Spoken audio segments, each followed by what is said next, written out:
I'm so sorry I haven't been doing Tagalog Time lately or Tagalog Thursdays lately. I have missed you, that's for sure. Let me go ahead and just mute this. Hang on one moment. Okay. And then, of course, let me go ahead and invite our other friends. Let me know if you can hear me, just because I want to make sure everyone can hear me, okay? And then I'm going to go ahead and grab our Instagram friends as well. Hello, hello, everybody. Welcome, welcome. I have missed you so much. Welcome to Tagalog Thursday. Let me know if you can hear me all right. If you can hear me, go ahead and let me know where you are watching from, maybe how old you are, and why you want to learn Tagalog. Hello, hello, everybody. Welcome, welcome. I'm so happy to see you. I know it's been a while. I haven't done the last two Tagalog Thursdays. I've been slacking, I know. One of the weeks, I think I was doing something with my kids, and then last week I was in Chicago. Shout out to all of the Chicagoans. I'm sorry if I'm saying that wrong, but you guys totally know all of the iconic places there. I posted that picture of me in the Bean, and I asked you if you knew where it was, and within minutes, like 1 or 2 minutes, people were like, "Oh, that's the Bean. It's the Bean, of course. It's the Cloud Gate." You guys know exactly what it is. Hello, hello, everyone on Instagram. Remember, this whole lesson will be on my YouTube channel, or it is currently on my YouTube channel as well. I am loud. Because I'm reading a comment here on YouTube. It says loud and clear. That's great, great. But I am also live on YouTube as well. And on YouTube, you will be able to follow along with the lesson. You'll see everything written out, and you'll see maybe some graphics and everything like that. Okay, let me just catch up and see where everyone is. Go ahead and write where you are currently from, how old you are, or maybe like why you are learning Tagalog. Let me see. Hello, hello, everybody. Let's see. Phil Rosario is from Toronto. Hello, hello. Las Sas is from San Diego. Mr. Celebrity is from India. Abel is from Illinois. JMW from St. Louis. Carl from New Orleans. Hello, hello. Let me see over here on YouTube. Where are you watching from? Saul is from Dallas, Texas. Hello, hello.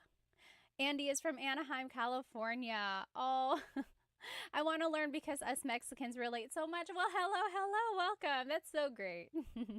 Roland said, love your channel. Salamat. Maraming salamat. Okay, let's go ahead and jump on to our lesson here. Okay. Oh, yes. Brett said, good evening, Ate Bata, watching from North Dakota. I'm 62. I'm going to move over to YouTube so I can answer. Yes, go ahead and jump onto my YouTube channel.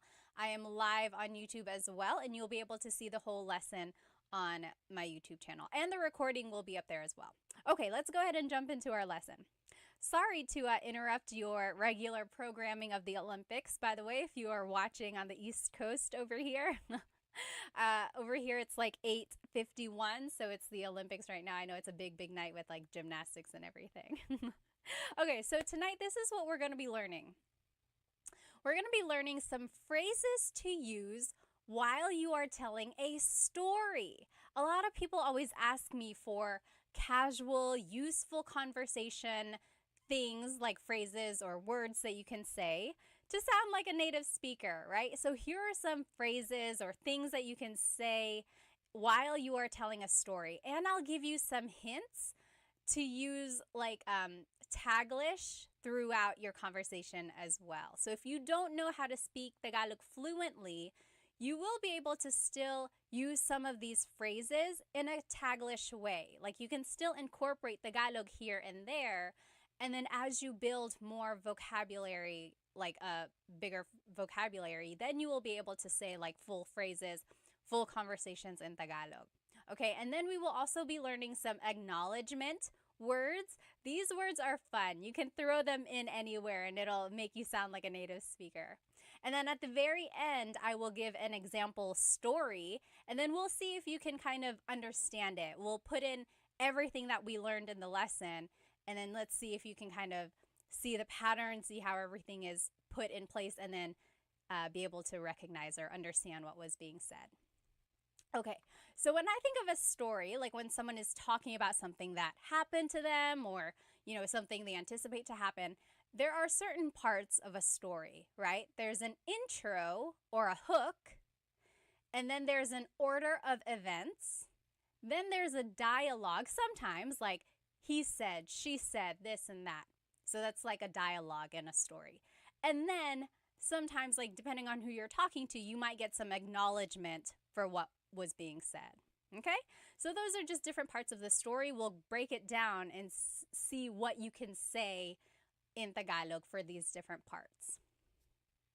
Let's just jump right into it. Here are some phrases that you can say to introduce a story or as a hook. For example, may kwento ako para sa'yo. May kwento ako para sa'yo. May means to have. Cuento is a story. Ako is I. Para is for. Sa'yo is you. So, may kwento ako para sa'yo means I have a story for you.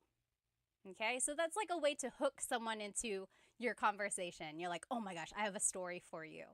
Oh my gosh, may kwento ako para sa'yo. Okay? Here's another thing you could say. May sasabihin ako sa'yo mamaya.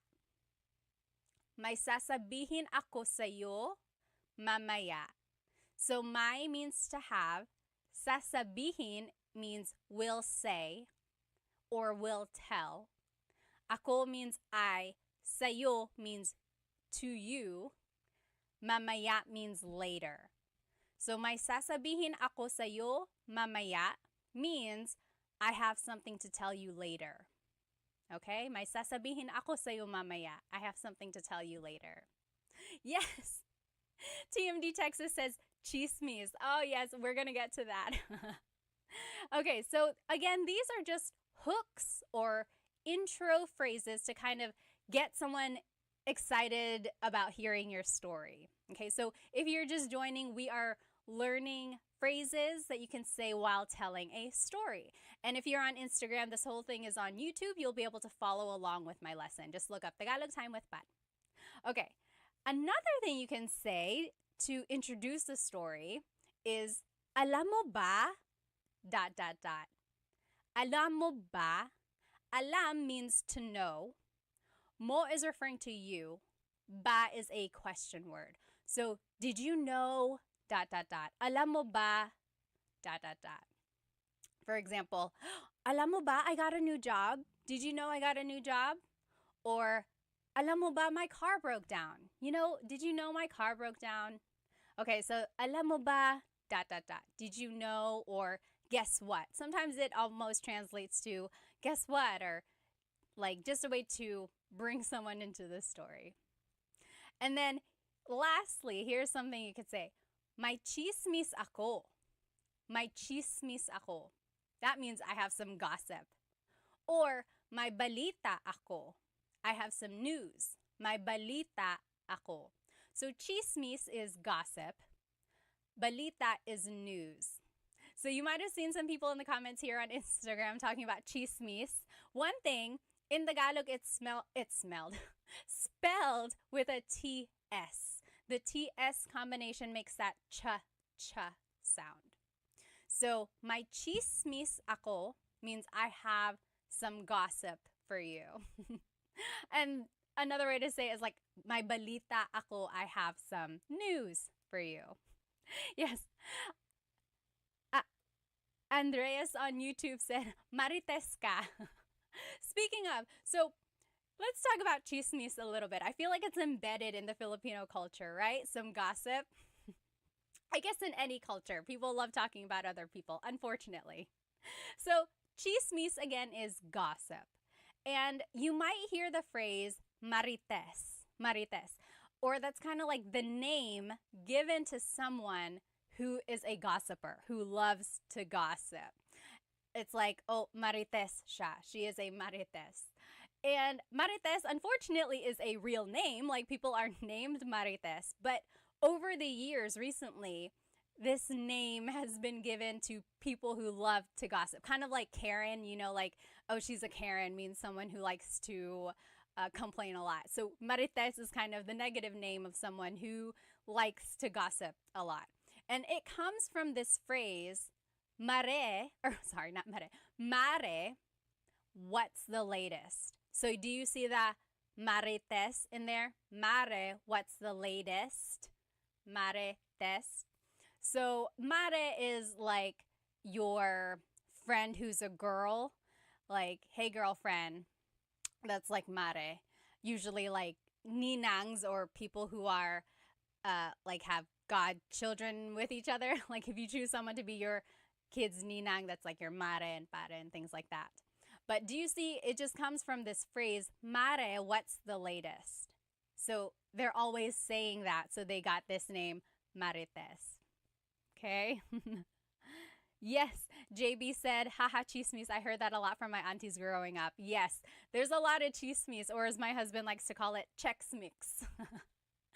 And then so someone might be called marites, someone who likes to gossip, or just the classic traditional name is chismosa or chismoso, someone who likes to chismis, someone who likes to gossip. So chismosa is a girl or a woman, chismoso is a guy or a boy who likes to gossip. Okay? And then madaldal, that's just an adjective meaning someone who likes to talk a lot. Like someone who likes to talk too much sometimes. Madaldal, just keeps talking and talking. Sometimes if people are like, bakit ang daldal mo? Why are you talking so much? If like they're giving someone else's secrets all out there. They're like, ang daldal mo, you know? Oh, Andres, thank you so much for the super on YouTube. Thank you. Any gifts that I get on these platforms, I really try to give back. Speaking of, these earrings are from Sunkissed Pinay. I love wearing Filipino-inspired jewelry or buying products that I can share with you. Maraming salamat, Andres. Thank you. Okay, so everyone got it? You know what a marites is? Again, marites is someone who likes to gossip, also known as chismosa, chismoso, or someone who is madaldal, likes to talk a lot. Okay? Now, we talked about how to reel someone into your story, right? We talked about an intro or hooks that you can say at the start of your sentence or of your story. Now, here are some words or transition words that I like to call them that you can use in your story to describe the order of events. So, una is first. Una. Pangalawa is second. Pangalawa. Pangatlo, third. Pangatlo. Tapos means next or then. At saka means and then. At sa huli means finally. And then yun lang means that's all. So let me give you some examples of how some of these are used. First, do you see that these first three, una, pangalawa, pangatlo, if you know your numbers in Tagalog, it's just the matter of adding pang before it, except for the word una. Una is its own thing. It comes from the Spanish uno, meaning one. But if you know your numbers like isa, dalawa, tatlo, apat, lima, you can just say like pang-apat, pang-lima if you have a lot of things that you're listing out. The fourth, the fifth. So here's an example of how I would say this. If I was baking, like frying an egg, una, ibubuksan ko yung itlog. I will open the egg. Or sisirain. How do you say crack an egg in Tagalog? I guess I've never really said it. Pangalawa, maglalagay ako ng oil sa kawali. Then second, I will add oil in the pan. Pangatlo, ilalagay ko na yung itlog. I guess first it should have been the oil. Second, then it's the egg. Whatever. You know what I mean. So you're just adding these phrases at the beginning, and just know that if you know the numbers, you can just add it with the pang prefix. Pangalawa, pangatlo, pang-apat. Okay? Now, I like to use these next ones throughout a story. It really helps it flow. So, tapos means then or next. For example, umuwi ako tapos naligo. I came home and then I took a shower. Tapos, naglinis ako ng bahay. Then I cleaned the house. Tapos, nagluto ako ng hapunan. Then I cooked lunch. Dinner. Okay, and then at saka, technically it's spelled at saka, but when it's pronounced, remember the TS combination, it makes that ch sound. At saka. So that means and then blank. So, umalis ako ng bahay at saka sinundo ko yung kaibigan ko. I left the house and then I picked up my friend. So, at saka means and then blank. Same with at sa huli. Even though there's that TS meeting there, you don't really say at sa huli. It's separate. At sa huli, ... Finally, blank. So, at sa huli, nakatulog na ako ng maaga. Finally, I got to go to sleep early. And then, yun lang means that's all. So, it's like maybe you said this long story and then someone was waiting for you to say more and you're like, yun lang, that's all I got. Yun lang. Okay? So, those are different vocabulary words you can say as like order of events and transitions throughout a story. Yes, JB said, pang-apat is fourth. Exactly right. So, una is first, pangalawa is third. Pangalawa is second. I was reading a comment up here. And then pangatlo is third. Pang-apat is fourth. Panglima is fifth, and so on. Okay?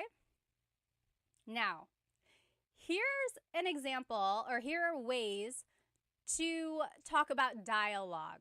So whenever you're talking about like something that's happened in the past, usually it's like, oh, he said, she said, then I said, and then they said, So in order to incorporate dialogue or talk about what someone has said, you would say, sabi niya, ... That means he or she said something. Sabi ko, ... I said this. Sabi nila, they said this. So sabi means to say. And then you just fill in the pronoun. These are all possessive pronouns. It's almost like you are possessing what has been said. So sabi niya, sabi ko, sabi nila. Sabi mo would be you, like you said, ... I will say sabi is a kind of like an abbreviation, or it's like the shortcut. Usually, technically, it should be sinabi niya. Sinabi is the past tense conjugation of sabi. Sinabi. But if you want to sound natural, if you want to sound like a native Tagalog speaker, usually they just say sabi, sabi. Like, sabi niya, he was going to go home today. He said he was going to go home. But it's not wrong if you say, sinabi niya, uuwi na siya. He said he's going to go home. Just know that technically it's sinabi. Okay? Now, here are some acknowledgement words. Okay? I like teaching these because people always want to know like quick and easy words and phrases that you can start using now. So these are really good words to throw in there whenever you are talking to a native Tagalog speaker. It will really help you sound like you know what you're talking about. Okay, so talaga means really, talaga. And then grabe, wow, grabe. Hala, oh no, hala. Ayos, nice, ayos. Galing, great, galing. Hindi nga, no way, hindi nga. And then mabuti naman, that's good, mabuti naman. Let me just catch up on some of these questions here. Oh yes, David said this slang makes Tagalog so hard to learn. I know, it does make it a little bit tricky. Let's see, did anyone have any questions? If you have a question, go ahead and just write it in here. I don't want to miss it. Okay, we'll keep going. So these acknowledgement words are words that I use all the time. So, oh no, it said you can't hear me. Let me just go ahead. My mic might have died, sorry. Hello, Instagram. Can you hear me? I think my microphone died a little bit. Any luck? Hello. Still no audio? Hang on. Okay, I think it's working now. Let me know. Yay. Okay. Yes. So again, these acknowledgement words are words that I love using all the time, and I will always use them. Like if someone is like telling me good news, like, hey, I just won the lottery. You're like, oh, talaga? Really? Oh, that's so good. That's so good. Or one way to use like grabe, wow, it can be good or bad. Like, grabe, she was so mean. Like, wow, she was really mean. Or, grabe, I'm so happy for you. Wow, I'm so happy for you. So, a lot of these can be used in different contexts. Just change your tone a little bit. Like, hindi nga, no way. Like, oh no, I lost my cat. You're like, hindi nga. Oh no, no way. Or something really exciting like, I got a raise. You're like, hindi nga. You're like, no way. Okay, so a lot of these you can just incorporate in different contexts. Do you know of any other acknowledgement words that you like to throw in there? I think this is a pretty good list. I use them a lot. Oh, so Imagine said, ikakainis. Nakakainis means like, oh, so frustrating, which you could also use as an acknowledgement word. Like if someone was telling you a frustrating story and you're like, wow, nakakainis naman. It's like, wow, that is really frustrating. This word naman, you'll see it here with the mabuti naman. That's an emphasis word. Technically, you don't have to add naman. You could just say mabuti, cool, mabuti, or that's great, good. But when you add naman, it's like, that's awesome, that's really good. Okay. Yes, Fubo said grabe naman. Same idea, right? We know grabe as wow. If you say grabe naman, it's like, wow. It's just adding emphasis there. Yes, David said sige. Sige means okay. So if it's like, hey, I'm going to go on vacation, you're like, oh, okay, sige, sige, okay. Football juggler said sayang. Is that what it says saying? That could have been autocorrect there. Sayang, yes. So sayang means, oh, too bad. So that's a good one to say as well. So like if someone was like, oh, I lost the competition. You're like, oh, sayang. I know you worked hard. Oh, too bad, right? Football juggler said, sana all. Have you heard that phrase, sana all? So sana means hopefully, or I hope, hopefully. All is like all of us. Hopefully all of us can have whatever it is you're talking about. So for example, if someone is like, oh, look, I got a new car. You could be like, oh, sana all. That means like, oh, I wish I could have that too. I wish everyone could have that. Okay. Sana all. Someone over here said, I think that was it over here. Oh, yes. Little Duck on YouTube said, totoo. Totoo means true. True. So yes, that's a good one to throw in there as well. So it's like if someone is talking about like, they're wasting all of this plastic. I wish they would just recycle it. You're like, oo, totoo. Yes, that's right. Totoo. JB said, I thought sayang meant pity or waste. Yes. So it does mean like, oh, too bad, or that's a waste. So if you're using it kind of as an acknowledgement, it's almost like that's a waste. Like, oh, too bad. Kind of like metaphorically wasted. Okay. Oh, yes, JB said, Ate Pat, may tanong ako. I have a question. Is sana all an expression of envy? Absolutely. It's like people are envious of what you had just told them or envious of what you have. So they're like, oh, sana all. I wish I had that. I wish everybody had that. Okay, any others that you can think of?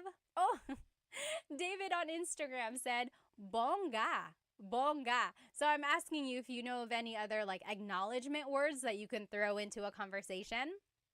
Bonga. Bonga means like, wow, like awesome, flashy, or like, really cool. It's like, uh, it's like, oh, look at my new hairstyle. I got a new haircut. And you're like, oh, bonga. Or like, look at my new bag. And you're like, bonga. It's like, oh, you're so stylish, or like, nice. Oh, yes. RTFLE said, diba? Diba? So, diba means really. It's like putting together the words hindi ba.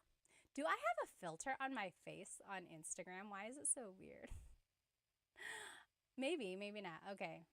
We'll see. It used to be the dog ears. It would always pop up. I think maybe it's gone. Anyway, so diba is the words hindi ba put together. So it's like, right? So if you were to say, the play starts at 3 o'clock, diba? You're like, it starts at 3, right? So it's like, diba, right? It could also be like an acknowledgement of like, yeah, like just giving, again, just further emphasizing what's been said. Okay.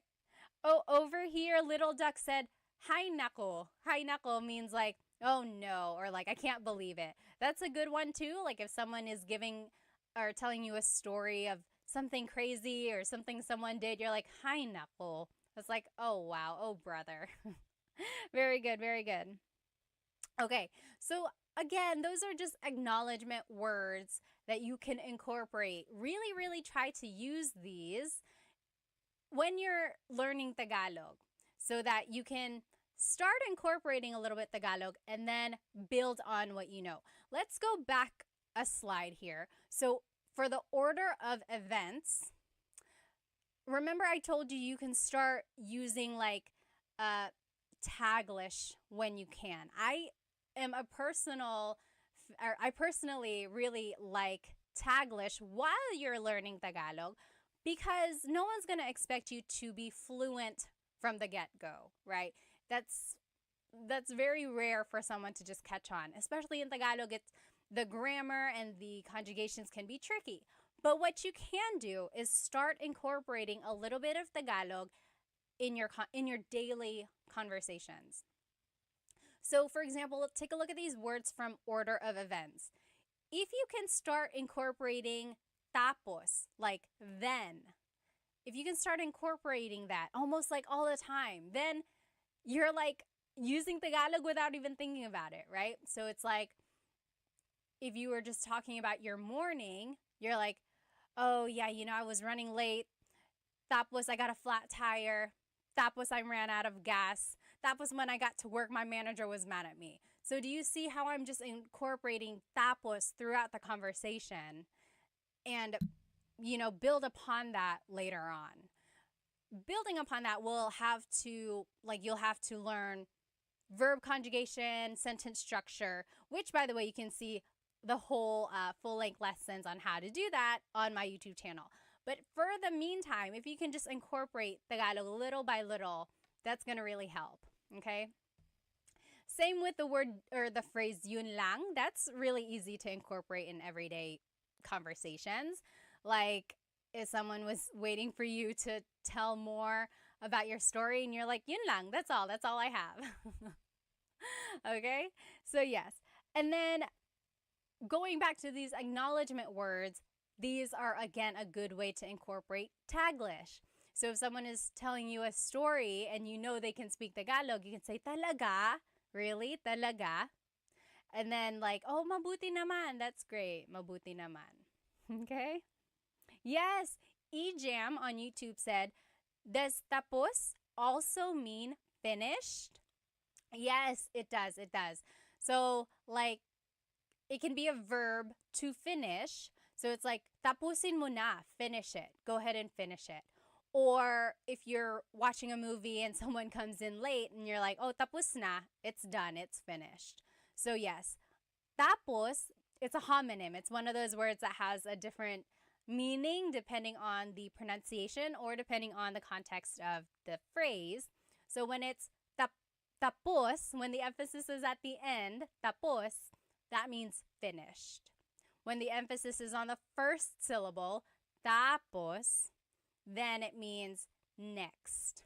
Interesting there. Very interesting. Oh, yes, yes, yes. So JB said, ubusin mo ito. Ubusin mo ito means finish this. And then you could also say, tapusin mo na, finish that. So that's kind of like two different finishes, actually. When you say ubusin, that means consume. Like, ubusin mo na yung tubig mo, or ubusin mo na yung kanin mo, finish your water, finish your rice, right? When you say tapusin mo na, that means finish your activity. So it's kind of a different context there. Yes, EJ, you're welcome. Walang anuman. So very interesting. Yes, JB, that's a very good point. So there are two ways to say finish this. You can say tapusin mo na, or you could say ubusin mo na. Ubusin is the consumption finish. Ubusin mo na ang tubig mo, ubusin mo na ang kanin mo. Finish your water, finish your rice. Or tapusin mo na yung ginagawa mo. Finish what you're doing. Very interesting there. Let's see. There was a question up here. Let's see. Yes, someone asked, how do you say goodbye in Tagalog? It means, or it's paalam, paalam. Okay. Oh, yes. Football Juggler said, I hear kasi a lot. So, kasi isn't really an acknowledgement word. It's more of a transition word. It means because. Kasi. So, it's like, my head hurts kasi I didn't get a lot of sleep last night. My head hurts because I didn't get a lot of sleep. So, that's what kasi is. Very good. Imogene said, where do you live in the Philippines? Actually, I live over here in North Carolina, in the States, on the East Coast. My family is from Bicol in the Philippines, Catanduanes, and my mom's side is from Sorsogon. When we go, I go to Manila. And now I visit Cebu, too, because my husband's family is from Cebu. How about you? Where are you guys from? All right. So we learned intro phrases. We learned then we learned like marites and what chismis is, right? Then we learned words or transition words to describe the order of events. And then we learned some acknowledgement words, okay? Now, here's an example story. Here's an example. I want you to listen carefully, okay? It's okay if you don't know everything. One thing I want you to get from listening to this is I want you to try and recognize words that you may already know in Tagalog. Maybe it'll help if you close your eyes or something, okay? See if you can recognize any words. See if you can recognize a grammar pattern, like see where the subject is, see where the verb is, and then try to recognize all of those words that we learned at the beginning of class, right? Like the transition words, maybe some of the phrases we learned, okay? Ready? Here we go. Uy, may kwento ako para sa'yo. Naaalala mo ba si Sarah, yung kaklase natin noon? Nakita ko siya sa tindahan ng isang araw. Sabi niya, nakatira daw siya malapit sa atin. Tapos sabi ko, dumalaw siya sa bahay minsan. At saka sabi niya, may 2 anak na siya. Sabi ko, isama niya yung mga anak niya pagbisita sa atin para makapaglaro sila at ang mga bata. Tapos yun lang, umalis na siya. So that was, in a way, this example is it's like a little repetitive. I really wanted to use all of the transitions in there. It's a little verbose, right? It's very wordy. But you get the idea. I hope you see the transition words that were used. Did you understand? What do you think? Was there anyone in there who like understood it all? I'll read it again, okay? I'll go a little bit slower. Uy, may kwento ako para sa'yo. Naaalala mo ba si Sarah? Yung kaklase natin noon? Nakita ko siya sa tindahan nung isang araw. Sabi niya, nakitira daw siya malapit sa atin. Tapos, sabi ko, dumalaw siya sa bahay minsan. Oh, there's a typo right there. At saka, sabi niya, may 2 anak na siya. Sabi ko, isama niya yung mga anak niya pagbisita sa atin para makapaglaro sila at ang mga bata. Tapos yun lang, umalis na siya. What do you think? Let me just catch up on some of these comments here. Oh, let me answer your question in just a minute, okay? I'm Terry. Yes, exactly right. Feminine womanhood. You got it right. I have some news for you.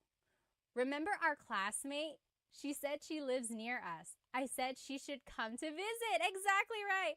I said she should bring her kids so our kids can play. That's all. Then she had to leave. Yay! So here's the translation, okay? So exactly right. Remember, we learned, Uy, may kwento ako para sa'yo. Hey, I have a story for you. May kwento ako para sa'yo. And then, naaalala mo ba si Sarah? Do you remember Sarah? Yung kaklase natin noon. Our old classmate. Nakita ko siya sa tindahan nung isang araw. I saw her at the store the other day. Sabi niya, nakatira siya malapit sa atin. She said that she lives close to us. Tapos sabi ko, dumalaw siya sa bahay natin minsan. Then I told her she should visit our house sometime. Tapos, where am I? Lost? Oh, at saka sabi niya, may 2 anak na siya. Then she said she has 2 kids. Sabi ko, isama niya yung mga anak niya pagbisita sa atin para makapaglaro sila at ang mga bata. I said that she should bring her kids when she comes to visit so that they can play with our kids. Tapos yun lang, umalis na siya. Then that was it. She left. Exactly right. Let me catch up on some of these comments here. Oh, nice. Feminine Womanhood said, I learned Tagalog at 18 years old. LOL, English is my first language. How did you learn? Were you in like a class? Did you move to the Philippines or what is your secret? People always ask like what is the best way to learn? You know, it's like the best way I think is immersion. But what did you do? My older kids are now following your channel. They are also first language English speakers. Thanks for all you do. Oh, maraming salamat. Maraming salamat. All right. Let's see here. Oh, Feminine Womanhood said, I moved back to the Philippines. I knew it. Alam ko yun. That is the best way to learn. Okay. Now, very good. Ras Vega said, how old are you? Where in Pinas are you from? So how old am I? How old do you think I look? Pop quiz. How old do you think I look? And then, where in the Philippines am I from? I was born in Manila. Pinanganak ako sa Maynila. Tapos, lumipat kami ng pamilya ko dito sa Amerika nung 2 taon lang ako. Actually, hindi pa nga ako 2 taon nun eh. Dito ako nag-2 taon. I moved to America when I was almost 2 years old. I turned 2 here. So I'm over. Oh my goodness, how do you know? Imogene and T-Rex said 32. Oh, is it because I said it at the beginning? Or are you just a little creepy? No, I probably said it in the beginning. Alrighty. Very good. Oh, YouTube. Everyone on YouTube thinks I'm a little bit younger. 25, 20s, 27, 25, and 26. Okay, let's just say I'm 20. All right, guys. So here's just a review of everything we learned. This was just a little quickie, right? A quick lesson here. So we learned some phrases and words that you can use while telling a story, right? We talked about intro phrases or some hooks that you can say to bring people into your conversation or your story. We also learned some order of events like transition words. Una, pangalawa, pangatlo. So first, this happened. Second and third. And then we learned like tapos, that means next or then, and so on. And then we learned some acknowledgement words. Again, these are really good words to just keep in your pocket and throw them out there in a conversation. When someone is talking to you or telling you something, say talaga, really? It will make the other person smile. It will make you look like you know what you're talking about. It's a win-win for everybody, right? Yes. PC Not said, can this be watched somewhere else? Yes, the full recording with everything written out will be on my YouTube channel afterwards. Yes. Oh, Imogene said, I guess 32 because my wife is 34 and she looks just like you. All right. Okay, and then we practiced with an example story. So the example there was really just to test your comprehension. It's okay if you didn't get it, if you didn't understand it all. But I think those kinds of practices are very helpful for you to understand the flow of a Tagalog story and just to hopefully see some patterns in sentence structure and things like that. Oh, yes. Ray asked on YouTube, how long does it take for most students to learn basic or functional Tagalog? That's a very interesting question. So I'm going to bring it back to like when I was learning French in high school. I feel like when you're learning a new language, it really takes at least like half a year, maybe a year, at least a few months to be able to know like basic functional Tagalog or that functional ways to use a language, right? And one way to really do that is to learn short, useful phrases. Keep them in your pocket and then build on them, okay? So that's one way I would do it. So learn small phrases, build on it. Also, really listen to native Tagalog speakers. You'll be able to pick out phrases that are used often, or you'll be able to recognize different ways to use words and phrases. So again, try to take as much information as you can and build on it, okay? But also, one tip that I love giving is using Taglish. Now, don't rely on Taglish forever, right? Like, if your goal is to become fluent, really try to learn more vocabulary so that you can switch out all of the English words for Tagalog. So you can say full sentences in Tagalog, okay? Alrighty. So, anyone have any questions before I let you go tonight?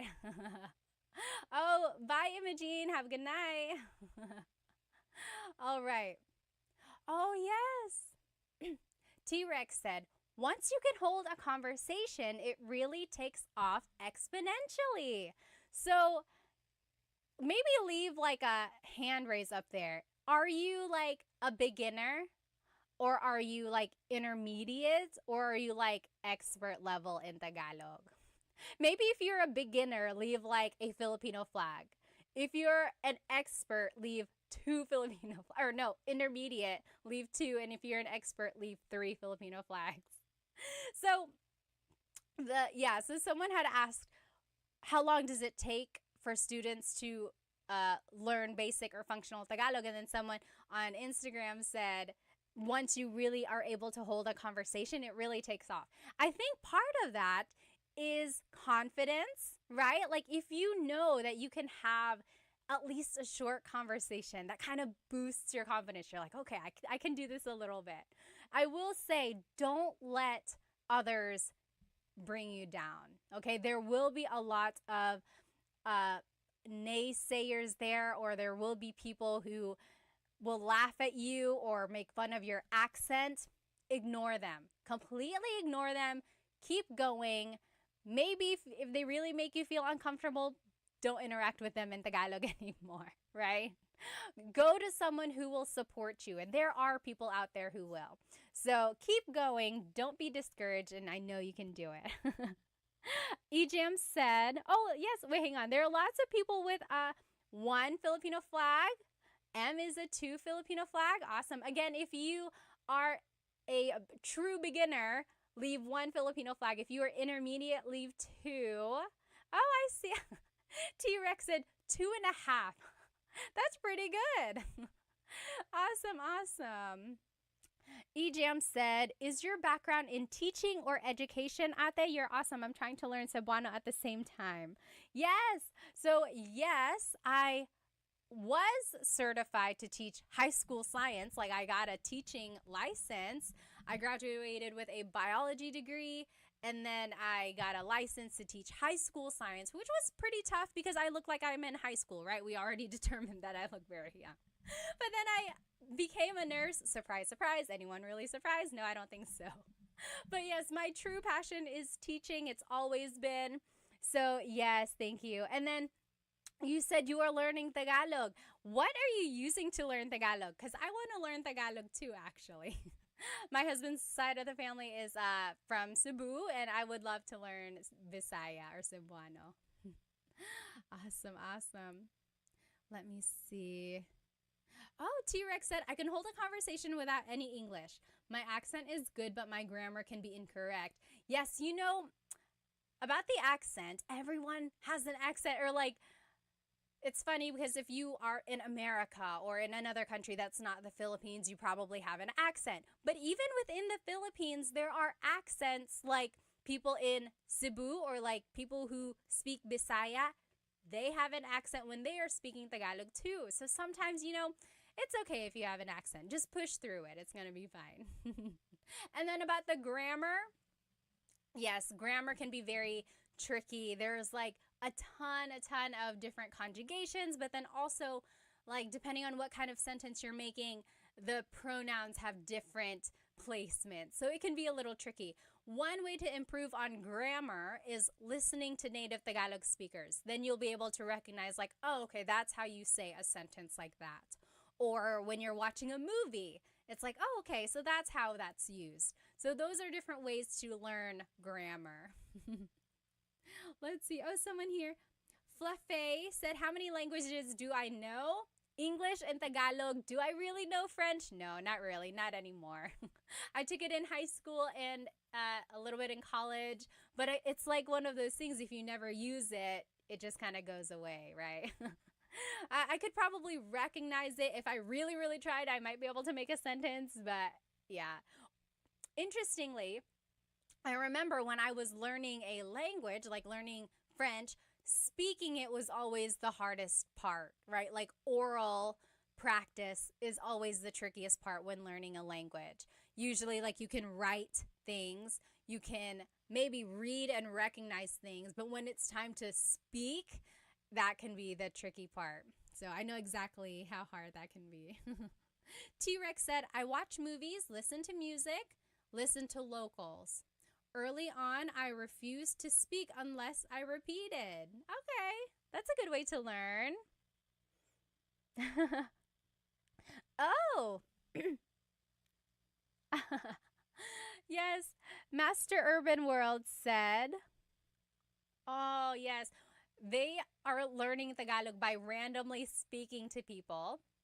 And if I forget something, I switch to Taglish. So like saying, mag McDonald's tayo. Let's go have McDonald's. Mag McDonald's tayo. Yes, exactly right. Oh, okay. Ejan said, I follow a YouTube page called Let's Talk Bisaya with Loved Ones. Oh, I gotta find them. I gotta look them up.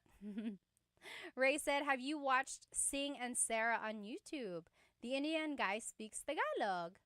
Really? No, I've never seen that. I'm gonna look him up. Oh, yes, Mr. Urban World said, French pronunciation is harder than Mandarin. It can be. Yeah, they have a different kind of pronunciation.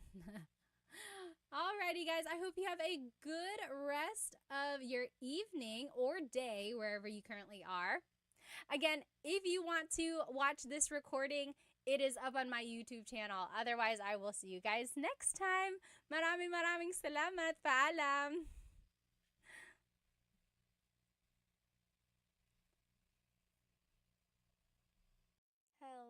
Hello, everybody. Welcome. Welcome to Tagalog Thursday. I'm so happy you're here with me on YouTube. Let me go ahead and just make sure our other friends are joining us as well. We have a really fun class tonight. Hello, everybody. Welcome to Tagalog Thursday. I have missed you. I've missed you a lot. Tonight is going to be a very fun night because I actually have something that we're going to use, and I think it's going to be very, very helpful. So if you looked at my Instagram story, you'll notice that I put a link up there for some flashcards that I made for us. So I have been working really hard. I made some Tagalog verb flashcards for you. And not only are they vocabulary words about the different verbs in Tagalog, but on the back of the flashcards are conjugations of the verbs as well. Oh, TikTok, let me see if I can flip the screen so that you can see it. Is that better? Yeah, there we go. Okay. So these flashcards are so great because they have the word on them, and then on the back is how you conjugate the verb. Okay, a lot of you have said, oh, verbs and conjugation are like some of the most challenging things about Tagalog, and it's true.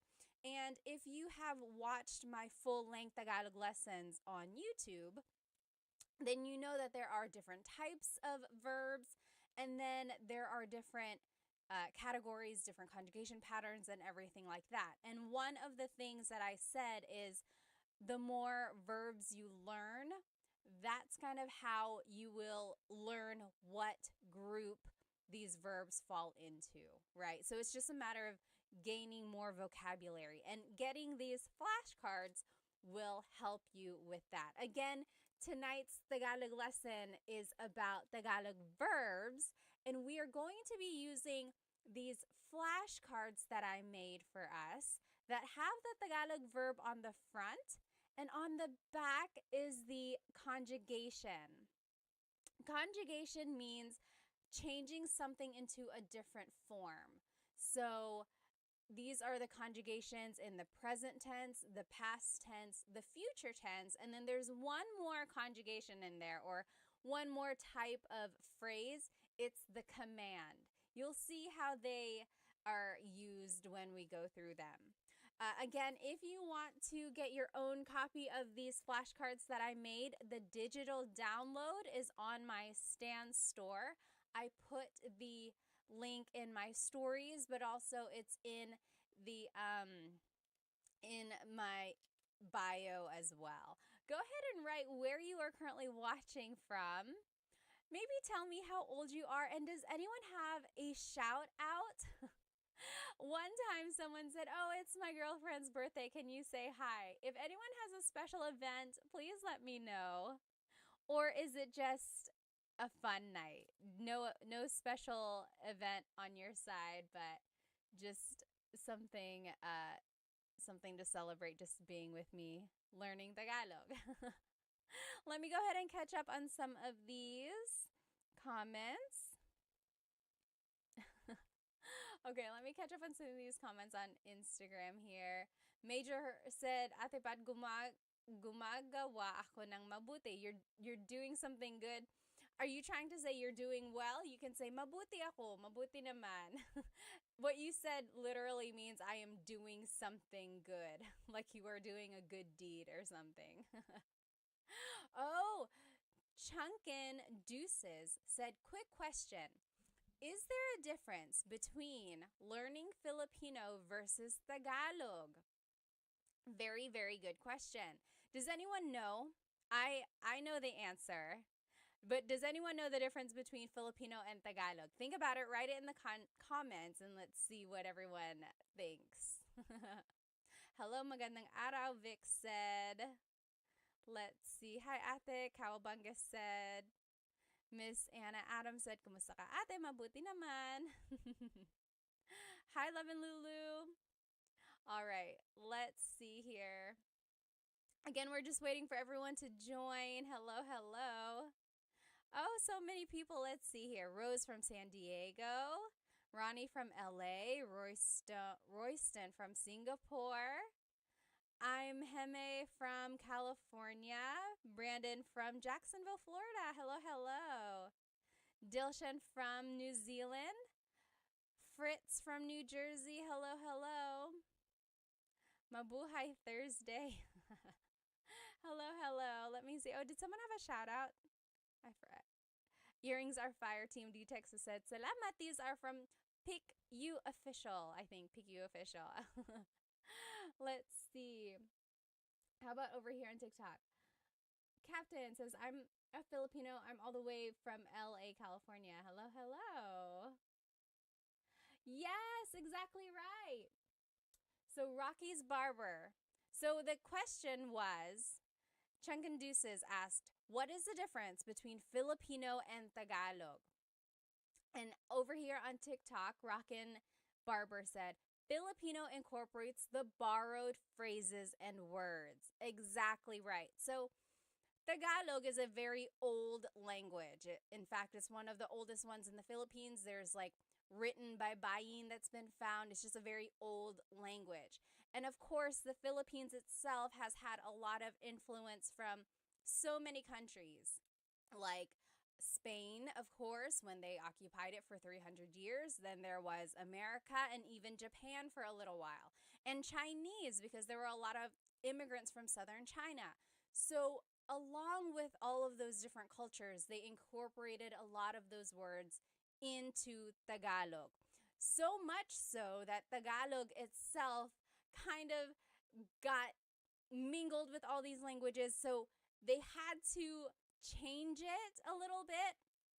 And Filipino is the language that incorporates all of those different languages. For example, hikaw, the word hikaw is earring.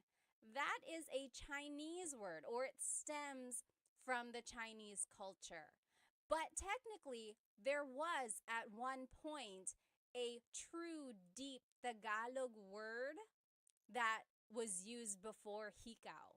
And usually, I love Tagalog, like deep, deep Tagalog, because it's very literal. When you think of the word a chair in Tagalog is upuan. There are lots of different words for chair. Upuan is a word for chair. Like the verb upo means to sit, upuan means a place to sit. But also, a deep Tagalog word for chair is salumpuet. Salumpuet. So that's like true deep Tagalog. And it means, salo means to catch, puet is your bottom. So salumpuet is something that is catching your bottom, right? Your chair. So that's the difference between Tagalog and Filipino. So, yes, Filipino kind of incorporates all of those different borrowed words, as Rockin' Barber said, whereas Tagalog really is like the pure, whatever it was before all of those influences. Although nowadays, Filipino, Tagalog, Filipino, they are used interchangeably and people will understand what you mean. But technically, there is a difference. Oh, hello, Tagalog Kurt. Someone is saying hello, Tagalog Kurt. Are they here? Anyway, again, thank you, thank you. Let's go ahead and get started. Tonight's lesson is going to be all about Tagalog verbs. Okay? So depending on where you are in your Tagalog learning journey, you might already know how to conjugate verbs and you just want to learn more. Or maybe you are a true beginner, you just want to gain more vocabulary, this is a good way to do it. Or maybe you are kind of a little bit more experienced and you just want to quiz yourself, or you just want to make sure you know the right words.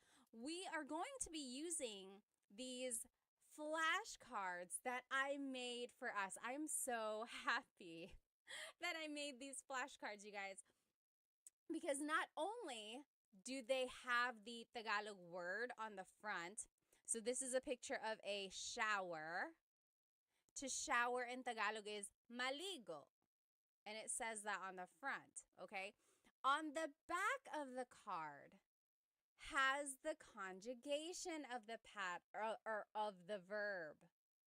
Okay, so it's like there are different ways you can use these cards. One way is to cover the Tagalog word and then quiz yourself. Be like, okay, what is to shower? What is to shower? Then you're like, okay, it's maligo. Now, what if I want to say, I am taking a shower? What is it again? What is it again? Then you look on the back, you're like, oh, naliligo ako.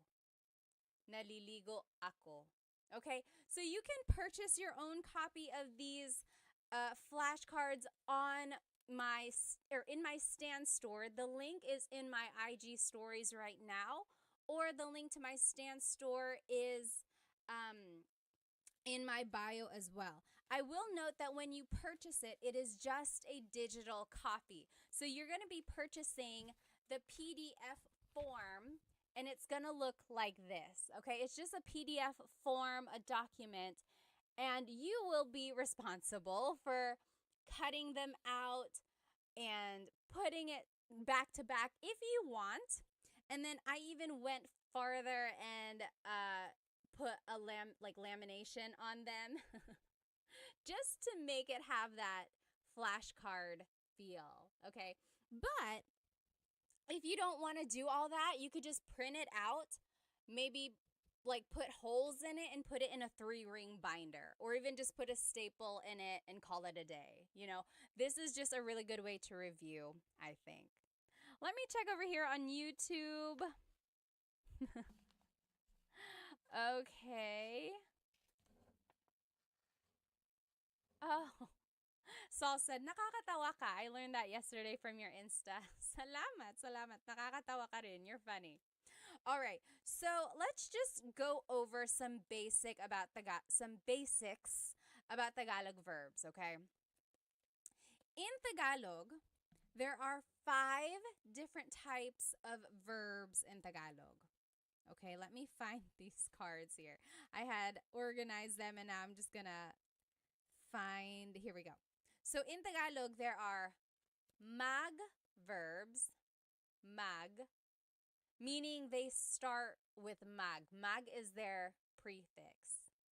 There's mag verbs. Then there's ma verbs, ma. They also start with ma, like matulog. Then there's verbs,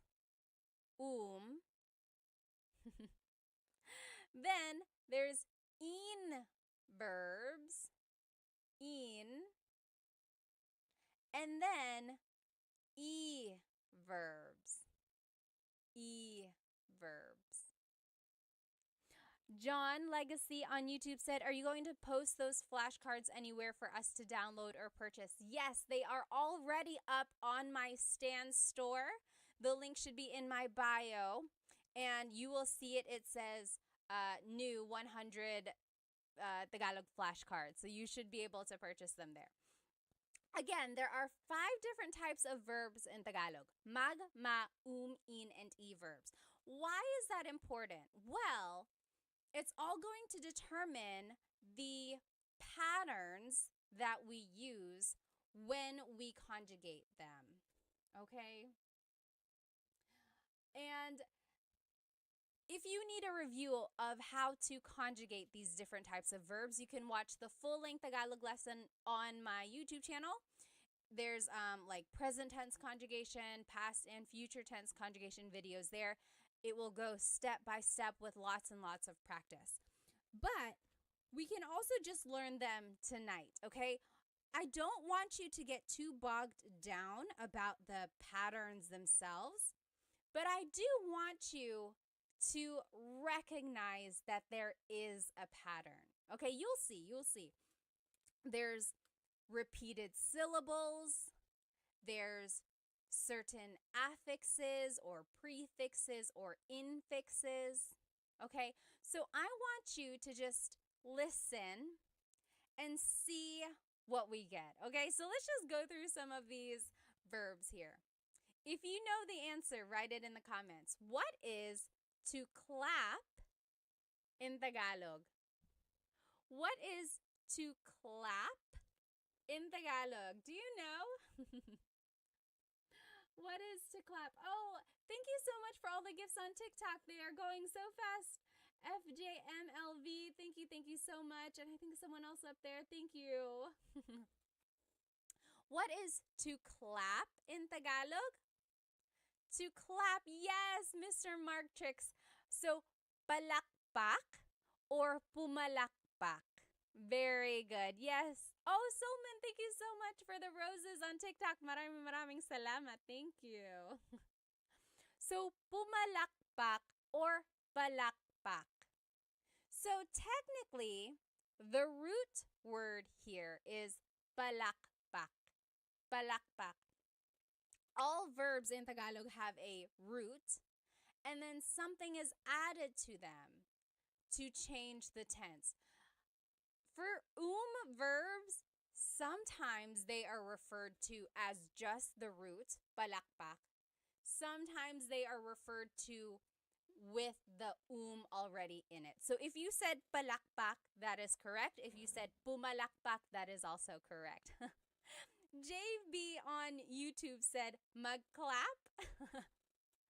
Yes and no.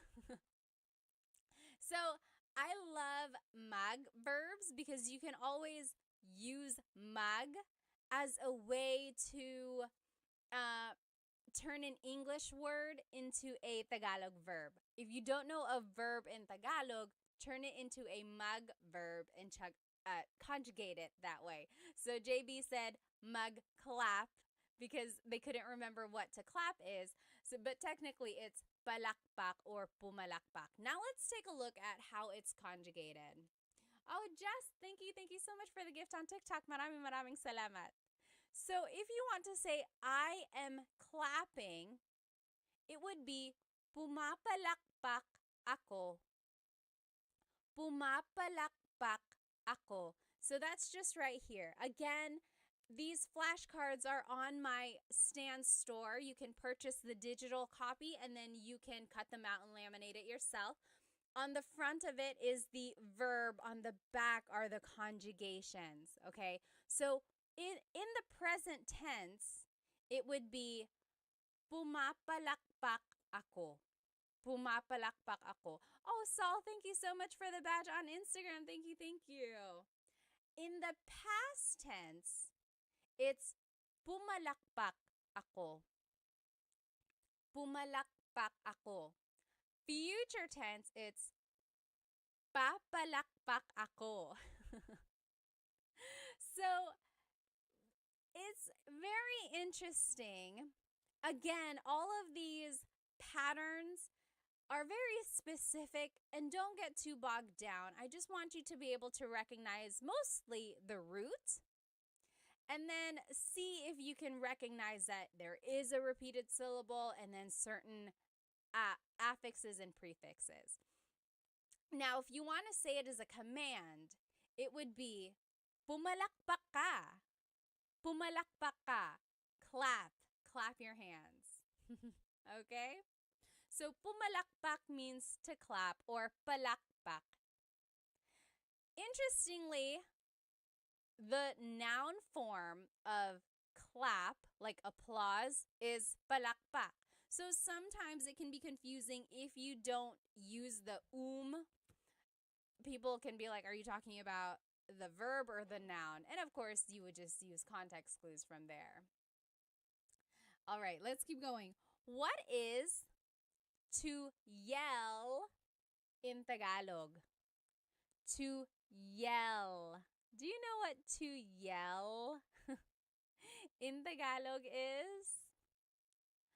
To yell in Tagalog is sumigaw. Sumigaw. So in the present tense, sumisigaw ako or sumisigaw siya. Yes, very good. Warhawk got it right on TikTok. Sumisigaw siya. She is yelling. Or sumigaw siya. She yelled. Sisigaw siya. She will yell. Okay, so sigaw or sumigaw means to yell. Sumigaw. Okay, what is our next verb here? What is to dance in Tagalog? What is to dance in Tagalog? To dance in Tagalog is... Oh, Christina, thank you so much for the rose on TikTok. Thank you, thank you. To dance is, sumayaw. Yes, very good. Leonardo on TikTok got it right. Jasmine, very close. Jasmine on Instagram said masayaw. So that's another tricky thing there. It's like you might know the root, sayaw, but then you have to figure out, is it a ma verb, a mag verb, or an verb? Sayaw is an verb. So sumayaw means to dance. Again, on the back is the conjugation for your review if you do want to learn them. Sumasayaw ako, I am dancing. Sumasayaw ako. Sumayaw ako, I danced. Sasayaw ako, I will dance. And then as a command, it would be sumayaw ka. Dance. Sumayaw ka. Dilshan said, isn't masaya happy? Yes, masaya means happy. Sumayaw is a little different from masaya. Okay? I guess we're in this stack of verbs. What is to cry in Tagalog? What is to cry in Tagalog? Oh, Cam said, where can I get the flashcards? You can download the flashcards from my Stan store. You can, when you download them, they will come as a PDF and you just print them out yourself. And you can cut them, laminate them like I did, front and back, or just print them, maybe put a staple or put holes in it and put it in a 3-ring binder. So however you want to use them, you're going to download it. It'll come like this. What is, yes, JB, you got it on YouTube. To cry is iyak, umiyak, umiyak. Very good, JB. Very good, very good. Umiyak means to cry. So in the present tense, umiiyak ako. Umiiyak ako. Past tense, umiyak ako. Umiyak ako. Future tense, iiyak ako. And then as a command, wag kang umiyak. Wag ka nang umiyak. Don't cry. Don't cry. Okay. So Dilshan said, diba means isn't it? Yeah. Means like right, correct? Or is it not? Yep, that's exactly right. Okay, next verb here on our list. What is to laugh in Tagalog? What is to laugh in Tagalog? To laugh. Yes, very good, Cam. Tumawa. Very good. So to laugh in Tagalog is tumawa. Tumawa. Very good. So Tumatawa ako. I am laughing. Tumatawa ako. Or tumawa ako. I laughed. Tumawa ako. That's past tense. Tatawa ako. I will laugh. Tatawa ako. Or as a command, tumawa ka. Laugh. Tumawa ka. Okay? Here's another verb. What is to sing in Tagalog? To sing in Tagalog. You might have heard this if your family is into karaoke. People will always make you try to sing. Yes, Cam is exactly right. And Warhawk. Yes. Very good. Kumanta. Kumanta. Yes. Alpoblit. Kumanta. Very good. JB said, once again, where do we download these cards po? It's in my Stan store.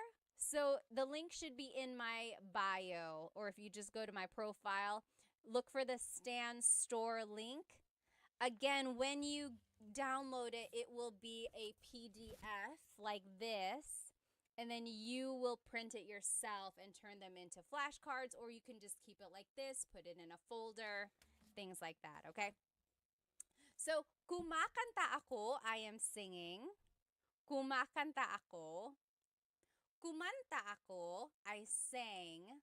Kumanta ako. Kakanta ako, I will sing. Kakanta ako. And as a command, kumanta ka, kumanta ka. If you've ever gone karaokeing or if you've ever karaokeed with Filipinos, they have probably said that to you. Kumanta ka, sing, kumanta ka. They leave no one behind with the singing. What is everyone's go-to karaoke song, by the way? I like Crazy for You by Madonna. I like, what else do I like? I don't know. I'm not like an amazing singer or anything. Oh, what's that one song that I like? I'll have to think about it. Yes. Okay. Oh, you might have already seen it. What is to hug in Tagalog? To hug. Oh, Captain said All of Me by J.M. Guzman. Oh, I don't even know what song that is. I'll have to look that up. Hart said Whitney or Mariah Star Spangled Banner. Number 1, do they even have that version?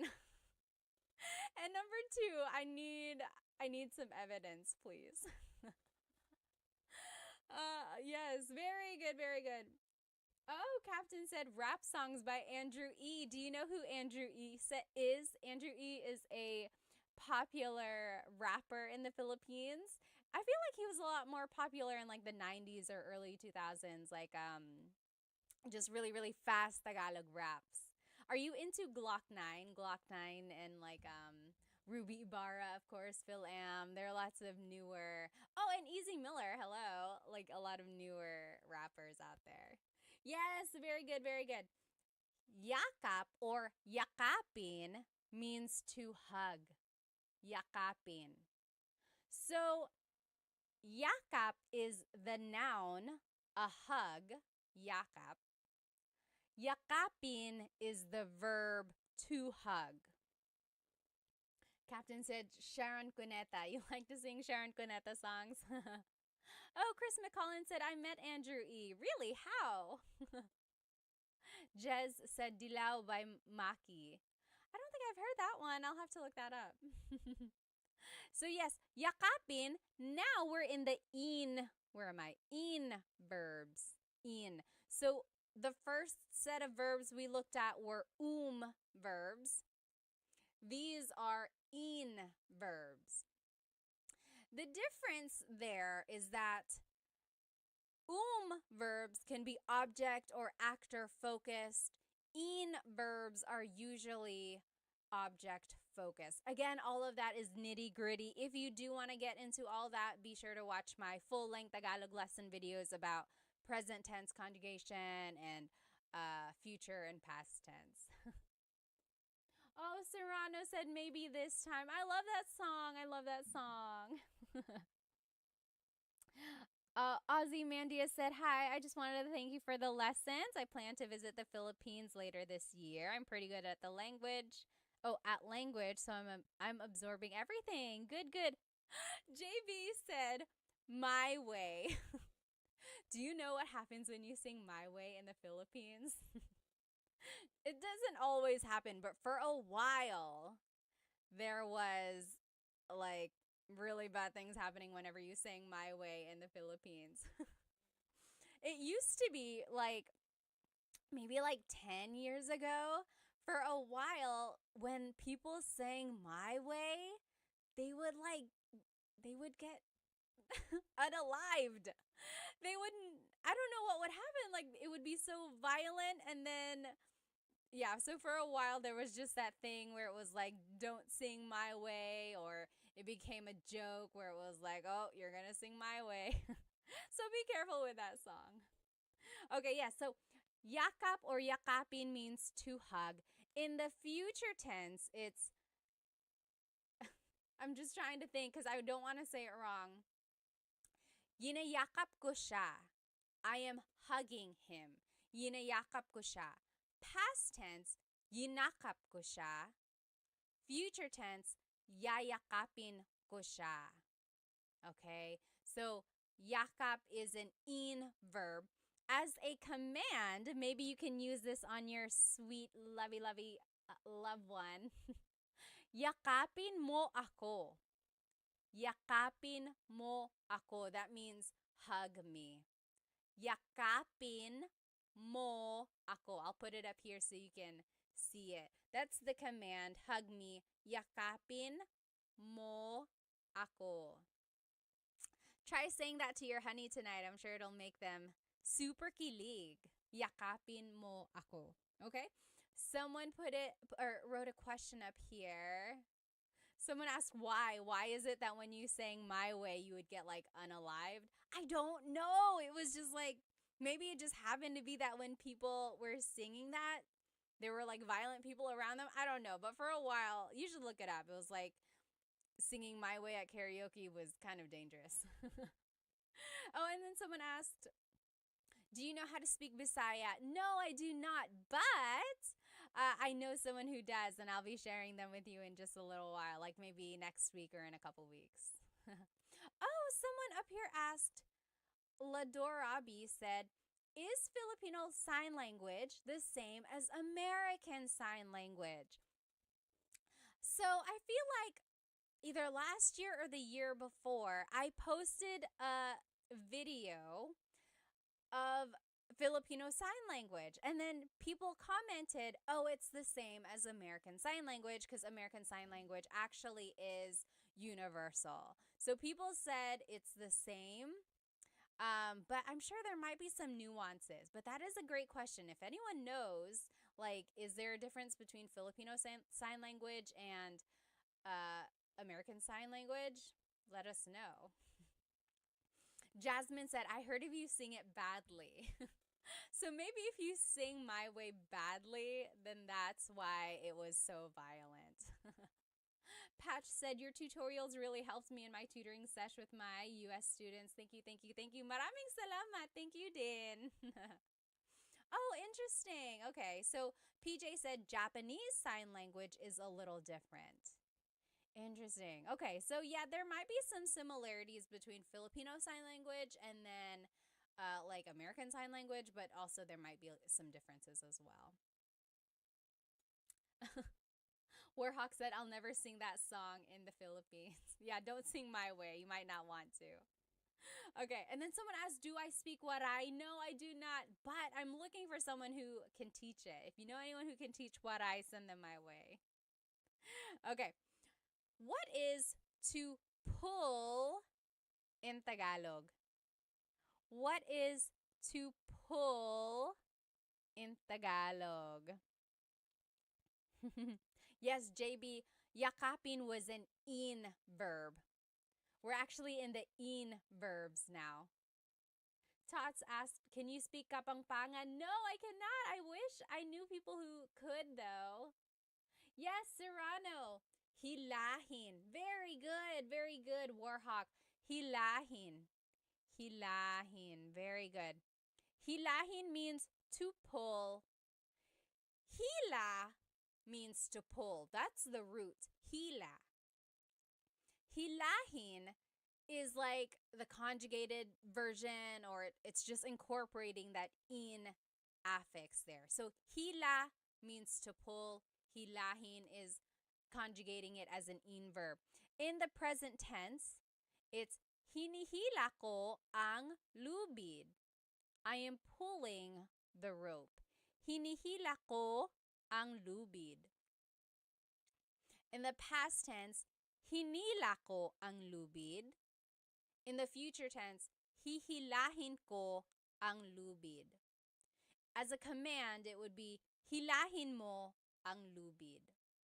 Okay, so again, I just want you to notice the root word. I want you to notice that there is a pattern. You don't have to get into the nitty-gritty of all the exact patterns if you don't know them yet. But see if you can recognize oh, that sounds like it's present tense. That sounds like it's past, or that sounds like it's future. Okay? But more than anything, I do just want you to get the root word to be able to recognize that, oh, hila means to pull. Again, these cards, these flashcards are on my Stan store. You can purchase them. When you buy them, though, remember that it's going to be the digital download, and it will come as a PDF. When you print them out, you can cut them, you can laminate them like I did, or you can just keep it like this in a folder and use it to study, okay? You said, can you send me that card? Someone said on TikTok. Just go ahead and get it from my Stan store. There are 100 verbs. 100! I found 100 verbs for you. But tonight we're only going to do maybe 25 or 30. I went through and got some of the more common ones for us to learn. But there are 100 verbs. You gotta go get it. Oh my goodness, you gotta go get it. Okay. Now, what is to sweep in Tagalog?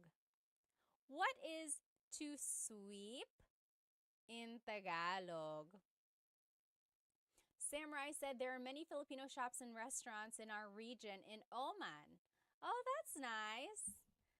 Very good, Serrano. To sweep in Tagalog is walis.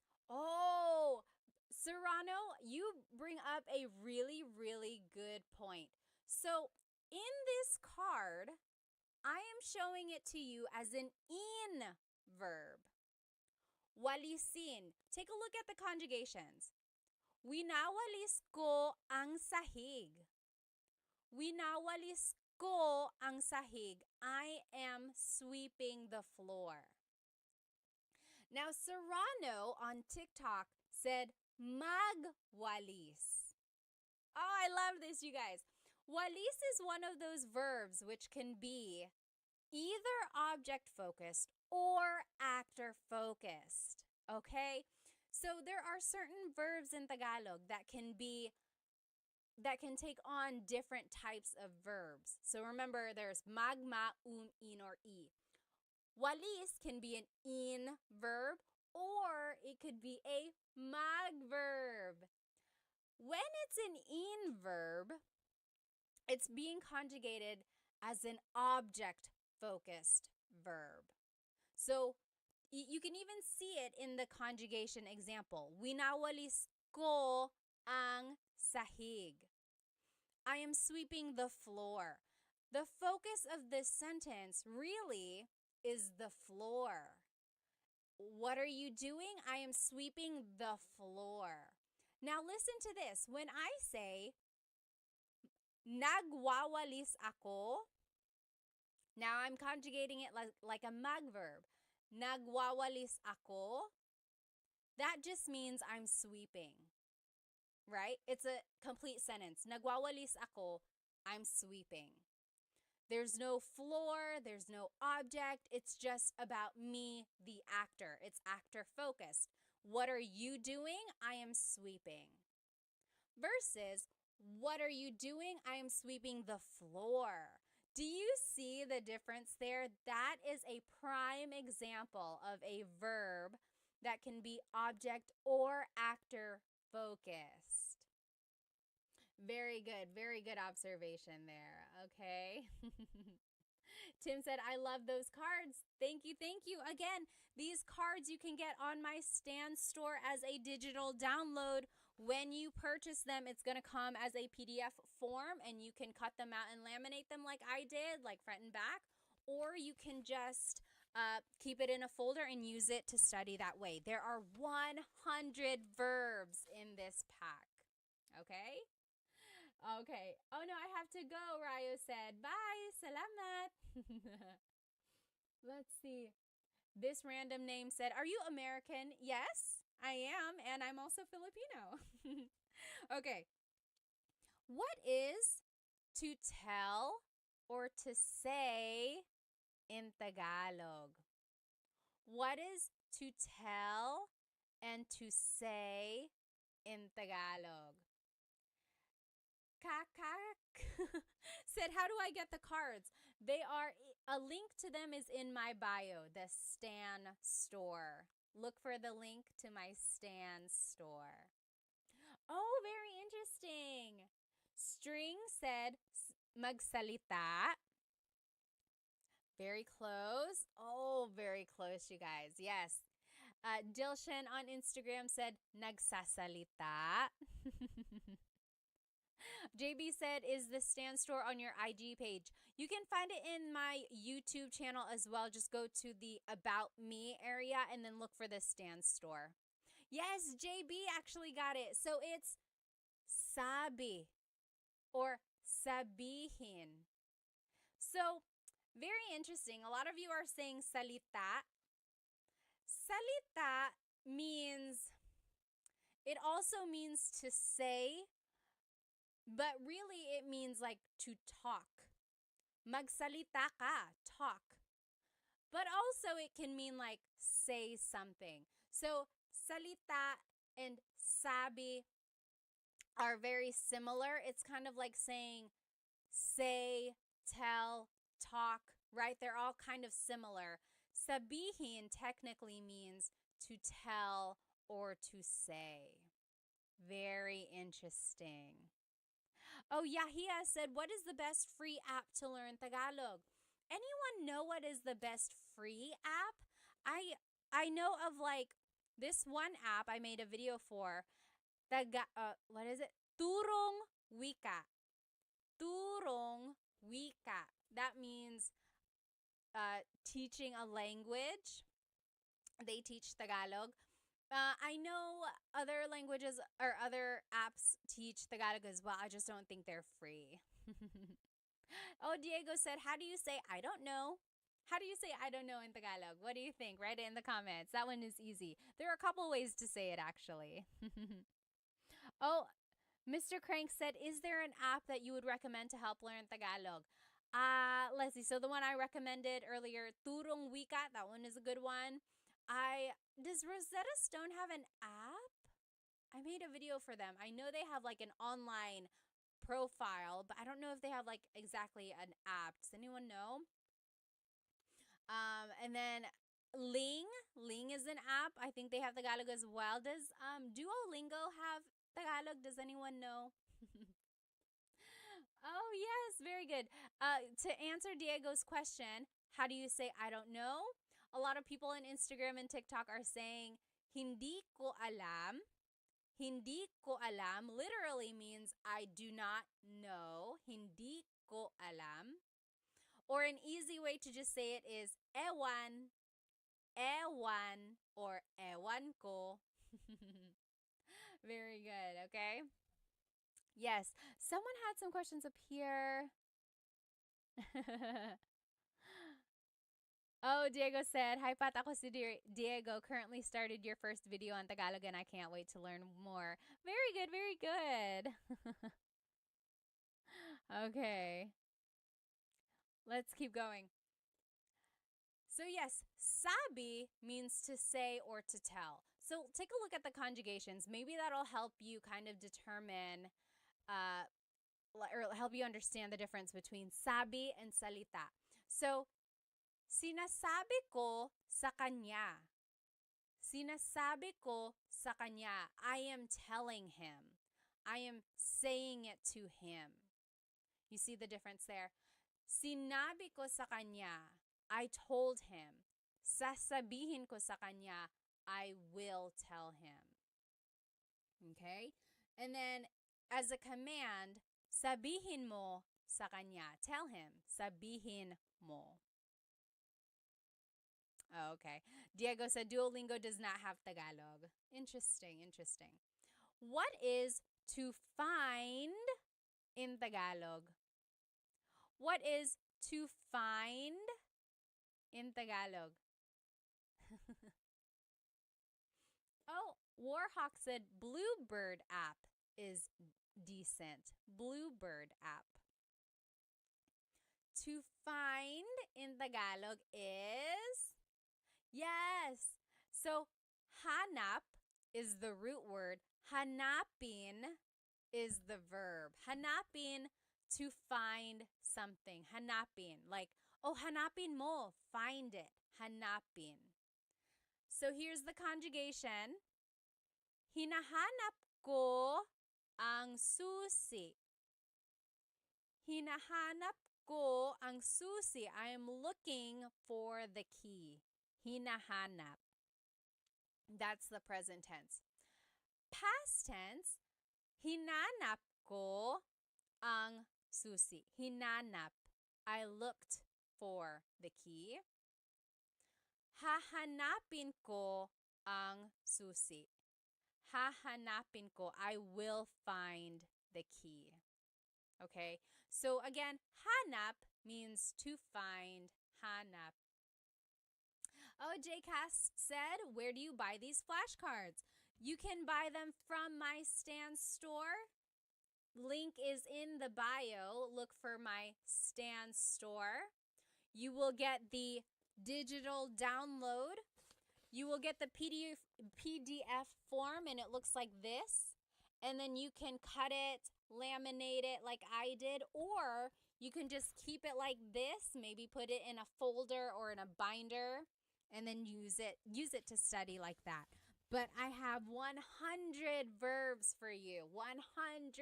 Oh my goodness. I'm so happy for you guys that you have this resource. But we're only going over like 25 tonight.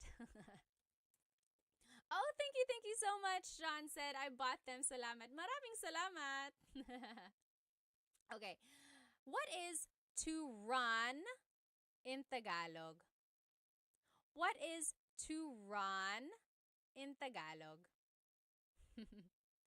Oh, Major said, Ate Pat, can you give me a Tagalog tongue twister? Ooh. Let's see. Well, let's see. There's so many. I don't want to say it wrong now. There's that one. It's like Mecánico ni Monica. Minicánico ni Monica. Minicánico ang. I don't even know what it is now. Someone write it in the comments. Minicánico ni Monico ang makina ni Monica. Minicánico ni Monico ang makina ni Monica. That means Mokino, the mechanic, fixed Monica's machine. Minicánico ni Monico ang makina ni Monica. Oh my goodness. And then there's so many more. Yes, so to run in Tagalog is very good. Blasian, you got it. La, Yesam, and JB, you got it. Tumakbo. Tumakbo. Yes, very good. Tumakbo. So takbo is the root word, takbo. Tumakbo is showing that it's an conjugation. Tumakbo.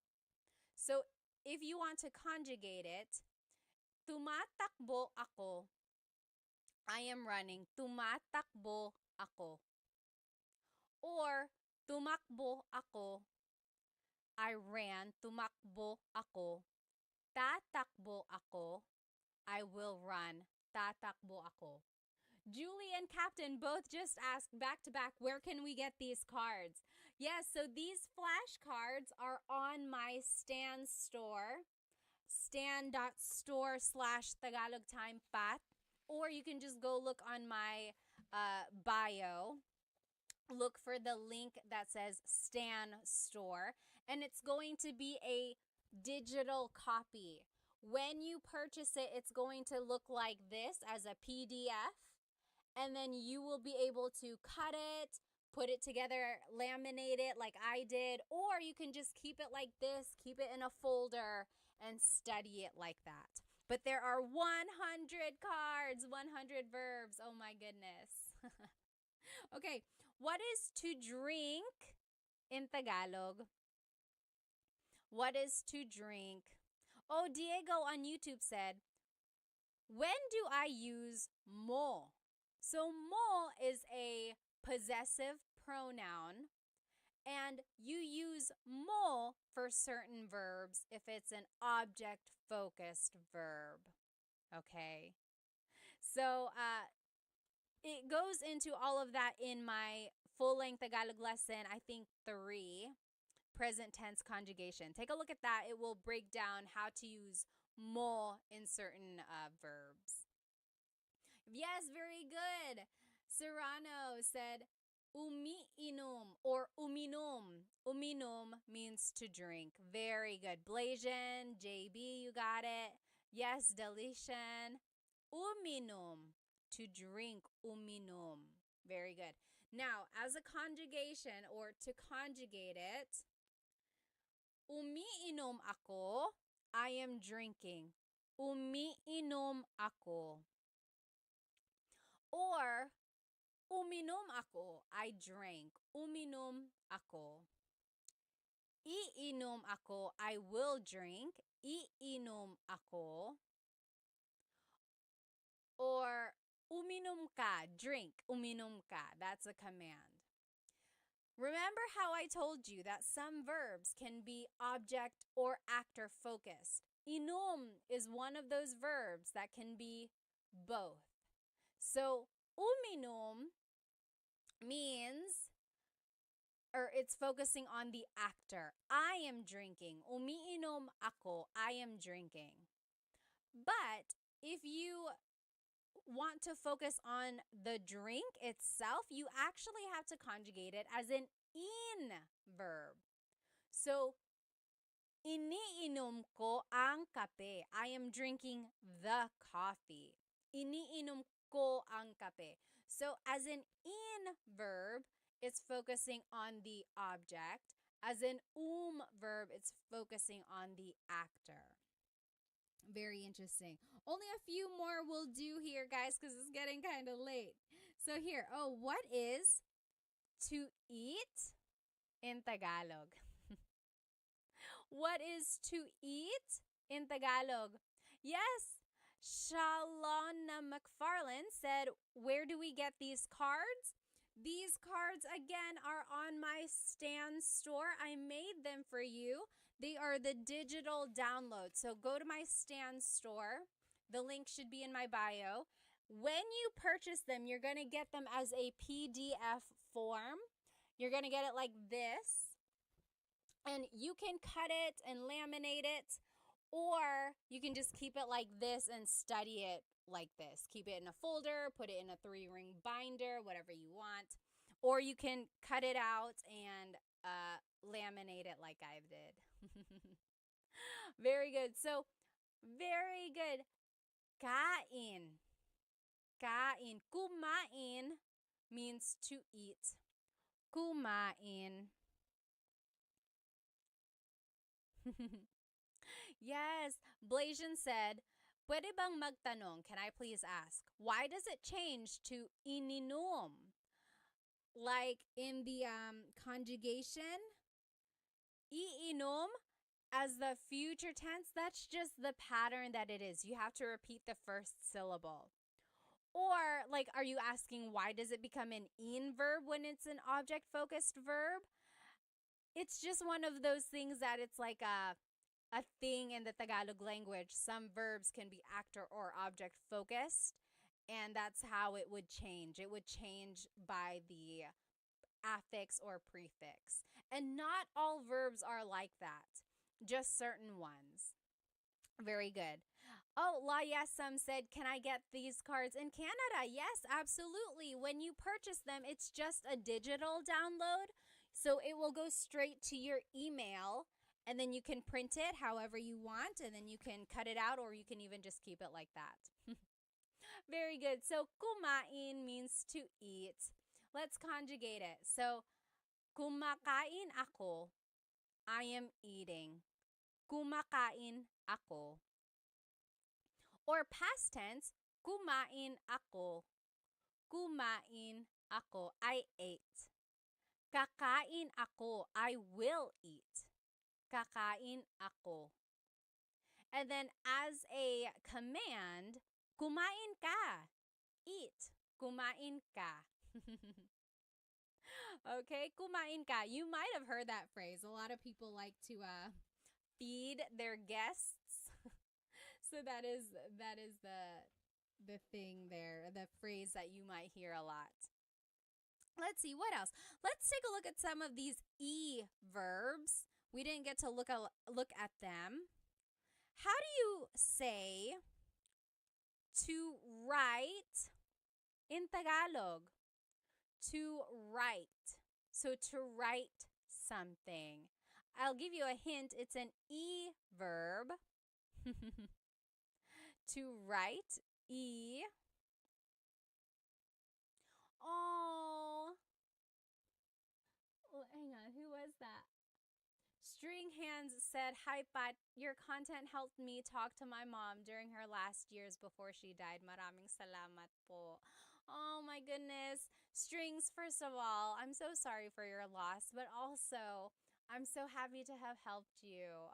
Stay strong, okay? I lost a parent too, and it's not easy at all. Oh, Julie said, I can't find your Stan store.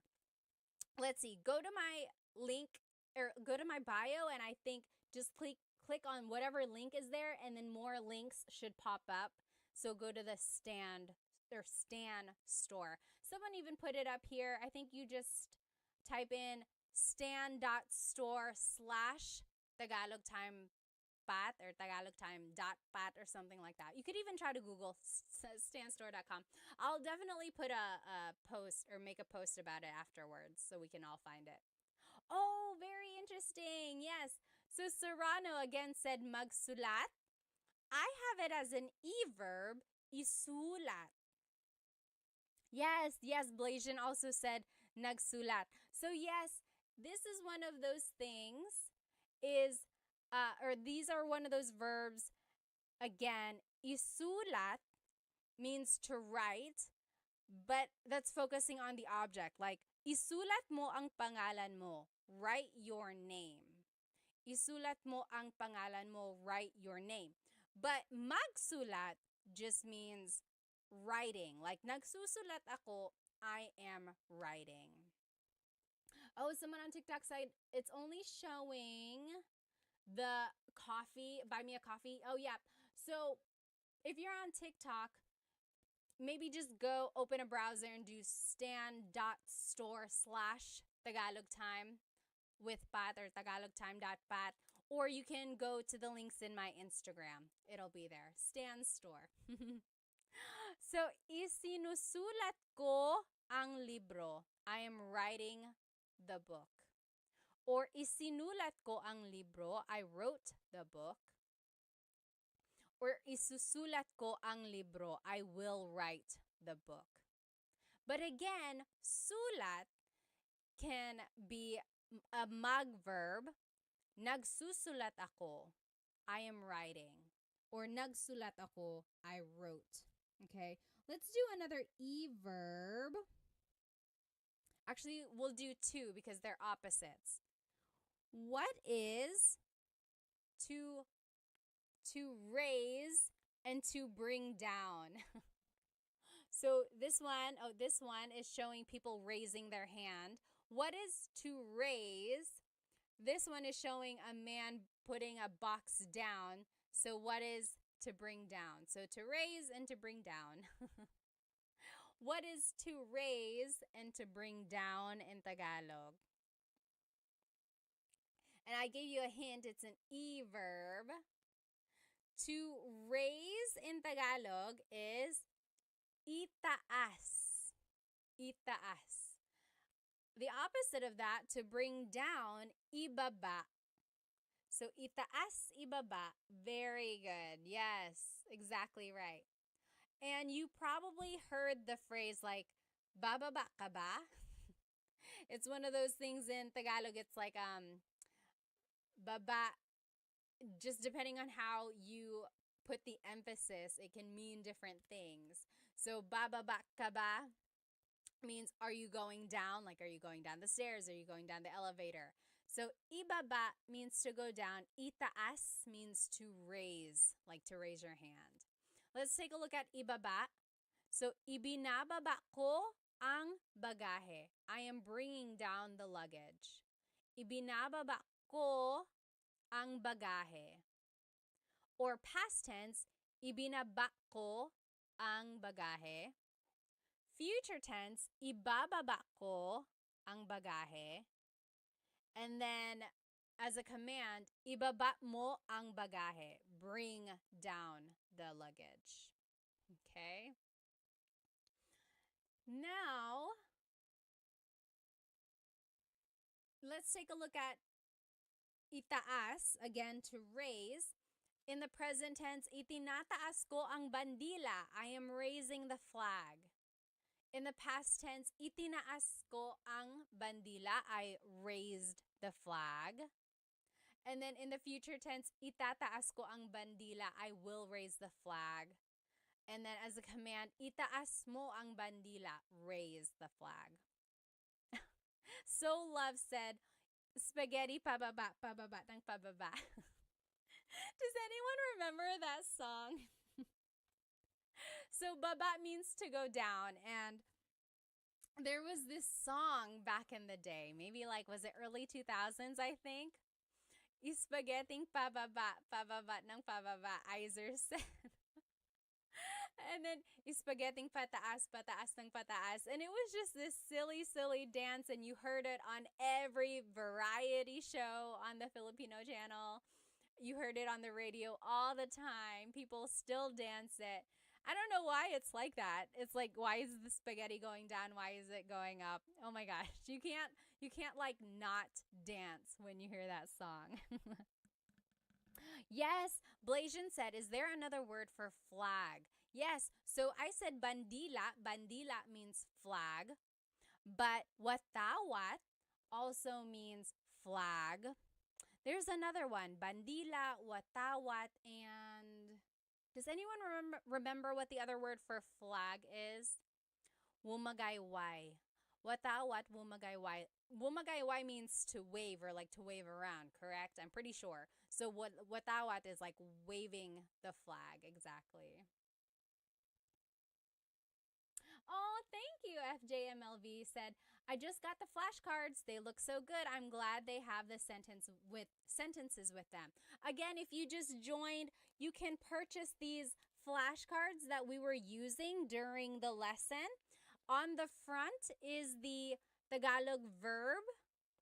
And then on the back are the conjugation patterns in the present tense, past, future, and a command. It's like an example. So I think it'll really help you learn more verbs.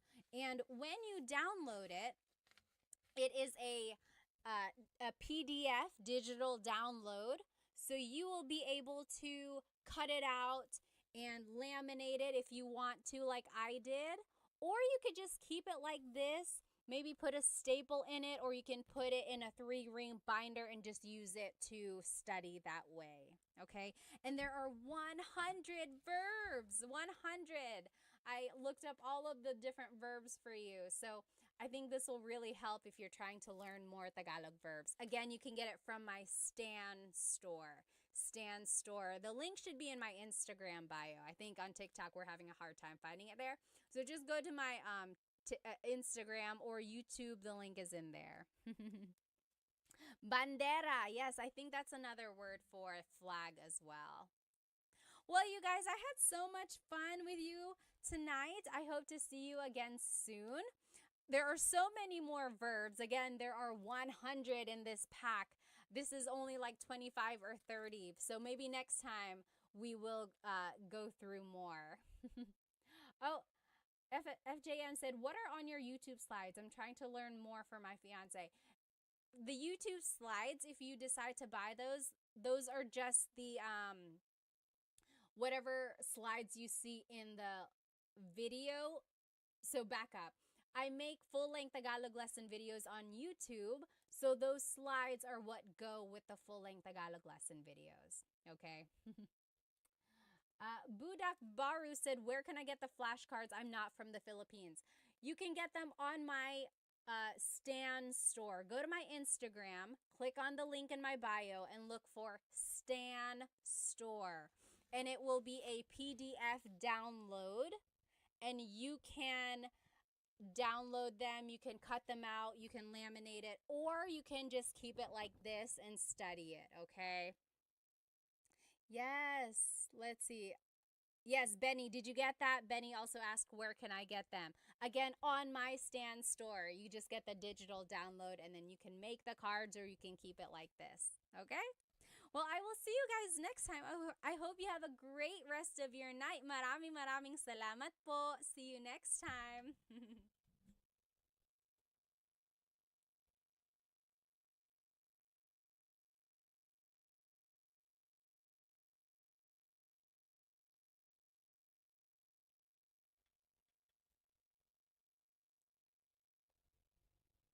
Hello, everybody. Let me know if you can hear me, especially here on YouTube. I want to make sure the microphone is turned on all right. And while you're setting that up, let me go ahead and invite our other friends. Of course, I go live on Instagram and TikTok and YouTube. Hello, everybody. Welcome. I'm so happy you're here. Happy New Year. You might be wondering, why are you still saying Happy New Year? It's like 2 weeks into the new year. Well, because it's our very first live of the year. So I figured it's just appropriate to say hello and Happy New Year to you. Let me know if you can hear me okay on TikTok and Instagram. I do have the microphones set up.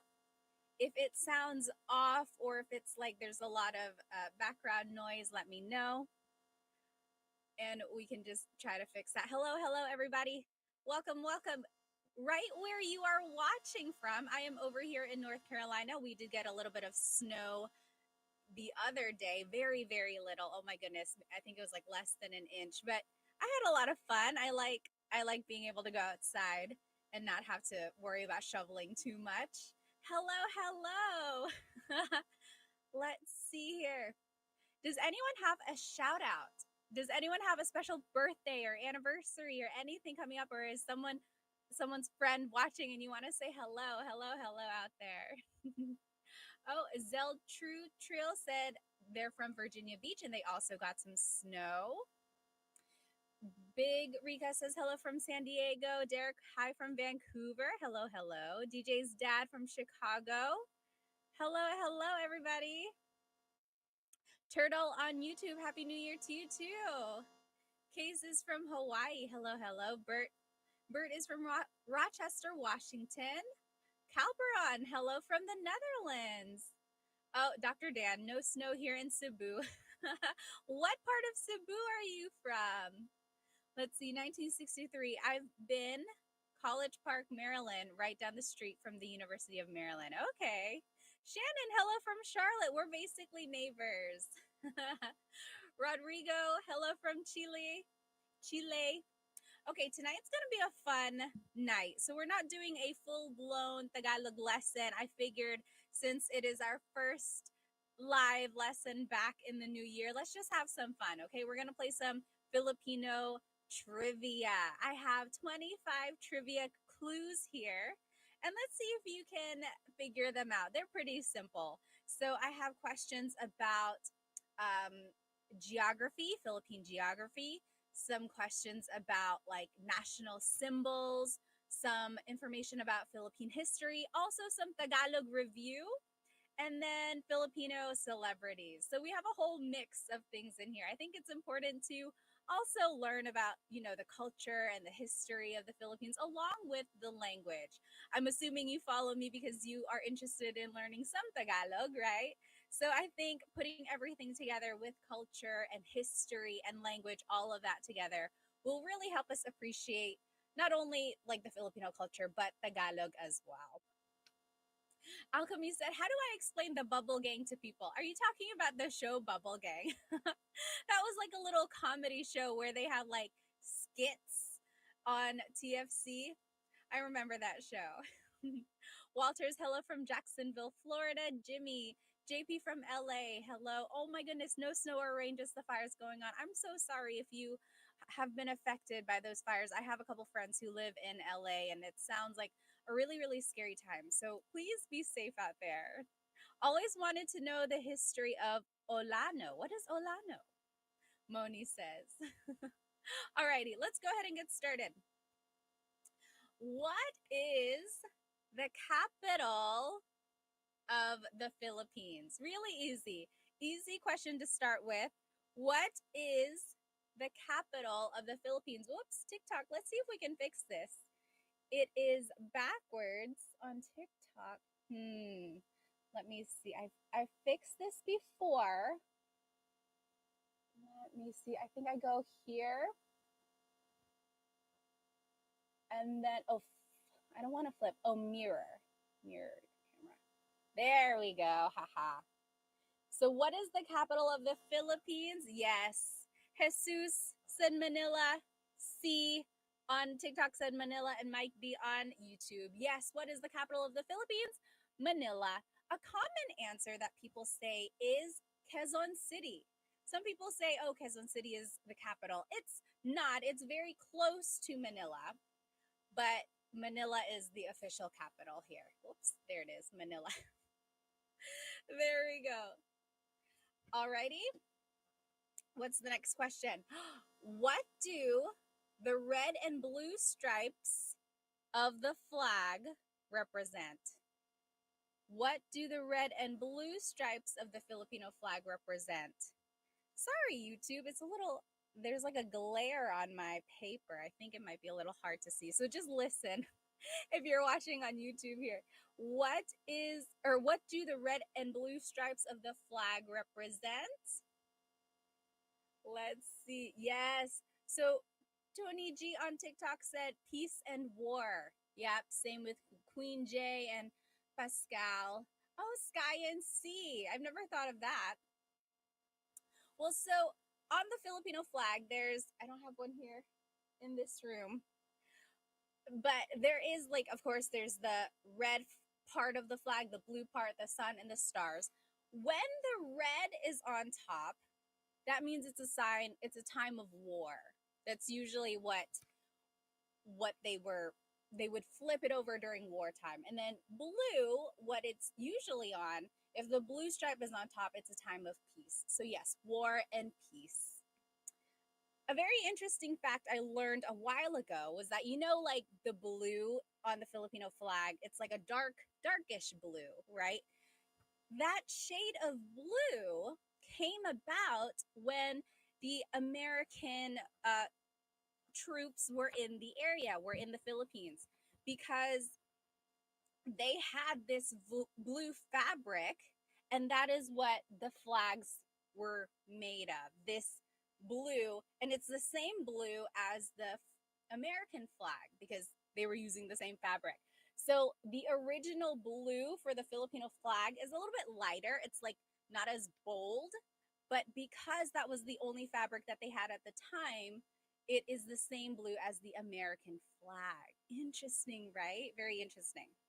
Okay, next question here. If you are just joining us, hello. We are playing Filipino trivia. It's just a very low-key live Tagalog lesson today because it is our very first one of the year. We are learning some fun facts about Filipino culture, Filipino history. Also, we'll be reviewing some Tagalog as well. So this is question number 3.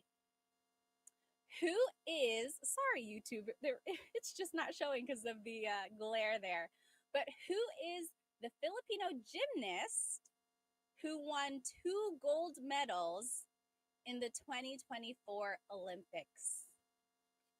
Who is the Filipino gymnast who won 2 gold medals in the 2024 Olympics? Yes, John S. on YouTube, you got it right.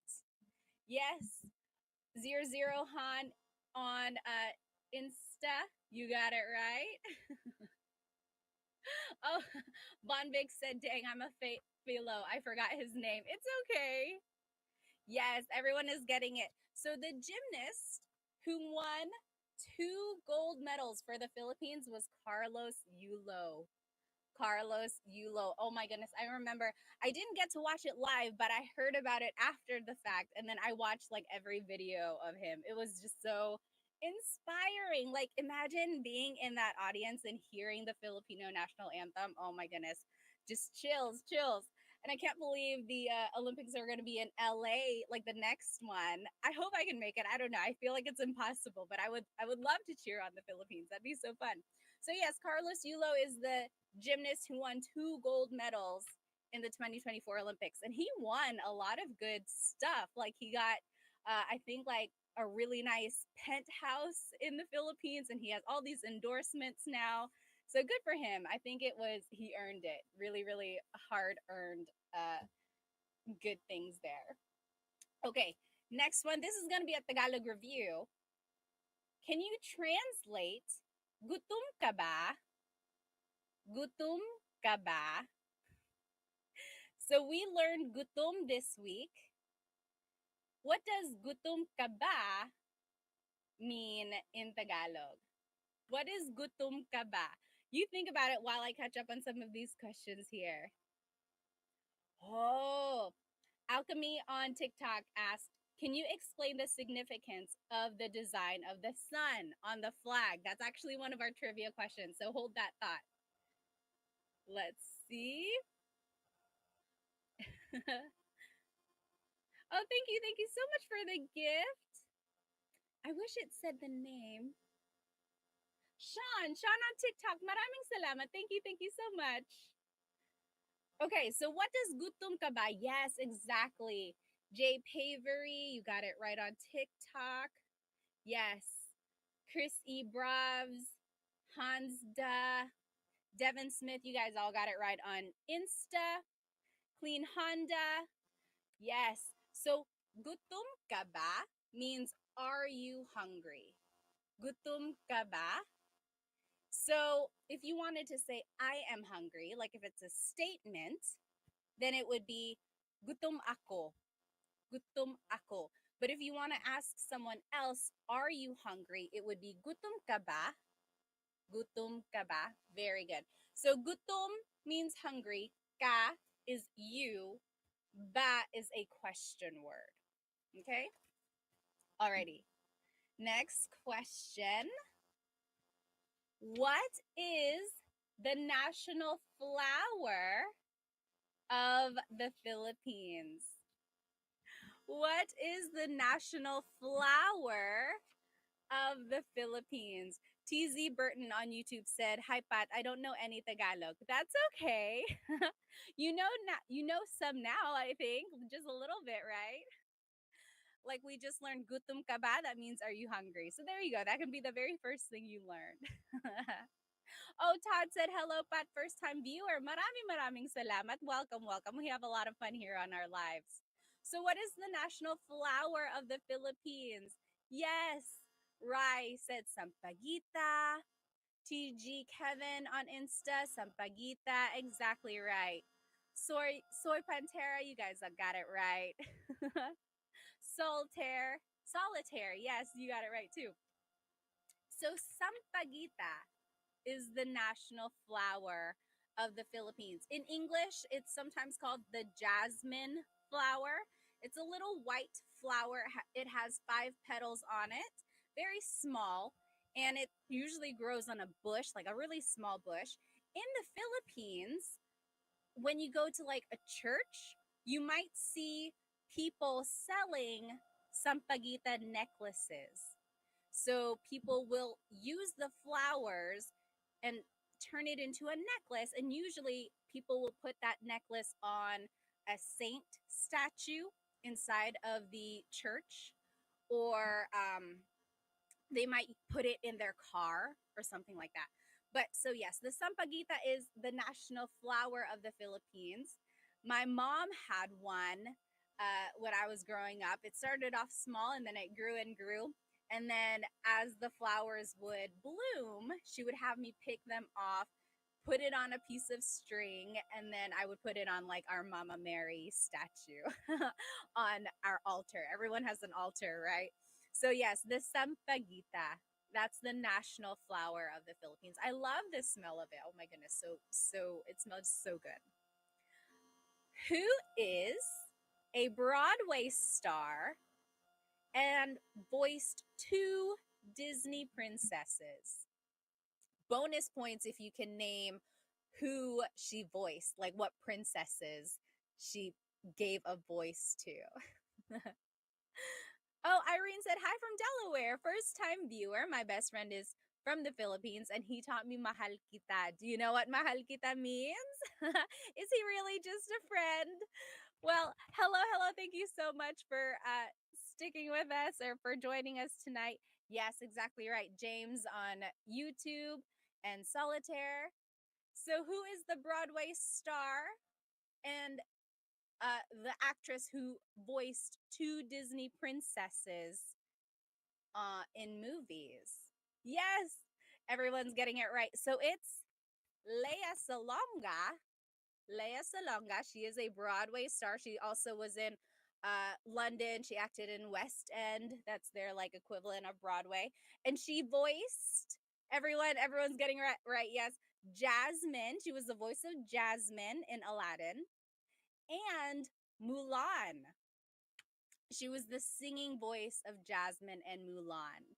Isn't that so awesome? That's so cool. It's like, it's such an achievement to be the voice of a Disney princess at all. But then to get the honor of being two princesses, like, that's amazing. Oh my goodness. Barbie said, aloha from Hawaii. Salamat po, Ate Pat. Thank you. Thank you. Thanks for joining us. Yes, Jay Pavery said also won a Tony Award. That's exactly right. So the Tony is the like highest award you can get in Broadway. Yep, she did win that. Alchemy was like, she was Mulan and Jasmine? Yes, yes. Okay, next question. When is Philippine Independence Day? What is the Independence Day in the Philippines? Does anyone know? Philippine Independence Day. Yes. James Holden, June 12th. June 12th. Jay Pavery said July 4th. So it depends on who you ask. When I was in high school, my US history teacher was like, he he asked the whole class, he was like, when is the Philippine independence? And he looked at me because he knew I was Filipino. And I proudly said June 12th. And I knew for a fact it was June 12th because my family had been in the Philippines on June 12th before. And there were celebrations. I was like, oh, it's June 12th. And then he looked at me and he was like, actually, it's July 4th. And he even opened the book, the textbook, and it said the Philippine independence is July 4th. That is because July 4th is the Philippine independence from America. Because America colonized the Philippines during World War II, but June 12th is what is recognized in the Philippines because that is the independence from Spain.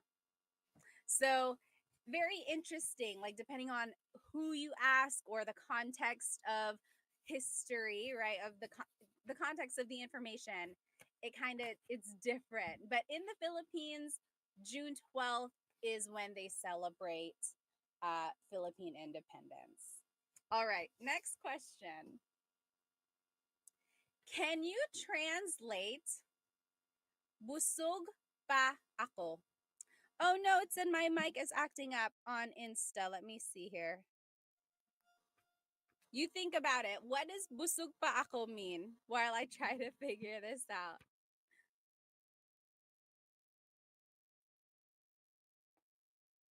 Okay, I just unplugged it on Insta here. Let me know if this is better. It's probably going to sound a little bit distant, but at least it won't be breaking up. What is busog pa ako? Yes, exactly right. You guys are getting it right. Bethel on TikTok. Yes, my sunshine. Very good. Okay, so I'm seeing a couple different answers here. So you could say, I'm full. Busog ako, I'm full. But what does the pa mean? Do you remember what does pa mean? Yes, exactly right. So when the word pa is in the phrase, that means I'm still full.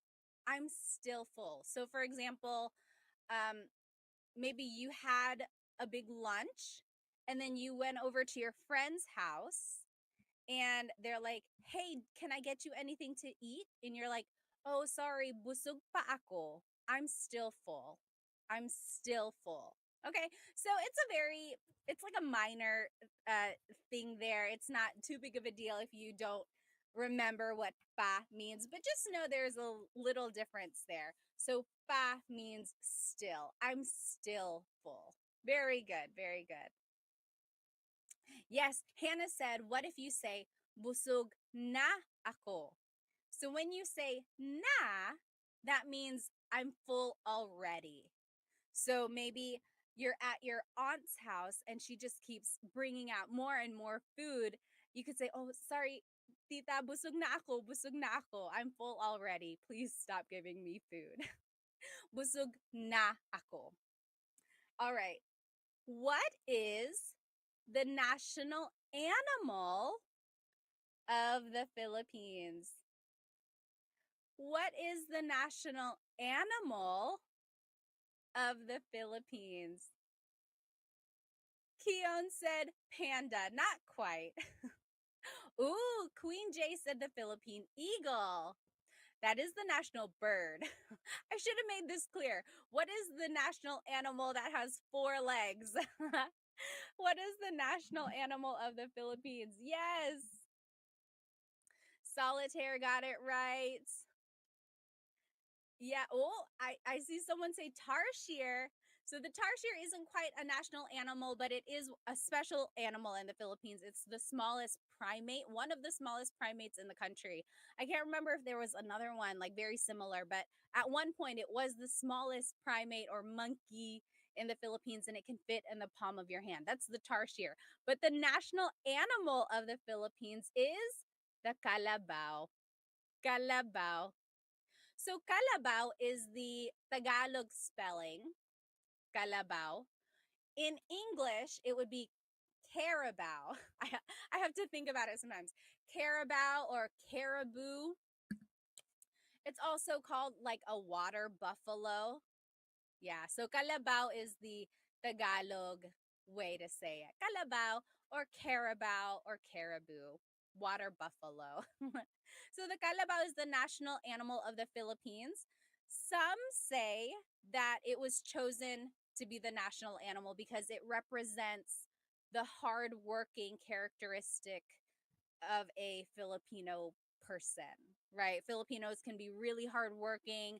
They strive for success. And just like the kalabaw, they work really, really hard to achieve what they want to achieve. So that's what I read. The kalabaw is, it symbolizes the Filipino. Okay, next question. What ocean surrounds the Philippines? What ocean surrounds the Philippines? Oh, LP, maraming salamat for the rose on TikTok. Thank you so much. Yes, exactly right.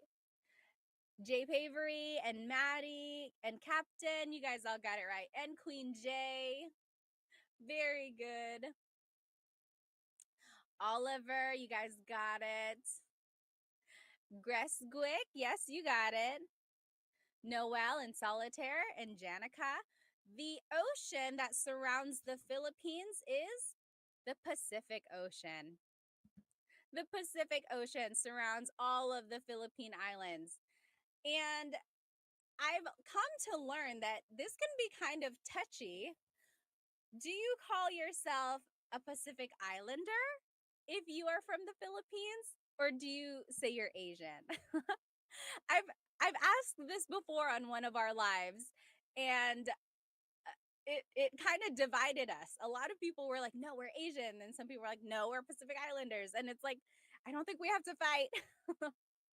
But what do you think? Do you call yourself a Pacific Islander? Because technically the Philippines is in the Pacific Ocean.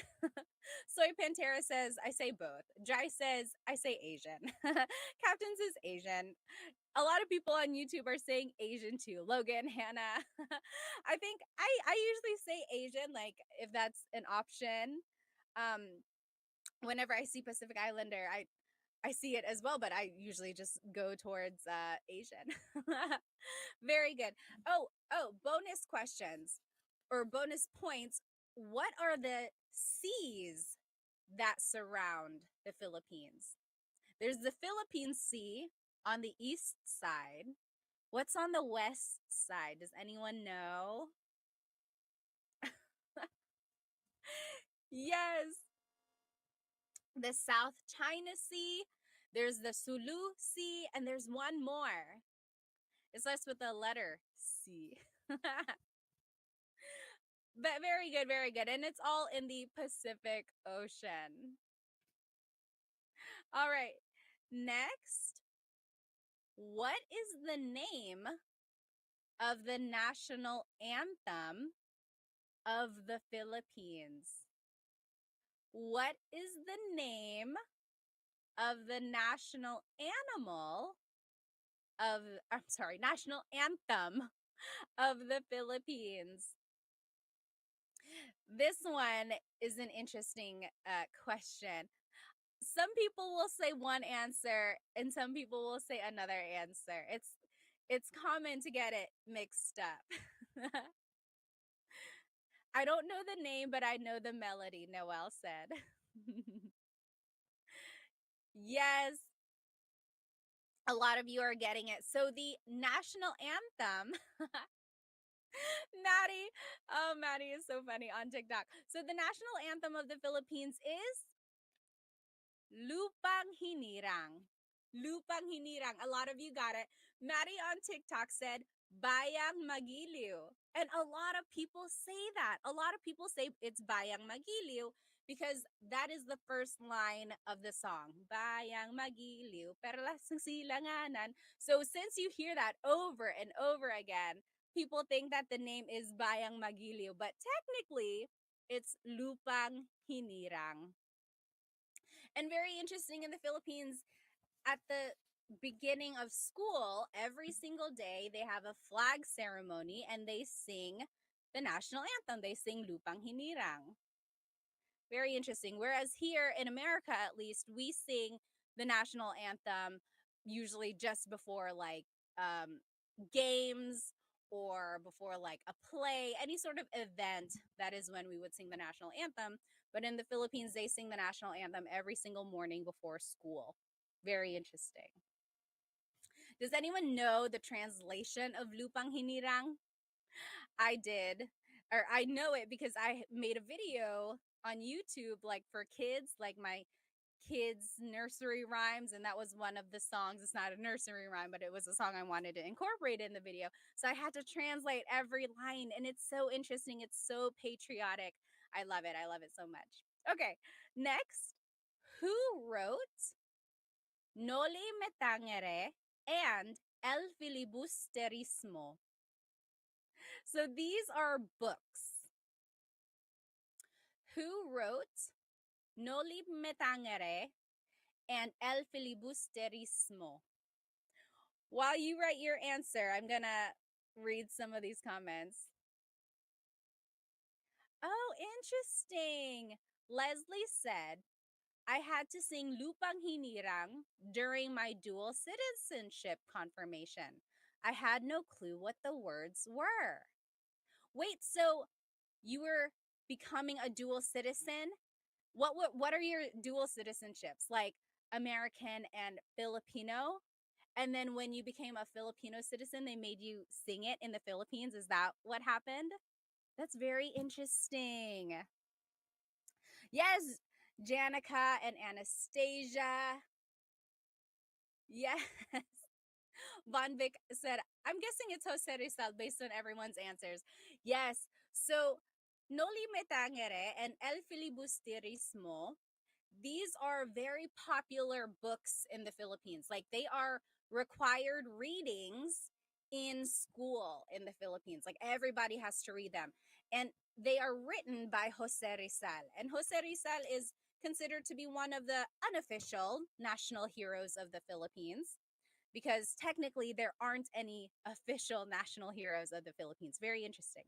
But he is an unofficial national hero of the Philippines and he fought for Philippine independence from Spain. And his two books, these two books, Noli Me Tangere and El Filibusterismo, they were like they're fictional, but they are based on the events that were happening there. I think I actually have the copy right here. Here they are. My dad got these for me when I was like a teenager. These were his pasalubong. When he went to the Philippines, he brought them back. I think maybe my aunts bought them. And then he was like, "Here, these are for you." So this is Noli Me Tangere. This is the first one, and El Filibusterismo. So these are from the Philippines, and they are in English. But I'm pretty sure you can find a copy like on Amazon or something like that. I'm not gonna lie, I have not read it all the way through. I think because I got it when I was a teenager, I started to read it and it was just all over my head. Like I didn't understand the context of it. I wasn't that interested. But now that I'm older, I really should get back to reading if I can find the time. I have to make time. But yes, you guys are exactly right. So point is, Jose Rizal is one of the national heroes of the Philippines. Dry said, I want the one in Tagalog. Yeah, maybe you can find the Tagalog version of these books and try to read it. That would be interesting. Okay. Can you translate this phrase? Antok siya. Antok siya. What does that mean? Antok siya. Oh, Von Vic said, are there any movies on Jose Rizal? Yes, there is. I can't remember the name because it's been a long time since I watched it, but I would imagine it's probably like Jose Rizal or something like that. If anyone knows the name of a movie about Jose Rizal, write it in the comments. Did you know Jose Rizal is actually a doctor? He was an eye doctor, an optometrist. And then he traveled all around the world, gaining lots and lots of knowledge. He knew lots of languages. He traveled to Europe and everything. And he just saw the injustices of the Spain colonizers on the Filipino community. And then he really fought for independence. Very interesting.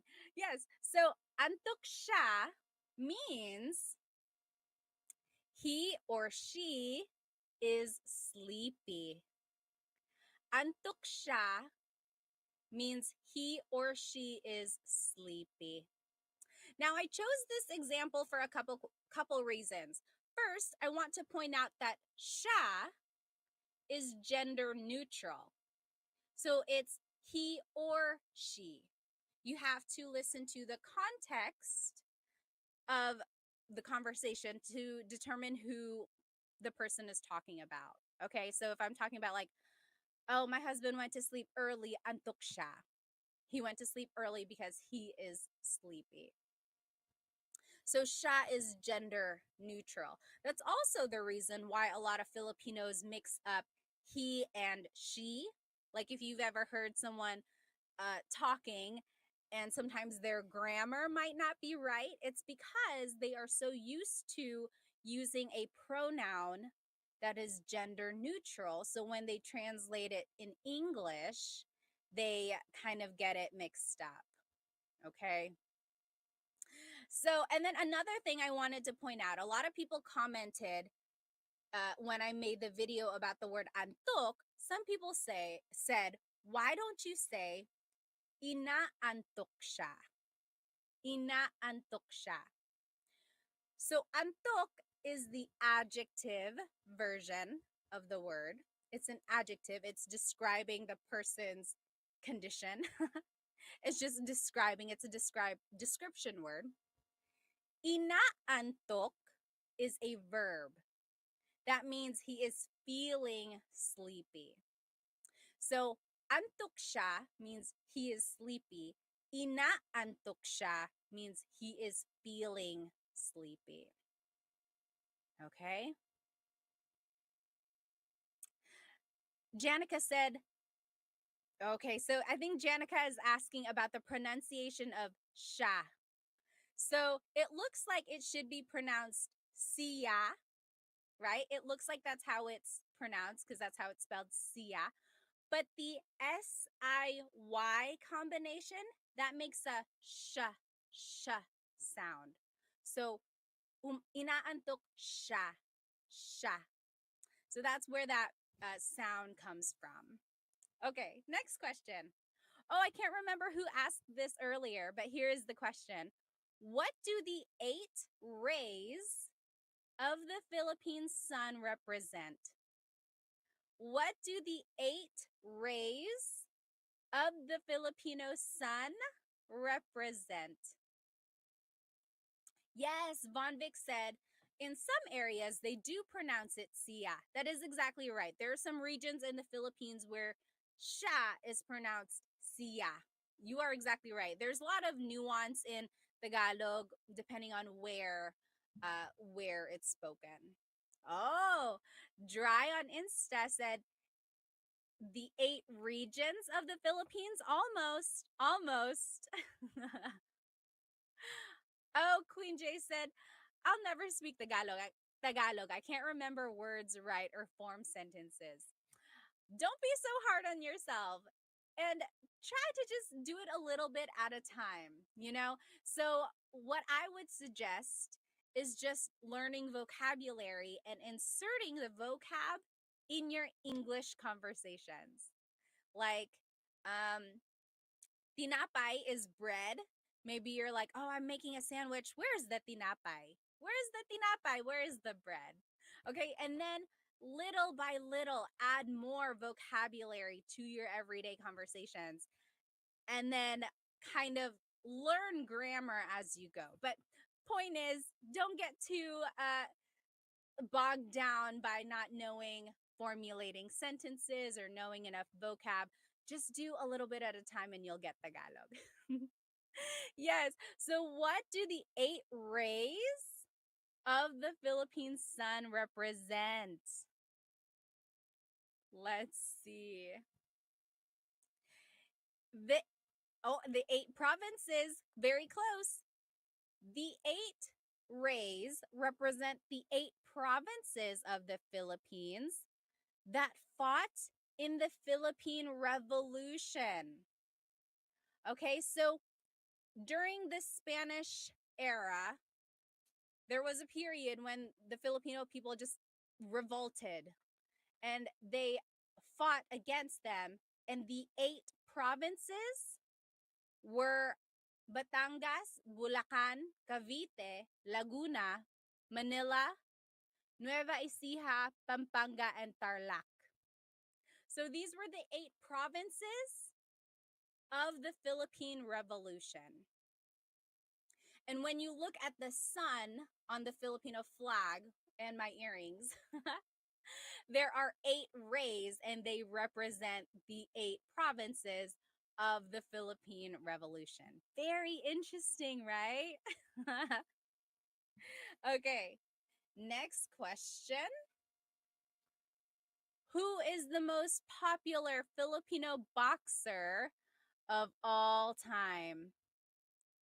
Who is the most popular Filipino boxer of all time?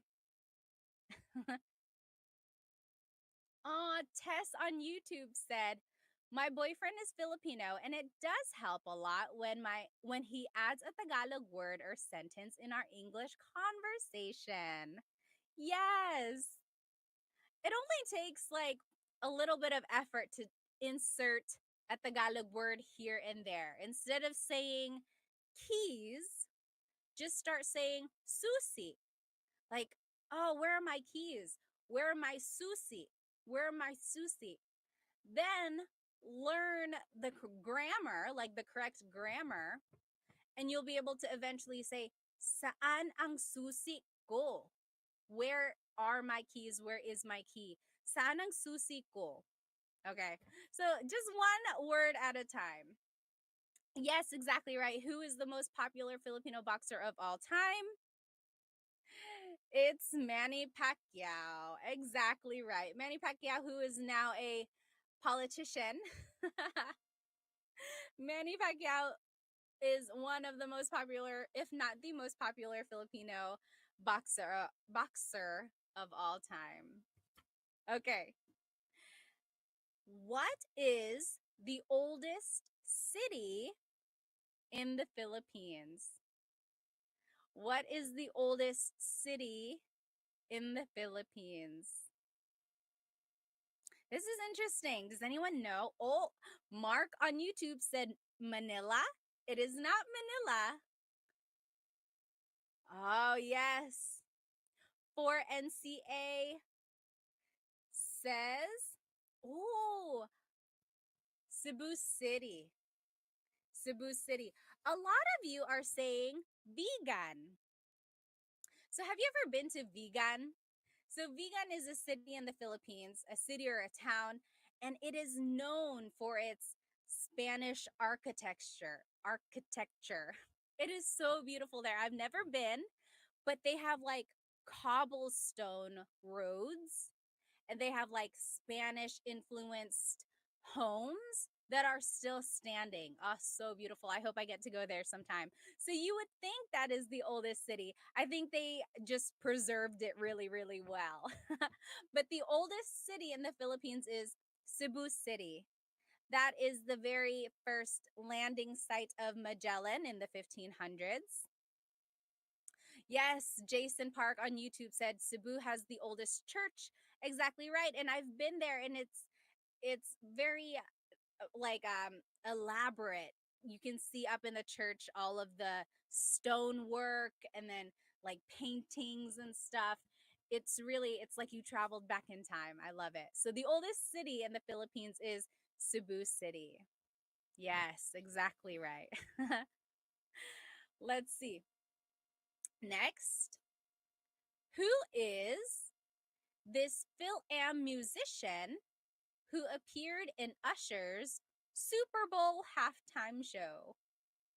Who is this Phil-Am musician who appeared in Usher's Super Bowl halftime show? This was so cool when she came out. Oh, people are saying Bruno Mars. Did Bruno Mars come out in Usher's show, though? Like, he's been in the Super Bowl performances, like the halftime shows, but I don't think he was there in Usher's show. Yes, you guys are getting it. Maddie, you guys got it. Eve, B Philly, Max Daddy. Oh, Max Daddy said she. It's not she. It is her. Does anyone know hers real name? I'm covering it up. Does anyone know her name? So she is a singer, but also a really good guitarist. She's like a really good musician. And her real name, yes, Jeremiah said Gabrielle.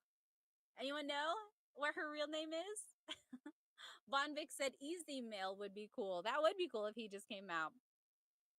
So her real name is Gabriela Sarmiento Wilson. Yes. Gabriela Sarmiento Wilson. I think I had this clue on a Jeopardy game for one of our Tagalog lives. And someone was like, that is a very Phil Am name.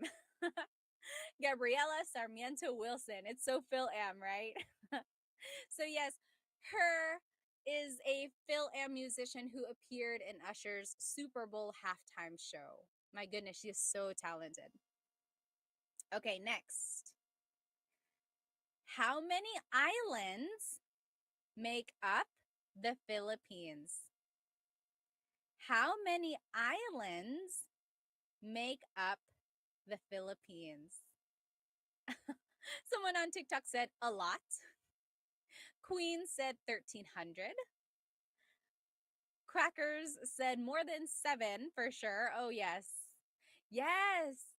YouTube, you guys are getting it. Hannah and James and Jason and Mike and Phil.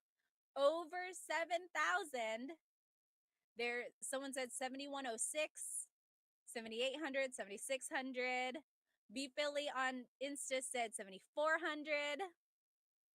4 NCA said 7,600. I sound like an auctioneer. Officially, it's 7,641.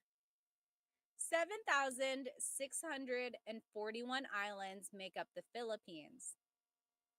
But it depends on whether or not it's high tide or low tide. And also, I read that of these 7,641 islands, only 2,000 are inhabited. That means there's more than 5,000 islands that are not inhabited. No one lives on them, which makes sense because some of them are just like rocky. And of course, if it's high tide, they might not even be around. So I think that's so interesting. There are over 7,600 islands, but only 2,000 are inhabited. That's still a lot of islands. That's 2,000 islands is still a lot to be inhabited. But the fact that there's even more, that's amazing. Yes. Is that the current number? I thought that changed. Possibly, probably, depending on just like the water levels. I'm sure it's always changing. Just know that there are over 7,000, 7,600. Yeah. Oh, yes. Todd said 7,107. That was the number I knew growing up, 7,107. But now people are saying like 7,600. It's constantly changing. Oh, Dead Eye then said, can't wait to move to the Philippines in June. Oh my goodness, that's so exciting. Okay. Next question. What is the national tree of the Philippines? What is the national tree of the Philippines? So earlier we talked about the national flower being the sampaguita, but does anyone know what the national tree is? Yes, Delaware Surf and Tink B for you click. You guys are getting it. B Philly. The national tree of the Philippines is Nara. Nara. So the Nara tree is a very sturdy tree. It has a really big trunk. And a lot of furniture in the Philippines is made out of Nara. Usually, like if someone is building a home and they want really good quality furniture, they're going to look for Nara furniture because it's strong. It can withstand like termites. Like a lot of people are like, oh, Nara ba yan? Is that Nara? So having like Nara furniture is something really good. So yes, Nara is the national tree of the Philippines. Very good, very good. Okay, translate this in Tagalog. Pagod kami. Pagod kami. Oh. Yes. Barbie on YouTube said Nara wood was used to build Noah's Ark. It's the strongest wood for ships. Really? Interesting. Awesome. Yes, you guys are getting it right. So what does pagod kami mean? Pagod means tired. Kami means we. So we are tired. Pagod kami. So I chose this example because to review the word pagod, but also let's review kami. Kami. So there are two different types of we in Tagalog. Pagod kami, we are tired. Pagod tayo, we are tired. Okay, so you can say it two different ways. It just depends on who is included in the we. There's pagod kami, that's exclusive. Maybe I'm on the phone with you and I'm like, oh, Chris and I, we just went exercising. Pagod kami. We are tired. You're not tired. You weren't exercising with us. You're excluded. So that's exclusive. Pagod kami is exclusive. Now, if we were all exercising together as a class, we would say pagod tayo. Pagod tayo. We are all tired. So I just wanted to show again that there are two different types of we in Tagalog. And depending on who is included, you would use a different type of pronoun. Very interesting. Okay, next question. What are the three main islands of the Philippines? What are the three main islands of the Philippines? We've been talking a lot about the Philippine Islands. But what are the three main islands? Yes, TG Kevin, Von Vic, you got it. Oh, Crackers almost got it. You got two of the three.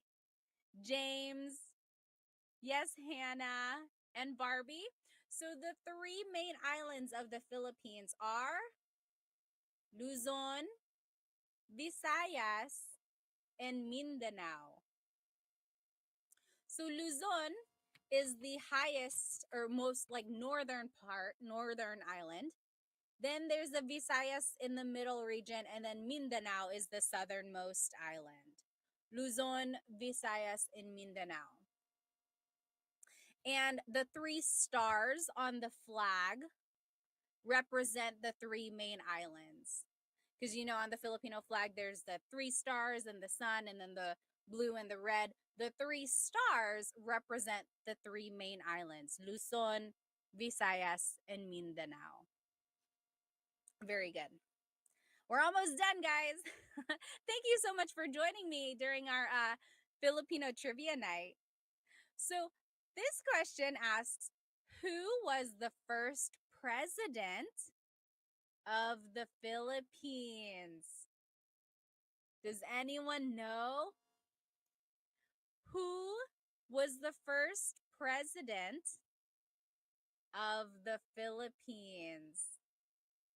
Yes, for NCA. You got it right. The first president of the Philippines was Emilio Aguinaldo. Yes, James, you got it right. Emilio Aguinaldo. He is the first president of the Philippines. And that was after the Philippine Revolution.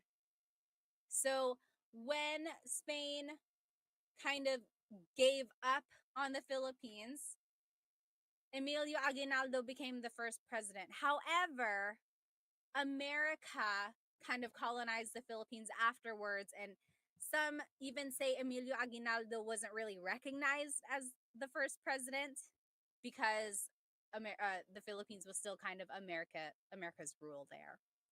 But yes, the first president technically is Emilio Aguinaldo. Okay. Oh, this is a fun question. Who is this social media influencer from Hawaii?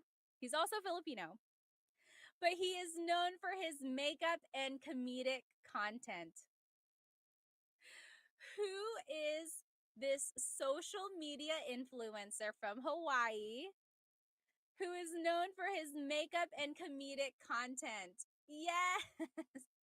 Everyone on TikTok knows him. Everyone is getting it right on TikTok here. Yes. Ben and Luke and Jeremiah. Yes, B. Philly and M. So Bretman Rock.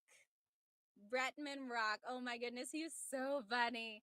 Everything he puts out, like all the videos he puts out, like I cannot help but laugh. Every single one. So Bretman Rock, he is a social media influencer known for his makeup videos and just really, really funny content. Alrighty. Next, only a couple more clues. Can you translate nalalamigan ako? Nalalamigan ako. Can you translate that?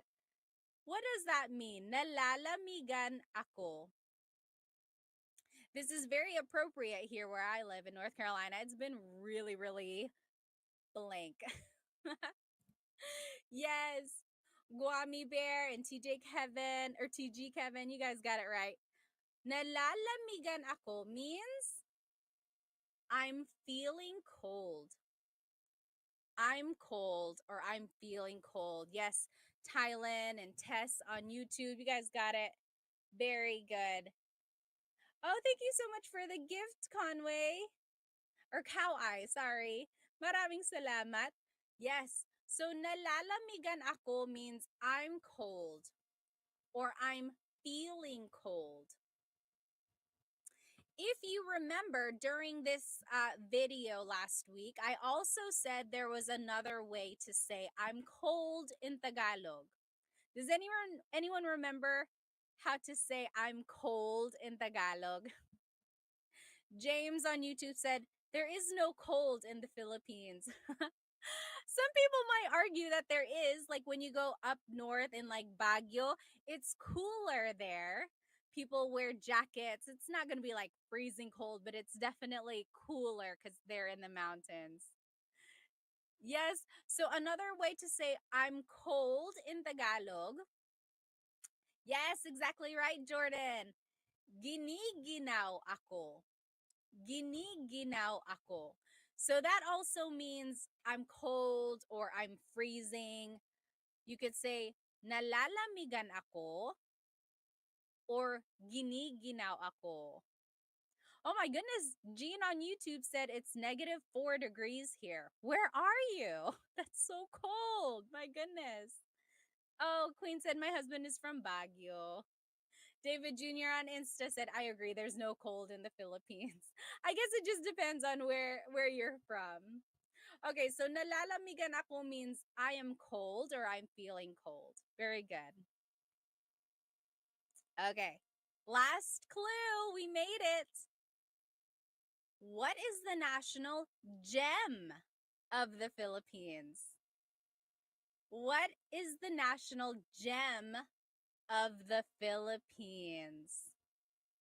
Oh, Chase on TikTok said, will you still do Tagalog words every day after the TikTok ban? Yes, absolutely. If TikTok is banned here in the States, come on over to Instagram or to my YouTube channel. Find me, Tagalog Time. We will still learn Tagalog every single day, I promise. What is the national gem of the Philippines? Ethan on YouTube, you got it right. Oh, wow. Some people are putting in lots of different answers here. Luke on TikTok, you got it right. Mr. Avion said, is it Ruby? 4NCA said, is it Jade? Cow I said, is it rice? No, it's not rice. Yes. So the national gem of the Philippines, yes, B Philly, exactly right. The national gem is the pearl. The pearl. So the pearl is the national gem of the Philippines. And interestingly, it's it's mentioned in Lupang Hinirang, the national anthem. Perlas ng Silanganan, Pearl of the Orient, right? So the pearl is the national gem of the Philippines. Oh, Quacker said, is pearl even a gem? It is kind of technically, yeah, it's considered to be a gem. Some people have mentioned, is that why your ring a pearl? Or is that why your ring is a pearl? You get what I'm trying to say. Is that why your ring is a pearl? So my engagement ring, I don't know if you can see it really well. It's a pearl. And no, it just happened to be like that. You might be like, oh, of course it's a pearl because she loves the Philippines. It just happened to be like that. Okay, quick side story. When I was in high school, my family went to Epcot at Disney World. And in the Japan area, you could go and pick out an oyster. And my mom did that. And whatever pearl was inside of the oyster, you could keep and you could turn it into a piece of jewelry. And my mom waited in line. There were so many people. She got the really, really old, like a really old looking clam or oyster, whatever animal it is. And she was smart because the older it is, the bigger pearl is going to be inside, right? So she chose it. It was finally her turn. She got this really old looking clam or oyster, whatever it is. Anyway, they opened it and then this huge pearl came out.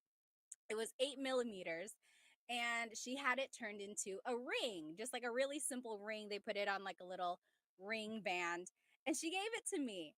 And then within like 30 minutes, I lost it. I felt so bad because like she had given it to me to wear and then I had to go use the bathroom and I took it off because they said you're not supposed to put soap or lotion on it because pearls are very sensitive.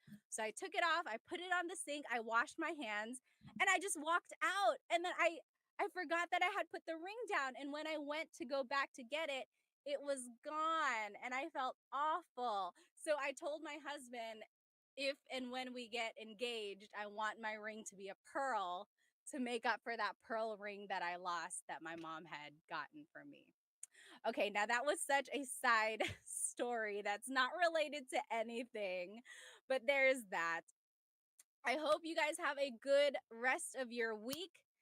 I hope you have a good Monday tomorrow. And otherwise, I will see you on Tagalog Tuesday and Thursday.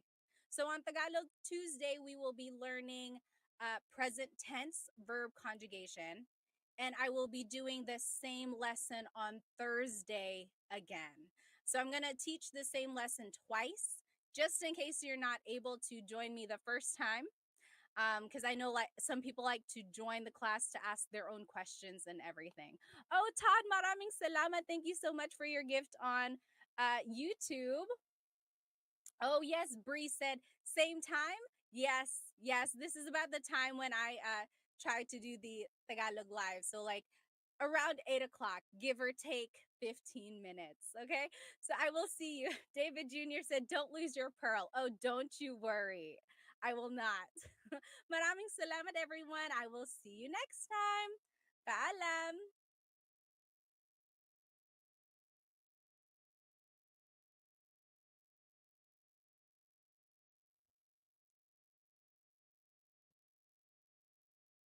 Hello, hello, everybody. Welcome to tonight's episode of Tagalog Time with Pat.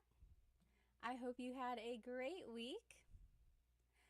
Hello, hello, everybody. Hi. I am live right now on YouTube, on Instagram, on TikTok, and we have someone else tonight. Welcome, Facebook. Welcome, welcome, everybody. I am doing a live Tagalog lesson as always. Welcome to Tagalog Thursday. My whole presentation is on YouTube, so you should be able to see everything that I've written out for you. There might be some graphics in there. Sometimes it helps to just kind of see everything written out. So if you are joining me on TikTok, Instagram, or Facebook, feel free to go ahead and jump onto my YouTube channel, and that is where you'll be able to see this presentation. Let me know if you you can hear me, or if my sound ever cuts out, just write like sound or no sound or something like that, and then I'll check my microphones. I have like 3 of them right now. Hello, hello. As always, go ahead and write where you are currently watching and how old you are, and maybe write why you want to learn Tagalog. Just while we wait for everyone to come and join us here in our live. I hope you have had a good day. Anong ginawa ko ngayon? What did I do today? Hinatid ko yung anak ko sa camp. I dropped off my kid at camp. Tapos naglinis ako ng bahay. I cleaned the house. Darating yung pamilya ng asawa ko on Saturday. So my husband's family is coming on Saturday. So I just cleaned up a bit. Ano pang ginawa ko? Nag-edit ako ng video at gumawa ako ng lesson para sa Tagalog Time ngayon. I edited some videos and I made this PowerPoint for our class tonight. So go ahead and jump into the YouTube or my YouTube channel if you want to see this whole presentation, and the recording will be on my YouTube channel afterwards as well. Okay? Let me just see where everyone is from. You can write where you are watching and your age. Also, let me know if the audio is weird or if you cannot hear me, okay? Hello, hello. Oh, Mark is from Toronto, 56. From my understanding, there's a lot of Filipinos in Toronto, isn't there? Hawaii, AJ said. Sydney, Australia, Peter says. Hello, hello. Who else do we have? Hello from Makati. How nice. It says, your Shan Chan said. Itty Bitty is from Davao. Flo is from Vancouver. Hello, hello, everybody. All right. Alrighty. And then over here on YouTube, where are you guys from? I am from Iloilo, Lo said. I am Indian. I'm here in the Philippines, Gurav said. Hello, hello. Dawn is 43. You sound good. Awesome, awesome. Okay, let's go ahead and get started. So I have a very, I think, useful Tagalog lesson for us tonight. Tonight, we are actually going to be learning about the family and phrases that you can use with your family or talking about your family. Okay, so let's take a look at tonight's agenda. We will be talking about, first we'll learn about family vocabulary. So how to say like your mom, your dad, your sister, your cousins, your aunts, things like that, okay? Then we will learn some phrases we can use about our family. For example, if we are introducing our family to someone else or talking about our family with someone else, those are the phrases we're going to learn. And then we're going to learn some phrases for our family. So things we can say to each other, to our mom, to our dad, to our siblings, or our like lolos and lolas, things like that.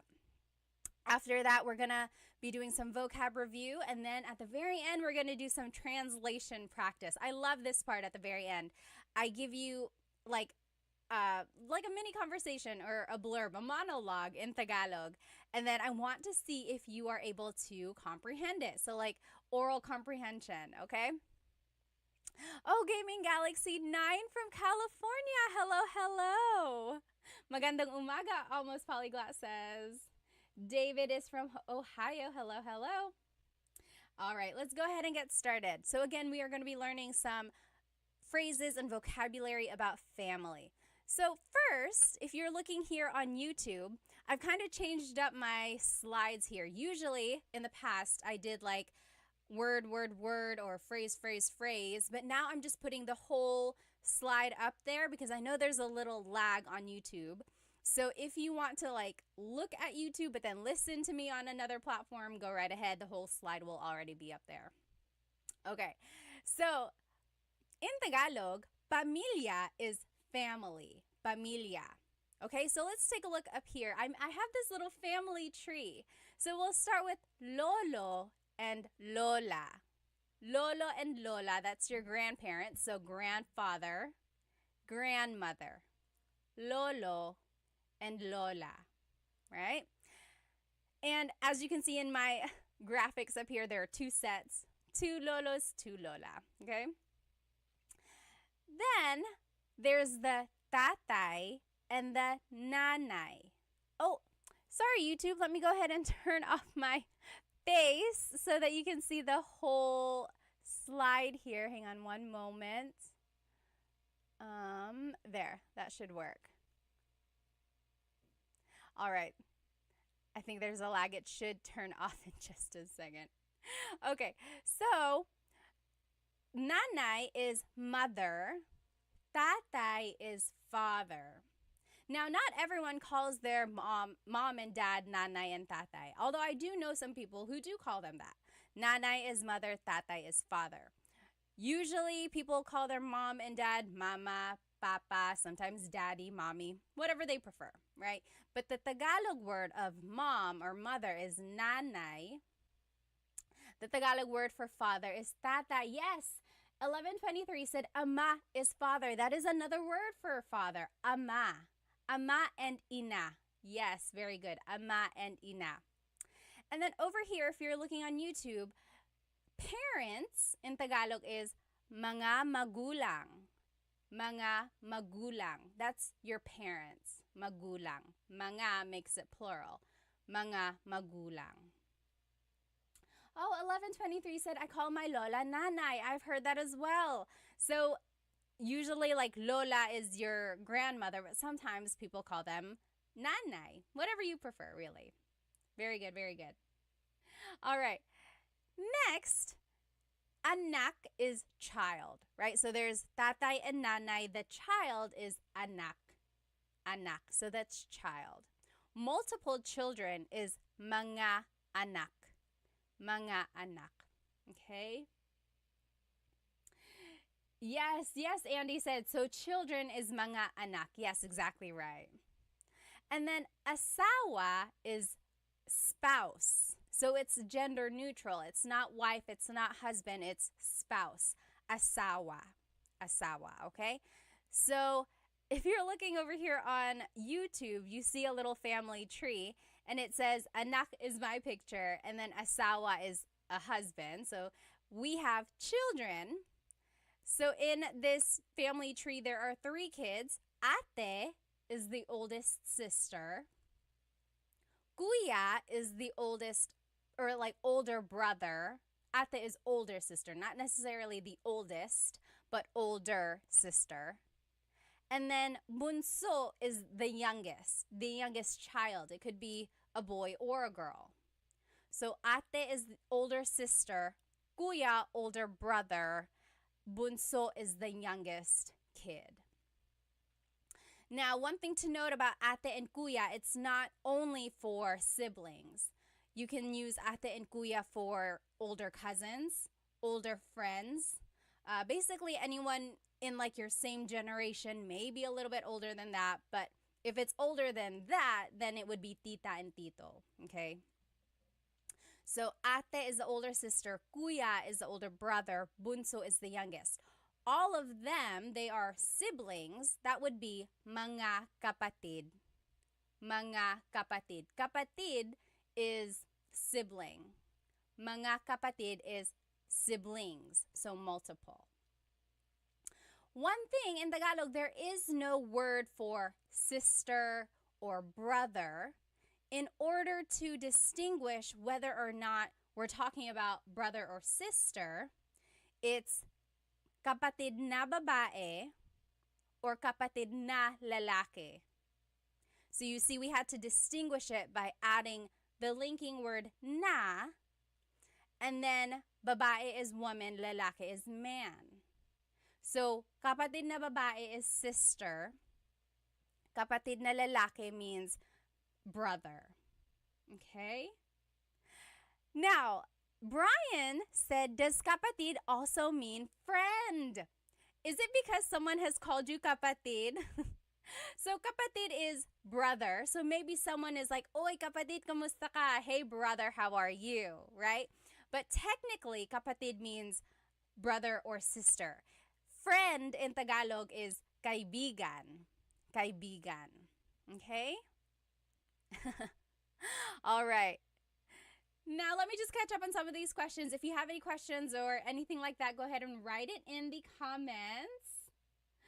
Let's see. Oh, is there a difference between ang and nang, or is it the same thing? So that kind of is more like grammar. Ang means it's like an article, the thing. Nang means some or a thing. So for example, kinakain ko ang adobo. I am eating the adobo. So you hear the ang, kinakain ko ang adobo. Versus, kumakain ako ng adobo. I am eating some adobo. Okay? The legend said, bakla is the only thing I heard from my friends. Do you know what that means? It's not bad. Bakla is gay. So for those who are in the LGBTQ community, you probably know that word. All right, let's keep going. So try saying these words with me, okay? Lolo, lola. Lolo, lola. That's your grandfather, grandmother. Oh, someone brought up a good question. Tio on Facebook said, what about manong and manang? Have you ever heard that before? So instead of ate and kuya, people refer to their older sibling or like older cousin as manong and manang. So they are similar. That means like older sister or older girl or older boy, but it's from a different region. I think in Ilocano, they use manong and manang. In Bicol, they also use manong and manang as well. And I'm sure in other places, they use that as well. But in Tagalog, like the Central Luzon area, usually it's ate and kuya. Oh, Green, thank you so much for the badge on TikTok. Thank you so much for the gift. Any donation or anything that I earn from these, I really give back to the Filipino businesses that I know of. As you can see, my earrings, I think some people have already mentioned it. I love your earrings. Yes, these are from Sunkissed Pinay. So I always love giving back. Shout out to them. Be sure to check them out. Sunkissed Pinay. Okay, great questions. Now, let's keep going. Oh, Gurav said, what about Dai instead of Bunso? Has anyone ever heard of Dai and Dong? Inday or Dodong? I know those names very specifically because my husband's family is from Cebu. So they call every girl Inday. They call every boy Dodong. So it's like Dodong Matthew, Inday Sarah. And then everyone else is also Inday and Dodong as well. So again, it's just that idea of giving like a title to someone. Kind of makes it a little bit more familial, I think. Okay, so we said lolo and lola. Try saying this with me. Tatay, nanay. Tatay, nanay. So that's father and mother. Okay, next, anak is child. Anak, child. Multiple would be mga anak. Mga anak. That's children. Then there's asawa, which is your spouse, asawa. Again, it's not specific. It's not wife or husband. It's just spouse. Okay? Then there's ate, kuya, and bunso. Ate, kuya, bunso. Ate is the older sister, older sister, could be older cousin. Then there's kuya, the older brother or older guy cousin. Then there's bunso, which is the youngest sibling. It could be a boy or a girl. Altogether, they are mga kapatid. Mga kapatid siblings. Okay? Then, if you want to be specific, because kapatid is gender neutral, if you want to be specific and say sister, it would be kapatid na babae. Kapatid na babae. Thomas, thank you so much for the gift on TikTok. Thank you. And then kapatid na lalaki is brother. I had to double check there. Kapatid na lalaki is brother. Okay? Next, here are just some more vocabulary about the family. Pinsan is cousin. Pinsan. Now, you'll notice if you're looking over here on YouTube, pinsan is another one of those gender-neutral words. So you have to specify. You can say, pinsan na lalaki, so my guy cousin, or pinsan na babae, my female cousin. Very interesting, right? Oh, good question, good question. Andy on TikTok said, how would you say they are spouses? Like they are married to each other. They are spouses. If you wanted to say they are married, you could say mag-asawa sila. Mag-asawa sila. They are spouses. Mag-asawa sila. Andy said, how do you say multiple asawa? Like if you had more than one, I guess it would be mga asawa, right? Mga asawa. All right. Pamangkin is niece or nephew. Pamangkin. Again, gender neutral. You have to say pamangkin na lalaki, pamangkin na babae. Interesting. I think it says a lot about the Filipino culture when there is no distinguishing factor between genders here, right? So it's just pinsan, your cousin, pamangkin, niece or nephew. And then from there, you have to specify whether or not they are female or male. Okay, 1123 said, what are the pronouns? Like they, them, theirs. So yes, it depends on the type of verb, but just basically, they is sila or nila. Theirs is, see, I'm getting confused. We're going to talk about pronouns in just a minute. Hold your question, okay? All right, let's keep going. So then, tito and tita are uncle and aunt. Okay?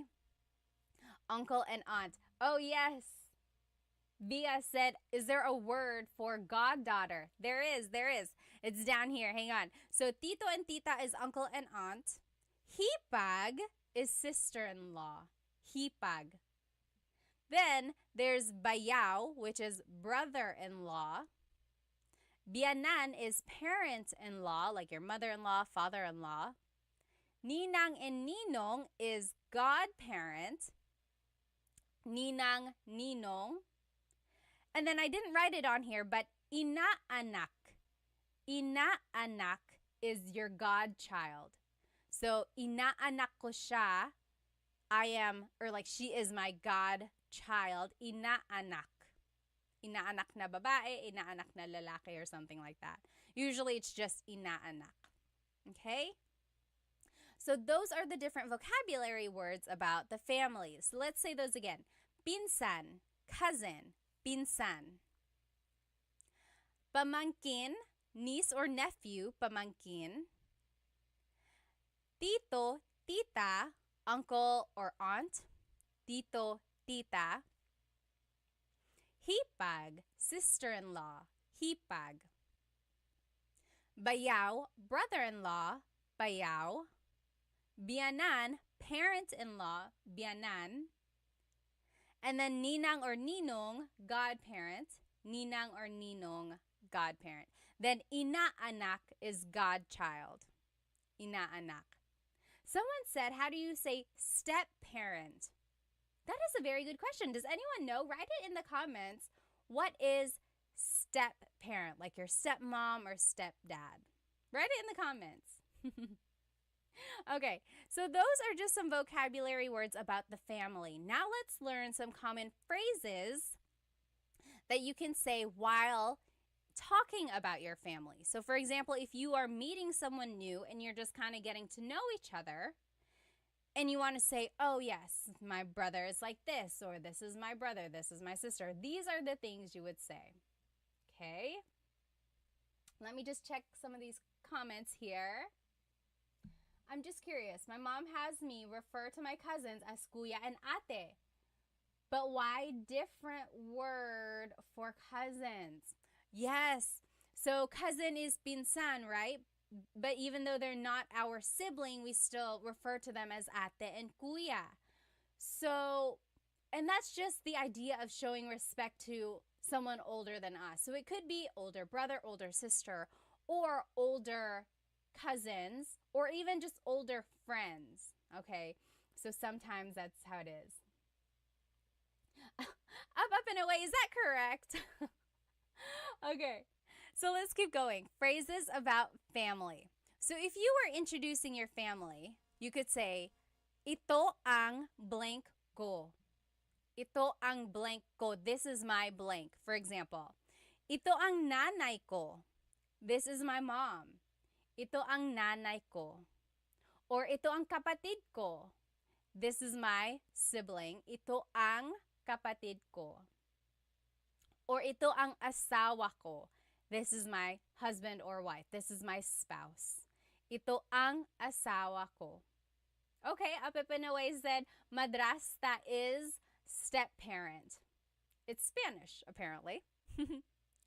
So if you wanted to say, for example, if you are introducing your family to someone, it would be, ito ang blank ko. This is my blank. Ito ang nanay ko. This is my mom.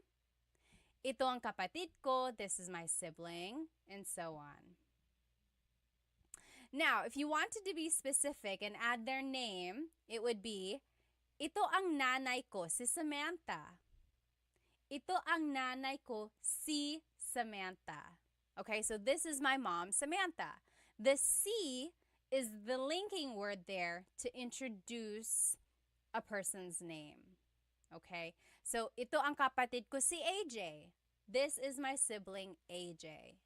Or ito ang kapatid ko, si Chris. This is my husband, Chris. Okay?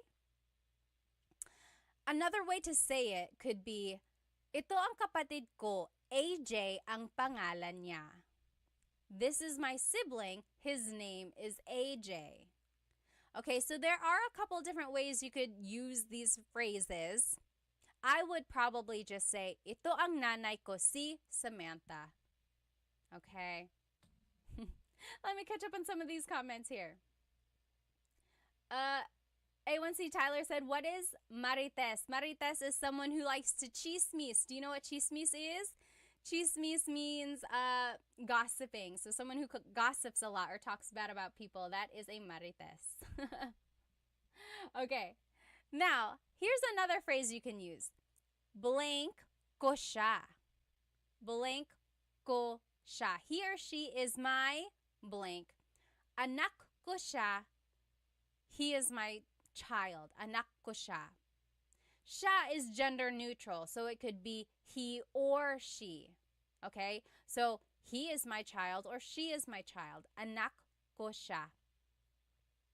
Next, tatay ko siya. He is my dad. Asawa ko siya. He is my husband or she is my wife. She is my spouse. Okay? Next, you might also hear someone say, anak ko yan. So instead of saying, anak ko siya, he or she is my child, you could hear, anak ko yan, that is my child. Okay, so a little different. Again, tatay ko yan, asawa ko yan. That is my father, that is my husband or wife. Next, if you wanted to talk about how many siblings you have, it would be blank ang kapatid ko. Number ang kapatid ko. I have blank number of siblings. For example, dalawa ang kapatid ko. Dalawa ang kapatid ko. I have 2 siblings. Or apat ang kapatid ko.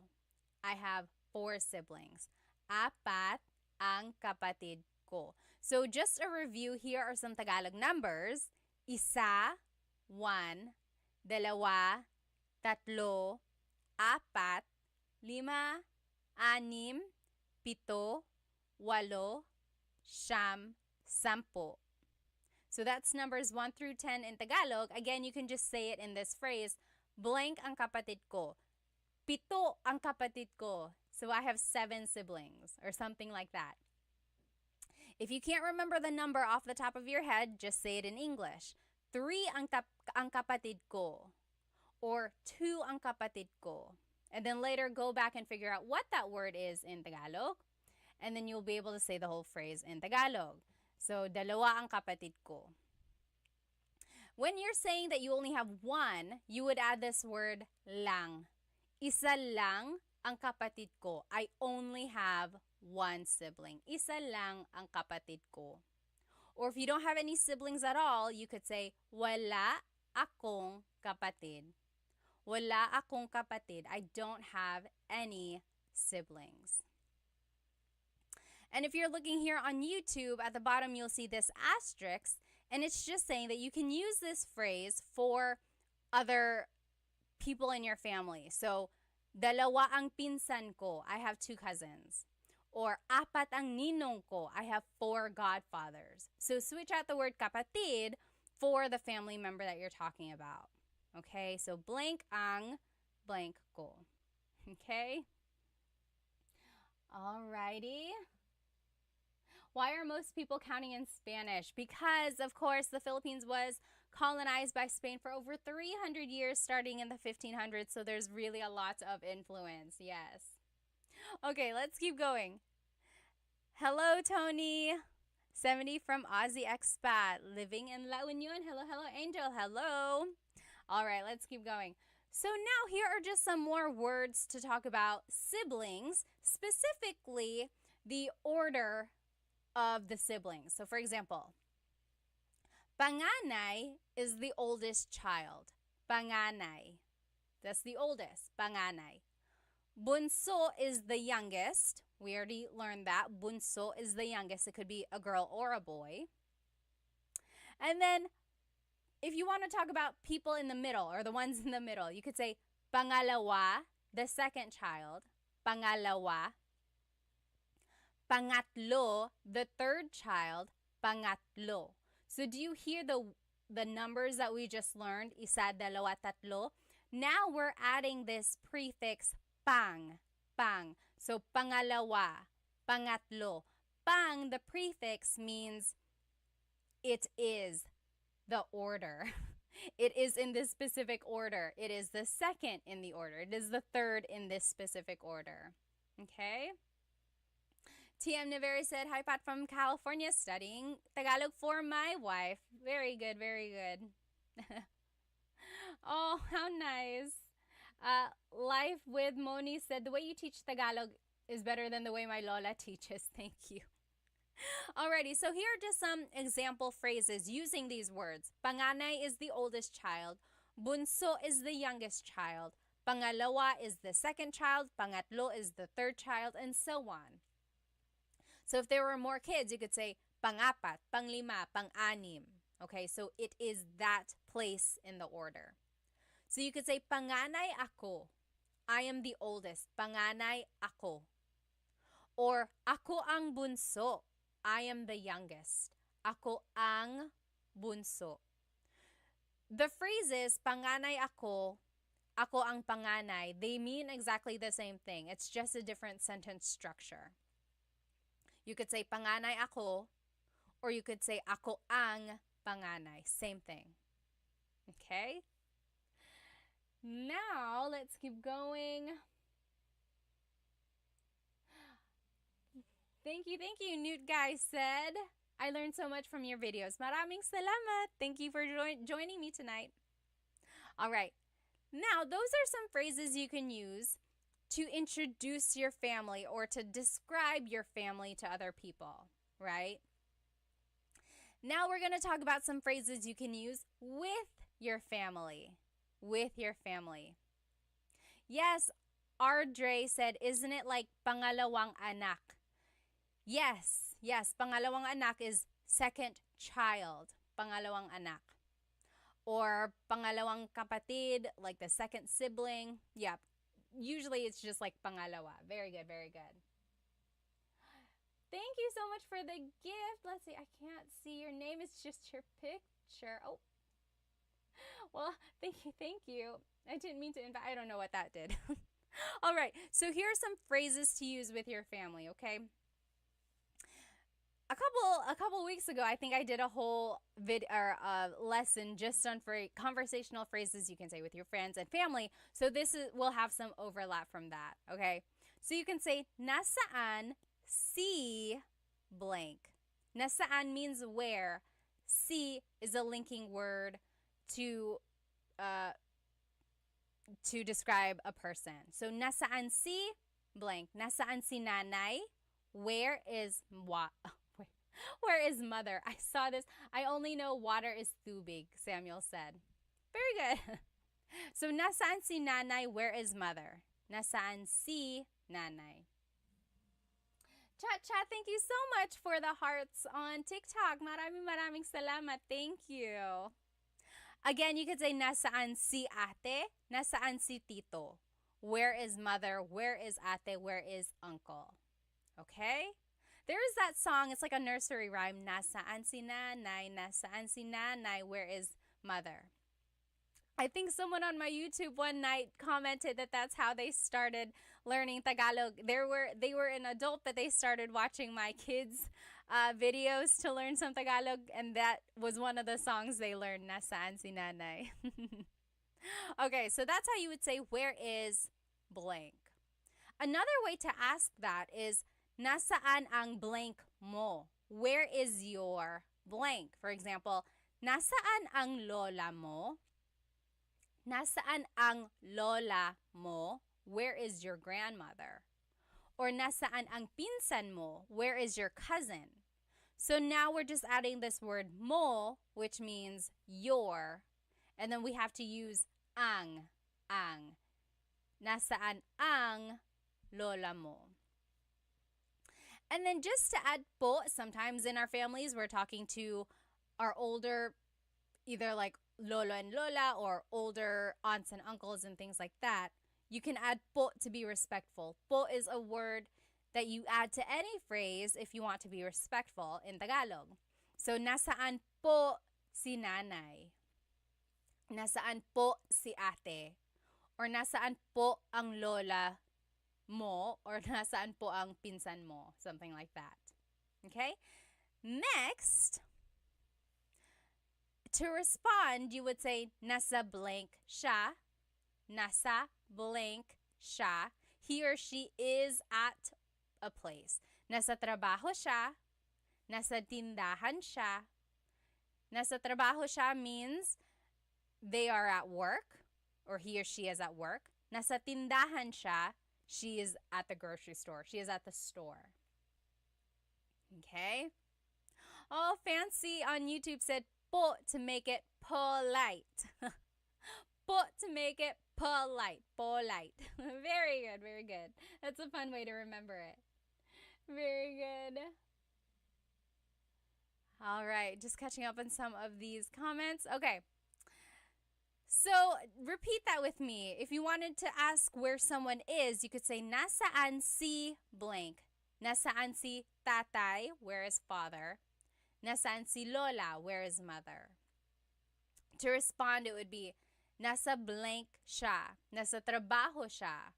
She is at work. Nasa tindahan siya. He is at the store. Okay? Now, here are just some commands you might hear or say in Tagalog. Makinig ka sa blank mo. Makinig ka sa blank mo. For example, makinig ka sa nanay mo. Makinig ka sa nanay mo. That means listen to your mother. Kinig means to listen. Makinig ka means listen to your mother. Makinig ka sa nanay mo. Life with Moni said, can we please get a cheat sheet for this? The whole presentation will be up on my YouTube channel. Maybe I'll post a link so that you guys can download the slides themselves. But the whole presentation will be up on my YouTube channel after the recording is done. So you'll be able to watch it then. Okay. Let's see. Noam said, nasaan trabaho siya? So are you trying to say, where is her work? Like, where does she work? That would be, nasaan ang trabaho niya? Nasaan ang trabaho niya? Where is her job? Where does she work? If you wanted to say, like, she is at work, it would be, nasa trabaho siya. So a little different there. Good try though. Okay. Jaja Ham said, my dad always says, bahala ka sa buhay mo. Raise your hand if your family has said that to you. Bahala ka sa buhay mo. Bahala ka sa buhay mo is a phrase that means whatever, it's your life. Or it's like, it's like, it's up to you. But there's kind of a negative connotation to it. It's like, I'm done with you. You do it, whatever. But if you take off the negative connotation, it just means up to you. Like if I were to say, oh, bahala ka, what do you want to watch? Bahala ka, you choose. So it depends on the connotation, definitely depends on the your tone of voice. Okay? So yes, makinig ka sa nanay mo, listen to your mother. Or makinig ka sa ate mo, listen to your ate. Oh, YouTube, there's a little typo here. That should be a letter O. Makinig ka sa ate mo. Alternatively, same phrase, but someone might say, makinig ka kay blank. Listen to blank. So, makinig ka kay Kuya Sam. Makinig ka kay Kuya Sam. Listen to Kuya Sam. Or makinig ka kay Lola. Listen to Lola. Makinig ka kay Lola. Okay? Then, there is the, if you wanted to be polite, it would be makinig po kayo kay nanay. Makinig po kayo kay nanay. Okay? So that's just how to add po, like if you want to be respectful. Now, if you wanted to say like go help someone, it would be tulungan mo ang blank mo. Help your blank. Tulungan mo ang Tito Jose mo. Help your Tito Jose. Tulungan mo ang Tito Jose mo. Or, tulungan mo si blank. Help blank. Tulungan mo si Tito Jose. Go help Tito Jose. So there's just different leading words that you can say when you are using someone's name. Okay? To be respectful, it would be tulungan niyo po si blank. Tulungan niyo po si Tito Jose. All right, let's keep going. Next, you might want to ask, anong ginagawa ng blank mo? Anong ginagawa ng blank mo? That means, what is your blank doing? So, anong ginagawa ng tatay mo? What is your father doing? Anong ginagawa ng tatay mo? What is your father doing? Alternatively, you could say, anong ginagawa ni blank? So, anong ginagawa ni tatay? What is father doing? So, it's kind of like direct versus indirect asking a question. So, anong ginagawa ng tatay mo? What is your father doing? Versus, anong ginagawa ni tatay? What is father doing? To be respectful, it would be, ano po ang ginagawa ni tatay? Ano po ang ginagawa ni tatay? Alright? Just a couple more phrases you can use with your family. Again, if you're at home. Saan ka pupunta? Where are you going? Saan ka pupunta? The response would be, pupunta ako sa blank. For example, pupunta ako sa tindahan. I'm going to the store. Pupunta ako sa banyo. I'm going to the bathroom. Or pupunta ako sa bahay ni Kuya JR. I'm going to Kuya JR's house. So, pupunta ako sa blank. Saan ka pupunta? Where are you going? Pupunta ako sa blank. Thank you so much for the gift on TikTok. Thank you. Maraming salamat. And then just to be respectful, you can add po. It would be, saan po kayo pupunta? Saan po kayo pupunta? Where are you going? Or pupunta po ako sa tindahan, to the store. Pupunta po ako sa tindahan. Okay, so that's just kind of where po would go. Po usually is the second word in the phrase. But when in doubt, you can always add po to the very end of anything you say, and it will be respectful. Okay? So you could say, saan kayo pupunta po? That's another thing you have to remember when using po. You have to change singular you pronouns, ka, into plural you pronouns, kayo. Okay? The opposite of saan ka pupunta, where are you going, is saan ka galing, where are you coming from? Saan ka galing? The response is galing ako sa blank. Galing ako sa tindahan. I came from the store. Or galing ako sa trabaho. I came from work. Or galing ako sa bahay ni Kuya JR. I'm coming from Kuya JR's house. I'm coming or I came from. Kind of same idea there. Then to be respectful, it would be saan po kayo galing? Where are you coming from? Or galing po ako sa blank. Again, po is just the second word in the phrase there. Let's review these vocabulary words now, okay? So we talked about the different vocabulary words about the family. We learned some phrases that you can use to describe your family. Then we learned some phrases that you can use with your family members, maybe at your house. Now let's review. What is family in Tagalog? Do you remember what is family in Tagalog? Oh, Marcy, thank you so much for the badge on Instagram. Thank you. What is family? What is family in Tagalog? It's pamilya. Pamilya, that's family. Very Spanish, right? What is grandfather and grandmother? Oh, Zen Rolly, thank you so much for the badge on Instagram. Thank you so much.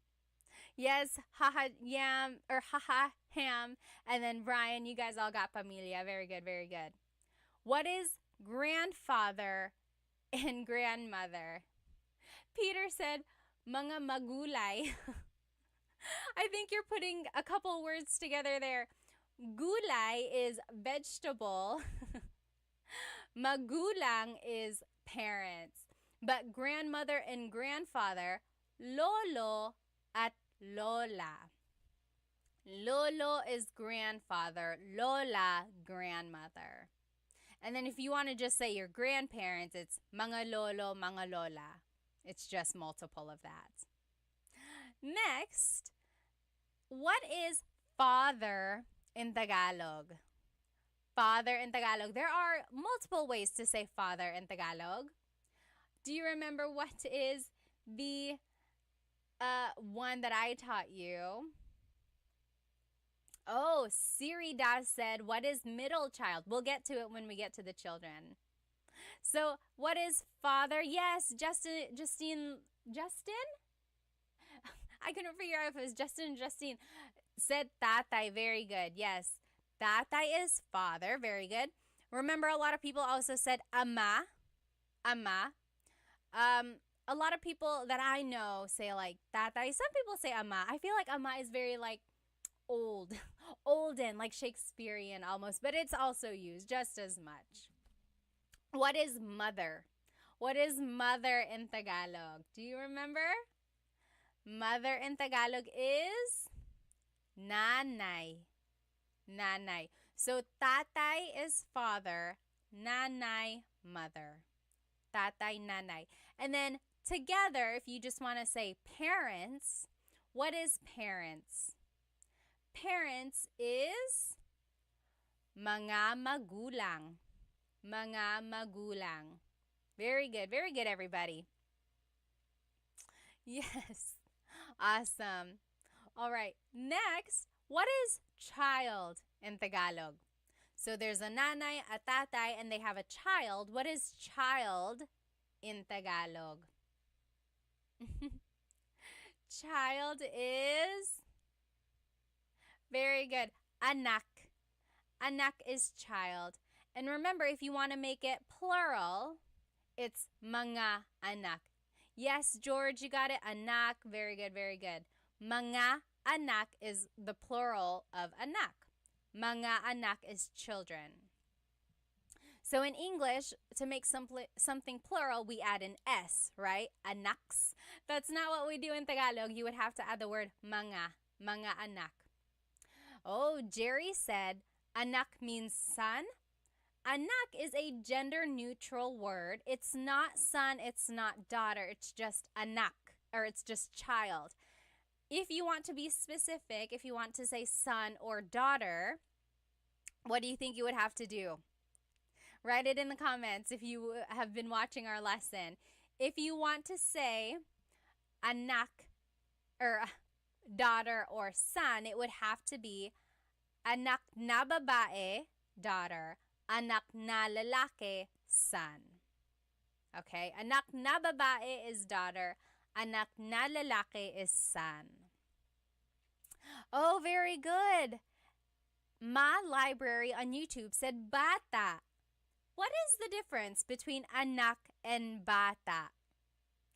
What is the difference? Do you know? If you know, write it in the comments. What is the difference between bata and anak? So in our slides here, again, if you're just joining now, this whole presentation is on YouTube. I'm live on Instagram, Facebook, YouTube, and TikTok. I think I lost TikTok here. But yes, very good, George Davis said. So bata is child, like just a child. Anak also means child, but it's like your child that you gave birth to. It's like a little bit more personal there. Yes, bata is like a kid. Anak is someone's child. Very good, very good. All right, let's keep going. So what is spouse in Tagalog? Spouse in Tagalog is asawa. Asawa. And remember, asawa is another gender-neutral word. It's not specific. It's not wife. It's not husband. It's just spouse. Asawa ko siya. He is my husband. Asawa ko siya. She is my wife. Same thing. Gender-neutral there. A lot of gender-neutrals in these family vocabulary words, right? Anak is gender-neutral. Asawa, and then other words we're going to take a look at again here. Next. Oh, what is older sister in Tagalog? And older brother. We'll just combine them. What is older sister? What is older brother in Tagalog? So again, if you want to call your sister, like your older sister, usually we don't use their name. We don't just say the first name. Yes. Oh, just Jen Lewis. I got it. Hi, Jen. Very good. So the older sister is ate. Very good, ate. And then older brother is kuya. Very good, very good. But again, it's not limited to just siblings. Ate and kuya can be used for your older cousins or even older friends. Or if you're shopping around, you could say, oh, ate, magkano po ito? How much is this? Or ate, saan po ang banyo? Where is the bathroom? So again, in the Filipino culture, there's this big expectation of respecting your elders, right? Have you seen that Instagram video? Maybe it's TikTok, just floating around. This girl was making something, and she said, calling my ate by her first name, and then seeing her reaction. Her ate got very upset because it's not what we're used to. If you have grown up calling your older sibling ate or kuya, then hearing you call them by their first name is very jarring. It's not really what you're supposed to do. But then there are some families who don't use ate and kuya. I know plenty of Filipino families who don't use ate and kuya as well, and that's perfectly fine. It's just personal preference. But typically in the Philippines, ate and kuya are used. So again, ate is your older sister, kuya is your older brother, but again, you can use it with your cousins, you can use it with friends, you can use it with people in the community. And then the youngest sibling, remember, what is the youngest sibling? This could be a boy or a girl. What is the youngest sibling? Youngest sibling is bunso, bunso. Yep, so that could be a boy or a girl, bunso. What is sibling in Tagalog? So sibling, brothers, sisters, sibling in Tagalog is mga kapatid. Mga kapatid. Kapatid is one sibling. Mga kapatid is multiple siblings. Remember to make something plural, you have to add the word mga. Mga kapatid, siblings. And again, here's one of those gender neutral words, kapatid. How would you specify brother or sister? How do you say brother or sister? So, kapatid na babae is your sister. Kapatid na lalaki is your brother. Okay? So you have to specify boy or girl by adding these words. Babae is woman, lalaki is man. So kapatid na babae, kapatid na lalaki. Brother or sister. And then remember, if you joined us a little late, this whole presentation is on YouTube and we learned some phrases that we can use to introduce our family members. So, kuya ko siya, he is my older brother. Ate ko siya, she is my older sister. Okay, and things like that. Now, this is a fun activity. I'm going to say a set of phrases. It's almost like a paragraph. I'm going to say a paragraph in Tagalog. I want you to see if you can understand it, okay? Most likely, this is what is happening, right? If you are joining me, you're probably trying to learn Tagalog because you know people who speak it. So this is something you might hear. See if you can figure out what I'm saying. Kamusta? Ako si Pat at asawa ko si Chris. 3 ang anak namin. 2 babae at 1 lalaki. 4 ang kapatid ko. Ako ang panganay, si JP ang pangalawa, si Marie ang pangatlo, at si Mark ang bunso. Nasa Pilipinas pa ang mga tito, tita, at ang mga pinsan namin. Ikaw, may kapatid ka ba? May mga anak ka ba? Okay, this is fictional. I don't actually, this is not real. Okay, I don't have everything that I said in this phrase. It's just for practicing purposes. Did you get it? What do you think? I'll say it one more time, okay? Again, I am saying a paragraph here, and I want to see if you can understand what I'm saying, okay? Kamusta? Ako si Pat at at asawa ko si Chris. 3 ang anak namin. 2 babae at 1 lalaki. 4 ang kapatid ko.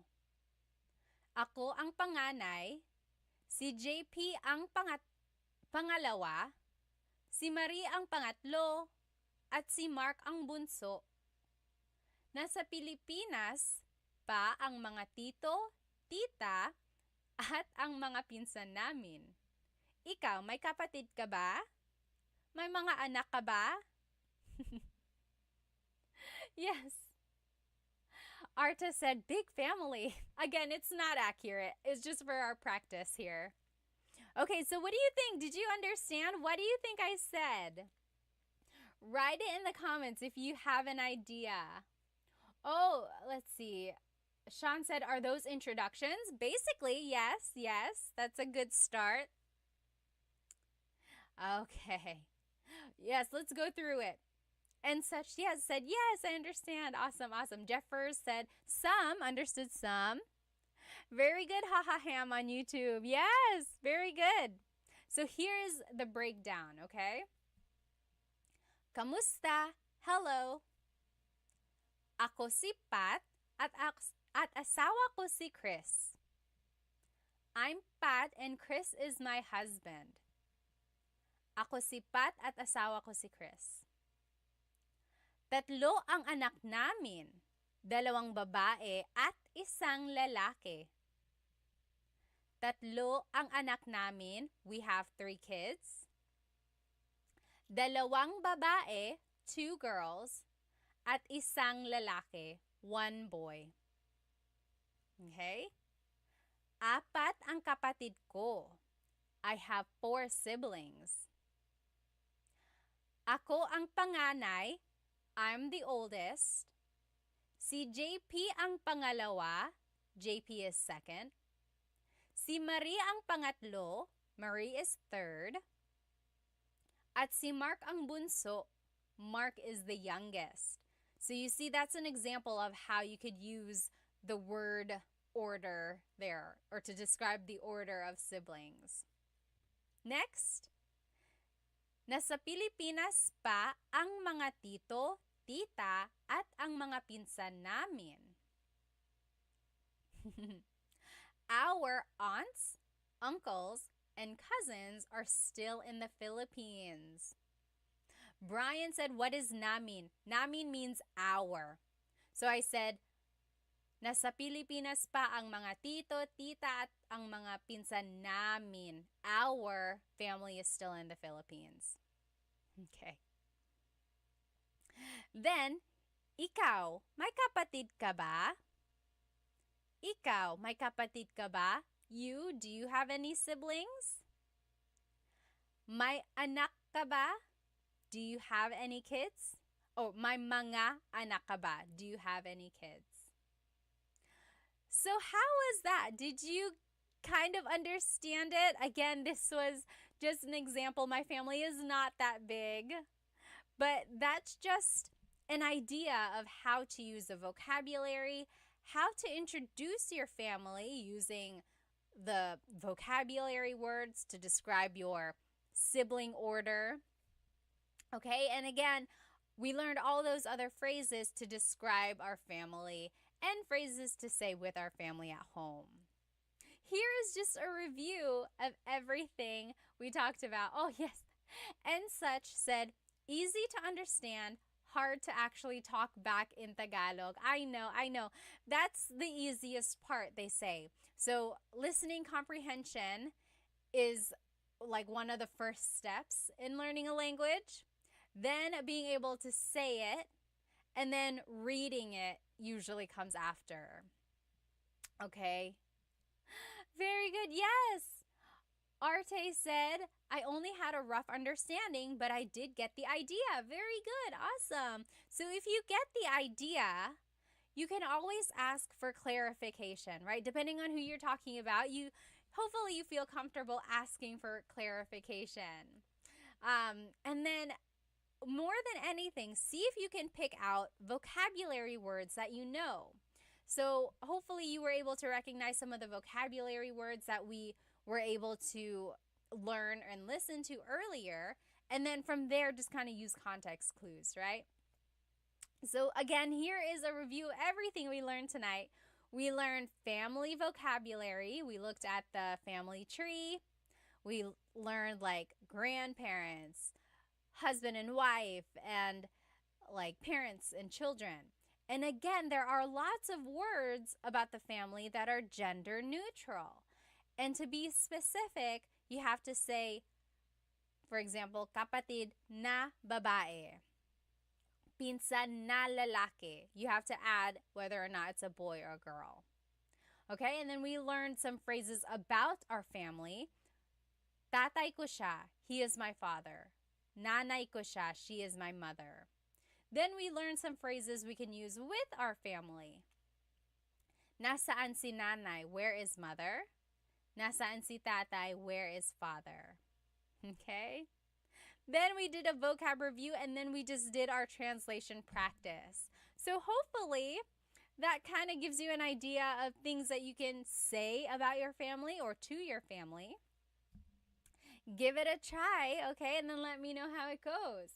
I hope you have a good rest of your evening and a good weekend. I'm going to try to do some of these repeat lessons, and then I'll post it online, okay? Thank you so much for spending some time with me. I hope you have a great rest of your evening. Maraming salamat po.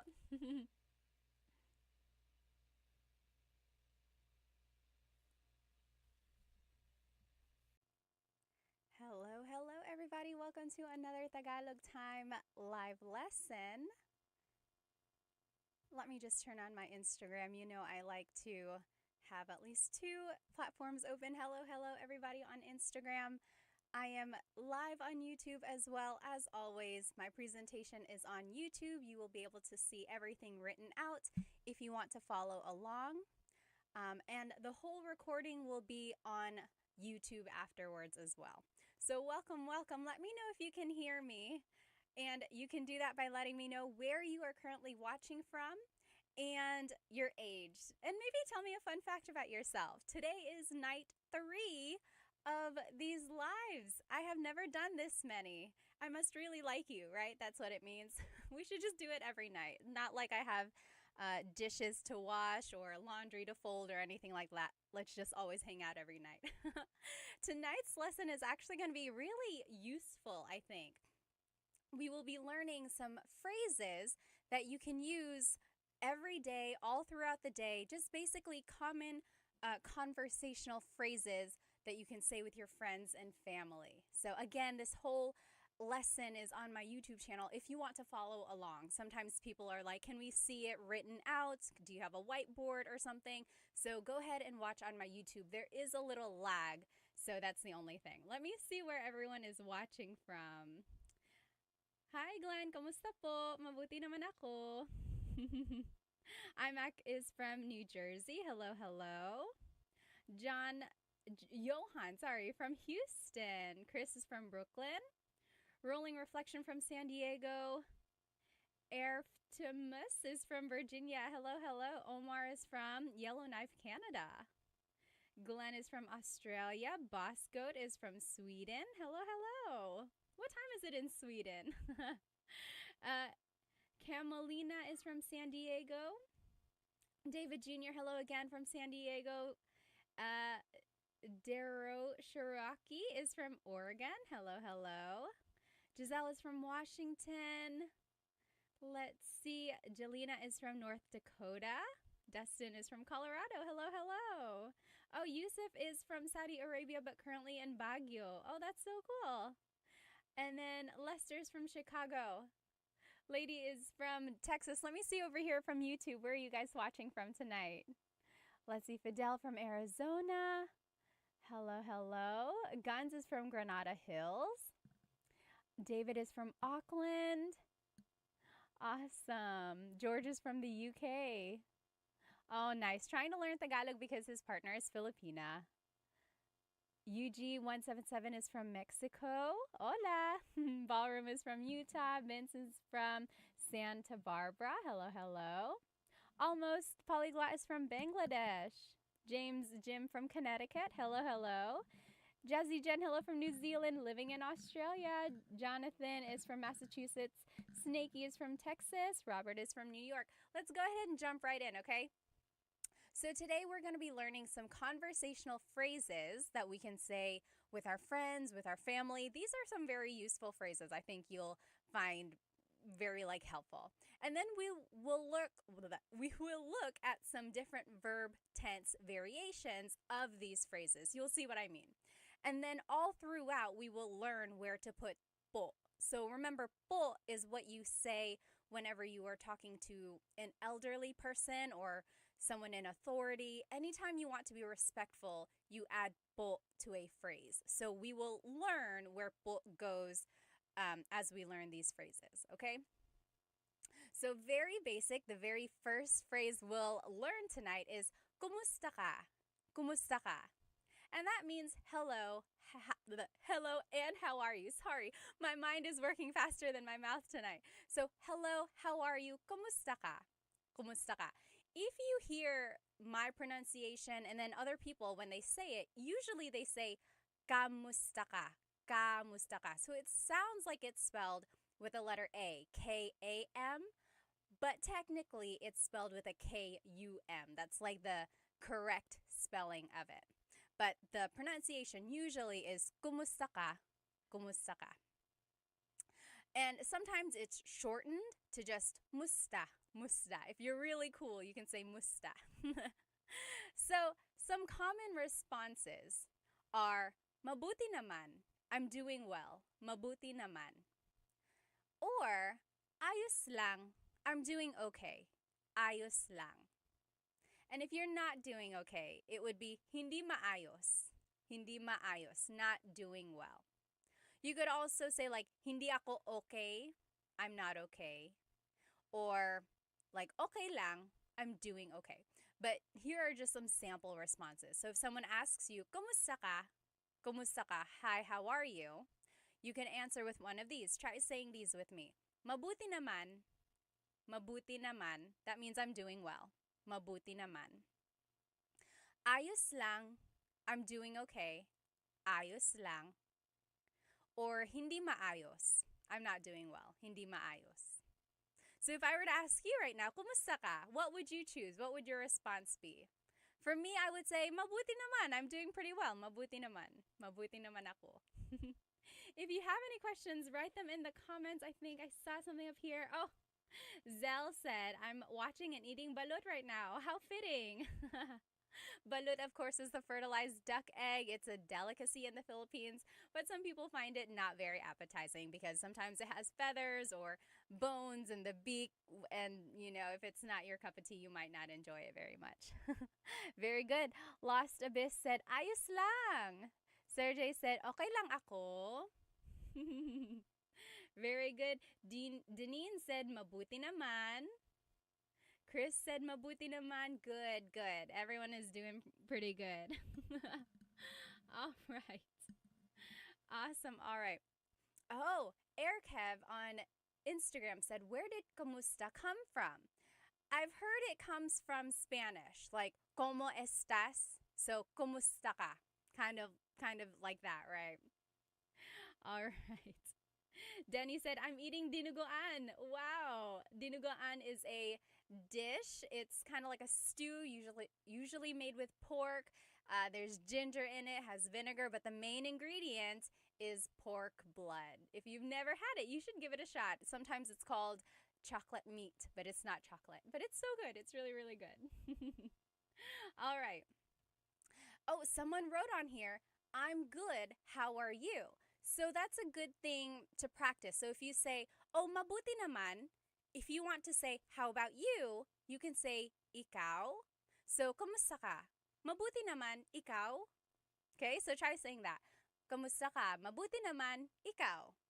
How about you? All right, let's keep going. Now, if you want to add po, again, to be respectful, this is how you would do it. You would say, kumusta po kayo? Kumusta po kayo? So we learned, kumusta ka? Kumusta ka? To add po, you have to do two things. First, you have to add po after the word kumusta. Usually, po is the second word in a phrase, so there it is, after the word kumusta. Next, you have to change ka to a plural you. So ka is one person, like you singular is what they call it. So I'm just asking you, kumusta ka? How are you? When you're adding po to any phrase, you have to use a plural pronoun. It's almost like you're talking to multiple people, even if you're just talking to one person. And that's a way to show respect. I know other languages do this as well. I took French in high school and college, and they do this in French. When you're trying to be respectful, you refer to someone as multiple people. So that's why we say, kumusta po kayo? Kumusta po kayo? Very good. Sergey and Lost Abyss, you guys got it on YouTube? Yeah, so that's just one of the things you kind of have to remember. But when in doubt, you can always add po to the end. So if you absolutely do not remember the po rules, just say, kumusta ka po? Okay, so it's not technically correct, but you are trying, and that makes a big difference, okay? So you can always add po at the end. All right. Next, you can use kumusta to ask about something else, like not relating to a person. Take a look at this. Kumusta ang blank? So how was blank? Kumusta ang meeting mo kanina? Kumusta ang meeting mo kanina? How was your meeting earlier? Or, kumusta ang araw mo? How is your day going? Kumusta ang araw mo? Last example, kumusta ang biyahe mo? How was your trip? kumusta ang biyahe mo?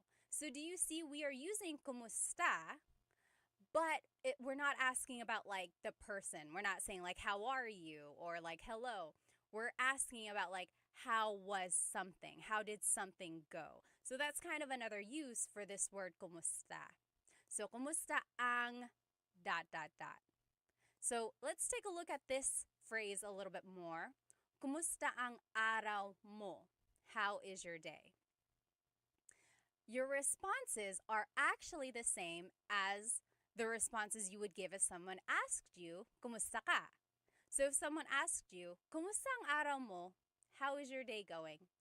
You could say, mabuti naman, it's going well. Mabuti naman. Or, ayos lang, it's going okay. Ayos lang. Or, hindi maayos, it's not going well. Okay, so it's the same responses, just in a different context. Kind of easy, right? If you can remember the response that you want to give, now you know you can use it in other ways. Kind of makes it a little bit easier that way.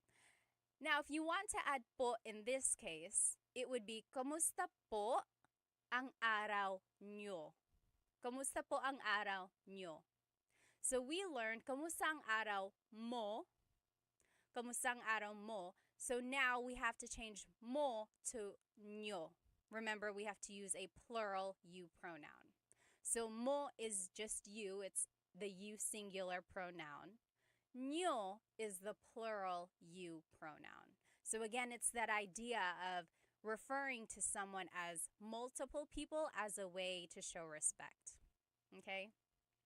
If you want more po practice, or if you just need like a more thorough review of po and the po placement, I have a full-length Tagalog lesson. I think it's lesson number 2, how to use po. That should be helpful. It has lots of practice examples as well.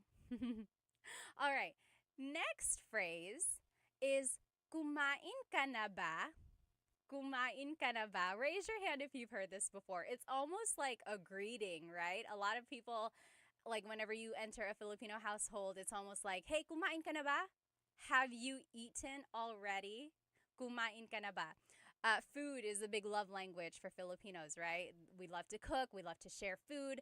I heard somewhere recently that Filipino recipes, like the baseline recipes, are made for sharing. Like there is no single serve recipe for kare-kare or like single serve recipe for adobo or dinuguan. It's like all of the recipes, or most, have been made to be shared. And that's just from the Filipino culture, like sharing food and being around family and things like that. Very interesting. Anyway, back to our phrases. Kumain ka na ba? Have you eaten already? So, kumain is the past tense conjugation of kain. Ka is referring to you. Na means already. Ba is a question word. So, kumain ka na ba? Have you eaten already? Your responses could be, oo, tapos na. Yes, already done. Oo, tapos na. Oo, tapos na. Or, hindi pa. Hindi pa. Sorry, I got distracted by one of the comments here. Yes, hindi pa, not yet. Hindi pa. And then, if you already ate and maybe you want to wait a little bit, you can say, mamaya na lang. Mamaya na lang. Maybe later. Mamaya na lang. So try saying those with me. First, try saying, kumain ka na ba? Kumain ka na ba? So that means, have you eaten already? And then if you have, you can say, oo, tapos na. Oo, tapos na. Yes, already done. Or hindi pa, not yet. Hindi pa. Or mamaya na lang, maybe later. Mamaya na lang. Now, just to add po, in the question, it would go like this. Kumain na po ba kayo? Kumain na po ba kayo? So this one, it changes the grammar order altogether. So we learned, kumain ka na ba? Kumain ka na ba?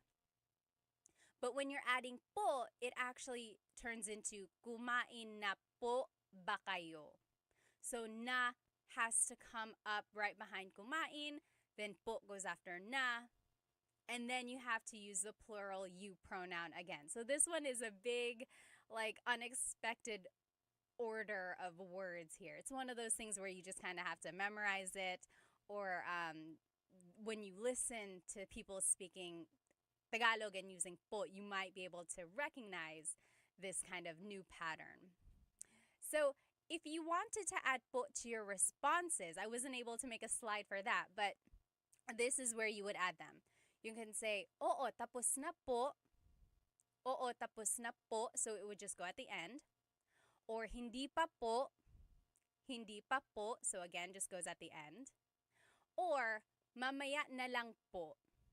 Goes at the end again. Mamaya na lang po. So in all of those, po just goes at the end. It's almost like all of the responses are a set phrase. So po would just go after the set phrase. Okay, makes it easy. All right. Any questions so far? Oh, Orpix, I think on YouTube asked, is the stream every night? Do I go live every night? Usually no, but I have for the past 3 days, just because I wanted to catch up on some of my repeat lessons. I like to do my lessons a couple times just so people who weren't able to join the first time can come in and join the chat, ask their own questions if they want to. But every Thursday, I do try to come on live for the Tagalog Thursday. And every Thursday, it's a brand new lesson. It's not like a repeat lesson. Good question. Okay. Next phrase or question we're going to learn is, anong ginagawa mo? Anong ginagawa mo? So, anong is actually 2 words put together, ano ang, but you can say anong. I want you to sound natural, right? Anong ginagawa means doing. Mo is referring to you. So what doing you? What are you doing? Very good. Yes. Dilshan got it right. So what are you doing? And your responses would just be a present tense statement. And I'm just saying that because, like, if you have watched my full-length Tagalog lessons, then you know kind of how to conjugate verbs, you know kind of the patterns. So you would just use what you've learned and make a statement. But if you haven't watched that, or if you need a review, here are some common phrases or responses that you could say. Anong ginagawa mo? What are you doing? You could say, nagluluto ako. I am cooking. Nagluluto ako. Or, kumakain ako. I'm eating. Kumakain ako. Or, nagtatrabaho ako. I'm working. Nagtatrabaho ako. Or, naglilinis ako. I'm cleaning. Naglilinis ako. Or lastly, I want to show you this one because you can kind of use it as a trick. Nagda-drive ako. I'm driving. Nagda-drive ako. So this last example kind of shows how you can use Taglish. Taglish is Tagalog and English. If you don't know a verb in Tagalog, use this pattern here. So nag is the affix. Then you have a repeated first syllable, and then it's the English word. So nagda-drive ako, I am driving. Or nagkukuk ako, I am cooking. Nag-eat ako, I am eating. Okay, and then later go back and try to figure out what those words are in Tagalog so you can say the whole phrase in Tagalog. But that's just kind of a trick there, just to kind of buy you some time. So if you want to add po, you would say, anong ginagawa nyo po? Anong ginagawa nyo po? So a couple of things here. We changed mo to nyo. Remember, we're changing the singular you pronoun to the plural you pronoun. And then we're adding po at the end. Anong ginagawa nyo po? Okay? Let me just catch up on some of these comments here. Yes, grub down to trabajo, like in Spanish. Yep, that is very much a Spanish influenced word. Very good. Let me see. Let me see here. Oh, Cool Vibe said, Maraming salamat for doing this. Maraming salamat for watching. Let's see here. Oh, yeah. If in the San Francisco Bay Area, I'm sure local Filipino communities would love workshops like this. I wish I'm over here on the East Coast, very, very far away from San Francisco, but I hope you guys have a lot of fun over there. Oh, very good. Eric said, nanonood ako ng laro ng basketball, watching a basketball game. Okay. Daniel is from Ohio. Oh, Eastern Samar. Okay. If you have any questions, feel free to write them in the comments. Let me just see over here on YouTube. Oh, yes. Jazzy Jen said, it's funny because I think I've heard people say, ano ginagawa mo? Yeah, so sometimes people drop the like NG. But like, yeah, technically it's ano ang ginagawa mo. Sometimes people just like shortcut it. Yes. Orpik said, can you say, ano ba ginagawa mo? Yes. So, ba is a question word, and there actually is no direct English translation for ba. But in Tagalog, if you want to kind of reinforce the question, you could add ba. So that is a very good way to ask it as well. Ano ba ang ginagawa mo? In that way, it's kind of almost like an emphasis. It's like, ano ginagawa mo? What are you doing? Ano ba ang ginagawa mo? What are you doing? It kind of changes the like intonation or the enforcement of it. Very good. All right. Let's see. Oh, yes. J.I. asked about the phrase, oo, tapos na.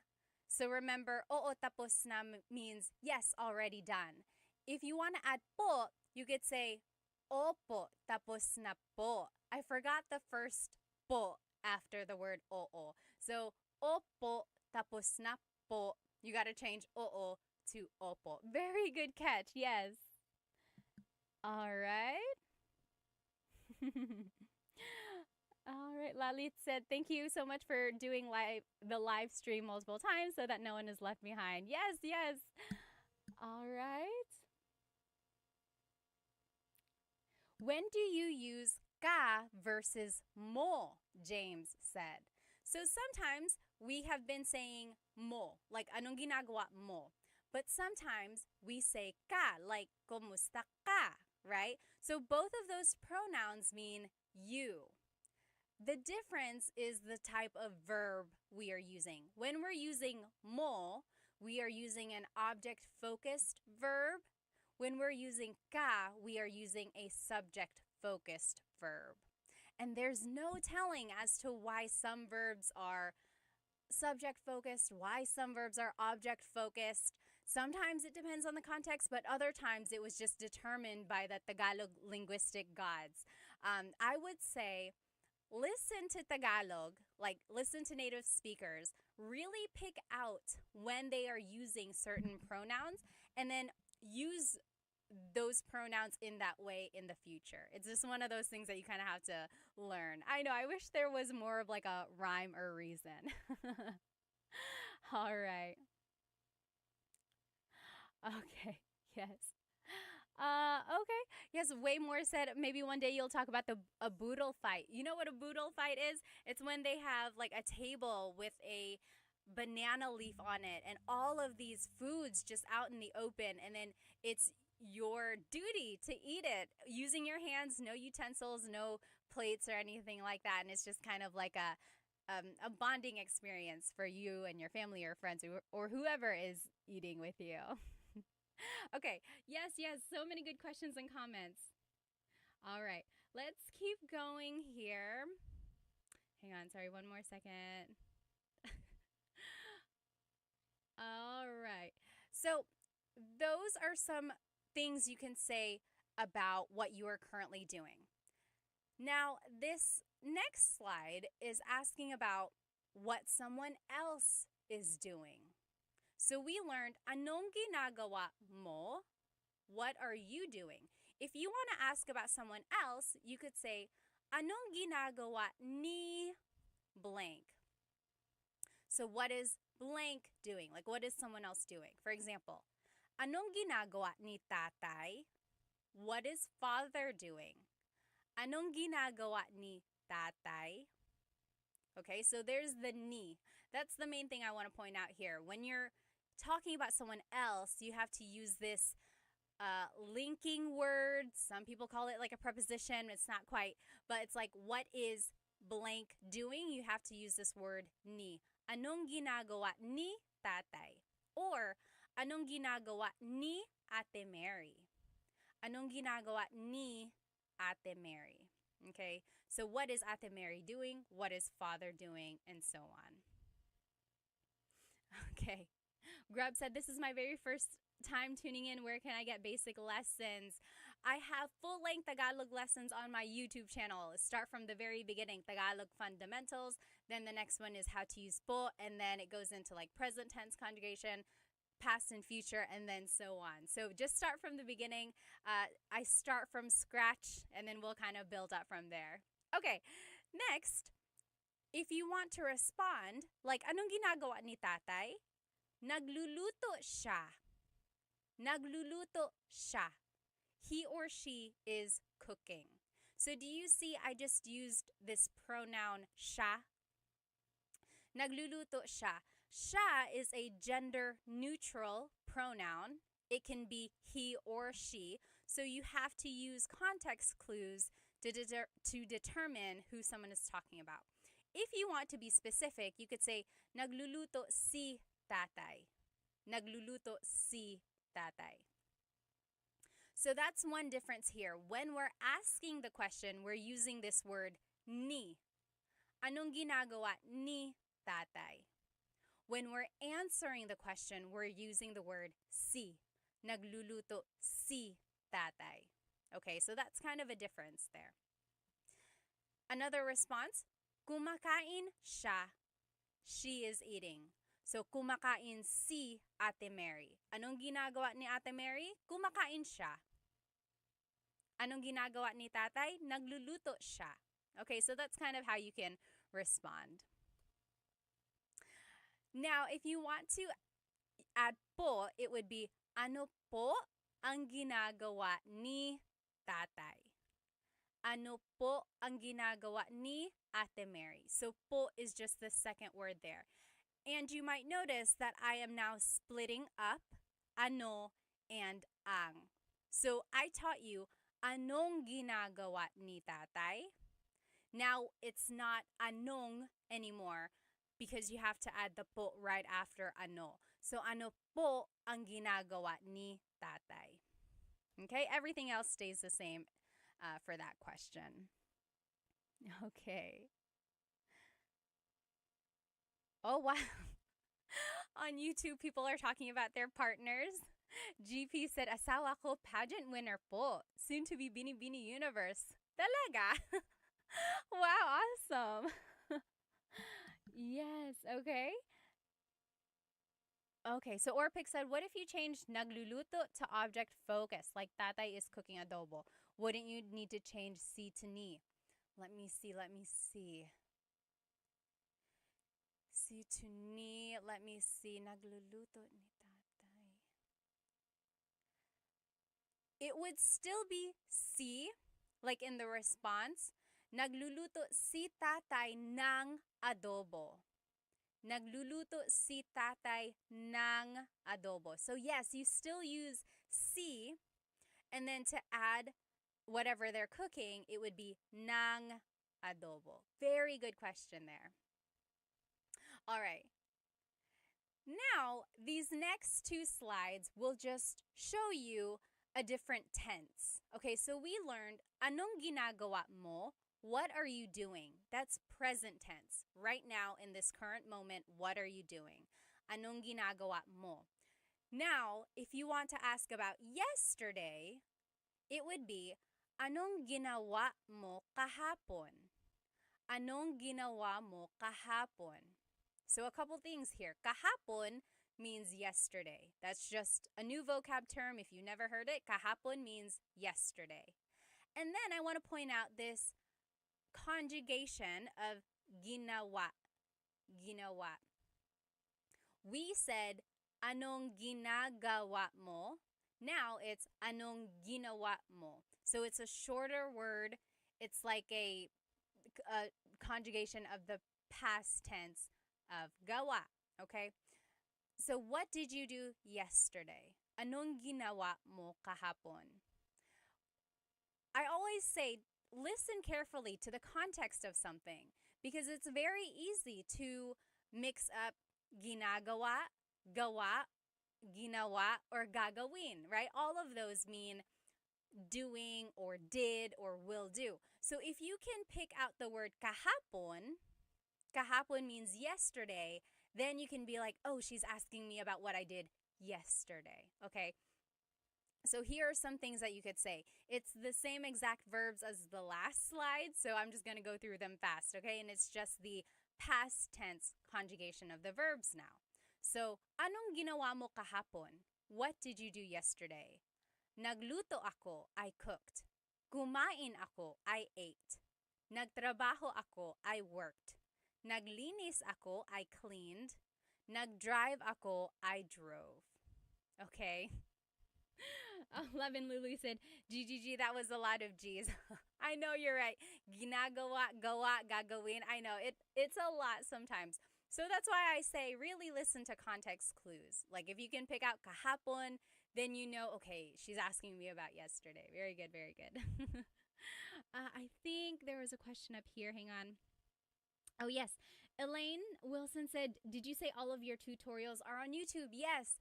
It should be there like front row center as like if you look up Tagalog Time on YouTube, I have playlists and sorry, my mind is going so fast my mouth cannot keep up. The very first playlist are my full-length Tagalog lessons. So just start from 1 and move on all the way down. Okay, let's keep going. To be respectful, you could say, ano po ang ginagawa ano po ang ginawa nyo kahapon? Ano po ang ginawa nyo kahapon? That means, what did you do yesterday, but respectful. Again, we split up anong, so now it's ano po ang ginawa nyo kahapon. And nyo is the plural of mo. Okay? Yes, let me see here. So the difference between kumakain and kumain. Yes, Bal on YouTube said, so the difference between kumakain and kumain is only when the time happens. Yes, I'm thinking because I wonder if there's some sort of exception. There usually is, but in this case, yes, kumakain is the present tense. You are doing that right now. Kumain is the past tense. You already did it. However, kumain can also be used as a command. Like if you say, kumain ka, hey, eat, go eat, kumain ka. That's another time when you would say kumain. But usually kumain also means like past tense. Very good, very good.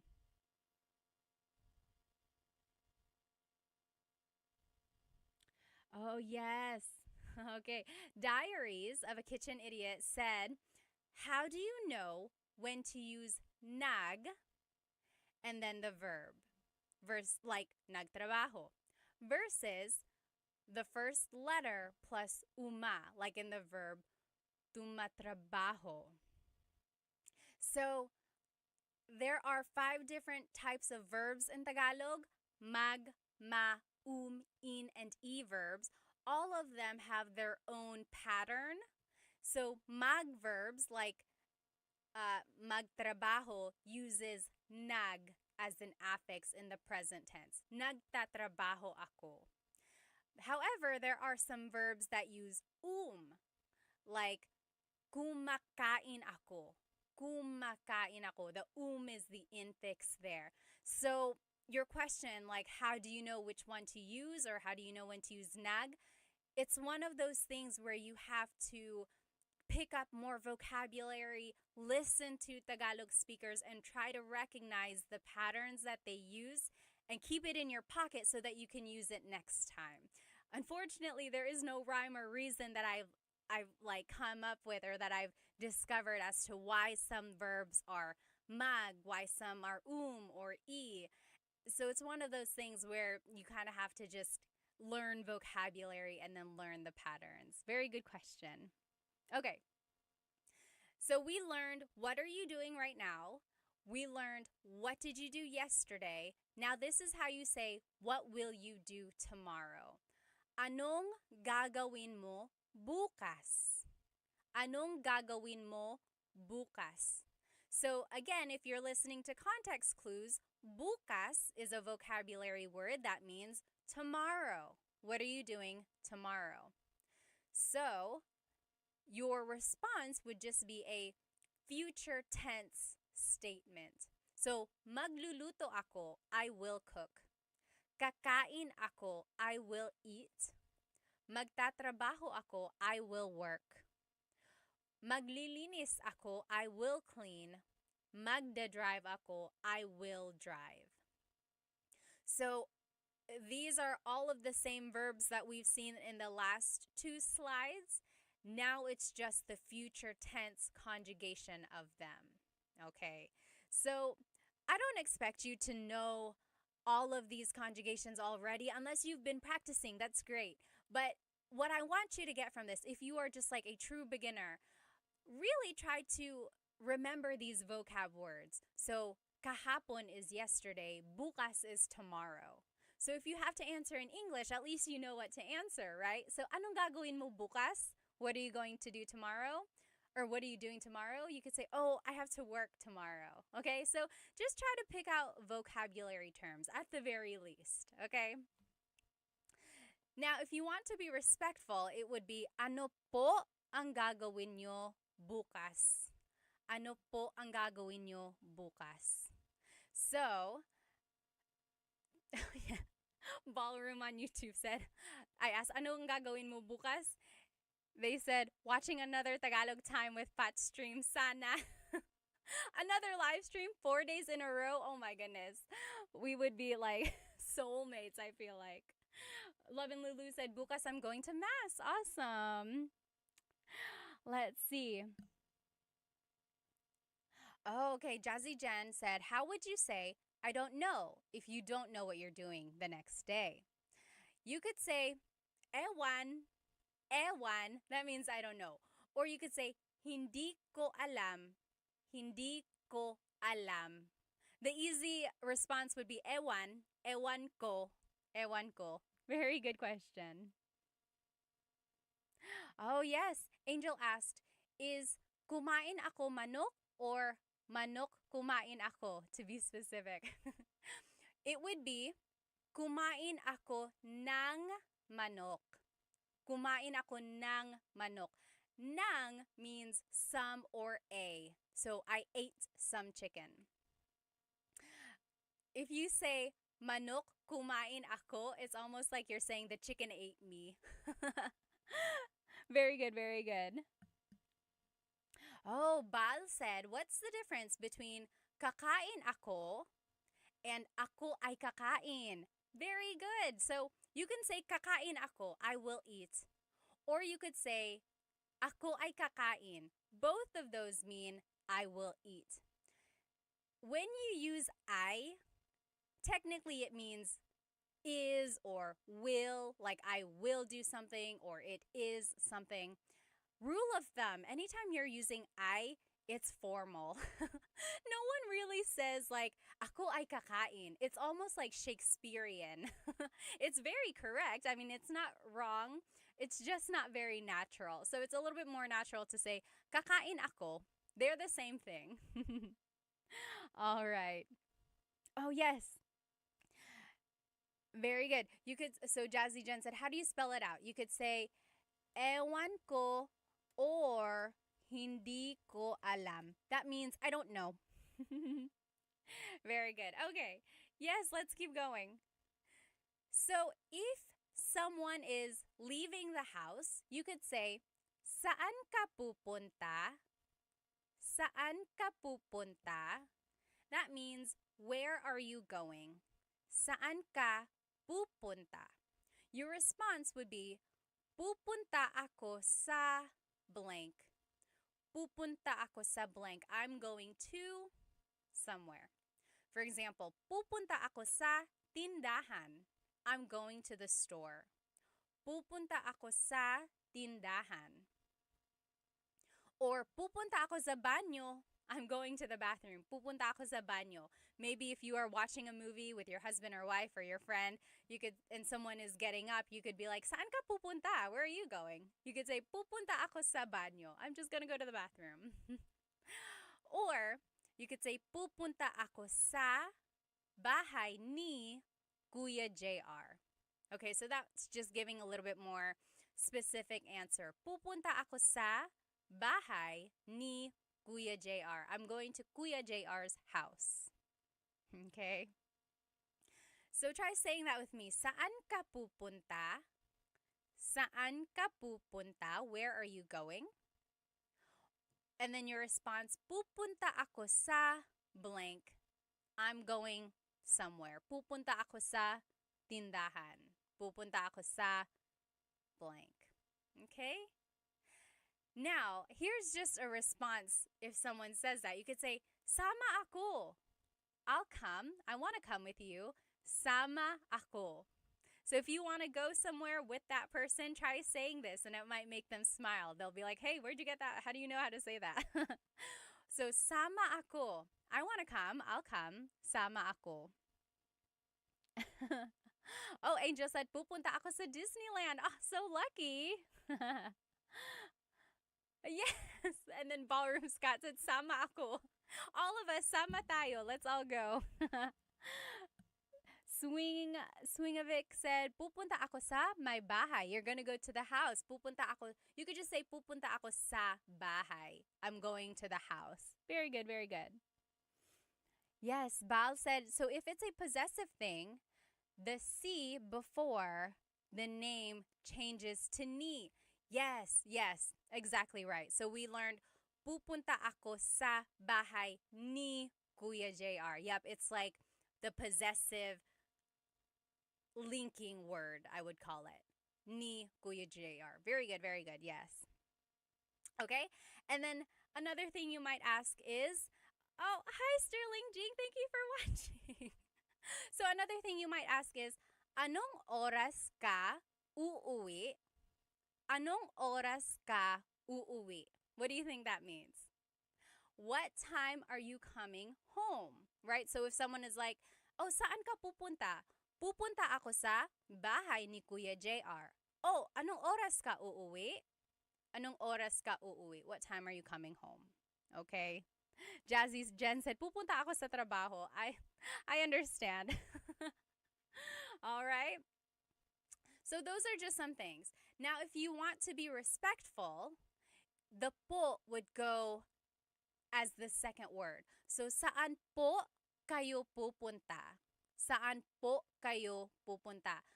Ka turns into kayo. Remember, we learned saan ka pupunta? Saan ka pupunta? Now, if you want to add po, it's saan po kayo pupunta? Saan po kayo pupunta? And then the response, pupunta ako sa blank. Respectfully, you could say, pupunta po ako sa tindahan. Okay, so po is just the second word there.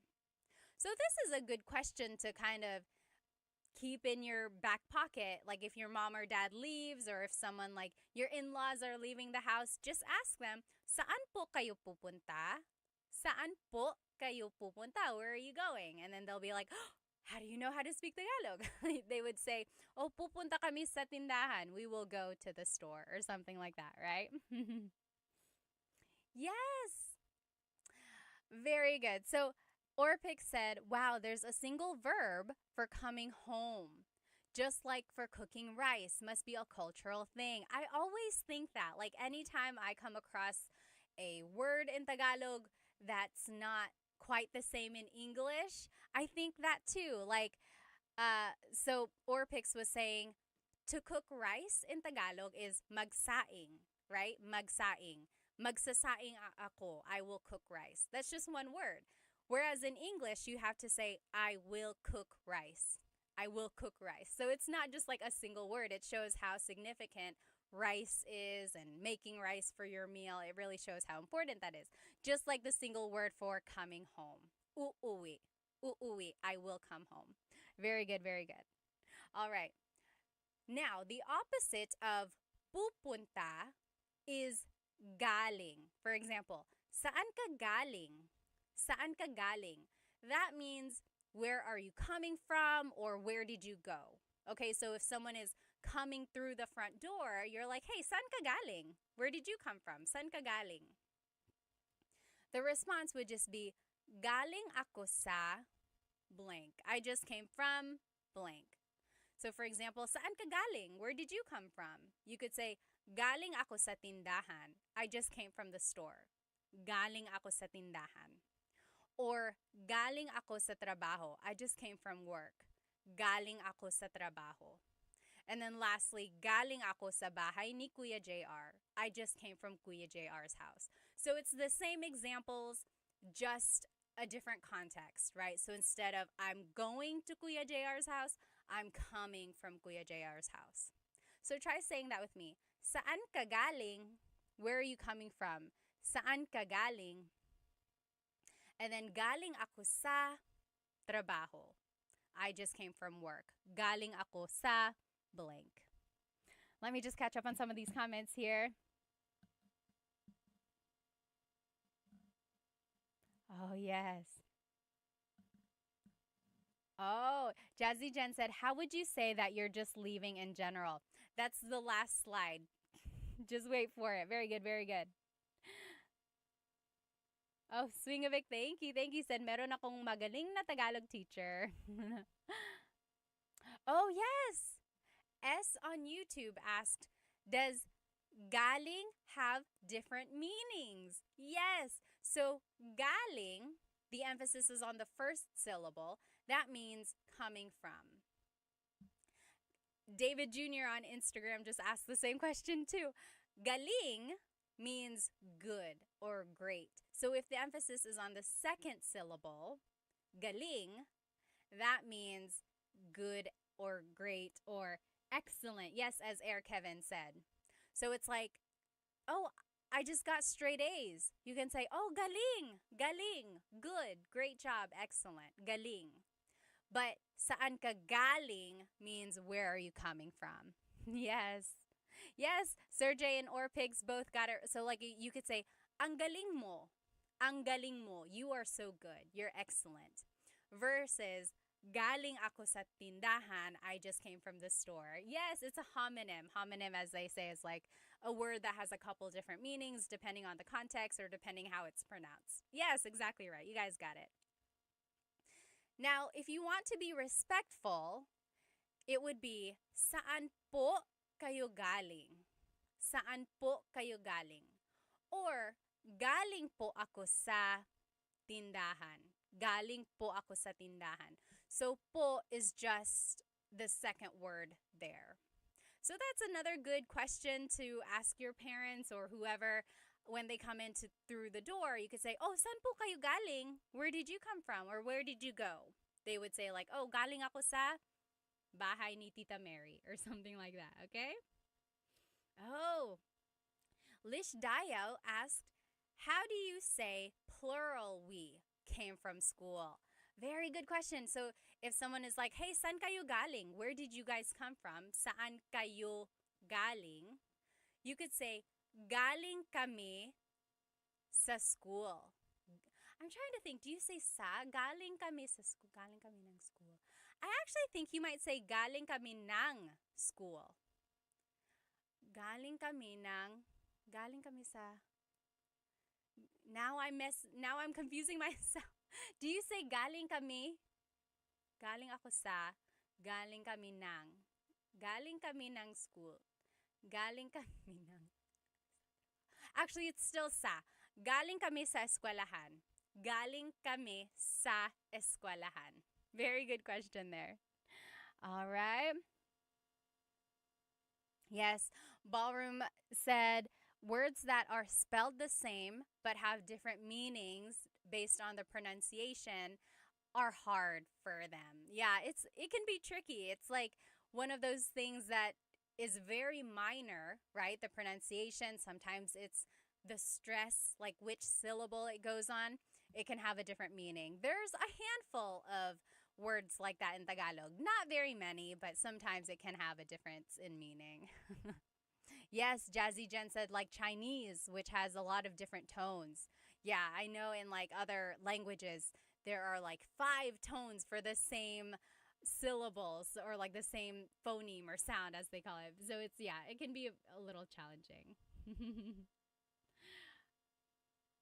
Okay, let's keep going here. Steve said, is the Ling app good for learning Tagalog?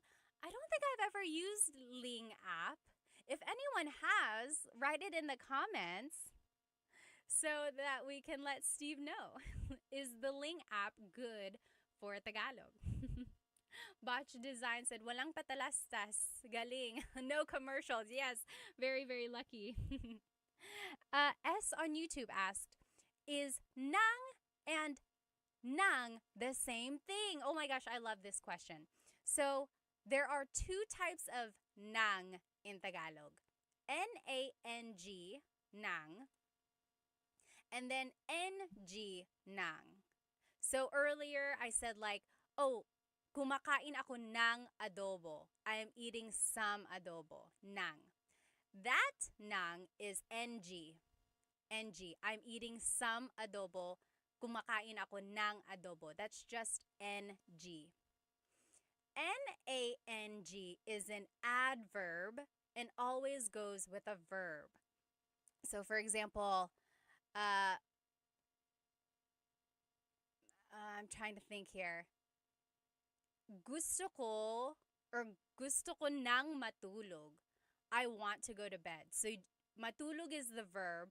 Gusto ko nang matulog. I want to go to bed. Nang there is N-A-N-G and it's an adverb. So they are different, but when you're saying it, it sounds almost the same. Very good. So what's the sa meaning? Actually, is it from or is it in? Very good. Let's see. So galing ako sa. Sa is a very interesting word. It's almost like a preposition that can mean multiple things depending on the context. In this translation, it's from. Like, I just came from work. I just came from Kuya JR's house. Yeah, but you'll hear sa in other contexts meaning different things. Very good question. Oh, Lauren said, I have used Ling. I like it. Learned a lot so far. And from Atifat. Salamat. So Ling apparently is a pretty good app for learning Tagalog. And it's very interactive too. Okay, awesome. All right. Swingovic said, ano ang pangarap mo, Pat? What is my dream? Ano ang pangarap ko? Pangarap ko ay lahat ng may gustong matuto ng Tagalog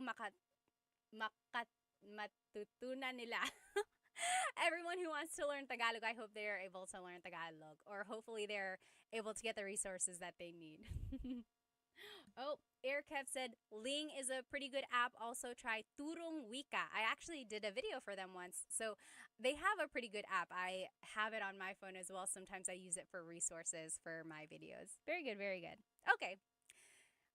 I think I only have a couple more phrases here.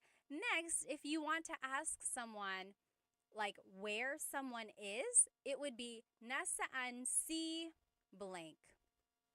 So where is blank? Nasaan, oh, that's the response there. So for example, like, nasaan si tatay? Where is tatay? Or something like that. Your response would be nasa blank si blank. So here, I'll just give you an example. Nasaan si nanay?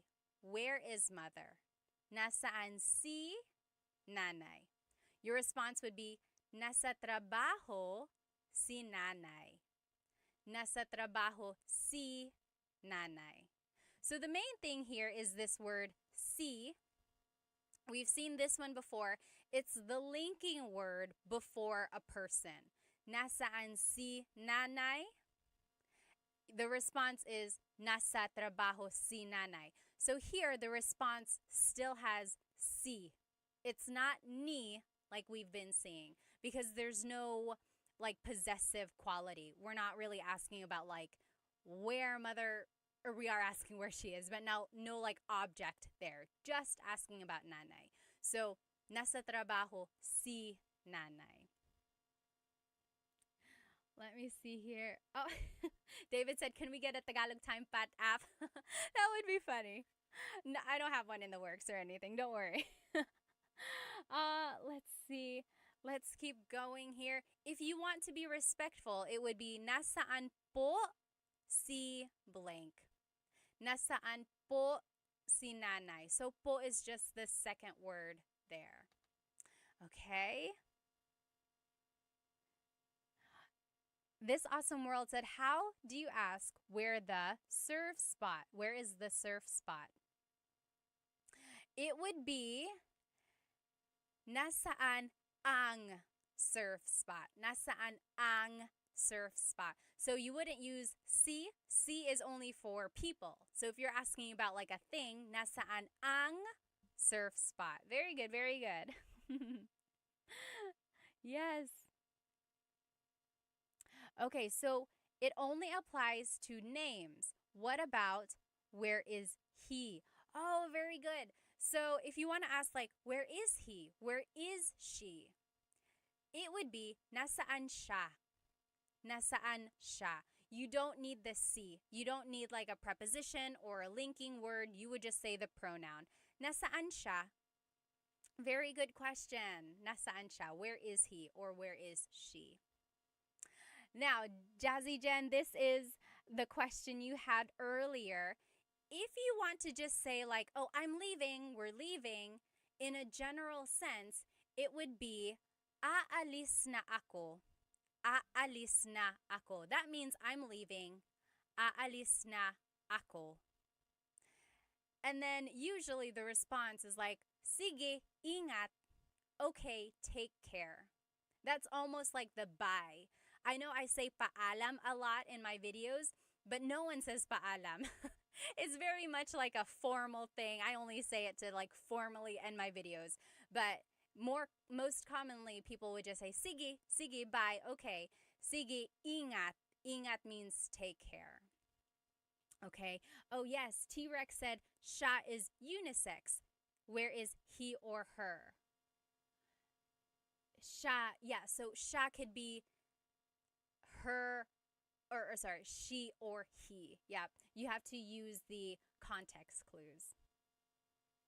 Oh yes, Botch Design said, I've also heard sila. Yes, sila means they. So nasaan sila? Where are they? Nasaan siya means where is he or where is she? Very good, very good. There's a question up here. Kat Kaza said, what is the difference between nasaan and saan? Very good. Nasaan and saan both mean where. Nasaan is where you're asking about a noun or a person. Like, nasaan si nanay? Nasaan ang cell phone? Nasaan ang kotse? Where is the car? So it's asking about like a noun, right? Nasaan, noun. That's kind of how I remember it. When you're asking about like an action of something or someone, you would use saan. For example, saan tayo kakain? Where are we going to eat? Saan tayo kakain? So do you see I'm not asking about a noun, like where is something? I'm asking about our action. Where are we going to eat? Or saan ka matutulog? Where will you sleep? So again, it's an action. I'm asking about the location of an action. So that's the difference there. Yeah, saan and nasaan, very similar. A lot of people shorten nasaan and just say saan. So that makes it even more confusing. It's like technically it should be nasaan, but people just say saan because they're talking really fast. So yeah, but just know there is technically a difference. Okay. Oh, okay. T-Rex said, I get confused with nasaan nila and nasaan sila. So we learned nasaan sila, right? Where are they? Nasaan sila. Some people might say nasaan nila nilagay ang blank. So where did they put the blank? Nasaan nila binili yung aso? Where did they buy the dog? So nila is they, but it's almost like the possessive form, whereas sila is the subject, or not subject. Yeah, it is subject pronoun form. So it's just kind of like a different verb type there. I would stick to nasaan sila whenever you're trying to ask, like, where are they, or where is a certain group of people. Very good, very good. Okay. Oh, Coconut Dream said, I just downloaded Ling. Awesome, good luck. Oh, Bal said, do you have to put na between aalis and ako? So we learned aalis na ako. You could say aalis ako. Aalis ako. You don't need na. Na is, it almost softens the statement. If you say aalis ako, it's almost like I'm leaving. It's like very blunt. It's like I'm leaving. I'm leaving. Aalis na ako is like, hey, I'm leaving. Do you kind of get it? It's like, it's just a little bit more polite or something like that. It's just what's more commonly said. Like, hey, aalis na ako, okay? I have an early day tomorrow, aalis na ako. Okay? But it's not wrong if you leave out the na. Okay. Okay. So how would you say we're leaving as a group, like my partner and I? So that would be aalis na kami.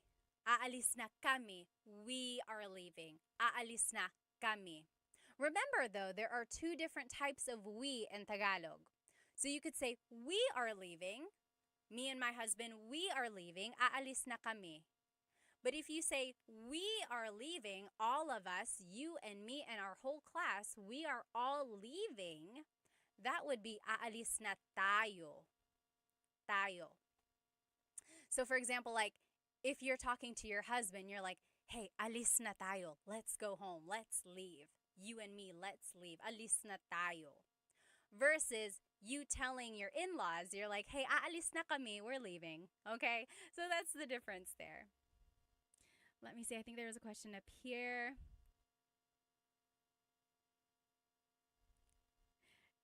Let's see. Oh, someone said, what is the difference? Oh, CY Pau said, what is the difference between rin and din? So like, aalis na ako, I'm leaving. Aalis na din ako, I'm leaving too. So rin, and din, trying to roll my R there. Rin and din are words that mean also or too. So aalis na din ako, I'm leaving too. You could say aalis na din ako, or you could say aalis na rin ako. They are interchangeable. They mean the same thing. In Tagalog, the letter R and the D sound are interchangeable because the R and the D were represented by the same symbol and by bayin. So ever since it's been, that sound has been interchangeable for a lot of words in Tagalog. Like nandoon, naroon. See the D and the R, they're interchangeable. Or nandito, narito. So there are a lot of words where the D and the R are interchangeable. Okay, let me see. Drops has Tagalog too, David said. It's free. I don't know what Drops is. George said, oh, Tagalog isn't on Duolingo.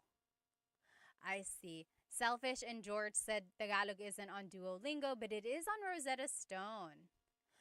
I did a video for Rosetta Stone. They are pretty good. George said, I don't know how good it is. It's good.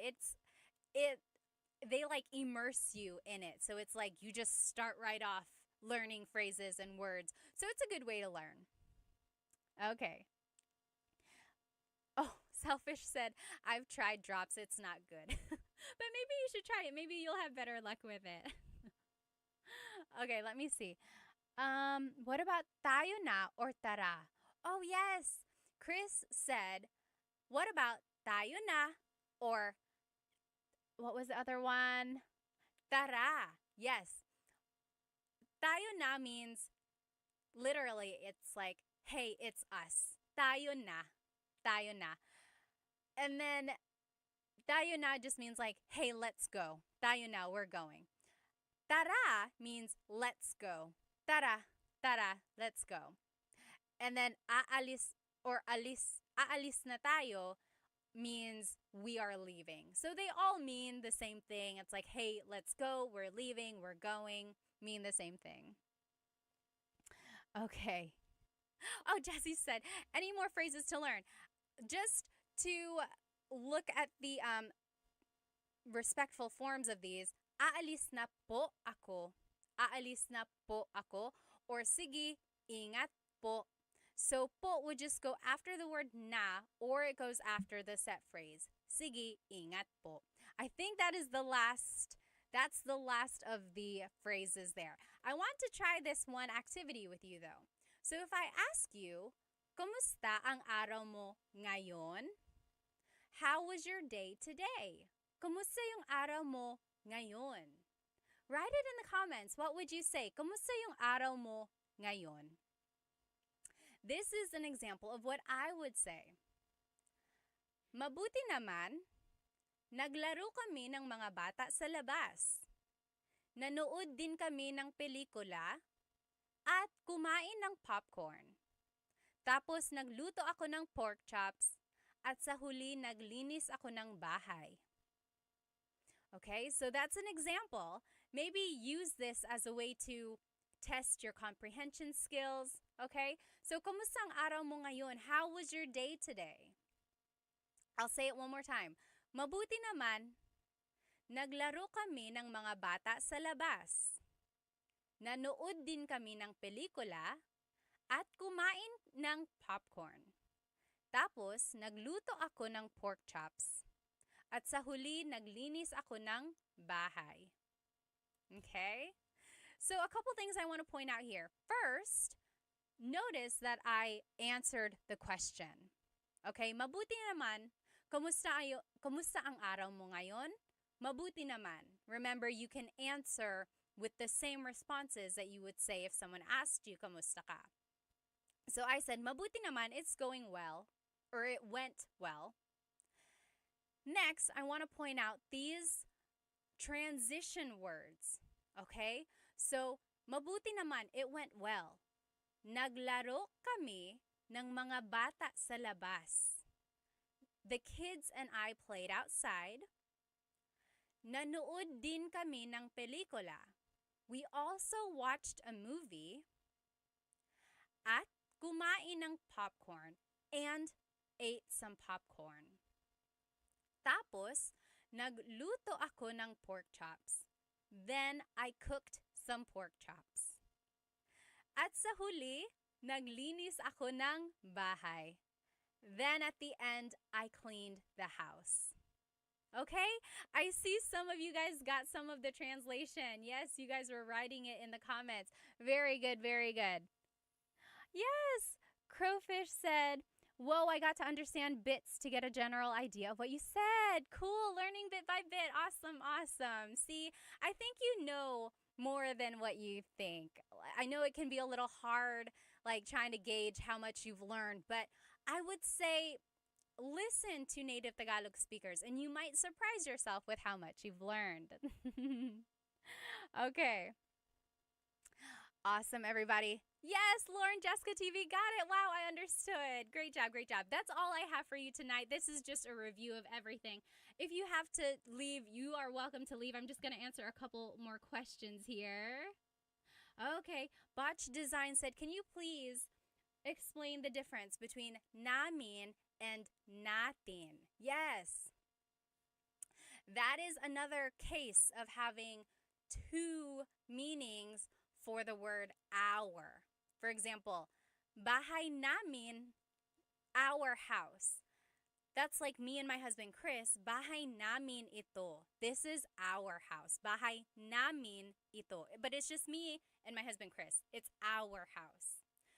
Versus bahay natin means all of us. It's our house, all of us together. Maybe us as a class, we all live in the same house. It would be bahay natin ito. This is our house. Okay, so that's the difference there. T-Rex said it's easier when it's slower, really tough when listening to normal speed. You're right, you're right. If you can't listen to like a native Tagalog speaker, like maybe you're not around someone who speaks native Tagalog or who natively speaks Tagalog, try watching Filipino movies. I think I've said this the last 2 nights. It's like if you can watch Tagalog movies, not only will it have the subtitles, but you can really pick out patterns of the grammar or picking out vocabulary terms or things like that. All right, everybody. Ballroom said, I really appreciate your streams. I feel like I'm learning more. Where can I ask? When I ask questions. Yes, yes. Very good, very good. I hope you guys have a good rest of your day. Will I see you tomorrow? Will I? I don't know. Are we going to make it a day 4? Oh my goodness. What am I going to teach? I think I do have something else to repeat. I don't know. We'll see if I'm here again tomorrow night, okay? T-Rex said, I did Rosetta Stone on my phone. I listen to Tagalog music and watch movies, but the movies make me cry. I know. Filipino movies can be a little sad, right? Well, I hope you have a good rest of your day or night wherever you currently are, and I will see you next time. Paalam, everybody. Hello, hello, everybody. Welcome, welcome. It is Thursday, so you know what that means. It's another Tagalog Thursday. If you are joining me here on YouTube, please let me know if you can hear me. I think I might have some issues with my audio, but go ahead and just let me know where you are watching from, how old you are, maybe why you are learning Tagalog. And I just want to make sure everyone can hear me all right. So go ahead and write that in the comments if you can hear me. In the meantime, I'm going to go ahead and invite our friends here on Instagram. Hello, hello, everybody on Instagram. Welcome to Tagalog Thursday.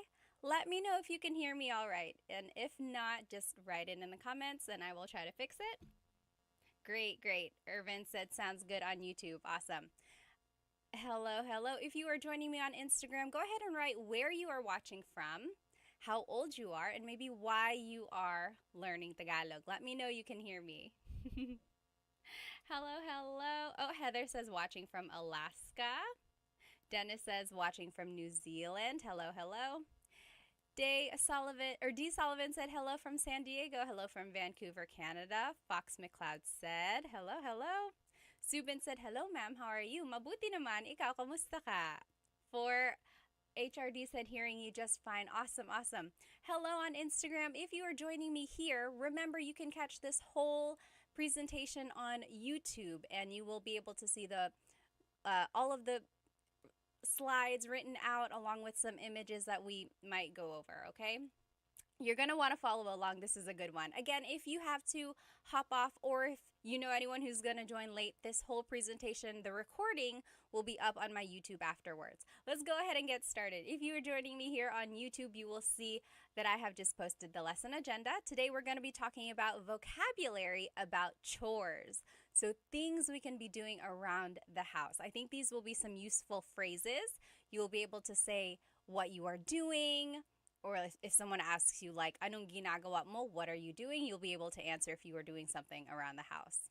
Then we will learn some verb conjugation. This is going to be really interesting. We'll see some regular patterns, but then we will also see some irregular patterns. Okay, so it might get a little murky there, clear as mud, right? But hang on with me and we'll get through it. Then I will teach you a Taglish tip. And then we will do some practice questions. It's going to be a good lesson here. Let me go ahead and just catch up on where everyone is from. Oh, Mark says, yung asawa ko, Filipina. So that's why he's learning Tagalog. Awesome, awesome. Watching from Wilmington, California, Elder said. There's a Wilmington here in North Carolina as well. Chamari says from Sri Lanka, 49 years old. Just interested, just wants to learn Tagalog. Well, that's always nice. Kio says from Dumaguete. Awesome. Learning Tagalog for IT. International Tambay, Irvin said. Do you know what a tambay is? A tambay is someone who just kind of sits around, hangs out. Someone who just like tambay sa tindahan. Someone's just hanging around that store. Santa Barbara, Vince is watching from there. Hero is watching from Tokyo. Oh, the Mantis is watching from Greensboro, North Carolina. Awesome, awesome. Southbound is from Las Vegas. Oh, Renita says, learning Tagalog because I cruise a lot. Yes, there are a lot of Filipinos who work on cruise ships. There's a lot of like seamen and people who work in those areas. Very nice, very nice. Oh, very nice. Alpo Bloody on Instagram said, nice earrings. Maraming salamat. These are from bling.co. These are handmade clay polymer earrings. Bling.co. Love them, love them. Let's see who else. Good day from Australia, Matthew says. All right, let's get started here. Again, if you are just catching me on Instagram, you can catch this whole lesson on my YouTube channel. You'll be able to follow along. Everything will be written out. There are some images on there as well. And the whole recording will be up on my YouTube channel, just Tagalog Time with Pat. Okay, so again, we are learning some vocabulary and phrases about chores. Let's get started. So here are some verbs. Maglaba is to wash. Wash your clothes. Maglaba. Wash your clothes. Maglaba. Maghugas is to wash the dishes. Maghugas. Maglinis is to clean. Maglinis. Magwalis, to sweep. Magwalis. And then magtipig, to fold clothes. Magtipig. Okay? I want you to notice here that all of these verbs are starting with the mag prefix, right? Maglaba, maghugas, maglinis, and so on. We're going to go into how to conjugate them and then how to use them in sentences, okay? Let's see. I just want to catch up. If you have any questions, write them in the comments. Love and Lulu said, I love your outfit, ate. Maraming salamat. Sydney says, hello from Portland, Oregon. Oh, I see. Also said, I'm the only one in my family who doesn't speak Tagalog. I grew up in Guam. Awesome. Okay, well, that's great. That's great that you're learning. Okay, good morning from Malaysia. Be Free says. Okay, so again, we are just learning some verbs about chores, okay? Now, before we dive into how to conjugate them, let's talk about doing household chores in the Philippines. So depending on where you live, you might have the luxury, I call it a luxury, it really is, to have a washing machine, a dryer, a dishwasher, right? Even a vacuum. All of those things, to me, are luxuries when you think about it, because in the Philippines, a lot of times, people wash their clothes by hand. They have to squat down. They're sitting on a very tiny stool. Sometimes it's hot, and they are washing their clothes by hand. Imagine how hard that is. I know my aunts love washing their clothes on a rainy day, of course, because it's not as sunny and, okay, not rainy, like they don't like getting rained on, but when it's cloudy, like a really cloudy day, that's like the prime time to wash their clothes, right? And then to hang up their clothes or to dry their clothes, they hang it up on a clothesline. And of course, you want to do this on a sunny day or when it gets sunnier so that your clothes get really dry. You don't want to hang them up when it's kind of drizzling out, because then they won't dry and they'll get that musty smell, right? So I just think I'm very thankful. Anytime I think about not wanting to do my chores or not wanting to do laundry, I just think about how easy it is for me to just throw things in the washer, throw things in the dryer, and then all I have to do really is fold it afterwards, right? A lot of times, a lot of people don't have access to those things. There are people there are houses who have washing machines. My aunts do, but sometimes their washing machines have limited uses. Like, I remember my aunt asked me once, "Oh, but who rinses the clothes?" So like some washing machines only have the function of maybe like getting it soapy, washing it, but then they still have to rinse it by hand, right? Whereas if you have just like a washing machine that can do it all you have to do is put in the soap, softener, and then take it out, right? So it's very interesting what kind of resources people have. One thing about the dryer, I actually didn't start using the dryer until I got married. My husband now has a dryer, but all up until my 20s or like high school and all up until then, I hung my clothes up. My family just always hung our clothes up. We had hangers and we hung them up in the bathroom. But that's just how we did it. We saved a lot of energy that way, and that's just what my parents were used to. But yeah, so what do you do? Do you prefer to dry your clothes by like hanging them? There are some clothes that I still dry by hand, of course, or like I hang them up because I don't want them to get ruined in the dryer. And also let me know if you are familiar with this, if you've ever traveled to the Philippines and you've seen clothes being washed by hand and things like that. Even now, if it's something really delicate, of course, I'm more likely to wash it by hand and things like that. Okay, so that's just an example of a different lifestyle, right? Now, here's a picture. If you're following along on YouTube, we are looking at different styles or different ways to do chores. They might be a little bit different in the Philippines. This is a picture of, anyone know what this is? So it's a type of broom. I made a little video of this on my Instagram a couple weeks ago. This is a walis. Walis. So there are different types of walis. This one in this picture is the walis ting ting. It's harder. The bristles are firm, whereas the walis tambo has very flimsy bristles. So the walis ting ting is known for being used outside, like in this picture. This person is sweeping up some leaves or some dirt around their house. The walis ting ting. Then the walis tambo, that one is the one with the bristles that are a little bit more airy and light. That is the one that's used inside the house, and it's just used to sweep up like, dust and things like that. Oh yes, someone on Instagram said, where did it go? Oh, Austin said they also have laundromats that do it all. Yes, of course. They also just have like laundromats like anywhere. You could just drop off your clothes and they'll do it all for you. Yes. I know people who will wash other people's clothes, but it's still by hand. So in a way, it's like a manual laundromat, right? Yes, we also do that as Hispanics, kind of Julie said. Yes, I'm sure a lot of different cultures do it. Okay, so again, we are just looking at different types of chores around the house. Oh, here's a picture of the walis tambo. So the walis tambo, the bristles are softer, and that's the one that's used inside of the house. The walis ting ting, the bristles are harder, a little bit more firm.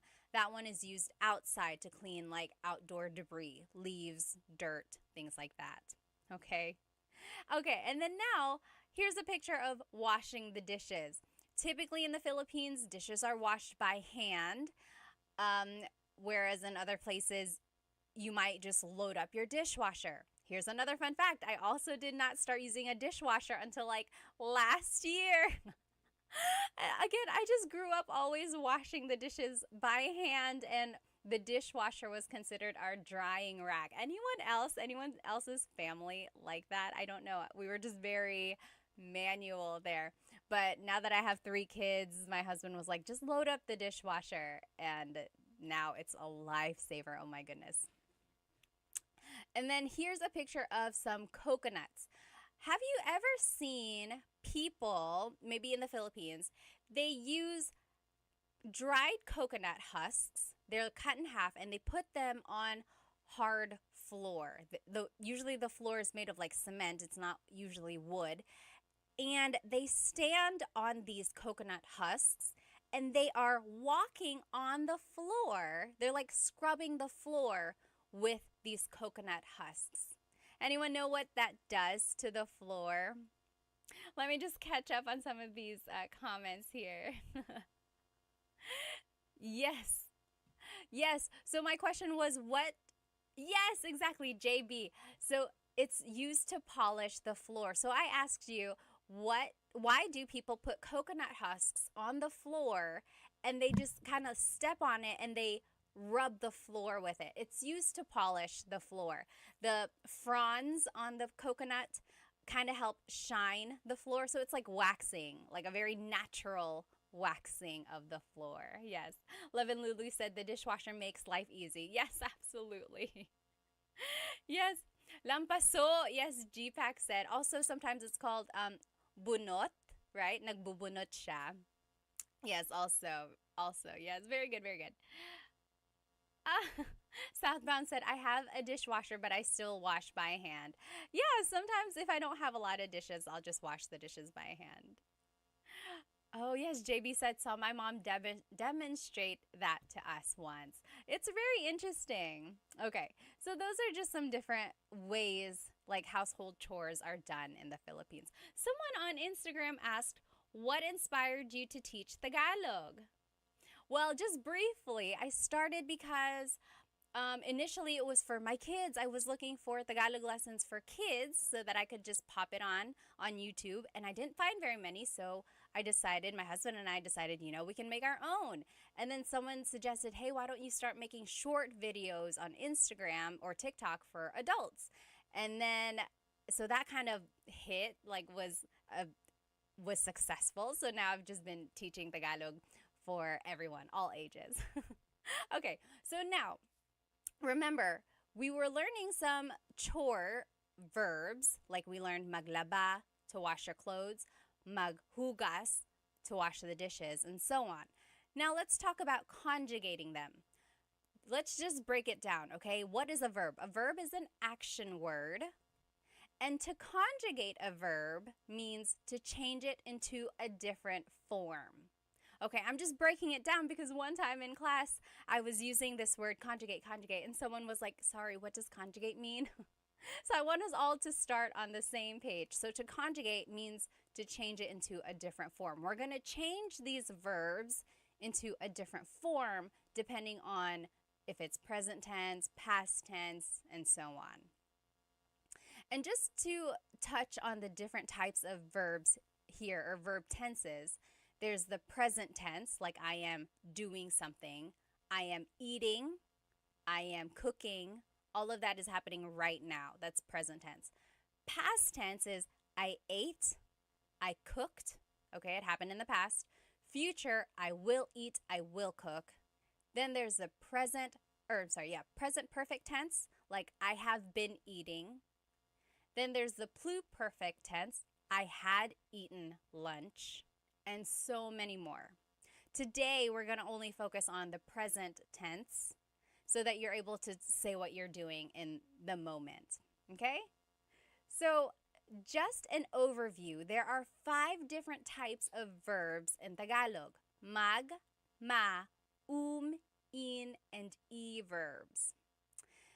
And I always get asked, how is it determined if a verb is a mag verb or a ma verb or an verb? Like, how do you know what category a verb falls into?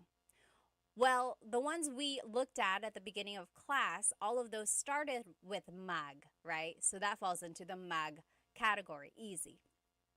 Same with ma verbs. Usually it will have ma, like matulog, to sleep, manood, to watch. So that has the ma. But then these other verbs, in, and e, they don't always have that prefix or infix in them. And it's one of those things you just kind of have to learn. The more vocabulary you learn, the more you listen to Tagalog, you'll start to hear the patterns. Unfortunately, there is no rhyme or reason that I've learned. I've tried looking it up, and I still have not figured out why some fall into the in category or the e category. I think it was the linguistic gods back in the day. They were just like, this is where it falls, this is where it's going to be. If I figure it out, or if anyone knows, please let me know and I will share. Okay, let's keep going. Now, there are some differences. For the magma and verbs, these are usually actor focused. In, and I can be object focused. Take a look at it falls in the actor or object focused category. It can be both. What does that mean? What is an actor focused verb? What is an object focused verb? An actor focused verb means that the subject is doing the action. For example, the boy is playing. The subject here is the boy, and he is doing the action. He is playing. That's actor focused. Then there's an object focused verb where the action is being done to the subject. For example, wash the dishes. Here, the subject are the dishes, and the action is being done to them. They are being washed. So the object is the focus here. Okay, we'll see more of this in the examples, okay? Now, just so we know how to use verbs in a sentence, let's learn some pronouns so that we can make simple sentences, okay? So, ako means I. Kumakain ako, I am eating. Ka is you, singular. Ka, kumakain ka, you are eating. Siya, he or she, kumakain siya. He is eating or she is eating. Siya is gender neutral. You have to listen to the context of the sentence to determine who someone is talking about. Siya. And another tip just about pronunciation, it's sha, sha. The S-I-Y combination makes that sha, sha sound. It looks like it should be pronounced siya. There are some regions in the Philippines, I believe, that say siya, but usually in the central Luzon area, it's pronounced sha, sha. Then there's sila, they, sila. And then tayo, we inclusive. Kami, we exclusive. There are two different types of we in Tagalog. And so tayo is you and me, all of us, our whole class here. We are doing it together. That's inclusive. Kumakain tayo. We are all eating. Versus kumakain kami, that's we exclusive. That's just me and my husband, Chris. We are eating. You're not included. I'm just telling you about it. If you were to call me and you're like, hey, anong ginagawa mo? I would say, oh, kumakain kami. We are eating. So it's exclusive because you're not included. Lastly, there's kayo, which is you plural. So you all as a class, you all are eating. Kumakain kayo. Okay? Yes, Tanner said tayo is including the person you're talking to. Yes, someone in a class put it as tayo is together. T and T, tayo together, everyone together is doing the action. Very good, yes. Okay? Now, a simple sentence structure is just verb plus the pronoun. For example, let's take a look at the verb magluto, which is to cook. Magluto. Here is how we would put the verb and the pronoun together. Nagluluto ako, I am cooking. Nagluluto ka, you are cooking. Nagluluto siya, he or she is cooking. Nagluluto sila, they are cooking. Nagluluto tayo, we are all cooking. You and me, this whole class, we are all cooking together. Nagluluto tayo. Nagluluto kami, we, as in me and my husband Chris, we are cooking. You're not included, I'm just telling you. And then nagluluto kayo, you all are cooking. You all as a class, you're cooking. Oh, Mr. That's CJ said, what is ikaw? Very good question. So ikaw also means you. That type of pronoun can stand alone. I guess technically ako can stand alone too. Like if you're like, who is speaking? You can say ako, I am. So ikaw means you, but usually ikaw can start a sentence, whereas ka does not ever start a sentence. So ikaw is like nagluluto ikaw or ikaw ang nagluluto. Usually it's nagluluto ka. So the one main difference there is that ikaw starts a sentence, whereas ka does not start a sentence. But they both mean you. Good question there. Okay, now let's keep going. We learned how to conjugate, we learned the pronouns and we learned a simple sentence structure. Now let's learn how to conjugate these verbs. Before we do that, just remember that all verbs have a root word, and then something is added to them, either a prefix or an infix, and that is going to determine whether or not it's a present tense, past tense, or future tense verb. So take a look at the examples here. Nagluluto ako, I am cooking. That's present tense. Nagluluto ako. Nagluto ako, I cooked. Nagluto ako. Magluluto ako, I will cook. Magluluto ako, that's future tense. So what I want you to get from this is there's the root luto, and then something is added to it. The beginning here, the affix is changed depending on the tense of the verb.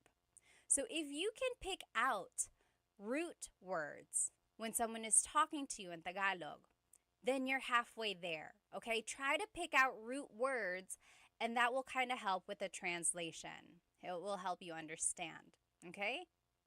Now, let's take a look at the verbs we learned at the beginning of class. All of them, luckily, were mag verbs, so we only have to learn the present tense conjugation of mag verbs. And our example was, or one of them was maglaba, to wash our clothes. Maglaba. In order to make it a present tense verb, like in a present tense sentence, it's the affix nag, then there's a repeated first syllable, and then the root. So maglaba becomes naglalaba. Naglalaba ako. I am washing clothes, or I'm doing the laundry. Naglalaba ako. Okay, so do you see here we're just following a pattern? It's the affix nag, then there's a repeated first syllable, la, and then the root, laba. Let me just catch up on some of these questions here. JB said, is ikaw a nominative case pronoun? Yes, it is. That's exactly what it is. Oh, yes. Ray said, how did magluto turn into nagluluto? This is it. We're conjugating it. So we learned magluto, and now we're conjugating it into the nagluluto example. Okay, so do you see it's affix nag, then the repeated first syllable lu, and then the root luto, nagluluto. That's how we got from magluto to nagluluto. Okay, then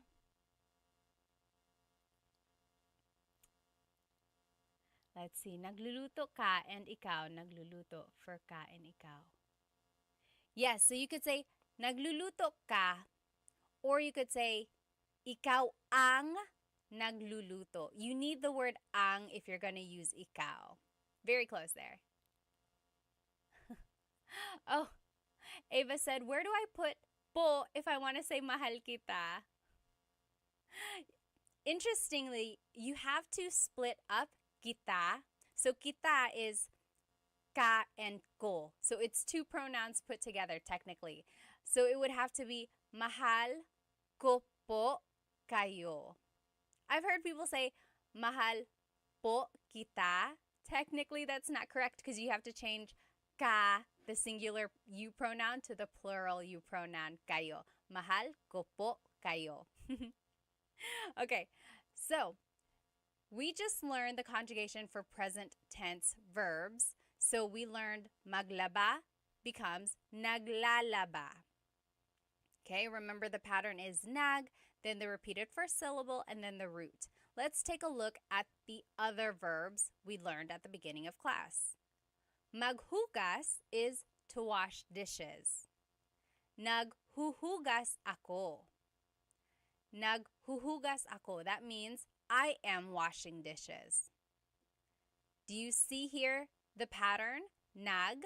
Then there's the repeated first syllable, hu, and then the root, hugas. Naghuhugas ako. Okay, let's take a look at the next one. Maglinis means to clean. Now let's just follow the pattern again. Naglilinis ako. Naglilinis ako. I am cleaning. Okay? Goonie said, never will I say those words. You're never going to do the chores. All right, next, magwalis, to sweep. It's nagwawalis ako. Nagwawalis ako. So again, we're just following the pattern. It's the affix nag, then there's the repeated first syllable, wa, and then the root, walis. Nagwawalis ako. Okay? Oh, old-fashioned Rock said, this is fun. I'm glad you're having fun. You just wait until we do the practice questions. That's when the real fun comes. And then lastly, magtipig, to fold. It would just be nagtitipig ako. Nagtitipig ako. Goonie said, hindi nagbabalis ako. Okay. So, any questions about the present tense conjugation of these mag verbs? Oh. Travel Tales on YouTube is trying to start some drama with the Instagram people here.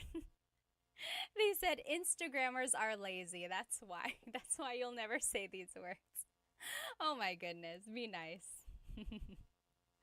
Okay, so very good, very good. So again, we are just learning how to conjugate these verbs so that we can say, like, oh, I am washing the dishes, I am cleaning, I am doing laundry. So if I were to ask you, anong ginagawa mo? Anong ginagawa mo? What are you doing? You could answer, for example, if you were doing these, you could say, oh, naglilinis ako. I am cleaning. Naghuhugas ako. I am washing the dishes. Okay, so maybe next time if your significant other texts you while you're at home, they're like, hey, what are you doing? Just use one of these. You can say, oh, naglilinis ako. They'll be like, oh, wow, that's great. Okay, now, this is where it gets a little tricky. All of these examples that we just went over are subject-focused examples. Remember, I told you some verbs can be subject-focused, some can be object-focused. All of these examples that we just learned are subject-focused. They're focusing on us. What are you doing? I am washing the dishes. I am doing laundry. I am cleaning. It's focusing on what I am doing.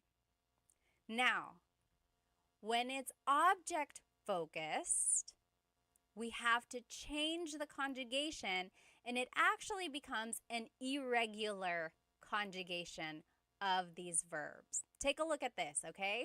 Hang on tight. This one's going to be a wild ride. So, maglaba, to wash clothes, right? We learned naglalaba ako. Naglalaba ako. That is just the conjugation of mag verbs. Nag, then the repeated first syllable, and then the root. Naglalaba ako. But take a look at this. If we wanted to focus on an object, now take a look at the conjugation. Nilalabhan ko ang t-shirt mo. Nilalabhan ko ang t-shirt mo. So, one thing I want to point out, you can still kind of recognize the root here, right? The root is laba. Laba. And here it is, labhan. We had to add an H there just for pronunciation. That's kind of how they make the word flow. Labhan. But now there's this prefix ni, and then a repeated first syllable, and then this, the very end, a suffix, han. Very, very irregular, right? It's nothing like the first conjugation.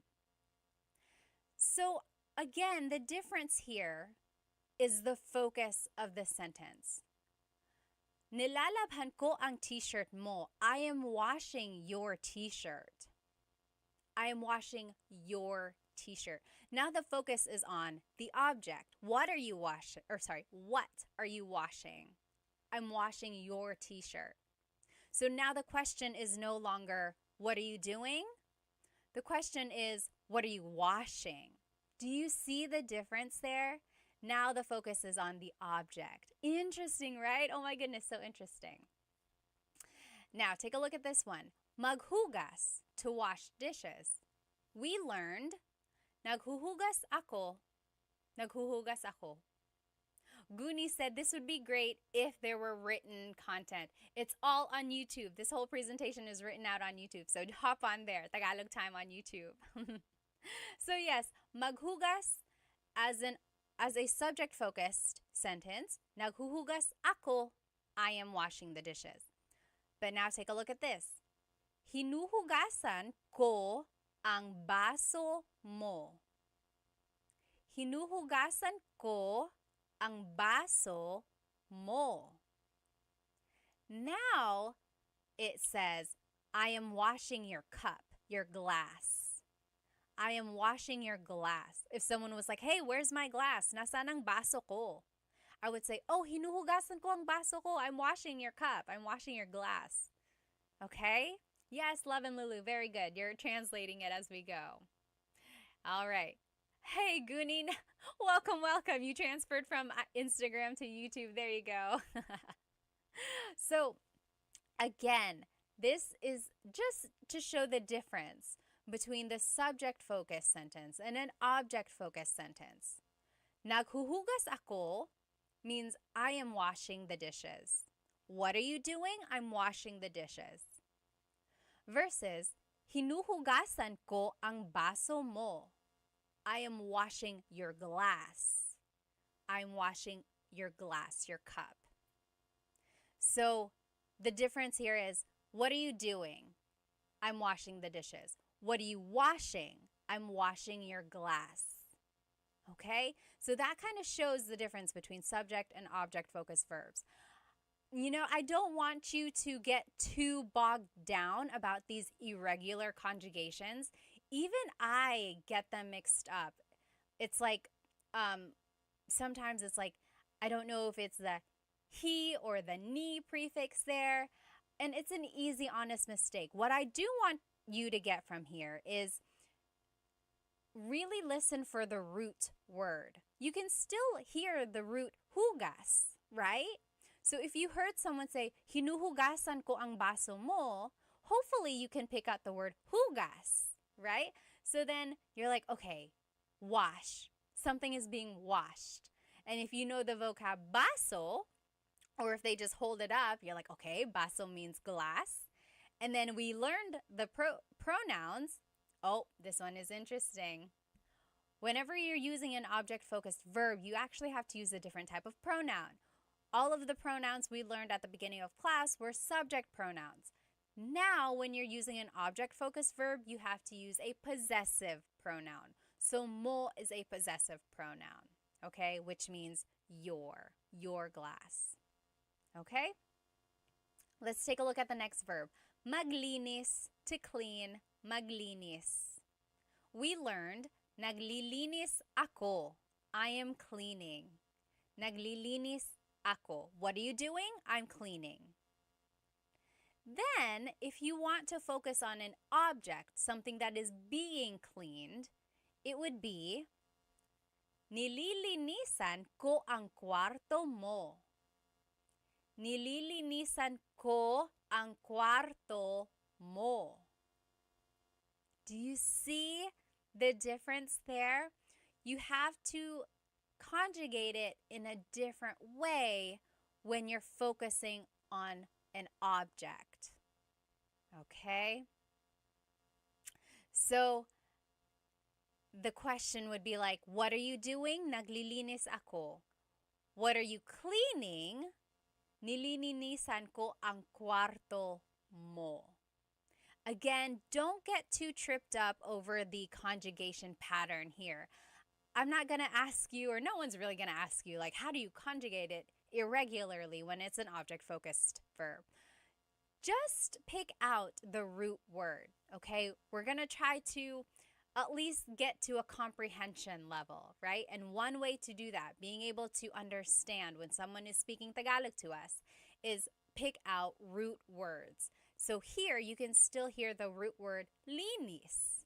Linis means to clean. So if someone said, nililinisan ko ang kwarto mo, you know linis means clean, cuarto means room, mo means your. So that means I am cleaning your room. Okay? All right, let me just see here.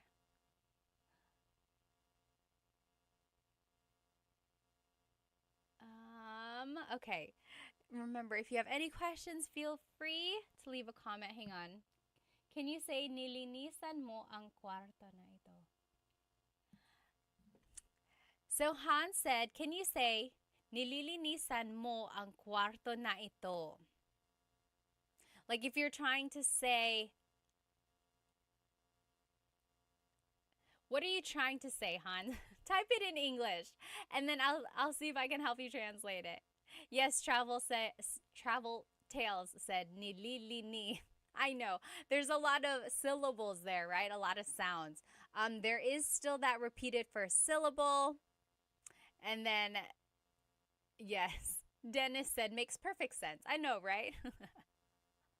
Okay, next, just a couple more verbs here.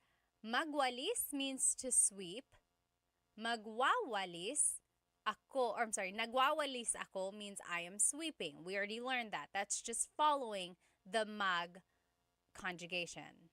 Now, if we want to focus in on object, winawalis ko ang sahig. I am sweeping the floor. So now the focus is on the floor. Winawalis ko ang sahig.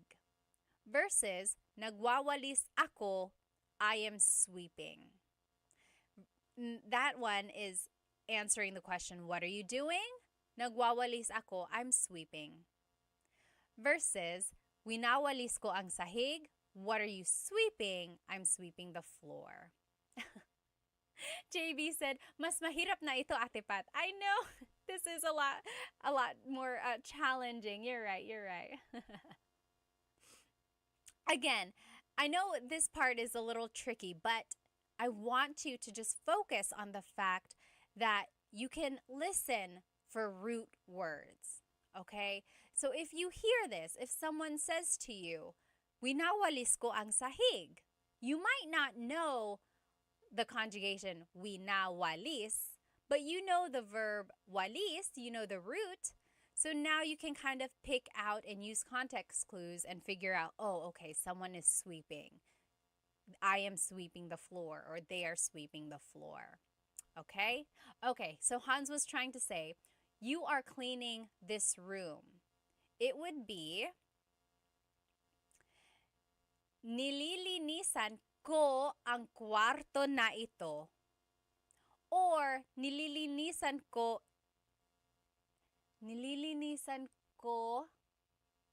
Yeah, I was just trying to think if maybe ito would go before, because I feel like I've heard that too. Nililinisan ko ang kwarto na ito. Or, nililinisan mo ang kwarto na ito. You are cleaning this room. That could work as well. I'm just trying to think if there was a better way to say that. I sound so formal when I say it that way. But that's technically correct. Okay. Stone said, I just transferred here onto YouTube from Instagram. Wow, it's so much better. Yes, again, if you are here on Instagram, jump onto my YouTube channel. You can see everything written out. And the whole thing will be up, the recording will be up afterwards. Okay, let's keep going. There's just one more verb that we had talked about previously. So, magtipig means to fold. Magtipig, so to fold your clothes. Nagtitipig ako, I am folding. Nagtitipig. Although not a lot of people say that. If you're focusing on the clothes themselves, it would be, tinitipig ko ang mga damit mo. Tinitipig ko ang mga damit mo. I am folding your clothes. Okay? So if we just look at the irregular conjugations, like look at all of these light blue statements. None of them, okay, some of them have the same pattern, but they are not all the same. Like it would be easy if I was like, okay, anytime it's an object-focused verb, let's conjugate it this way. But it's not that easy. They all kind of have their own conjugation when it's an object-focused verb. But again, the point of this lesson is not for you to learn the irregular conjugations. It's for you to know that if you can pick out root words, then that will help with your comprehension, your understanding when someone is talking to you. Okay? And just know that sometimes the verbs are used differently depending on if it's a subject-focused sentence or an object-focused sentence. And I think I'm going to use the other half of this slide, so let me turn off my face here. Okay. And again, just some key takeaways if you're following along here on YouTube. So focus and try to recognize the roots, right? Laba, hugas, linis, walis, and tipig. Those were all the roots. And then something is added to them to change it into a different tense. And then also know that sometimes a sentence is a subject-focused sentence, sometimes it's an object-focused sentence. And then you'll have to change the pronouns that are used. We didn't go into the nitty-gritty of all the grammar rules because that's not the point. I don't want to bog you down with all of those details. But I do want you to know that if you can recognize the root words and then use the appropriate pronouns, like when you are trying to say what you're doing or what someone else is doing, then that's going to help you when you're learning Tagalog. Okay? Now, let's do some practice. This is going to be fun. Over here on the left side in the blue, these are all just phrases in English, okay? Over here in the orange on the right side, these are Tagalog phrases, and they are the translation of these English phrases, but they're not in order. So we're going to have to match them, okay? So let's just go over them. Over here in English, we have, I am doing laundry. I am doing laundry. Then there's, I am washing your favorite blanket. Then there's, I am doing the dishes. I am washing the new plates. I am cleaning. I am cleaning the car. I am sweeping. I am sweeping the floor. Okay? So those are all of the English phrases that I want us to translate. We're going to have to find the matching Tagalog term. So here, this one says, naghuhugas ako. Nililinisan ko ang kotse. Naglalaba ako. Nagwawalis ako. Nilalabhan ko ang paborito mong kumot. Hinuhugasan ko ang mga bagong plato. Naglilinis ako. Winawalis ko ang sahig. So if you know some vocabulary, some of these might be easier than others, okay? But let's just start with the first one. I am doing laundry. I am doing laundry. I'll give you a hint. This one is a subject-focused sentence. So which of these terms on the right means I am doing laundry? What is the Tagalog phrase for I am doing laundry? Hang on, I'm trying to get to my other screen here, but it won't let me. Oh, there it is, there it is. Okay, take a minute. We are doing number 1 here. I guess it's not numbered, but we're doing the very first example. I am doing laundry. Which one is that? Which of these orange phrases is I am doing laundry? Yes, Marilu, very good, very good. I am doing laundry is naglalaba ako. Yes, naglalaba ako. Very good, very good. Oh, Chow said, we never use the word magtipig, but magtiklop. Magtiklop. I don't think I've ever heard that, or maybe I have, but not very often. Very interesting. Yes, very good, JB. You got it. Yes. All right. So I am doing laundry. Naglalaba ako. Naglalaba ako. That is just the subject-focused verb. Okay? Next, I am washing your favorite blanket. Which one do you think that is? I am washing your favorite blanket. Which of these orange phrases is the Tagalog translation of I am washing your favorite blanket? Anyone have an idea?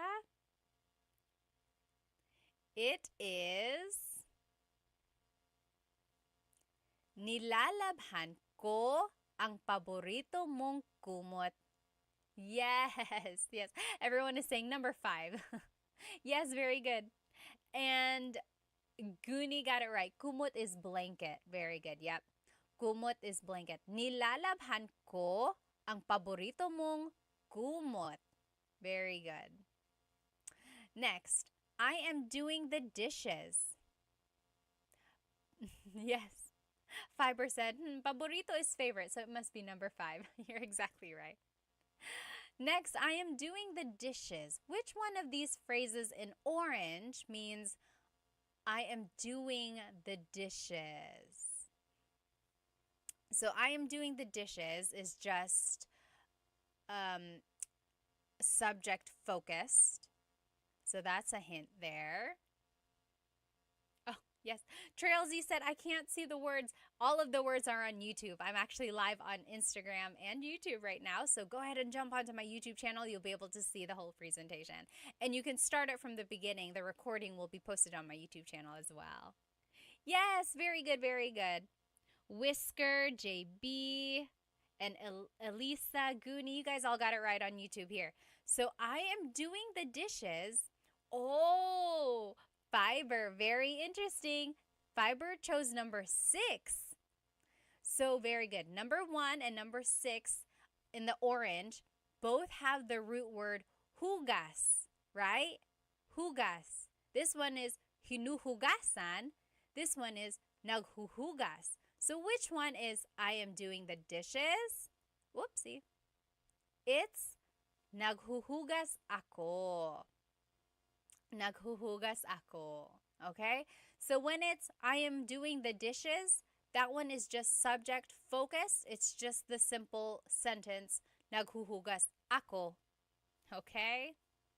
Goonie said, I'll say that to my wife today. She'll be so surprised. Yes, good luck. I hope it works out. Okay, next one.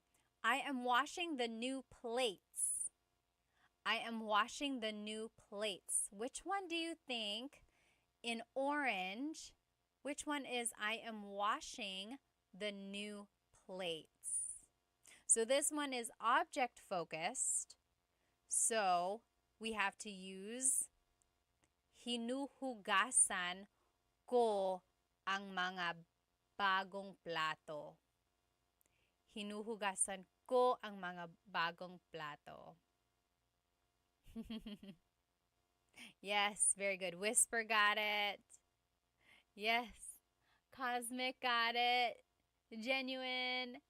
Polly, you got it. Very good, very good. You guys all got it. Micah, very good. Yes, you're exactly right, Polly. It's an object-focused verb. All right. Next, I am cleaning.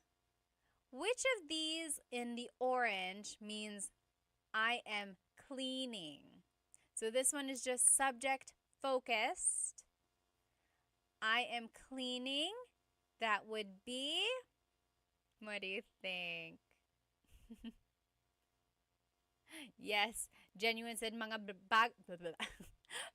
bagong plato means new plates. Yep, so if you know some vocabulary, some of these will kind of give itself away. How would you say I am cleaning? Yes, JB, Whisker, Genuine, Goonie, Micah, you guys all got it. It's the number 7 phrase. Naglilinis ako. Naglilinis ako. Okay? Next, if you want to be specific and say, I am cleaning the car, I am cleaning the car, now it's object focused about the car itself. Which one is that? I am cleaning the car. That one would be, any ideas? I think some of you already said it up there. Coche means car. So it would be, nililinisan ko ang coche. Nililinisan ko ang coche. Okay? Very good. Yep, JB, Goonie, Genuine, Cosmic, you got it. Micah, number 2. Nililinisan ko ang coche. Yes, Whisker, you guys all got it. Only a couple more. I am sweeping. How would you say that? Which of these phrases in orange or red, I guess, depending on how it looks on your screen, how would you say I am sweeping? I am sweeping. That one is subject focused. So that one would be, very good, number 4. I am sweeping. Nagwawalis ako. Yes, very good. Whisker, JB, Cosmic, very good, very good. Nagwawalis ako. Very good, Genuine, and Goonie, Micah, very good. So that only leaves one left. I am sweeping the floor would be winawalis ko ang sahig. Winawalis ko ang sahig. Again, everyone on Instagram, this whole presentation is on my YouTube channel. The recording will be up on my YouTube, and you can follow along with all of these examples. They are written out, and you'll be able to match them yourselves if you'd like. So again, the point here is that I want you to just be able to recognize the root word, okay? So sometimes it's conjugated regularly. Naghuhugas ako, naglalaba ako. But then if it's focusing on an object, then it will have an irregular conjugation. Hinuhugasan ko or nilalabhan ko. Okay? But focus on the root word, hugas, laba, walis. And that will help you in understanding Tagalog. Okay? Now here's a Taglish tip. I love teaching Taglish because it kind of buys you some time. If you don't know a verb in Tagalog, use the mag conjugation pattern with an English verb. So take a look at this. Over here on the left side is the pattern that we learned. So affix nag, then the repeated first syllable, and then the root, right? We learned that. Naghuhugas ako. That's just the pattern. Now, if you don't know the verb, for example, I am vacuuming, just conjugate it like a mag verb. You could say, nagva-vacuum ako. Nagva-vacuum ako. Do you see we're just using the pattern nag, then the repeated first syllable va, and then the root, which is just the English verb vacuum. Nagva-vacuum ako. Interesting, right? Let me catch up on some of these comments. Yes. Chow said, in Tagalog, we can use the word pinggan. Yeah. So pinggan also means plate. You can say plato or pinggan. Very good. Yes. JB said, magva-vacuum ako. Exactly right. Whisker said, very helpful. I wasn't aware of the subject and object focus conjugation. Yes, you're welcome. Oftentimes, the object focused conjugation is tricky. Like, even native speakers can get kind of tripped up on it. But again, just try to pick out the root word and it'll kind of help you there. Okay, next, if we're taking a look again at these Taglish tips, if we didn't know how to say cleaning, you could say nagki-clean siya. She is cleaning. Nagki-clean siya. But we do know clean, maglinis, so you could say naglilinis siya. But if you couldn't remember it off the top of your head, you could just say nagki-clean siya. She is cleaning. Or lastly, they are mopping. Nagmamop sila. Nagmamop sila. Okay, so again, I am a big supporter of Taglish, so Tagalog and English put together. As long as you go back and try to figure out what that word is later on so that you can say the full phrase in Tagalog. But there are some words in English that just do not have a Tagalog translation, like vacuum. That's not like a traditional, like back in the day when Tagalog was being made, vacuuming was not a thing. So unless like, does anyone know, is there a verb to vacuum? From my understanding, it's just vacuum. So you could just say nagva-vacuum ako. Okay? But like nagki-clean siya, you know what to clean is. Later, go back and try to remember. It's naglilinis siya. Okay? So if you can, try to use Taglish minimally. Go back and try to figure out what it is later. Okay? All right. Just a review of everything that we learned tonight. Let me turn my camera back on over here on YouTube. Hello. So we learned some vocabulary about chores. And then we learned how to conjugate them in a regular way and in an irregular way, right? Most of the verbs, actually all of the verbs we learned tonight were mag verbs. Magluto, we didn't learn magluto. That was just one of our examples. Magluto is to cook, but we learned maghugas, to wash dishes, maghugas. We learned maglinis, to clean, maglinis. We learned magwalis, to sweep, magwalis. Maglaba, to do the laundry, to wash clothes, maglaba. And then magtipig, to fold, like fold clothes, magtipig. And we can conjugate it regularly. Naglalaba ako. I am doing the laundry. Naglalaba ako. That's focusing on me. What are you doing? Naglalaba ako. But if you want to focus on the clothes, on the object, then it would be nilalabhan ko ang mga damit. You see how it's irregular? Nilalabhan ko ang mga damit. I am washing the clothes. But again, I just want you to focus on the root words and then kind of go from there. That'll help you with understanding Tagalog.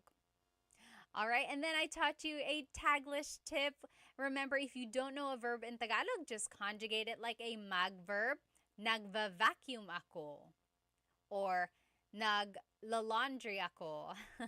But then go back later and try to figure out what that word is so that you can say the whole phrase in Tagalog. Naglalaba ako. Sell My House Online said, this part is difficult. I know. This lesson was a little bit more challenging. Again, go back and watch this video. And on my YouTube, like the recording, I think the practice will really help. It breaks down like which are subject-focused phrases, which are object-focused phrases. And again, you don't have to get too bogged down on the irregular conjugation. Just know that there is an irregular conjugation, okay? So if you ever hear it, just know, oh, okay, yeah, I know it can be conjugated in a different way. Okay, let me just catch up on some of these comments before I let you go. Thank you again for spending some time with me this evening. Oh, yes.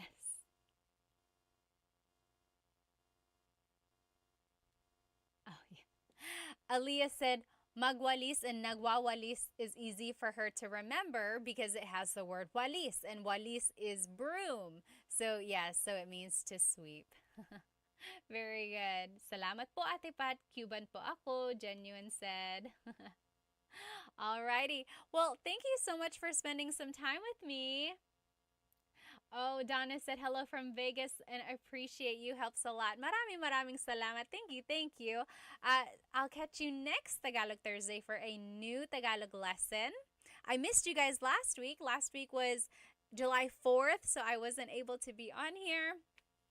Aloha said, I only know bad words in Tagalog. A lot of people do. For some reason, that's like the first ones they learn, right? Let's see. Oh, Ballroom said, I'm only catching the very end of this, but I'll watch it later. Yes, you should. And take your time. The practice questions should really help. Maraming salamat, Jason. Maraming salamat to you. I hope you have a great rest of your week. I hope you have a good weekend. And I will see you next time. Maraming salamat. Paalam.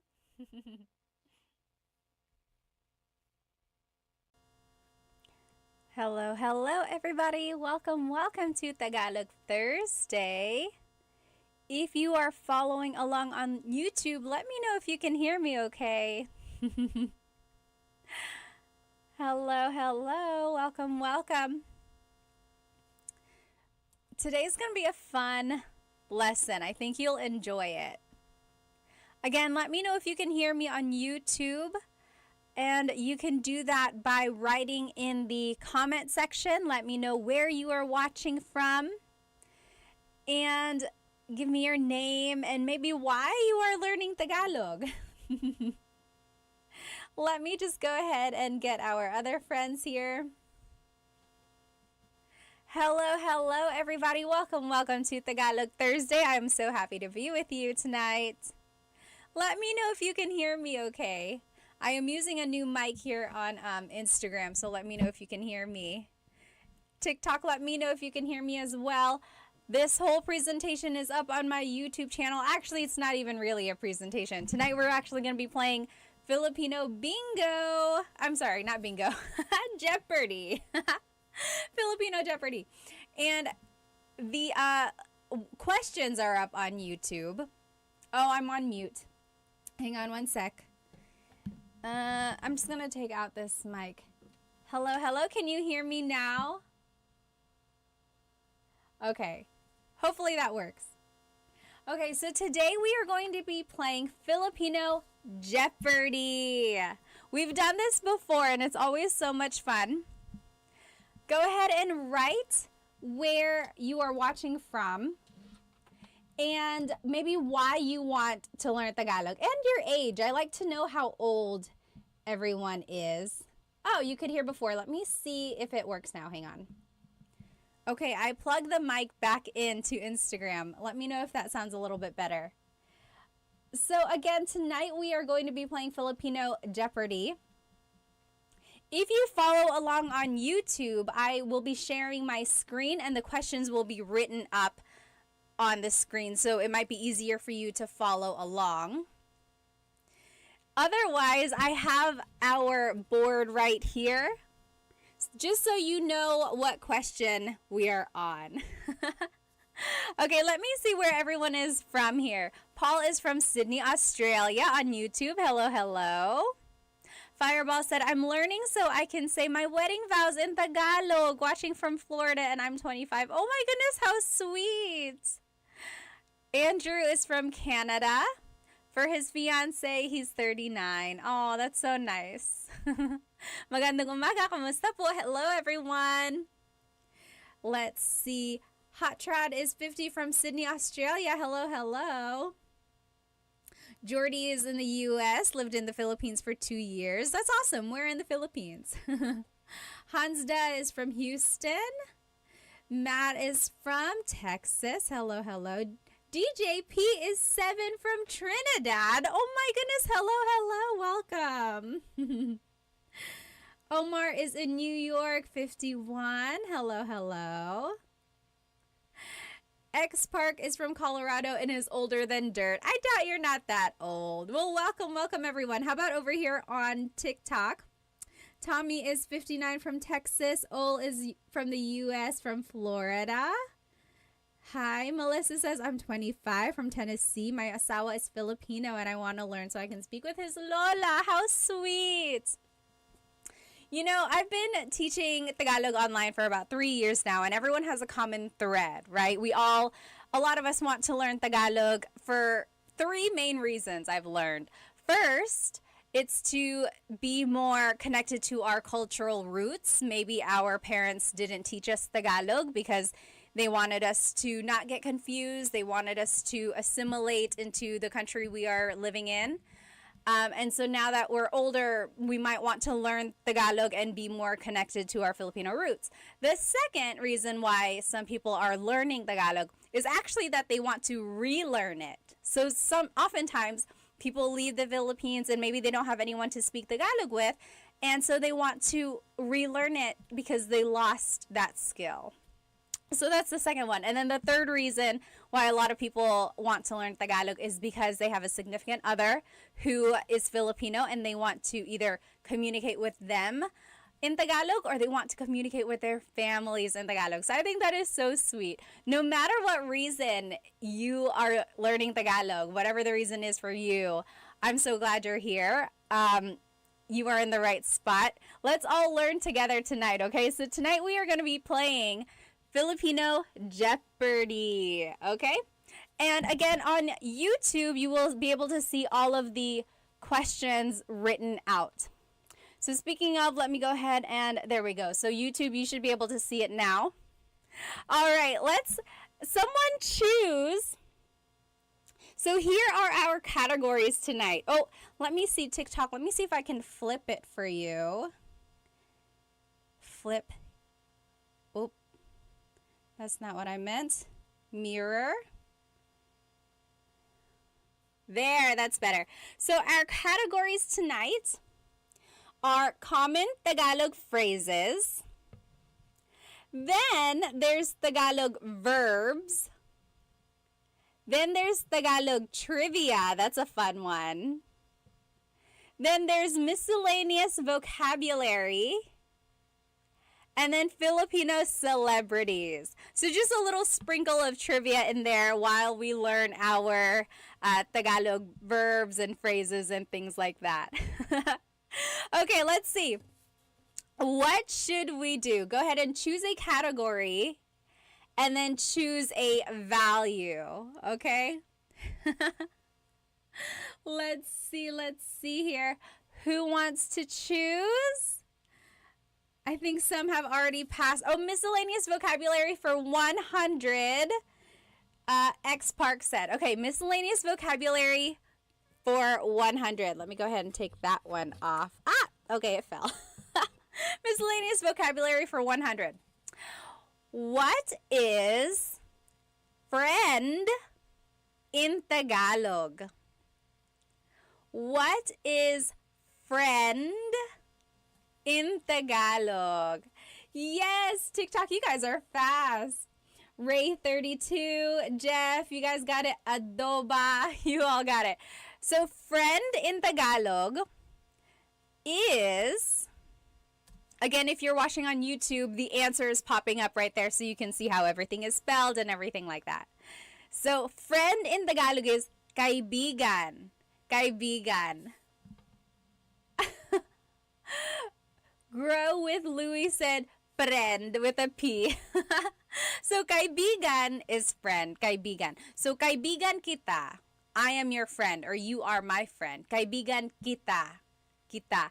Kita is a word meaning I am doing something to you. So kaibigan kita means you are my friend, I am your friend. Now I chose this word kaibigan because it's a homonym A homonym is a verb or a word that can have a couple different meanings depending on its pronunciation, depending on the context. So kaibigan is friend. Kaibigan. Do you hear how I'm saying it? Kaibigan. Now, if I change the stress a little bit, if I say kaibigan, that means a lover. Very interesting, right? So kaibigan is friend. Kaibigan is lover. Kaibigan. Because ibig, the root word ibig, like pag-ibig, is love. So kaibigan means your lover or someone you are in love with. So it's interesting there. Just depending on how you pronounce it, it can have a couple different meanings. So kaibigan is friend. Very good, very good. Next, so if you got that right, give yourself 100 points.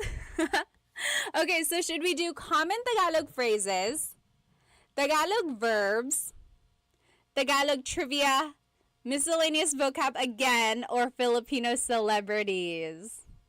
Let's see. Let's do, okay, so someone is saying common Tagalog phrases for 100. Common Tagalog phrases for 100. How do you say yes, no, I don't know in Tagalog? How do you say yes, no, I don't know in Tagalog? So 3 different things here I'm asking for. How do you say yes, no, and I don't know? Yes! So XZ's Q on TikTok said, oo means yes. Hindi means no. Okay, so if you're following on YouTube, I have ewan. Ewan means I don't know. But a lot of you are also saying, hindi ko alam. Hindi ko alam. Literally, hindi ko alam means I do not know. Ewan is like the casual way to say, I don't know, ewan. So, oo means yes. Hindi means no. Ewan or hindi ko alam means I don't know. And remember, if you want to be respectful, add the word po. So, opo is yes. Opo. Or hindi po, no, hindi po. Or ewan ko po, or hindi ko po alam. Okay, but if you're just talking to your friend or whoever, you don't have to add the word po. So, oo, hindi, ewan, hindi ko alam. Any questions about that? So that's just kind of basic. So some people are saying sige. Sige. So sige means okay. Okay. So yeah, in a way it could mean like yes. You could say it as an answer to a yes or no question. But technically, sige means okay. Oh yes, Civil War guy said on YouTube, do you ever say ewan ko or is it just ewan? You can say both. Ewan ko, or just as a shortcut, you say ewan. Same thing. Same thing. Oh, yes. Grow with Louie on Insta said, I never know where to place po in a phrase. So like I had said, hindi ko po alam, hindi ko po alam, or ewan ko po. In both of those phrases, there's that word ko. After the word ko, that's where po always goes. So if ko is in a phrase, po would go after that. But generally, the general rule is po goes as the second word in a phrase, usually. So like, if the question was, ano ang kinakain mo? What are you eating? Ano ang kinakain mo? What are you eating? The po would go as the second word. Ano po ang kinakain mo? So generally, po is the second word in the phrase. But sometimes, depending on if there's like a pronoun like ko, it goes after that. When in doubt, this is what I learned when I was a kid. When in doubt, always add po at the very end and it will cover your bases. It will always be correct. It might not be like the common placement, but it will always work. It's not wrong. It's just not like the common way to say it. But always add po at the end and it will cover you. It's going to be okay if you add it there. By the way, I do have a full-length Tagalog lesson on how to use po. I think it's lesson number 2 on my YouTube channel. And there's like examples with that and everything. Good question, though. Good question. Okay, next. What is our next category? Again, if you are just joining us now, we are playing Filipino Jeopardy! You can follow along on YouTube, and I have the questions written out. Otherwise, here is our board. Our categories are common Tagalog phrases, Tagalog verbs, Tagalog trivia, miscellaneous vocab, and Filipino celebrities. Let's see, what should we do? Oh, thank you so much for the gifts on TikTok. Thank you. Okay, Ed said, Filipino celebs for 100. Let's do it. Who is the most famous Filipino boxer? Who is the most famous Filipino boxer? It is, yes, Lynn on TikTok, Jochan, it's Manny Pacquiao. Manny Pacquiao. So he hasn't fought in a while, and I feel like every now and then I hear like, oh, you know, he might have an exhibition or he might fight again this year. But he was so popular in like the 2000s, a little bit in the 2010s area. And I still remember his like earlier fights when he would get bloody, right? Him and Eric Morales. Anyone remember those? And then he had that really, really bad knockout that we don't talk about, right? No one ever talks about that. But yes, so Manny Pacquiao, and now he is he's in politics in the Philippines. But yes, Manny Pacquiao is one of the most popular athletes, I think, in the world, but definitely the most popular Filipino boxer out there. Oh, yes. Oh, Victoria said, even in my mom's town, he was very famous as a billiard player. Oh, really? Oh, yes. Opo, some hunter said his son is fighting now. I heard that. Ed said, Piolo Pascual. No, not quite. Okay, next category. Should we do common Tagalog phrases, Tagalog verbs, Tagalog trivia, miscellaneous vocab, or Filipino celebrities? Let's see. Let's choose someone from YouTube. Choose. I think you guys are the ones who haven't chosen yet. What would you like to do? Let's do Civil War guy said trivia for 200. Let's do Tagalog trivia for 200. Oh, this is a good question. Oh, we haven't been pulling off our things here on our board. So we did Filipino celebrities. And then Tagalog trivia for 200. Okay. What is the name of the ancient Philippine script or writing system? What is the name of the ancient Philippine script or writing system? Yes, Victoria and Chloe. Yes, and Mommy, that's right too. So, baybayin is the ancient Philippine writing system. Also, alibata. I am seeing that written out there as well. Same thing, it's just a different name for it. But yes, baybayin or alibata, that is the ancient Philippine script. So that's like the almost like their alphabet, but it's like symbols from back in the day in the 1500s. That is the writing system. And some say that it was written on like bamboo, like really thin pieces of bamboo, and they would use sharp tools. And it was around before the Spanish colonized the Philippines, and some of its earliest writing is displayed in some of the museums in Manila now. And nowadays, baybayin, from what I gathered like in the research, it's like not so much used as like a communication tool, but more for like aesthetics. A lot of people like to get tattoos or like to put it in artwork.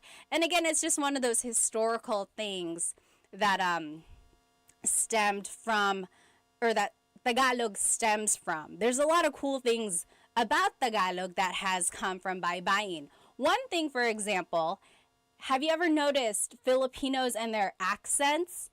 They often get the P and the F mixed up, right? Like instead of Philippines, they say Philippines, because in baybayin, the P and the F were represented by the same symbol. Interesting, right? Same with the V and the B sound. So like instead of saying, I'm going on vacation, a lot of people say, I'm going on vacation, because the V and the B were represented by the same symbol in baybayin. So interesting. So much interesting like stuff there. Okay. I love it. I love history and things like that. So yes, baybayin is the ancient Philippine script. Okay, let's see. What category should we do? We are doing Filipino Jeopardy, and we are doing, or here are the different categories. Common Tagalog phrases, Tagalog verbs, Tagalog trivia, miscellaneous vocab, and Filipino celebrities. Let's see. Okay, let's do, my goodness, Womp Womp wants to go big. Tagalog verbs for 500. Let's do it. Tagalog verbs. Okay, so my idea when making these questions was that we would kind of build on it. So this one might be a little tricky. How do you say these phrases in Tagalog? I am eating some cake versus I am eating the cake. Again, if you're on Instagram and TikTok, all of these questions are up on my YouTube channel and you can see everything written out. But the question is, how do you say these phrases in Tagalog? I am eating some cake versus I am eating the cake. So there's a very slight difference there, which will affect the type of verb. Yes, Richard on Instagram, you got it. Okay, so the question is, how do you say I am eating some cake? How do you eat, or I am eating the cake? So yes, Richard got it. If you want to say some, it would be, kumakain ako ng cake. Kumakain ako ng cake. If you say I'm eating the cake, it would be, kinakain ko ang cake. Kinakain. So if you're looking along on YouTube, you can see here that the conjugation of kain is different depending on the specificity of your sentence. So when kain is being conjugated as an verb, kumakain ako ng cake, that means I'm just eating some cake. I am eating some cake. However, when it's conjugated as an verb, now the focus is on the object, the cake.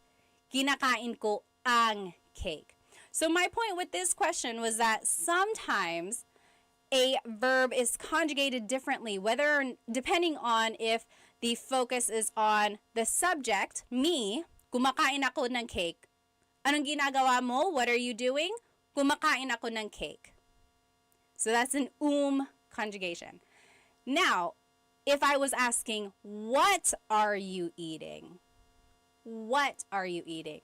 Now you have to conjugate it as an verb. Kinakain ko ang cake. Very interesting, right? You're probably like, what is this question? Why is this a question? Again, it's just to show you that verbs can be conjugated differently depending on the focus of the phrase. I have a full-length video on this as well. I think it's lesson maybe 3 and 4. It's like the present tense conjugation, and it goes over the ideas of subject-focused and object-focused verbs. Okay? All right, so that one was a little tricky, but very good if you got it right.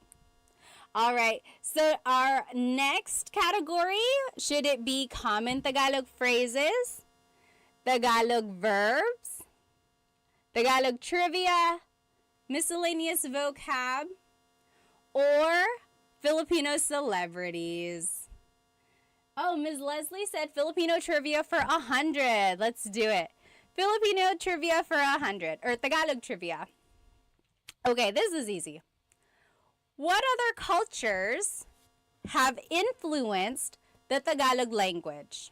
There are at least 3, so just throw them out there. What other cultures or languages have influenced Tagalog?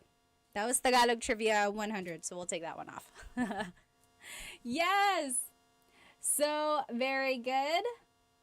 Melissa on TikTok. Yes, Grow with Louie. Very good. Ms. Ray. Andrew. Yes. So, my main 3 that I had listed were Spanish, right? Because Spain colonized the Philippines for over 300 years. Then there's Chinese. A lot of Southern Chinese immigrants migrated from the Hokkien community over there in southern China. So there's a lot of Chinese in Tagalog as well. And then I had English because the U.S. occupied the Philippines in the early 1900s. So Spanish, Chinese, and English. And of course, a lot of people like Ms. Ray on YouTube are saying other countries like Malay, definitely. I think there's some like Arabic influences there, of course. So definitely a lot of different influences in Tagalog. Okay? Easy peasy. Now, what is our next category? Should we do common Tagalog phrases, Tagalog verbs, Tagalog trivia, miscellaneous vocab, or Filipino celebrities? Let us do phrases for, we already did phrases for 100. Miscellaneous vocab for 500, Natasha said. Miscellaneous vocab for 500. Let's see what it says. What is rainbow in Tagalog? This is such a random word, and I only asked because I learned this recently. I want to say like last year. I didn't know this word growing up or anything like that. It wasn't in my everyday vocabulary. What is rainbow in Tagalog? Yes, Miss Ray on YouTube, you got it. Mitch Sisson on Instagram, very good. Womp Womp said rainbow? No. User 141, you got it on TikTok. So rainbow in Tagalog is bahaghari. Bahaghari.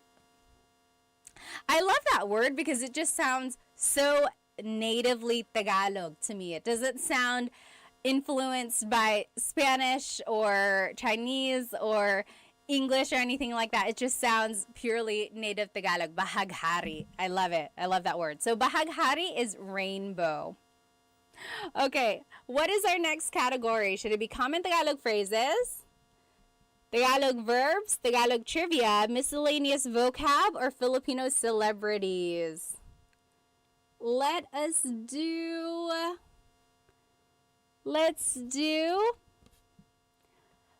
Ms. Ray said common phrases for 500. Let's do it. Oh, this is a good question. What are some responses to the question, Kamusta ka? Kamusta ka?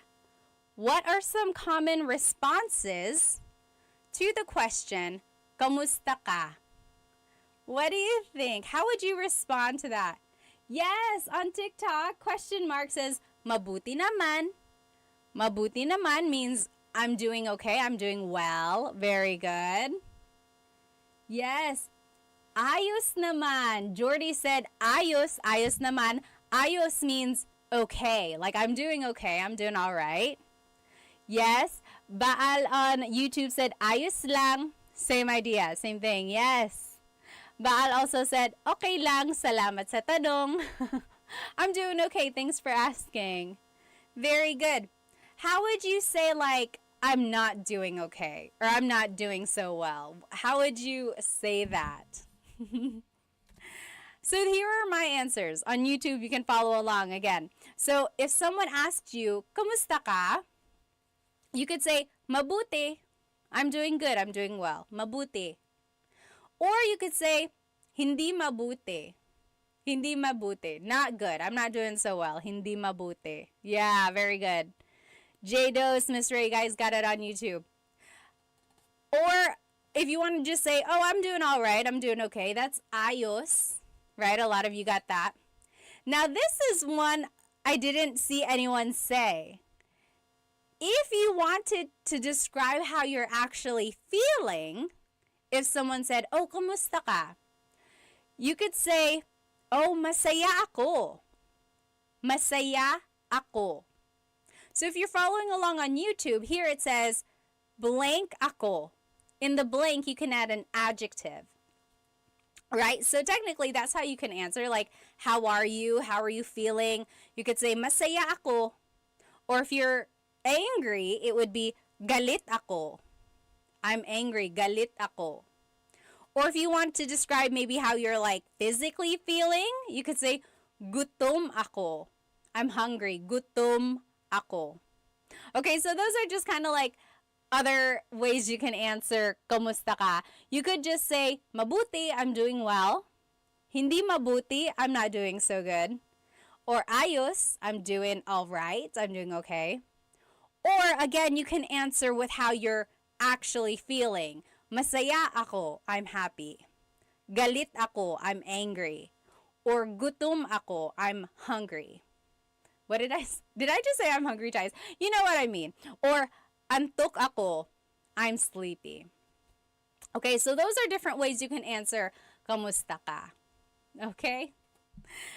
Hi, Evie Stream. All right. We are playing Tagalog Jeopardy. You can follow along. All the questions are written out on YouTube. Here are our categories. Should we do common Tagalog phrases? Should we do Tagalog verbs, Tagalog trivia, miscellaneous vocab, or Filipino celebrities? Let me go ahead and get rid of this 500 since we just did that. Let's do celebrity for 200, Chris said. Celebrity for 200, Filipino celebrities.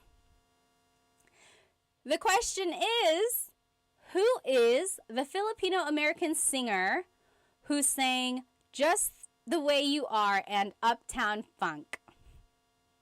Who is the Filipino-American singer who sang "Just the Way You Are" and "Uptown Funk"?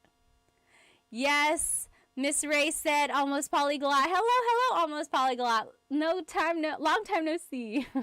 Swizzly, Andrew, and Jonathan, you guys all got it on YouTube. Yes, Grow with Louie. I am Warren, Mitch's son. Cheryl, yes, you guys all got it. So the Filipino-American singer who sang "Just the Way You Are" and "Uptown Funk" is Bruno Mars. So his mom, I believe, is Filipino. Bruno Mars. I love him. Oh my goodness. I've seen him in concert, I think twice, but it's been a long time. All right, very good, very good. So if you got that right, give yourself 200 points. Let me go ahead and get rid of this one since we just did that. Next category, should we do common Tagalog phrases, Tagalog verbs, Tagalog trivia, miscellaneous vocab, or Filipino celebrities? Okay, Miss Leslie said verbs for 100. Verbs for 100. This is easy. What is the Tagalog word for "to eat"? What is the Tagalog word for "to eat"?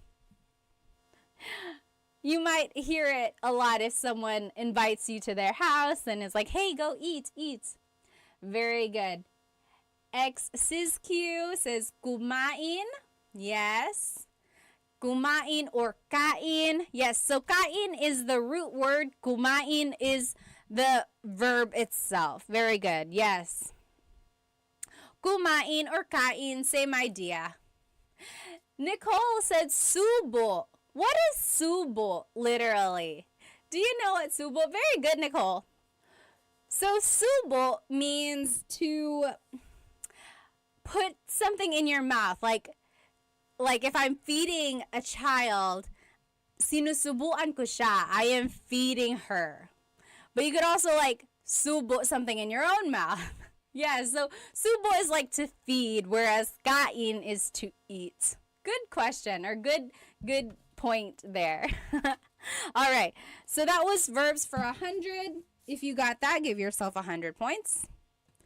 What is our next category? Should we do common Tagalog phrases or Tagalog verbs, Tagalog trivia, miscellaneous vocab, and Filipino celebrities? Josh said, you give me Tagalog lessons and I give you Ilocano lessons. Are you an Ilocano teacher? Because I am looking for one for my tutoring company, actually. Which, by the way, this lesson is brought to you by Filipino Tutors LLC, my very new tutoring company. We have 3 Tagalog tutors. We also have a Bisaya tutor, and we have a tutor who focuses only on math and college prep. So if you know anyone who wants to have one-on-one tutoring in Tagalog, kids or adults, check out myfilipinotutors.com, myfilipinotutors.com. And so my tutors, 3 of them can also, or 2 of them can teach grade school subjects as well. So if you have kids or maybe your niece or nephew or grandchildren, if they need help in reading, writing, or math in elementary school, middle school, high school, I have tutors for that as well. So it's kind of a one-stop shop for tutoring services. And all of my tutors are Filipino. They are so smart, you guys. Oh my gosh. Some of them have PhDs, they have masters. One of them has been actually teaching Tagalog for years and years. Like, he even intimidates me. I'm not lying. Like, he's a good teacher. I'm like, why are you teaching for me? You should be doing this, which he does. But they are good, you guys. They are really good teachers. And everything is online, so they are flexible. They can meet with you depending on your time zone. So like a couple of my tutors are in the Philippines. A couple of them are, or some of them are here based in the U.S. So depending on where you are in the world, because we've had students already in Europe and in the U.S. and all over, we can probably work out a time to meet with you. So again, myfilipinotutors.com. Check that out for all of your tutoring needs. And yes, anywhere in the world, Andrew said, or he asked, anywhere in the world? Anywhere in the world. So all of the tutoring sessions are online. So wherever you are, our tutors can work with you. I started the tutoring business because a lot of people ask if I do one-on-one tutoring. And I used to, and then for a while I was doing the group classes, you probably remember, but now I'm kind of transitioning and I want to do more like content creation, like social media, and then these live Tagalog lessons every now and then. But if you want consistent tutoring, which I highly recommend, go check out one of my tutors because they are so good. They are so good. Oh my goodness. Alrighty, let's get back to work. Should we do common Tagalog phrases, Tagalog verbs, Tagalog trivia, miscellaneous vocab, or Filipino celebrities? Let's do, okay, trivia. Emmy says trivia. For how much? Let's just do trivia for 300. I love this question. How does Tagalog get its name? How does Tagalog, or how did Tagalog get its name? Does anyone know? Oh, Vlad said, can I call a friend? This is a very, yes, Chloe. And just Bellissima. Yes, you got it. And Joseph, very good. And Andrew. So, Tagalog gets its name from this phrase, Taga-ilog. Taga-ilog. Taga means from, ilog means river. Taga-ilog. So, Taga-ilog means from the river. And that's because Spanish colonizers heard native Tagalog speakers talking. They were living near a river and they heard them speaking this language. And they were like, what is that? Well, let's just call it Tagalog because they're Taga-ilog. They are from the river. Interesting, right? So yeah, it's like the name of the language of the people living beside the river. Tagalog, Taga-ilog. Very good. Yes. Very good. You guys got it. I've always thought that was an interesting piece of trivia. Oh, some people are asking about the tutoring. Again, I have a new tutoring business. I have Filipino tutors for you if you want to learn Tagalog, Bisaya, or math, or even for kids if you want to learn grade school subjects like math, reading, writing, things like that. And also SAT and college prep. So someone asked, is it expensive? It is $50 an hour per tutor. So there, that's the thing. And I am working on making packages, so that should be available in the next coming days. If you sign up for like 5 hours in the beginning, you'll get a discount. But yes, check out myfilipinotutors.com. Someone asked, is there an Ilonggo teacher? No, there is not. I'm looking for an Ilonggo teacher or Ilocano or Waray. Right now I have 3 Tagalog teachers and 1 Bisaya teacher. So check out myfilipinotutors.com for one-on-one tutoring. All right, guys, let's do... XZ said 50 pesos or US dollars? 50 US dollars. Good question, though. Okay. Yes, Andrew said, I was paying attention in your first lesson. Yes, so I did teach that a long time ago, the Taga-ilog. Okay. So what should we do next? Should we learn, or should we do common Tagalog phrases, or Tagalog verbs, Tagalog trivia, miscellaneous vocab, or Filipino celebrities? Let's do... Oh, we already did common phrases for 100. Let's do common phrases for 300. Oh, I'm sorry. You're probably confused because I still had this sticker up. There. So yes, we're doing common phrases for 300. And then we did Tagalog trivia for 300 already. Sorry. There we go. Okay, so common Tagalog phrases for 300. How do you introduce yourself in Tagalog? How do you introduce yourself in Tagalog? Yes, YouTube. You guys are getting it. Miss Ray, Almost Polyglot, Taylor Nelly, Jake, you guys got it. So how do you introduce yourself in Tagalog? There are a couple different ways. Yes. Question mark on TikTok. You guys got it? Yes. So here are some different ways you can introduce yourself. You could just say, Ako si Pat. Ako si blank. Ako si Pat. That means I am Pat.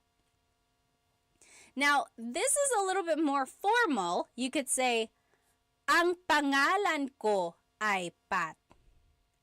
Ang pangalan ko ay Pat. Literally, that means the name of me is Pat. Right? So that's almost like saying, oh, my name is Pat. My name is Pat. That one is a little bit formal. It's not so commonly used in everyday conversation. I would say, Ako si blank. Ako si Pat. And then just as a third example here, if you're following along on YouTube, these are all written out.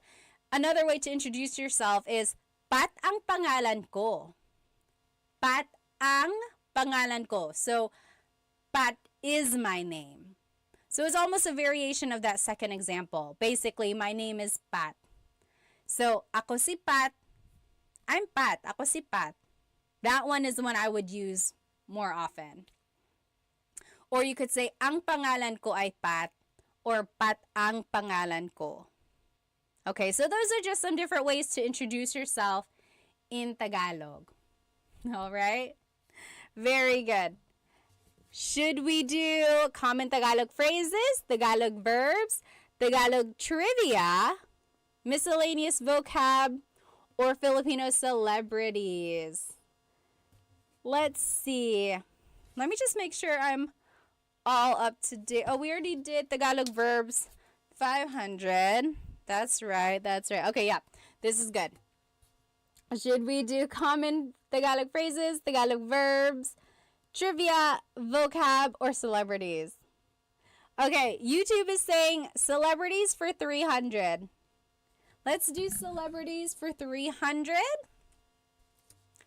Who is the Filipino-American actress who starred in High School Musical? Who is the Filipino-American actress who starred in High School Musical? Yes, so I'll accept 2 different answers here. Yes, very good. Not Felix, Emmy. Oh, not Alex. Yes. Very good. So, of Lara, you guys got it.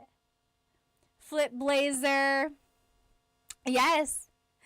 Taylor, Jonathan, and Jake on YouTube. So, I will accept Vanessa Hudgens and Olivia Rodrigo. Yes, Jake got it on YouTube. So, Olivia Rodrigo was in High School Musical, the musical. And she is also half Filipino. And then Vanessa Hudgens was in High School Musical, the movie. And she's half Filipino. I think Vanessa Hudgens, her mom is Filipino. Olivia Rodrigo, her dad is Filipino. Which, by the way, she had a concert in the Philippines. And she was so...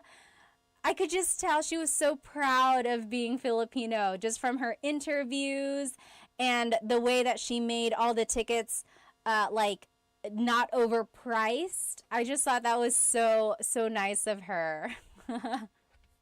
Yes, very good, everybody. Jake said, oh, I forgot Vanessa Hudgenson's name. It was on the tip of my tongue. Oh, CND said, what is your take on the Shay drama? So Shay Mitchell, she is also half Filipino. She's an actress in Hollywood, right? She was in the show Pretty Little Liars. Did anyone watch that? I was in love with that show, like in high school. Anyway, she's half Filipino, and there was an interview where she kind of dismissed her Filipino culture. I think she was like drinking or something, and then the idea was that she was saying, oh, I can drink a lot because I'm Spanish, like I'm part Spanish. So it was like, instead of saying that she's Filipino, she just kind of like went over that and said she was Spanish instead. But yeah, she got a lot of backlash for that because people were like, how can you just not claim your Filipino roots and go straight to the to like the colonizers there? Yes, Miss Ray said she's a pretty little liar. Well, I mean, I don't know, maybe if she was just caught in the moment or who knows what, but I would hope that maybe she accepts her Filipino-ness in other ways. I don't know. I don't know what happened there. But I did see recently that she was at like a dinner, or she held a dinner where I think it was Filipino American History Month, I think, in October, but she like held a dinner and things like that. But yeah, it's one of those things. I don't know. I guess we don't know. We'll never know what was happening there. Oh no, I lost a category. I'll just tell you what that is. What about you guys? What were your thoughts on that? I know it made some people really upset. Okay, common Tagalog phrases, Tagalog verbs, Tagalog trivia. This is supposed to be Tagalog trivia. Miscellaneous vocab or Filipino celebrities. Let's do... So Taylor said, is she actually part Spanish? I looked it up, and I think her mom... maybe her mom's roots have some Spanish in her, like in their ancestry. But from my understanding, her mom is Filipino. She's even related to Lea Salonga. She's a popular theater actress. But who knows? Yeah, maybe her mom does have Spanish roots, so that's where she got it from. Okay. Yes, Vic said Filipino is a beautiful culture to be proud of. Let's do anyone? Let's do common Tagalog phrases for 200. Oh, this one's easy. Common Tagalog phrases for 200. How do you say I love you in Tagalog? How do you say I love you in Tagalog? Yes. Shane's World, you got it. Ms. Ray, Jonathan. Oh, almost Jonathan. Yes. Mahal kita. Mahal kita. Jonathan, you said mahalo kita. I think you're mixing up some words there. Mahal kita. Mahal kita. Chris said, yay, an easy one. So, I love you in Tagalog is mahal kita. Mahal kita. Andrew said, mahal na mahal kita. So if you want to emphasize something, you can repeat it. Mahal na mahal kita. I love you. I love you a lot. I really love you. Mahal na mahal kita. Okay? All right. Next, I found my little category note. So should we do common Tagalog phrases? Oh, I hope it sticks.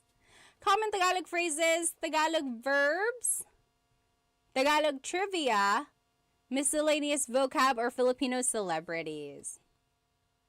Oh, yes. Of Lara said, why is it that the word mahal can mean love or expensive?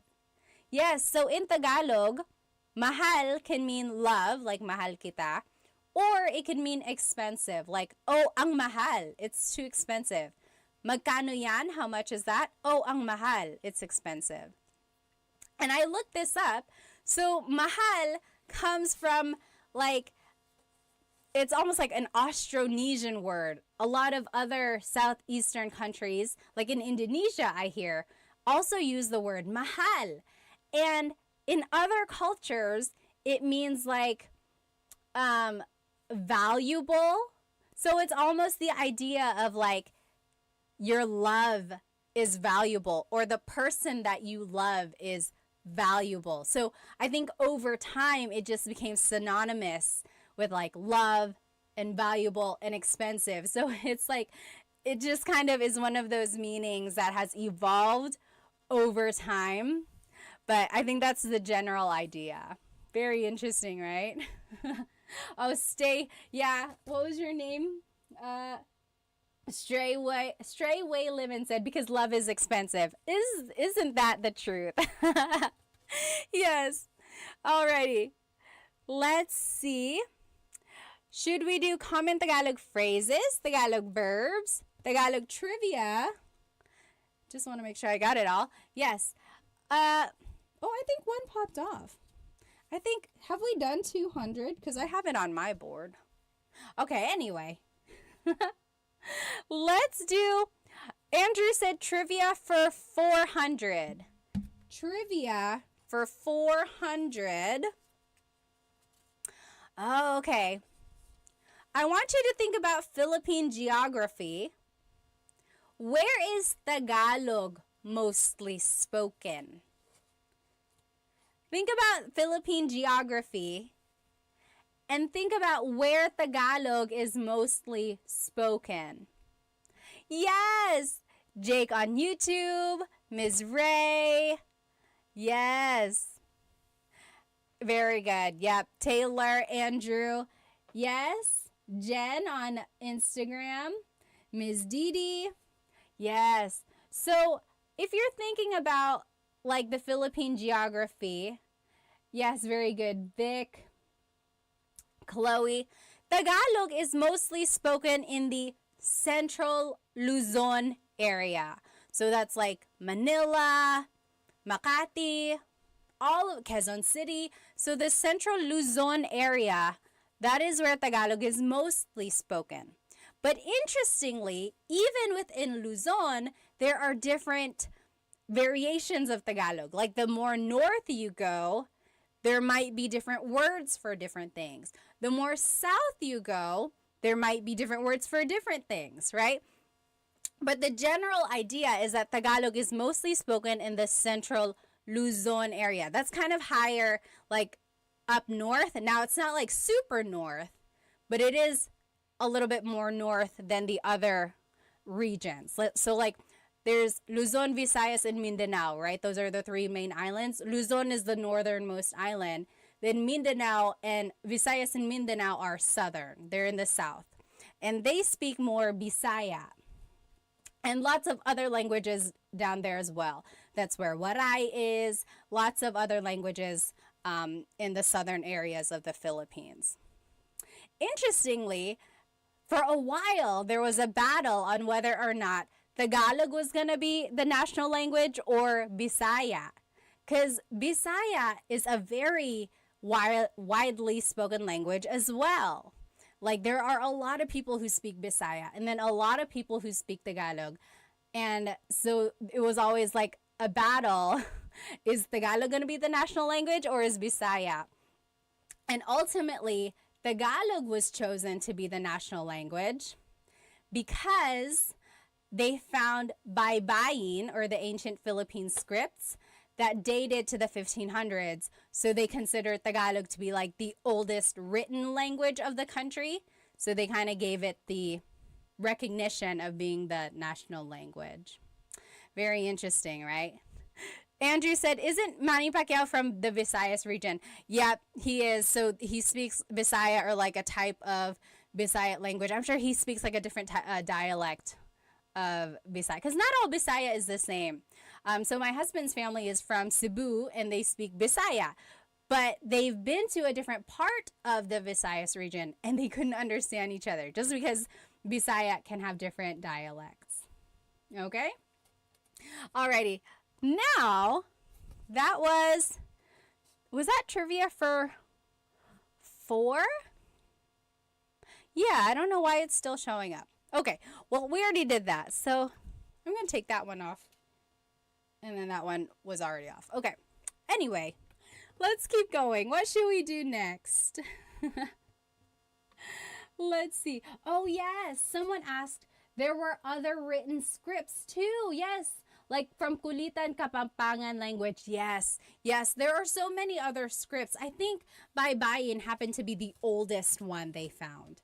But yes, interestingly, Baybayin was found in Luzon, but also in like Palawan. So Palawan, if you've ever been to like El Nido and those beautiful beaches, that's considered to be a really, really old establishment as well. But yes, and then there are other written forms of a language throughout the Philippines as well. Sorry, TikTok is making me verify that we are still active here. Okay, let's keep going. Let's do, oh my goodness.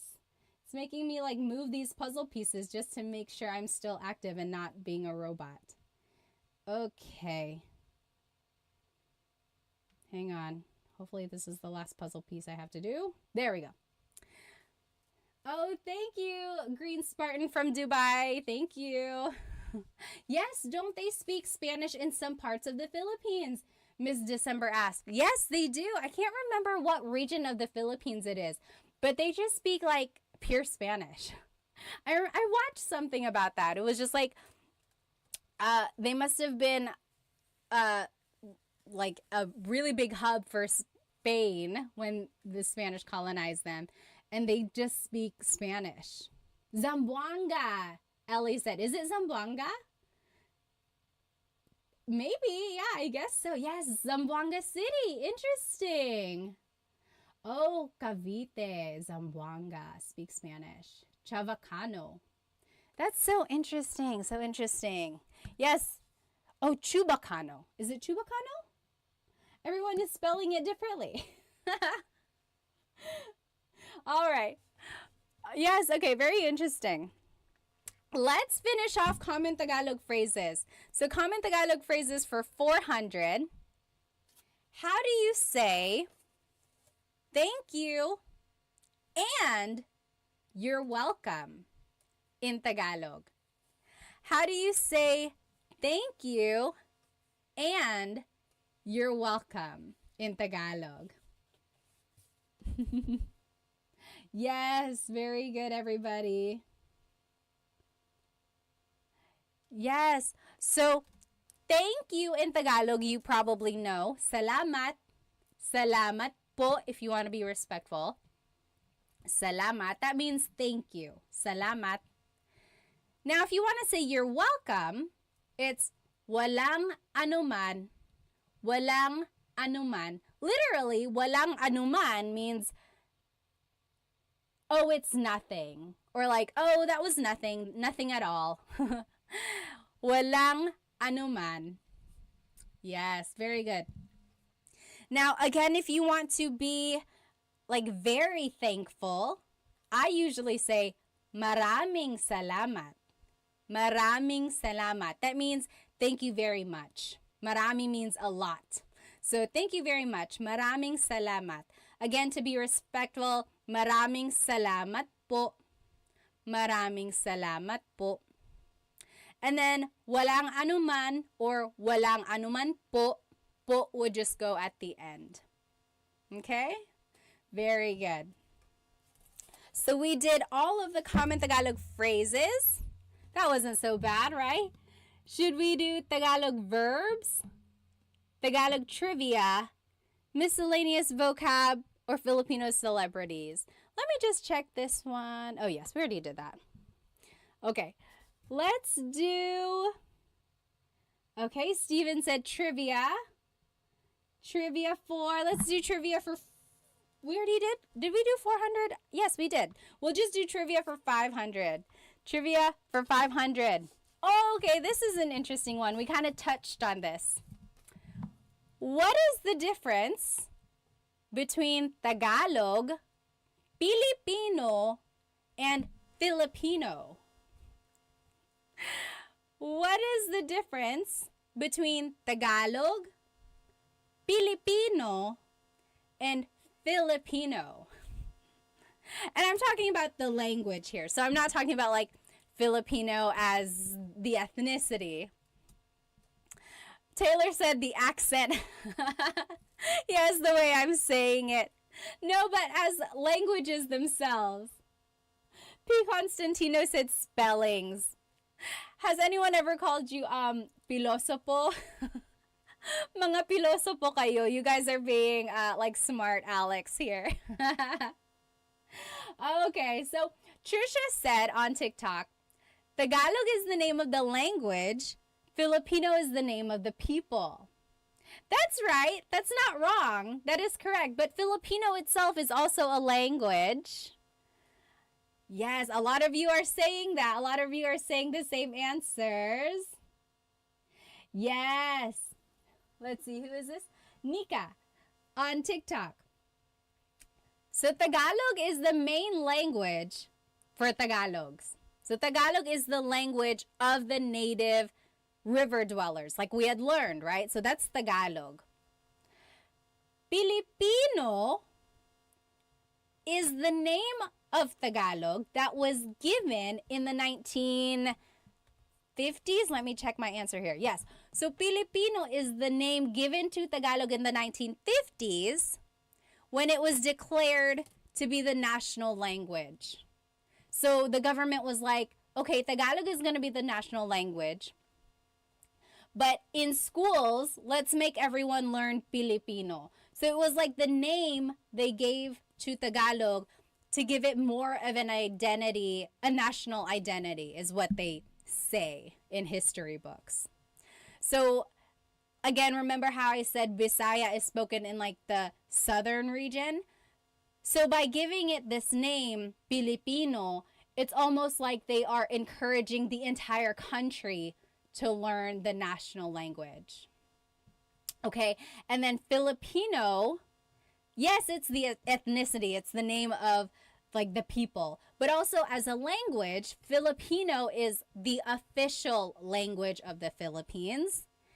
And it's a little different from Tagalog because Filipino incorporates other loan words, as they say. So it incorporates the Spanish words, the Chinese words, and the English words that may not have originally been in Tagalog back in the day. Does that make sense? So Filipino, yes, definitely is the name of the people.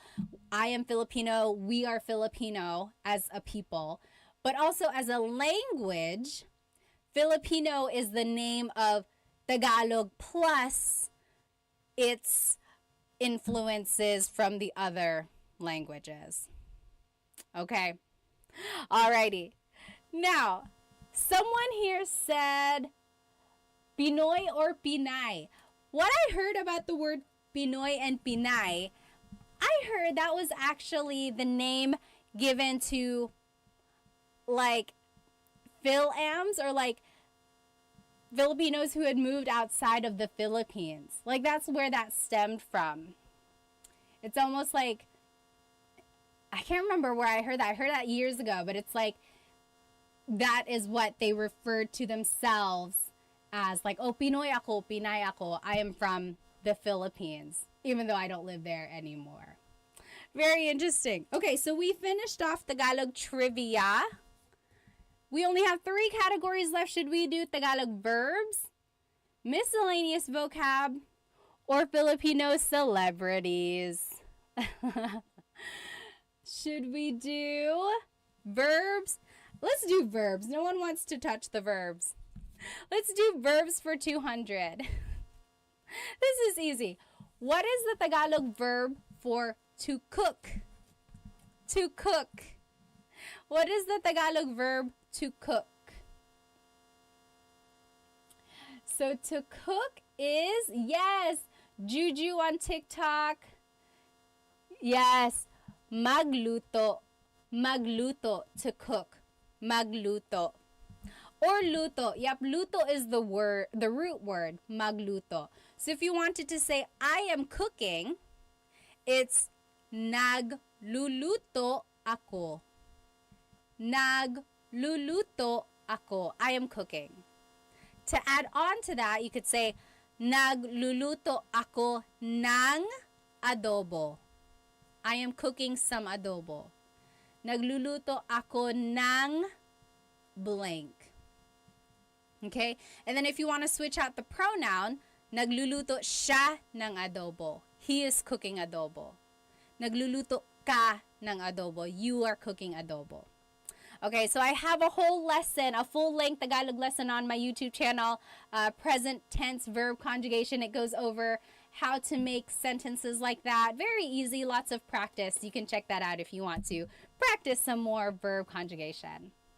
All right, next one, should we do verbs, vocab, or celebrities? Verbs, vocab, or celebrities? Noah says, good morning. Nice to meet you from Tokyo. Good morning. Let's do miscellaneous vocab. Juju said, let's do vocab 4. Let's do 200. RN said, what's the name of your YouTube channel? Just look up Tagalog Time with Pat. Tagalog Time. Okay, let's do miscellaneous vocab for 200. The clue or the question is, what is life in Tagalog? What is the word life in Tagalog? Life, yes. Ms. Ray and Jake, Chloe, yes. B. Santa. So life in Tagalog is buhay. Buhay. A lot of people have heard the phrase, bahala ka sa buhay mo. Bahala ka sa buhay mo means whatever, it's your life. Or like it's almost kind of like a dismissive phrase. A lot of times parents will say it to their kids if they're just fed up. Like, sige, sige, bahala ka sa buhay mo. Whatever, it's your life, you go do it. So buhay is life. I chose this word because buhay is another homonym, meaning it can take a couple different meanings depending on its context. So buhay is life. if you say buhay, the emphasis is on the second syllable, buhay. That means alive. Like, oh my gosh, how's my plant? Buhay pa ba? Is it still alive? Buhay pa ba? Buhay. So, buhay is life. Buhay is alive. Okay? Oh, Chris said, I heard it wasn't good. So that phrase, bahala ka sa buhay mo, I heard it wasn't good. Usually it takes on a negative tone or more like a frustrated context, right? Connotation. Again, it's one of those things, just depending on how someone says it. Sometimes they're just saying it as a joke, like, oh, bahala ka sa buhay mo. But again, sometimes if someone is really frustrated, they will just say, bahala ka sa buhay mo, in a mean way. All right. Next, should we do verbs, vocab, or celebrities? Oh yes, Almost Polyglot said mabuhay. Mabuhay means like welcome, or almost, it also means like long live, like mabuhay si Bruno Mars. Long live Bruno Mars. Mabuhay, long live. Or it's one of those expressions that's like just very almost like patriotic or just like enthusiastic. Mabuhay. Jenny said celebrity. Let's do celebrity for 400. Okay, we kind of mentioned this earlier. What is the name, or who is the Filipino theater actress who voiced the Disney princesses Mulan and Jasmine? So who is the Filipino theater actress who voiced the Disney princesses Mulan and Jasmine? Yes, you guys all know it. You guys are quick here on TikTok. Nikki was like, Lea Salonga. Yes, Nika, Anna, Feslisa. You guys got it. Yes. Faithy Faith, brother. You guys got it on Instagram. Jake. Yes, very good. So, Lea Salonga in the 90s did the singing voices for Mulan and Jasmine. So, the Disney princesses. So good. She's so good. Such a good singer. All right. Should we do verbs, vocab, or celebrities? We only have one more celebrity. Verb, vocab, or celebrity? Nikki said, let's go vocab. Okay, let's do vocab.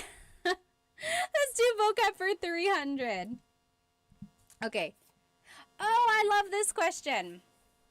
So, vocab for 300. The question is, what is brother and sister in Tagalog? It's kind of a tricky question here.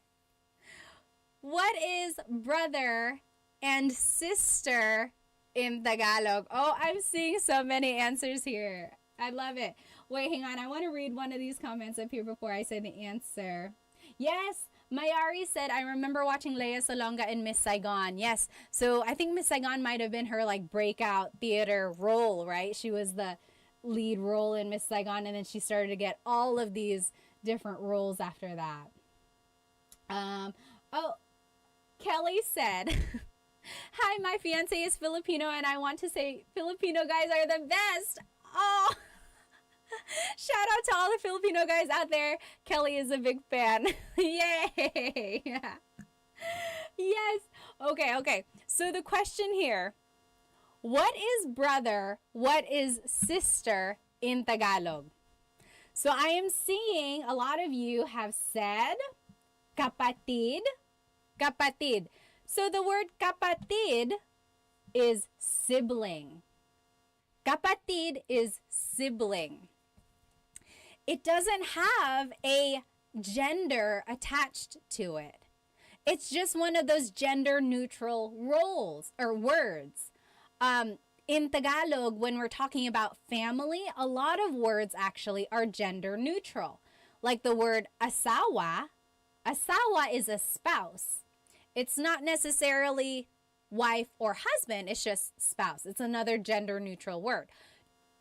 And the word, I forgot it now. But yes, the word kapatid is gender neutral. If you want to be specific, how would you say my brother, my sister?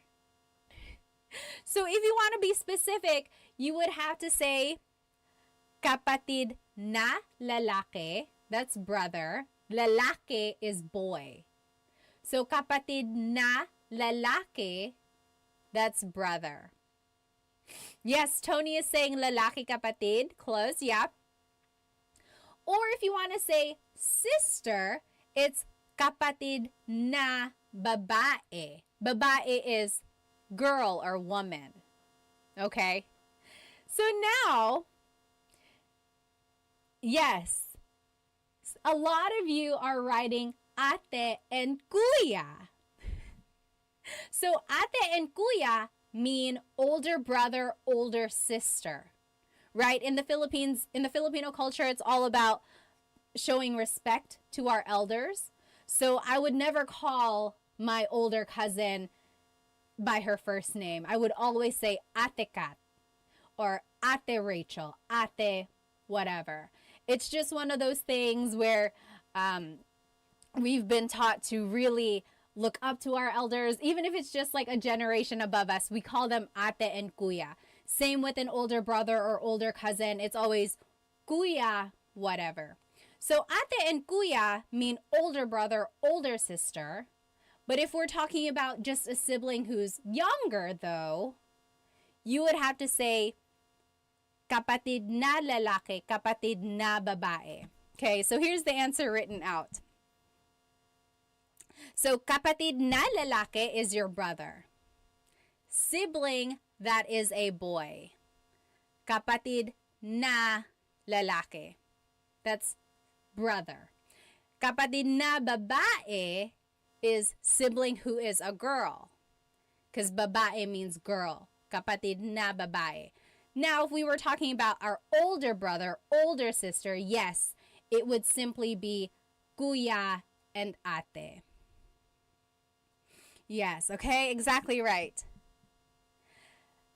Tony said, could you just call her pinsan? Yeah, I could. Like my older cousin, she's my pinsan. But if I was like referring to her or like calling her, I wouldn't just say like her first name. I wouldn't say, oh, hi, Kat. I would always say, hi, Ate Kat. Okay.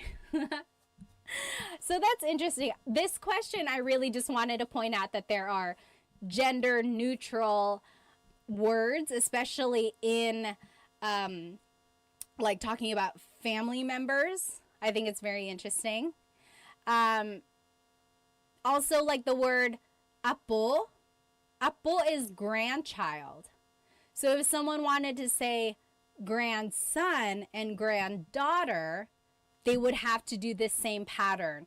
Apo na lalaki, apo na babae. Do you see the pattern there? Okay. All right. Someone said, thank you so much for the gifts on TikTok. Thank you. They are going by so fast, it's hard for me to see them. Nikki said, verbs, please. Let's do verbs for 300. Verbs for 300. Verbs for 300 is, how many different types of verbs are there in Tagalog? How many different types of verbs are there in Tagalog? Now, I'm not asking you how many verbs there are. There are certain types of verbs, like there are certain categories. And I'm asking you, like, what are the different types? And you probably only know this if you are like a grammar enthusiast or if you've watched my videos here. The answer I'm looking for is 5. There are 5 different main types of verbs in Tagalog. Mag, ma, in, and e verbs. Okay? So like magluto, That's a mag verb. Kumain is an verb, right? So this is a tricky question.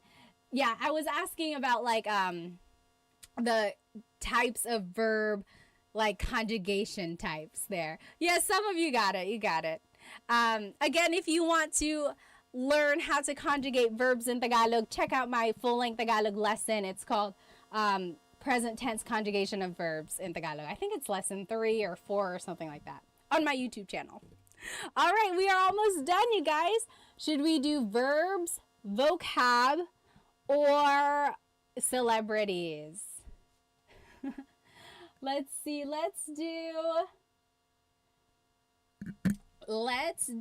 celebrities. Skunky said celebrities for 500. Oh, this is a good one.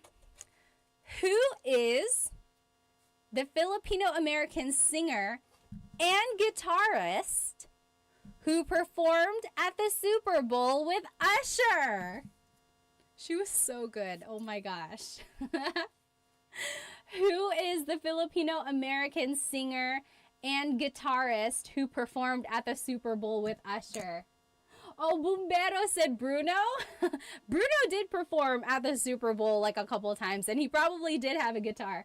But no, I'm asking about the one who performed recently with Usher. So good. Oh my goodness. Yes, everyone is getting it on TikTok. Stephen James, her, yes. Splickety, yes. Ms. Didi. Yes, Jonathan and Jake, you guys got it. So the Filipino-American singer and guitarist who performed at the Super Bowl with Usher is her. H-E-R, her. Her real name is Gabriela Sarmiento Wilson. And her mom is Filipino. So her. She's such a good guitarist, my goodness. So musical. Okay, 2 more questions, you guys. Should we do verbs or vocab? Should we get the verbs out of the way, or do we want to stick with the vocab? Yes, Nikki said Sarmiento Wilson is so Phil-Am. That's exactly what I thought. Gabriela Sarmiento Wilson. Yep. Let's see. Let's do verbs. Tagalog verbs for 400. What is the Tagalog verb for to clean? To clean.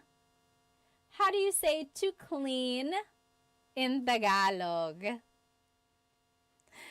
Yes, Jake and Deborah on YouTube. Yes. Nikki and Pusong Pinoy. Very good. Kara and Skunky. So to clean in Tagalog is maglinis. Maglinis. If you want to tell someone to go clean up, you could say maglinis ka. Try saying that to someone. Maglinis ka. Go clean up. And then make sure to say, I'm just joking. Let's do it together. Maglinis ka. Go clean up. Maglinis ka. Maglinis. That was just random. And then we only have one more clue, you guys. Miscellaneous vocab for 400. We did it. Oh, remind me to show you what's on the back of this board. It's really cool. If you watched me over the summer, you already know what's on the back of this board. It's really cool. Okay. Miscellaneous vocab. Oh, this is a good one. What is rice in Tagalog?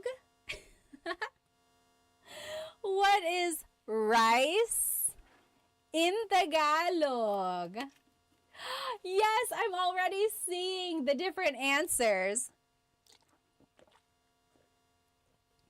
So, I like this question because it shows a lot about the Filipino culture, right? So, I think you can learn a lot about a culture based on their language and their vocabulary, right? Tagalog has a ton of different vocabulary words for rice, depending on its state almost. Like, take a look at this on YouTube. Kanin is cooked rice. Kanin. So maybe you made rice in the rice cooker. That's kanin. It's cooked. You're about to eat it. Now, the uncooked rice that you buy in a bag from the store, that is bigas. Bigas. That's uncooked rice. Now, the rice that's fresh from the field, fresh from the rice field, rice paddies, that's palay. Like the rice grain. That's palay.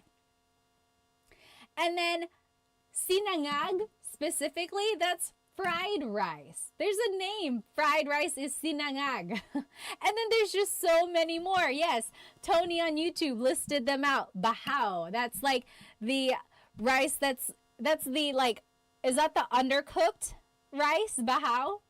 So there's just so many different types. Some people are saying lugaw. Lugaw is like the rice porridge.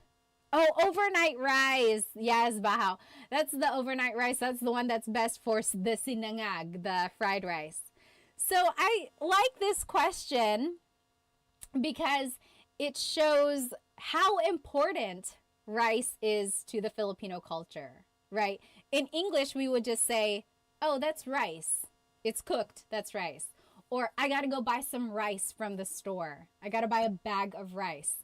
But in Tagalog, there are certain words to distinguish cooked rice, kanin, uncooked rice, bigas, and then so many more. It's just so interesting. Another word like that in Tagalog is coconut. Coconut has a lot of different words as well. So, nyog is a hang on, I don't want to tell you the wrong thing.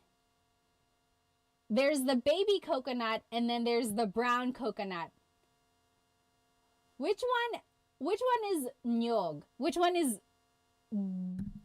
buko?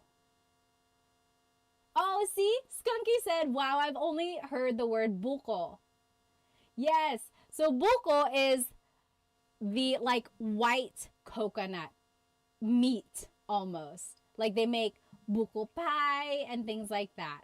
But yes, you get the idea. There's a lot of different different words for certain things that are very important to the culture. Taylor said, what's the name of the burnt rice at the bottom of the pan? I think it's tutong, right? Tutong. That's what I've heard it. Anyone else heard something else? Yes.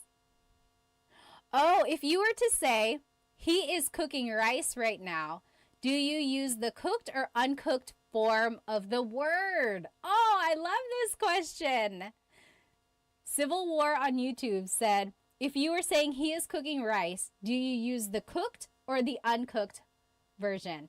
You would use the cooked version. So, nagluluto siya ng kanin. Although, this is also interesting. To make rice is its own verb.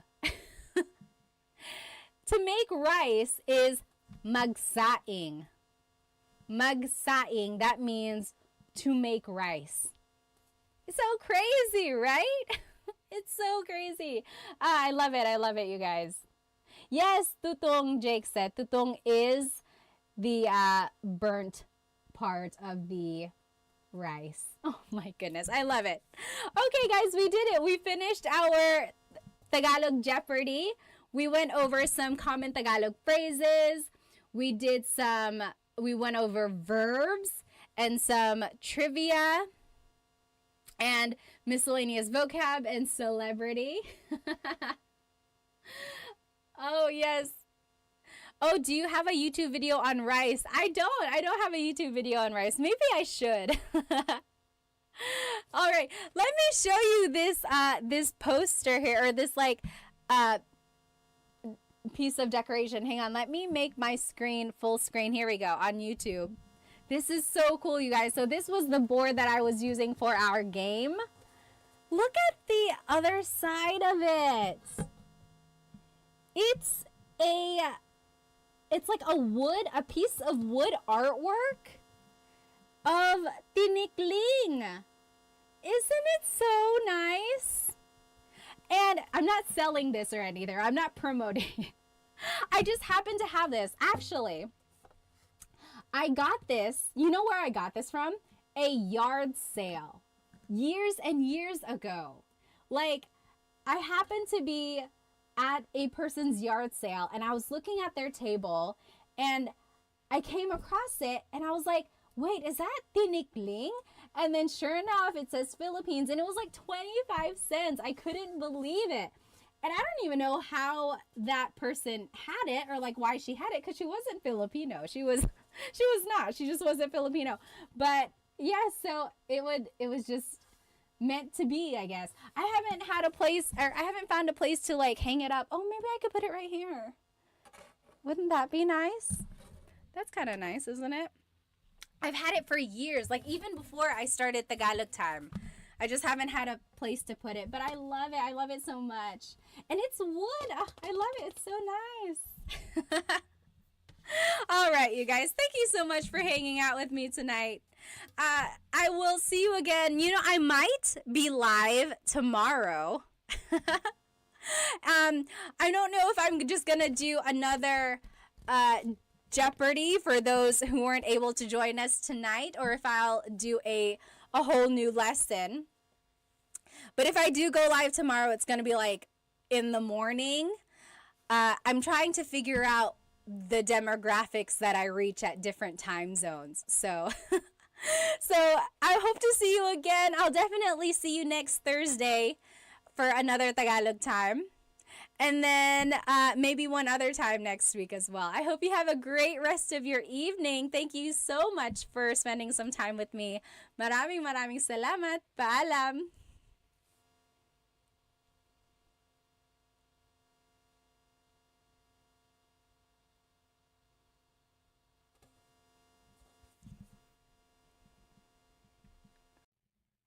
Hello, everybody. Look at us here on this late night. It is almost my bed. Actually, it's past my bedtime. 9:57 over here in North Carolina. I hope you are joining me tonight to learn some Tagalog. Let me go ahead and start my Instagram here. You know I like to catch as many people as I can because it's more fun when there's more of us learning together, right? Hello, everybody. I am live on my YouTube channel right now, and I am live on Instagram as well. If you want to catch my slides and my presentation, go ahead and hop onto my YouTube channel because I have all of the information that you need up there written out. So go ahead and jump onto my YouTube channel if you want to see the information written out. Okay, I will go ahead and get started here. So today, we will actually be learning some verbs and related nouns and objects and vocabulary about eating and food. I think this is going to be a good lesson for you because you'll be able to use some of these phrases and words on a daily basis, I think.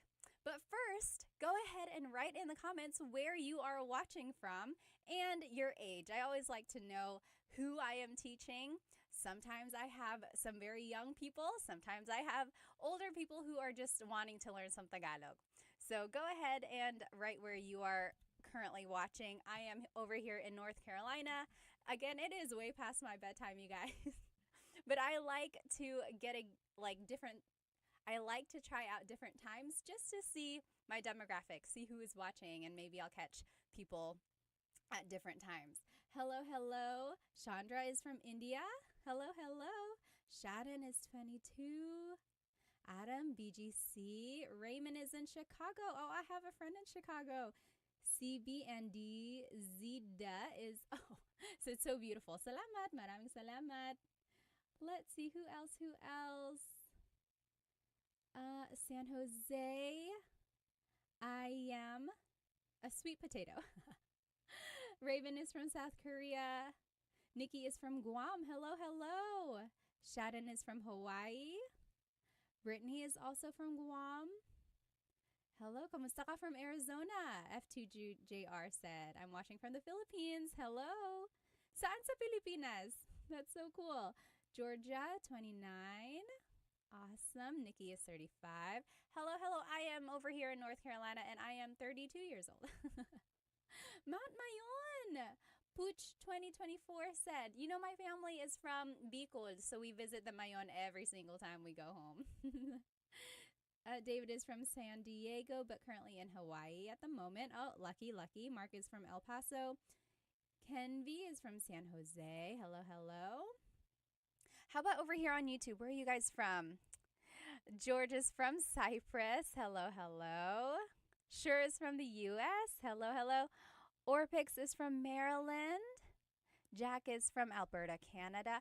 Also, let me know if my audio is okay. I have two mics plugged in, one for YouTube, one for Instagram. So let me know if you can hear me okay. There shouldn't be an echo if it's working. Air is from Ohio. James is from the U.S. Leo is from Florida. Hello, hello. Deborah from India. Hello again. I think I've seen you here before many, many times. That guy is from Fayetteville, North Carolina. Hello, hello. Ruben from California. Jeffrey is from Arkansas. Oh, Bonnie is in New Zealand. What time is it in New Zealand? My goodness. Victor is from Detroit. Coconut Dreams from LA. And then to La Union. Oh, right. Ohio to LA to La Union. I remember now. Awesome, awesome. Okay. Ballroom is from Utah.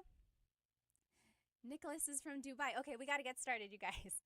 So again, if you are joining me on Instagram, I'm going live on YouTube as well, and you will be able to see my full lesson on here. So we're going to be learning some verbs about eating and food. Then we will learn how to conjugate these verbs so that you can use them in phrases and in a conversation. Then we will do some practice throughout as well. Oh, Dream Key Success is from Nashville. Hello, hello. Melania is from Houston. Hello. So here are some verbs that you might hear or say about food. So magluto is to cook. Magluto. Magluto. Next, kain is to eat. Kain.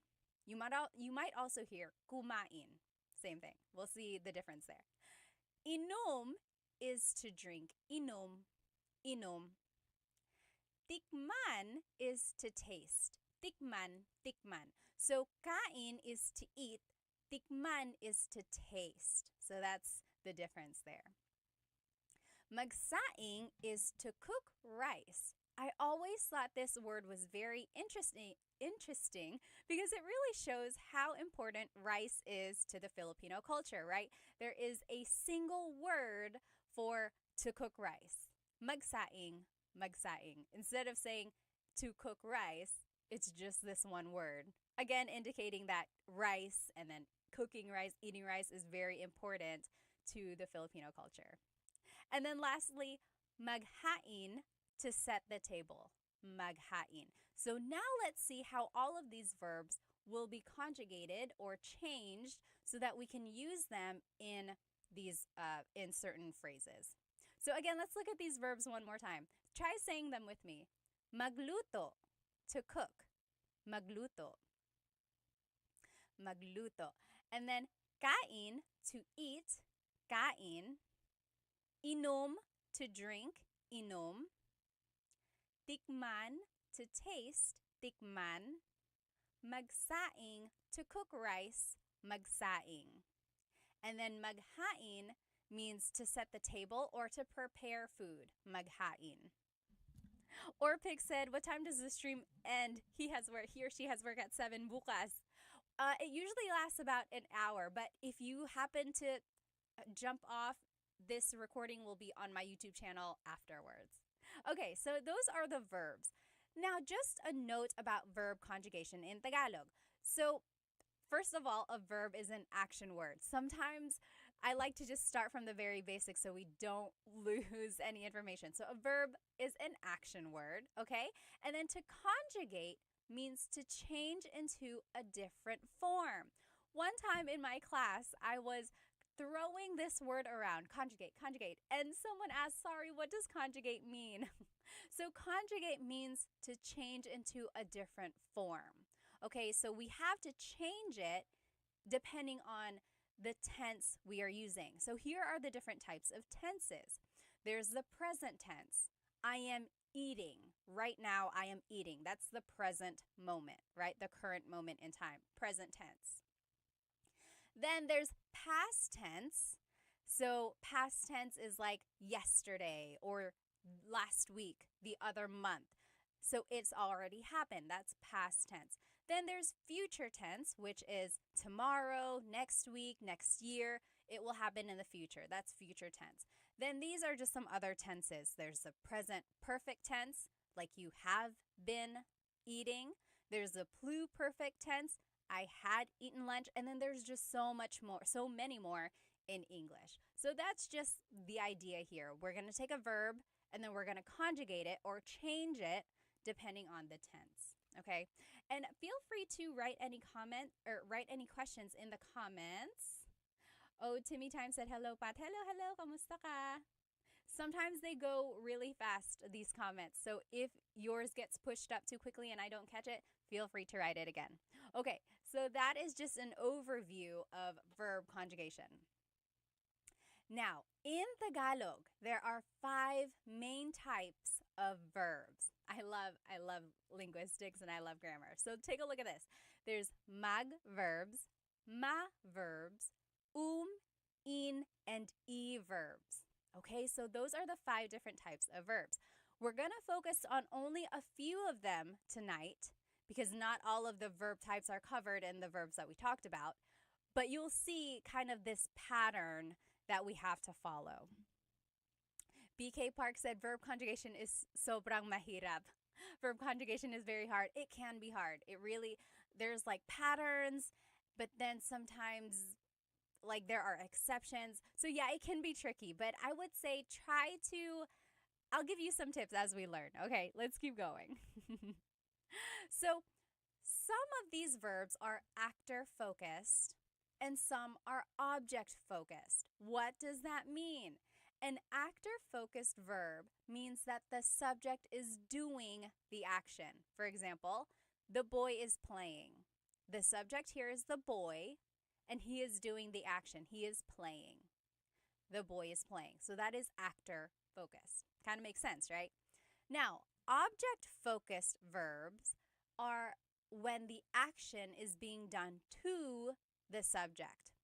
So, for example, wash the dishes.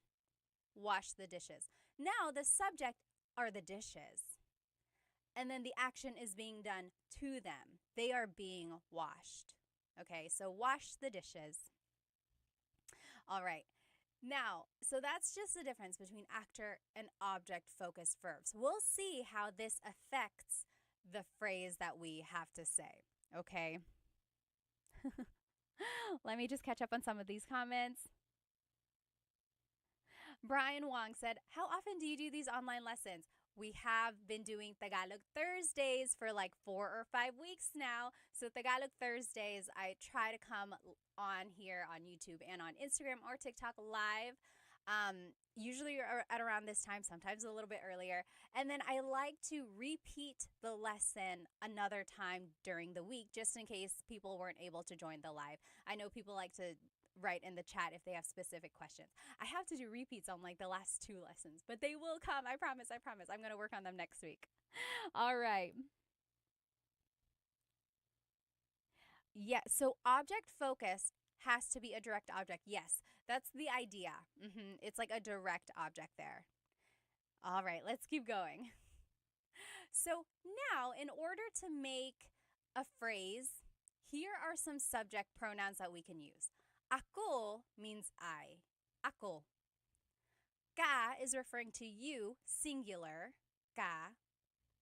Siya is he or she. So you'll notice it's gender neutral. Siya, he or she. You have to listen to the context clues to determine who someone is talking about. And then just a note about pronunciation, it's siya, siya. The S-I-Y combination makes the sh sound in Tagalog.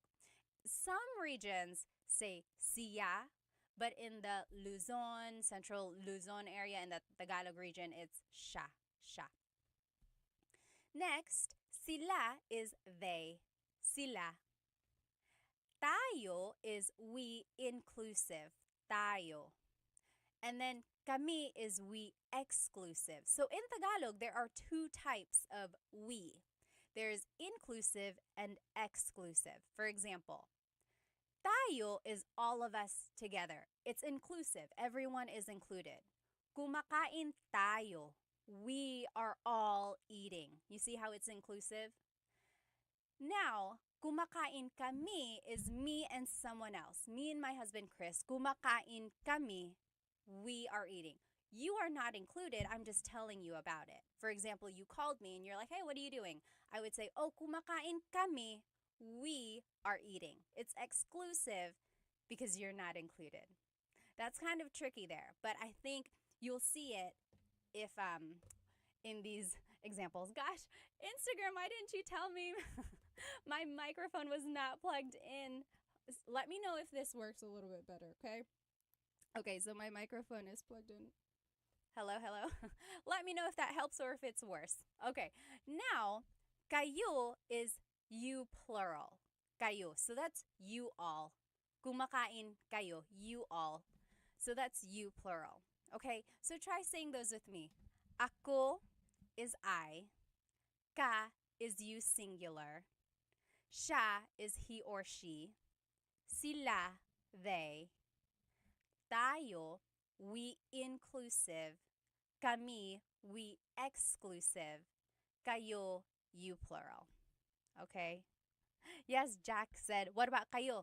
Yep, and that's correct, Cassidy Lee. Kayo is like y'all, you all. Are you in the South like me? Y'all is very, very common. You all. Very good.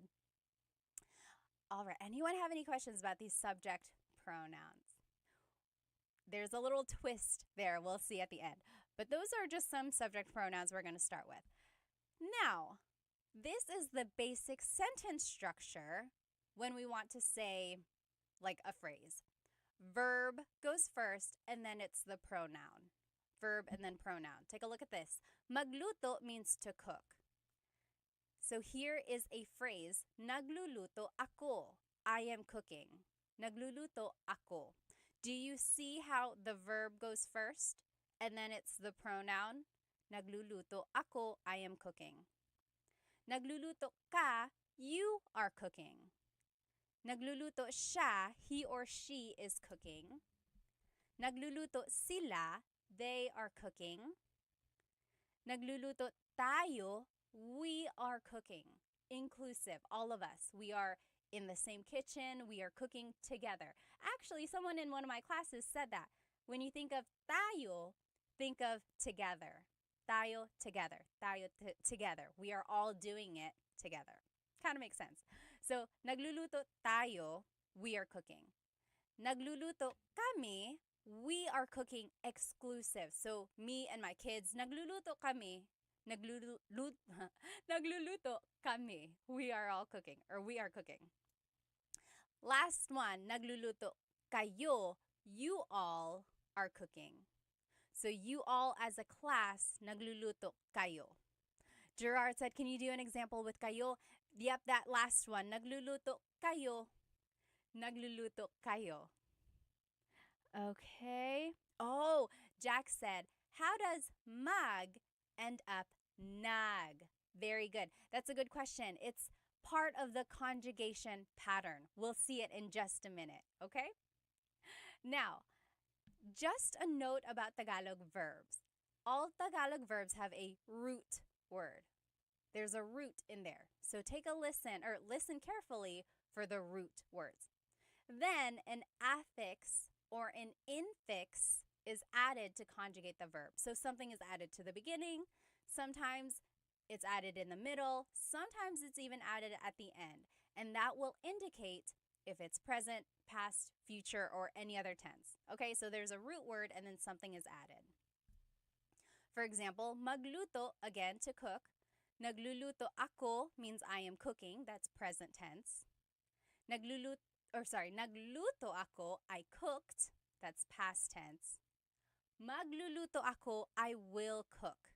That is future tense. So I want you to point out the root words when you're listening to Tagalog, that will really help in the translation of whatever someone is saying. So if you can pick out root words, that's kind of half of the battle. Then you have to figure out, are they cooking right now? Did they cook yesterday? Or are they going to cook in the future? Okay, so one tip there is really listen to root words. Oh, Air Kev said, nagluluto ako ng kare-kare. Oh, pahingi, can I have some? Oh, Deborah said, what is the difference between kami and kayo? Let's take a look again. Oh, kami is we exclusive. So me and someone else. Nagluluto kami, we are cooking. Kayo is you all. You all as a class, nagluluto kayo. All right? Good question. Any other questions that I have not seen? Okay, if you have a question and I didn't see it, feel free to write it again. Darius said, how's it going today, Pat? Mabuti naman. It's going good. Ikaw, kumusta ka? All right, so now let's start with these mag verbs. Remember I said there are 5 main types of verbs in Tagalog: mag, ma, in, and e. We're going to start with mag verbs. Mag verbs are actor focused. Remember, it's a direct subject, direct object. They are also the most common type of verb in Tagalog. The ones we learned tonight were magluto, to cook, magsaing, to cook rice, maghain, to set the table. So do you see how they all have mag at the beginning? So that tells you, oh, I have to conjugate it like a mag verb. Now, here is the pattern for conjugating mag verbs. So, this is the pattern. The affix is nag, then there's a repeated first syllable, and then the root. So, magluto becomes nagluluto. Nagluluto. Then, magsaing becomes nagsasaing. Do you see how the affix is nag? Then there's a repeated first syllable, and then it's the root. Nagsasaing ako. I am making rice. Last one, maghain, to set the table or to prepare food. Maghain is naghahain. Naghahain. Naghahain ako ng hapunan. I am preparing dinner, or I'm setting the table for dinner. Okay? So those are the different examples of how you conjugate mag verbs. So again, the pattern is the affix is nag, then there's the repeated first syllable, and then the root. Magluto becomes nagluluto. So I think it was Jack on YouTube asked, how does mag end up as nag? Okay, so that is where that comes from. It's just the conjugation pattern. So let's see some phrases here. So, nagluluto ako ng adobo. Do you see how the pattern is there? Nag is the affix, then there's a repeated first syllable, and then the root. Nagluluto ako ng adobo. Ng, ng, means some or a thing. So, I am cooking adobo. I am cooking some adobo. Someone asked a very good question in one of my classes. Nang, do you have to have nang? Could you just say, nagluluto ako adobo? I am cooking adobo. Yes, you have to have nang in this phrase. Otherwise, it's an incomplete sentence. So, I am cooking some adobo. Nagluluto ako ng adobo. One more thing a lot of people always get mixed up is, what is the difference between ang and nang? Ang is an article, meaning the or a thing. Nang is a preposition. Sometimes it's just a sentence marker that goes before a noun. Again, translating to some or a thing. Let me take a look at some of these questions here. Oh, yes. Doesn't the sentence have to be object focused since kare kare is the direct object and subject? Let me take a look at Kev's comment again. Oh, I see what you mean. Oh my goodness, that is such a good question. Or pick. So, yes, sometimes a verb can be object or subject focused. In Kev's comment, it was subject focused, but yes, you're correct. It could also be object focused, in which case we would have to change the pronoun. But Kev's comment was correct. Nagluluto ako ng kare-kare, because in his context, it is subject focused. Very good. But yes, in other contexts, it could also be object focused. We'll actually see an example of that at the very end. Okay, another example for mag verbs. Nagsasaing ako ngayon. Nagsasaing ako ngayon. I'm sorry. Nagsasaing ka ngayon. You are cooking rice right now. So this is just an example of how you can use like context clues. Ngayon means right now. Ngayon. Ngayon can also mean today. Like, nagsaing ako ngayon. I made rice today. So again, just depending on the context clues, we know it's right now because the conjugation is in the present tense. Nagsasaing ka ngayon. You are making rice right now. Rico on Instagram asked, does yung mean is? Yes, yes. Yung and ang are interchangeable, and it means like yung sometimes actually means the thing, like yung adobo, the adobo, ang adobo. Same thing, however, in different contexts, it means like the thing. Yung can be a little bit more specific. Okay, let's keep going. Last example here is naghahain kami ng hapunan. We are setting out dinner or we are preparing dinner. Naghahain kami ng hapunan. So what I want you to get from this slide and from these examples is first, you can see the conjugation pattern in use, right? So affix is nag, then there's a repeated first syllable, and then the root. Nagluluto, nagsasaing, naghahain. And then, if you want to add an object, the sentence marker here is nang, N-G, nang. There is another nang in Tagalog, N-A-N-G, nang. That one is an adverb and always goes with a verb. So the only difference is if you're writing it out, you should know the difference. Nang, N-A-N-G, is an adverb, always goes with a verb. N-G is it's like a sentence marker, sometimes a preposition, and it goes with a noun. Okay. Now, I want you to do some examples. Let's take a look at these. He is cooking pancit. Siya is he, and I want you to translate it in Tagalog. He is cooking pancit. What do you think? What do you think? Oh, you're welcome, Jez. Salamat sa lahat ng mga video mo, ate. Maraming salamat din. How would you say he is cooking pancit? Pancit. He is cooking pancit. How would you say he is cooking pancit? And I gave you a hint. Siya is he. Jack said, magkukuking ako. You could do that. You could do Taglish. Absolutely. If you don't know a verb in Tagalog, you could turn it into a mag verb. Magkukuk ako. Very good. Yes, or picks. Yes, very good. Sure got it. Coconut Dreams, very good, very good. Bonnie, you got it. Deborah, very good, very good. So again, here it is. Nagluluto siya ng pancit.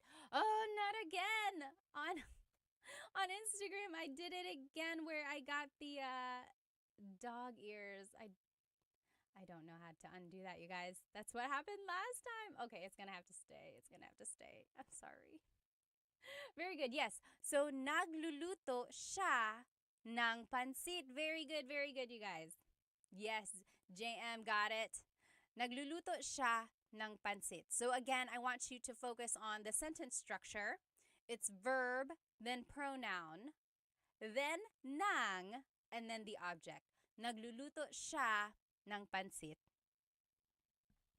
Yes, Orpik said sha and nang can be combined to make siyang. Is this legal? Yes, absolutely. Tagalog is all about making like contractions or putting words together. So nagluluto siyang pansit. It doesn't, you can, technically you can. It's not what is commonly said. Like it's not what is heard, but it is not wrong. All right. They are making rice. Oops, I just showed you the answer. They are making rice. Sila is they.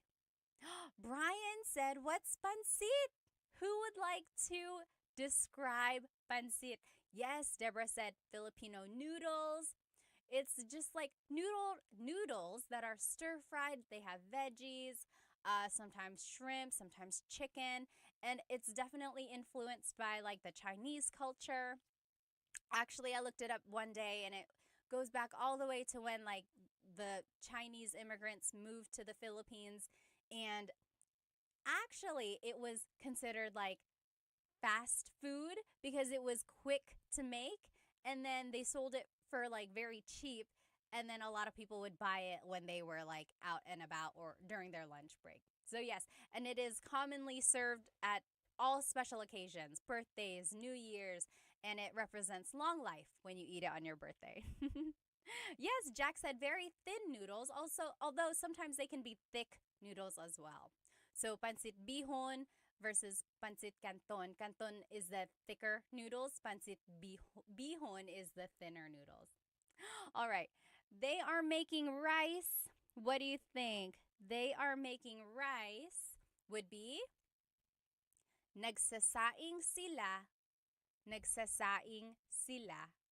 So nagsasaing means making rice, and then sila is they. Very good. Sure, you got it. You got it.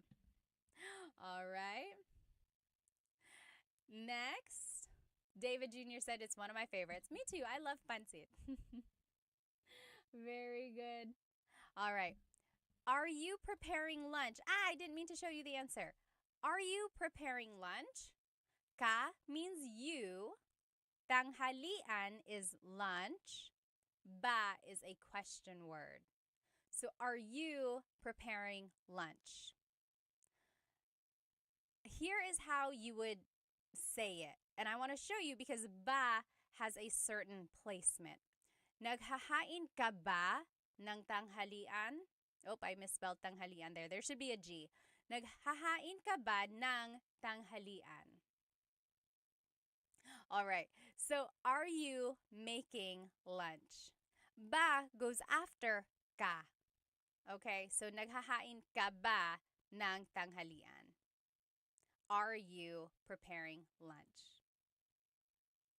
All right. Now, let's take a look at these verbs. Remember, there are 5 main types of verbs: mag, ma, in, and e verbs. Mag, we just learned. Now let's take a look at these verbs. They can be actor or object focused. Now, kain means to eat. We learned that right in the beginning. Kain means to eat. Inom means to drink. Now let's take a look at their conjugation patterns. Usually for verbs, the pattern is goes between the first and second letter, and then it's the root. Goes before the first and second letter, and then it's the root. For example, kain becomes kumakain. Kumakain. So goes between the first and second letter, and then it's the root. Hello on Instagram. If you are just joining me, again, all of this is on my YouTube channel. You will be able to follow along. Okay? So, that is the common pattern for verbs. Inum is different. It's a miscellaneous verb. This is the conjugation for inum. Inum will be umiinom. Umiinom. So technically, it is still an verb, but the doesn't go where it usually goes. This time, for the word inum, it goes at the beginning of the word. And then there's a repeated first syllable, and then it's the root. Umiinom. So what I just want you to get from this is try to remember these patterns, or at least try to recognize them when you hear someone speak Tagalog. Okay? Now, here are some phrases that you might hear or see using kain and inom. Kumakain ako ng lumpia. I am eating lumpia. Kumakain ako ng lumpia. So do you see the pattern here? The just goes between the first and second letter. Kumakain ako ng lumpia. I am eating lumpia. Now, for inom, you could say, umiinom sila ng tubig ngayon. Umiinom sila ng tubig ngayon. Oh, Coco JJ on Instagram said, but why is needed? Why is needed at all? So it's like, why can't you just say inom, inom, inom? Again, because it's the idea of conjugating a verb or changing the verb into a different tense, right? Kind of like eat, I am eating something, or I ate something, or I will eat something. So you have to change the verb depending on the tense. Very good question, though. It would be very easy if all the verbs could just stay the same. Okay. Kumakain ako ng balot. Talaga, Kev? Pahingi nga. Kev is eating balot, and I said, oh, can I have some? Very good. Kumakain ako ng lumpia. Oh, you are BK Park. Awesome. Bibimbap is also sarap. Yes, Dutchman, you're correct.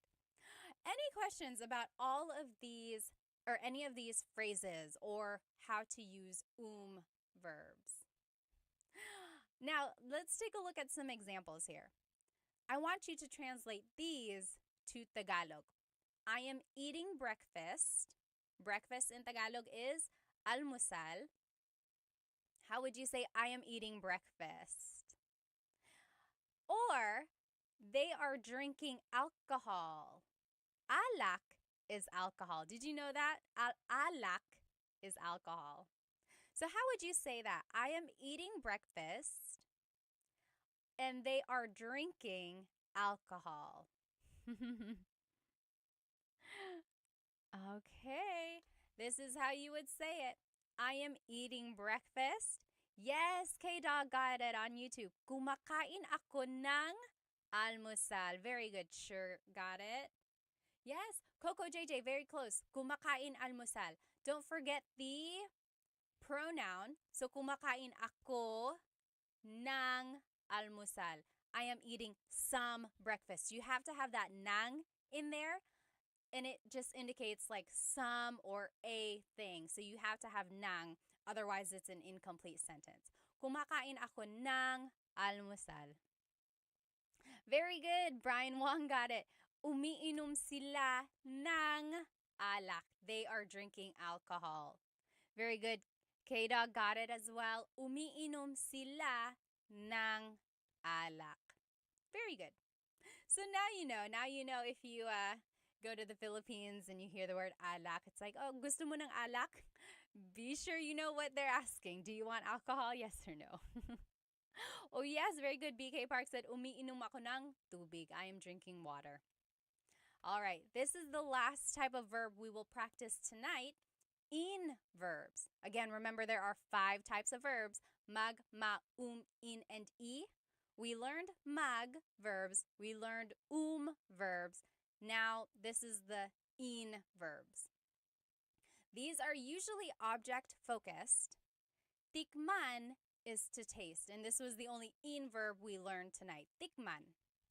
Now, this is the pattern for tikman in the present tense. In goes between the first and second letter, and then it's the root. So, tikman becomes tinitikman. Tinitikman. So, in goes between the first and second letter, and then it's the root. Tinitikman. Rico said, is alcohol? I thought it was wine. It's alcohol, just like in general. Very good, very good. Jack said, umiinom sila ng Red Horse. Red Horse is a very strong beer made in the Philippines. Yes. Yes, K Doc said, does gusto mean to want and to like? Yep, it can mean both depending on the context. All right, let's keep going. Okay. Based Pedro said, the dog ears are too funny. I don't know how to turn it off. This is what happened last time, too. I'm sorry. I'm sorry. Okay. So here's an example of using in a sentence. I'm sorry, tikman in a sentence. Tinitikman ko yung sopas. I am tasting the soup. Tinitikman ko yung sopas. So there is the pattern. In goes between the first and second letter, and then it's the root. Tinitikman ko yung sopas. Does anyone notice a difference here? There is something different here. All right. Tinitikman ko yung sopas. I am tasting the soup. Does anyone notice something different? Anyone? Let's see. Oh, Bonnie, I'll answer your question in just a minute, okay? So, this time, we are saying, tinitikman ko yung sopas. Ko means I in this phrase. So far, we have been using ako, right? Nagluluto ako, I am cooking. But now we are saying, tinitikman ko, I am tasting. So instead of ako, we are using ko. And ko is a possessive pronoun. You'll see down here in this like pink box. And in this green box, it says in and e verbs must be used with a possessive pronoun since the object is the focus of the sentence. So remember, Coco JJ said, is ko short for ako? I guess technically, but they're different. They are different types of pronouns. And again, this green box says anytime we are using an in or e verb, we have to use a possessive pronoun. I think of it as the person in the sentence is in possession of that object that is in focus. So we have to use a possessive pronoun. Okay, so here are some possessive pronouns. Ko is my or I. Mo is your or you, singular. Niya, her or his, he or she. Nila, their or they. Natin, our or we, inclusive. Namin, our or we, exclusive. Ninyo is your or you, plural. And then, oh, that's it. Nyo is your or you, plural. Sorry, I got distracted by some of these comments. Yes. Okay. So those are the different types of possessive pronouns. And who was it? I think Deborah. Deborah on YouTube asked, how do you know if a verb is an verb? Or how do you know if it's an e verb? So for some verbs, it's obvious what type they are, like magluto, magsaing. They are mag verbs because they have mag in them. However, for verbs like inom, kain, tikman, they don't have the infix in their root, right? Or in their infinitive form. Infinitive means like not conjugated. So you have to, it's just a matter of gaining more vocabulary. Unfortunately, there is no rhyme or reason that I have discovered. I've tried looking it up, and there's no clear explanation as to why some verbs fall into the category, why some verbs are ma verbs, or why some verbs are e verbs.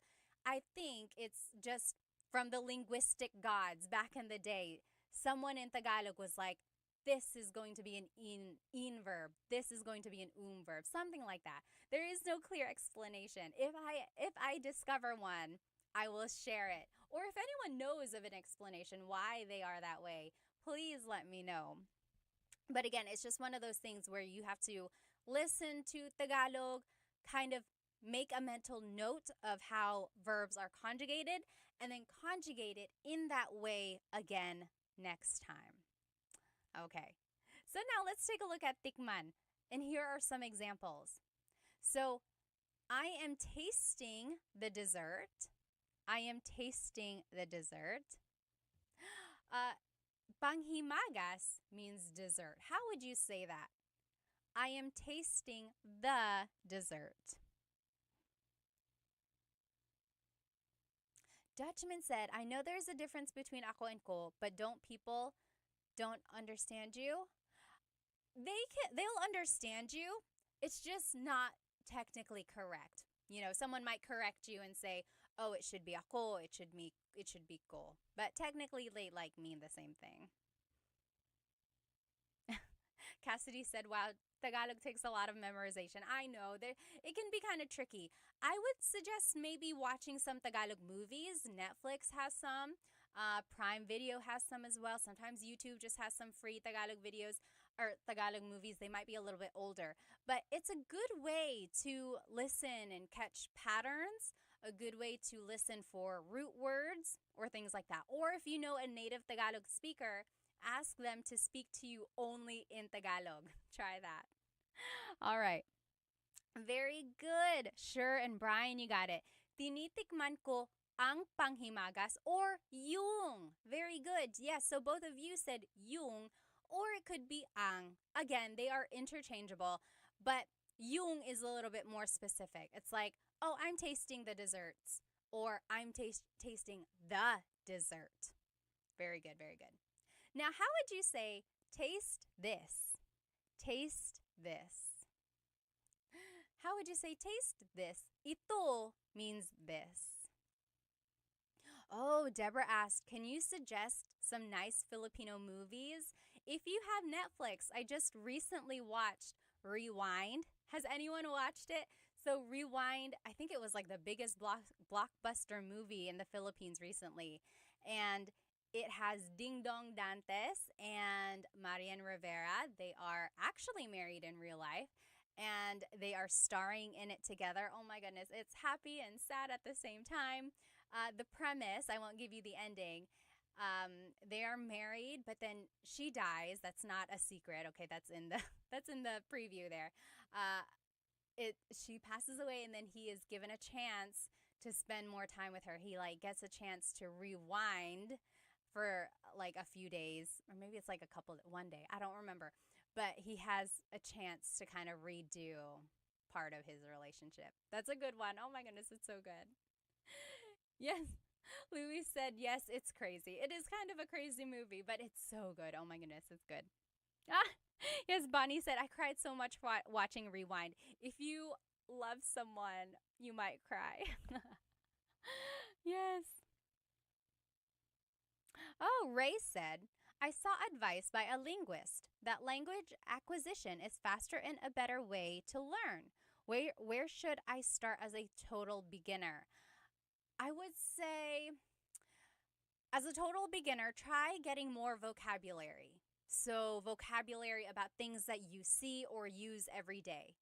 And then use those vocabulary terms little by little in your everyday conversation. For example, key in Tagalog is susi.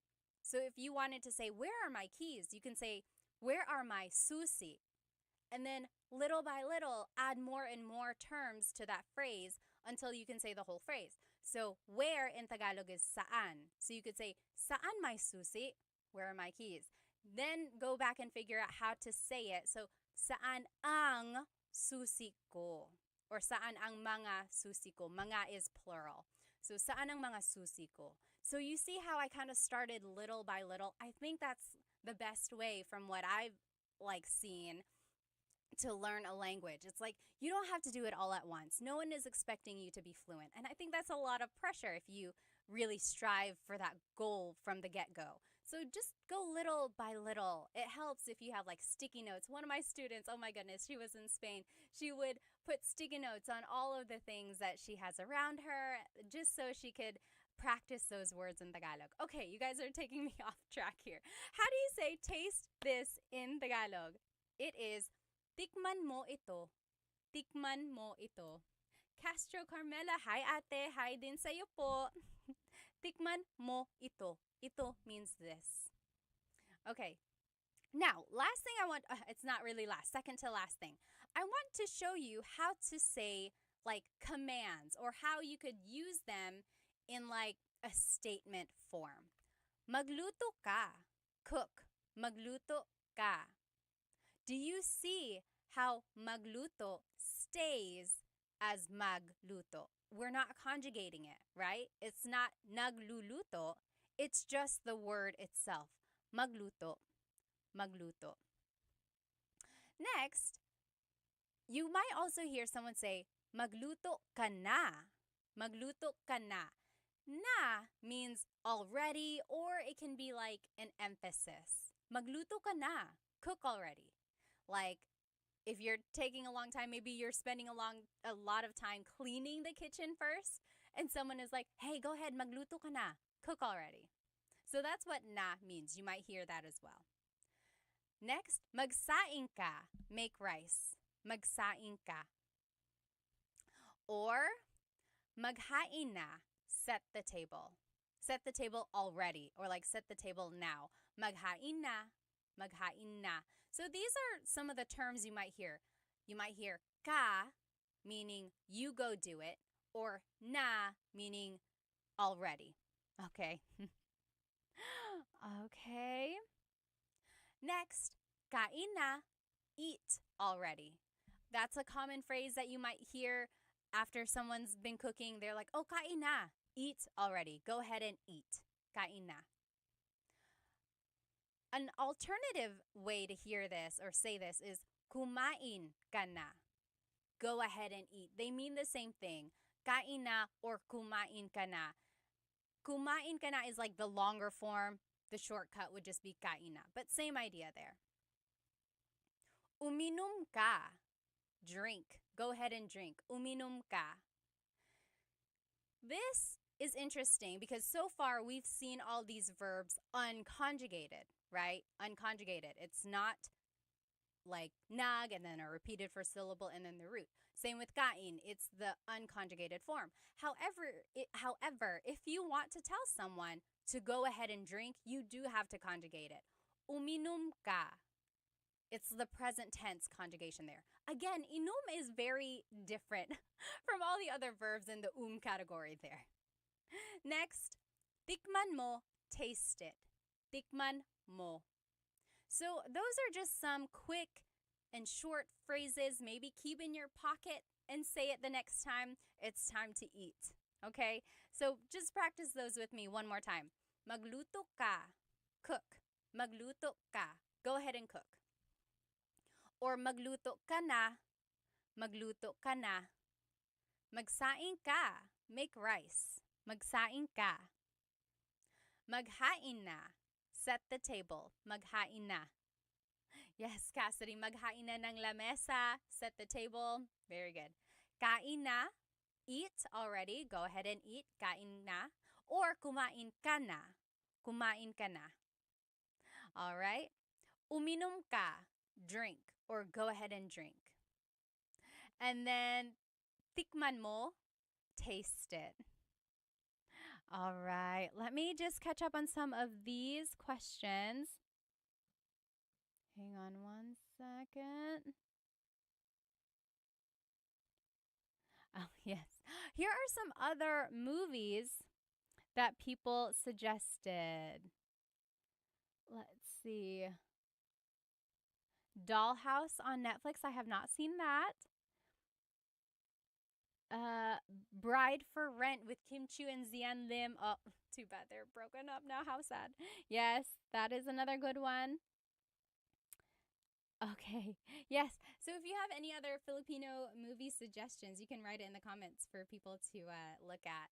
All right. So those were just some examples. Now, I want to show you this one last thing about actor or object-focused verbs. Okay. So we learned kumakain siya. kumakain siya. We learned kain as in verb, right? She is eating. Or kumakain siya ng kanin. She is eating some rice. That's just showing you how to add an object. Ng blank. She is eating some rice. Kumakain siya ng kanin. Lastly, kumakain siya ng saging. She is eating a banana. Kumakain siya ng saging. So you see how kain is being conjugated as an verb here. Oops. That is because all of these sentences are actor focused. What is she doing? She is eating. She is eating rice. She is eating a banana. The focus is on the actor and on what she is doing. Take a look at these phrases. Kinakain niya yung cake. She is eating the cake. Or kinakain niya yung pandesal. She is eating the pandesal. Pandesal is a Filipino bread. It has like condensed milk in it, sugar. It has breadcrumbs on the outside, usually eaten in the morning for breakfast. So, kinakain niya yung pandesal. Now, take a look. These are conjugated with in. So, it's not anymore. Now, kain is being conjugated as an in verb. Yes, Cassidy said, kinakain, my jaw dropped. I know, this is an example of where a verb can be actor or object focused. So again, it's object focused. Here, the question is like, what is she eating? What is she eating? She's eating the cake. The focus is on the cake, right? The focus is on the object. What is she eating? She's eating the cake. Or she's eating the pandesal. Versus in the actor-focused verb, or in the actor-focused sentence, the question is like, what is she doing? She's eating some rice. She's eating a banana. That's the difference there. Very interesting. Rich said, mahal kita Pat, you are the best. Salamat, salamat. Yes, Jack said, kumakain ako. That's correct. I am eating. Okay, now last thing I will ask you. Ano ang paborito mong pagkain? Ano ang paborito mong pagkain? Very good, Sure said. If you recognize the kain, then you can figure it out. Again, that is the idea of listening for root words and then using the context clues. Very good, very good. Can anyone answer this question? Ano ang paborito mong pagkain? Rico, you got it. His favorite is tacos. His or her. Tacos. Very good, very good. Ano ang paborito mong pagkain? Tell me. So yes, that means what is your favorite food? Ano means what.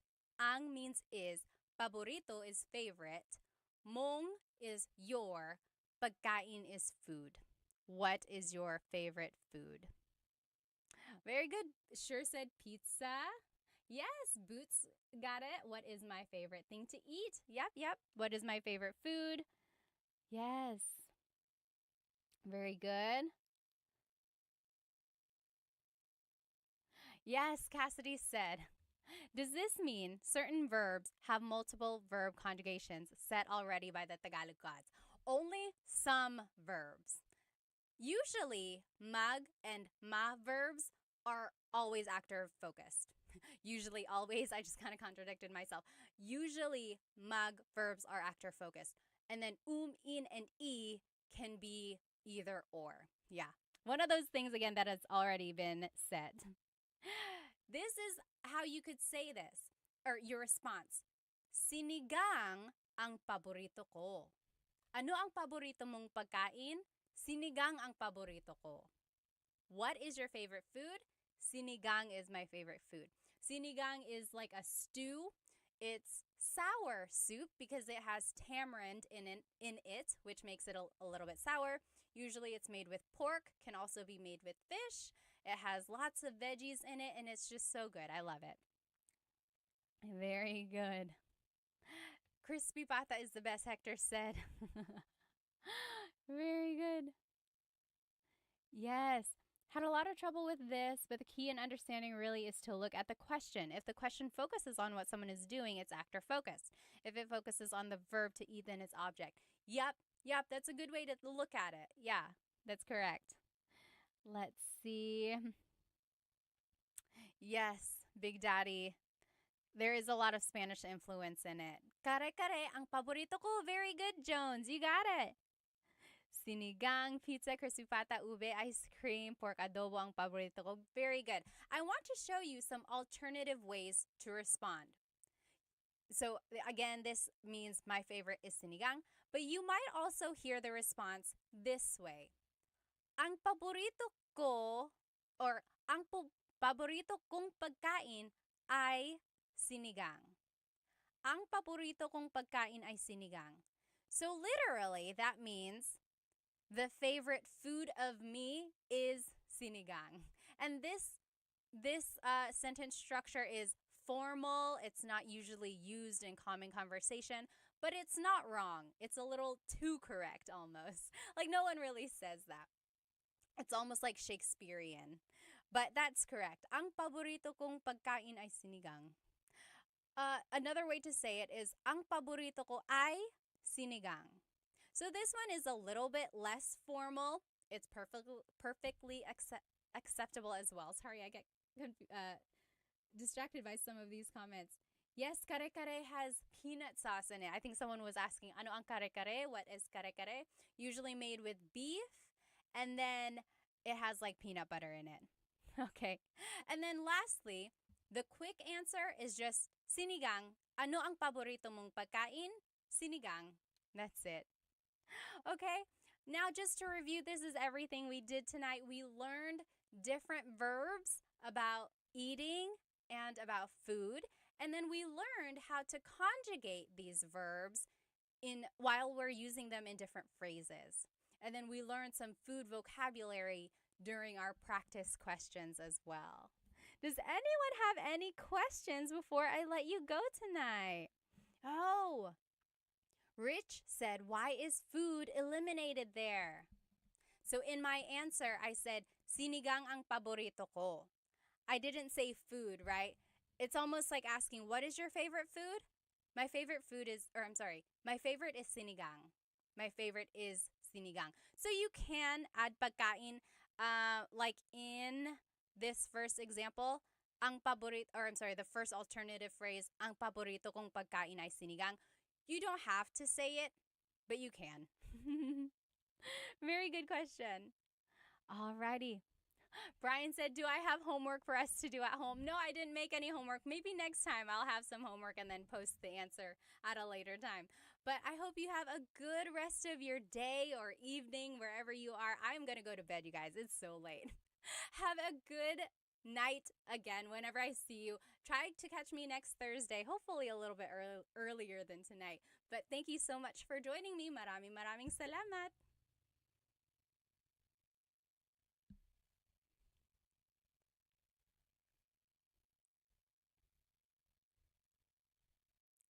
Hello, everybody. Welcome to Tagalog Thursday. Let me know if you can hear me okay. As always, feel free to write in the comments where you are currently watching, how old you are, and maybe why you want to learn Tagalog. Let me know you can hear me because I'm trying out this new mic stand. So I just want to make sure that it is working okay. I'm going to go ahead and make sure everyone is joining us. So today's lesson, I think you're going to enjoy it. It's going to be Tagalog phrases or things you can use while traveling. Okay, I'll go about it or talk a little bit more about it in detail. Hang on one moment. Alrighty, so go ahead again and write where you are currently watching. Just want to make sure everyone, okay, there we go. Well, let me go ahead and make sure our other friends are on here as well. Hello, everybody. Hello, everybody. Welcome to Tagalog Thursday. If you can hear me okay, go ahead and write in the comments where you are currently watching from. Maybe tell me how old you are, and then maybe write why you are learning Tagalog. Remember, this whole lesson is on my YouTube channel, Tagalog Time with Pat. You will be able to follow along with everything written out. You will be able to see some images on there and everything like that. So go ahead and hop onto my YouTube channel if you would like. Also, if you happen to jump off or like if you have to leave early or if you're not able to watch the whole thing, you can watch the recording afterwards. It will be on my YouTube channel as well. Let me just make sure everyone is here. Okay. Let me know you can hear me okay. I am trying out a new mic stand. All right, hang on one moment. Okay. So again, today's lesson is going to be interesting. We're actually going to be learning about things or phrases and vocabulary you can say about traveling, okay? Hang on, everyone on TikTok. Sorry, my phone is going crazy here. There we go. So we are live on Instagram, we are live on TikTok, and we are live on YouTube. We got a full crowd here today. Okay, awesome. Loud and clear on Instagram. Let's go ahead and get started. So today's lesson is going to be about phrases and vocabulary you can say about traveling. If you watched last month, I had a live Tagalog lesson about phrases you can say while driving specifically. So today it's going to be about traveling, different forms of transportation, also things you can say while traveling in the Philippines specifically. So I think you will find it kind of useful. Let's see. Poblito is from Roseville, California. Hello. Kumusta? Said H. Matdot. I'm watching from home. I'm at least 1 year old and I want to learn to teach my future children, Bonvic said. Well, that's good. Hello there, Jim said. Oh, my fiance is Filipina. We are big fans, Carson said. Salamat. Oh, Jinjo Cruz from Lipa, Batangas. Is it Lipa or Lipa? Musta Turner said. Hi, Ate. JGV said. Austin is from New Jersey. Hello. Scott Five Man said they're from Edinburgh, and Oberder is from Honolulu. Hello, welcome. Alrighty, someone asked, what are your thoughts on balot? I personally like balot if it's cooked correctly. If it's made by like the true balot vendors in the Philippines, they know how to make it just right. But I tried making balot at home once. It was not very good because I don't know how to make it very well. Hello. Oh, Sultan said, thank you. I learned a lot of Tagalog because of you po. Maraming salamat. I'm from Madera, California, Jeremy said on TikTok. Hello. Very good. Okay, let's go ahead and get started. Again, this whole lesson is on my YouTube channel. You'll be able to follow along. So let's jump right in there. Here are some vocabulary words and some phrases about traveling. So the very first word you'll see here, again, it's all on my YouTube channel, it's bakasyon. Bakasyon. What do you think that means? Bakasyon sounds like the English word vacation, right? Except for the letter B. You might have noticed in the Tagalog accent, like when people are trying to speak English with a Tagalog accent, the V and the B sound are interchangeable, right? They say, oh, you're going on vacation? Or that's very good, right? The V and the B are interchangeable in the Tagalog accent. And that's because in baybayin, the B and the V are represented by the same symbol. So very interesting. Kind of like the F and the P, that sound is interchangeable as well. For example, my name is Fatima, but it's very common for people to say Fatima. That's also why I got the nickname Pat. Okay, so there you go. Bakasyon is vacation. I do want to point out the spelling here. You'll see the SY combination, bakasyon.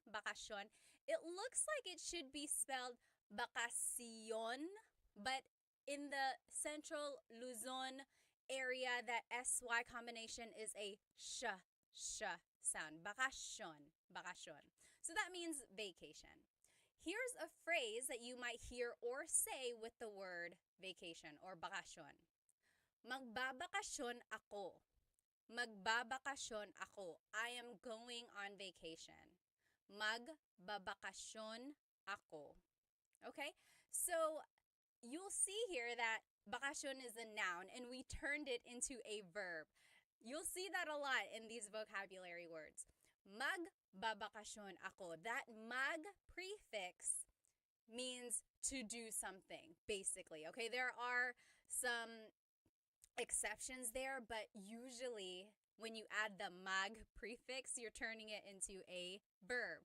So I am going on vacation. Magbabakasyon ako. Okay, let me just catch up on some of these comments. I don't want to miss any. Hello, hello. Laya said hello from Virginia. I'm 19. Welcome, welcome. Ken Amaro said, congratulations on your interview. Maraming salamat. Oh my goodness, I was so nervous. I was nervous because I didn't want to mess up my Tagalog, which I often do if I'm speaking really fast or if I'm talking in straight Tagalog. Brooks is 39 from Houston. Hello, hello. Ken said, hey. Mr. Yoki, USA 16. Oh, nice. Okay. Oh, Laya said, learning Tagalog because I like learning languages and I want to learn a third language. Awesome. Ken is in the Philippines right now. Vince is in Santa Barbara. Albert is 71 in the Bronx. Awesome. Magandang umaga. Almost Polyglot said, Wake Forest, North Carolina. Rob said, hello, hello. Coin said, hi. Oh, awesome, awesome. Wei is from Toronto. Okay. Cotton OK said they have a Filipino boyfriend. Awesome. Okay. GSM said, where are the words on the screen? On YouTube, are you able to see the words? Let me know if you can or cannot. I can see it on my screen. Let me know. Okay, so we learned the word bakasyon. Bakasyon means vacation, right? And then magbabakasyon ako means I am going on vacation. Oh, Sea-Dog on Instagram said Bronx in the house. Another Bronx person. Bob is from Queensland. Hello, hello. Another word about vacation or traveling or taking a trip is pasyal. Pasyal. So, pasyal as a noun is a trip. Like taking a trip. It's the trip. Now you can turn it into a verb, and here's a sample phrase. Mamasyal tayo. Mamasyal tayo. That means let's take a trip. Mamasyal tayo. Let's take a trip. Here's another phrase I heard growing up a lot as a kid. Namamasyal sila sa luneta. Have you ever heard that before? Namamasyal sila sa luneta. So Luneta Park, is a park in the Philippines. That's where Jose Rizal's statue is. And like any other park, a lot of people just go over there and, take a stroll. They like to leisurely walk around. They're not going very fast usually. So usually my parents would say this if they are driving behind someone who is very slow. They're like, oh, namamasyal sila sa luneta. It's like they're just taking a stroll. They're going so slow. So that's just another way to use it. So pasyal is a trip. Mamasyal means to take a trip. Just in case you hear these words or these phrases, I want you to be able to understand it. Okay?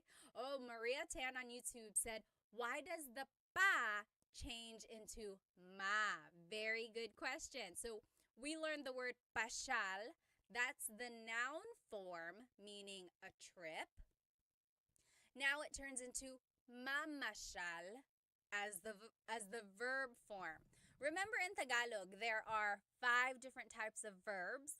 Mag, ma, in, and e verbs. Pasyal happens to be a ma verb when you want to conjugate it. That's all.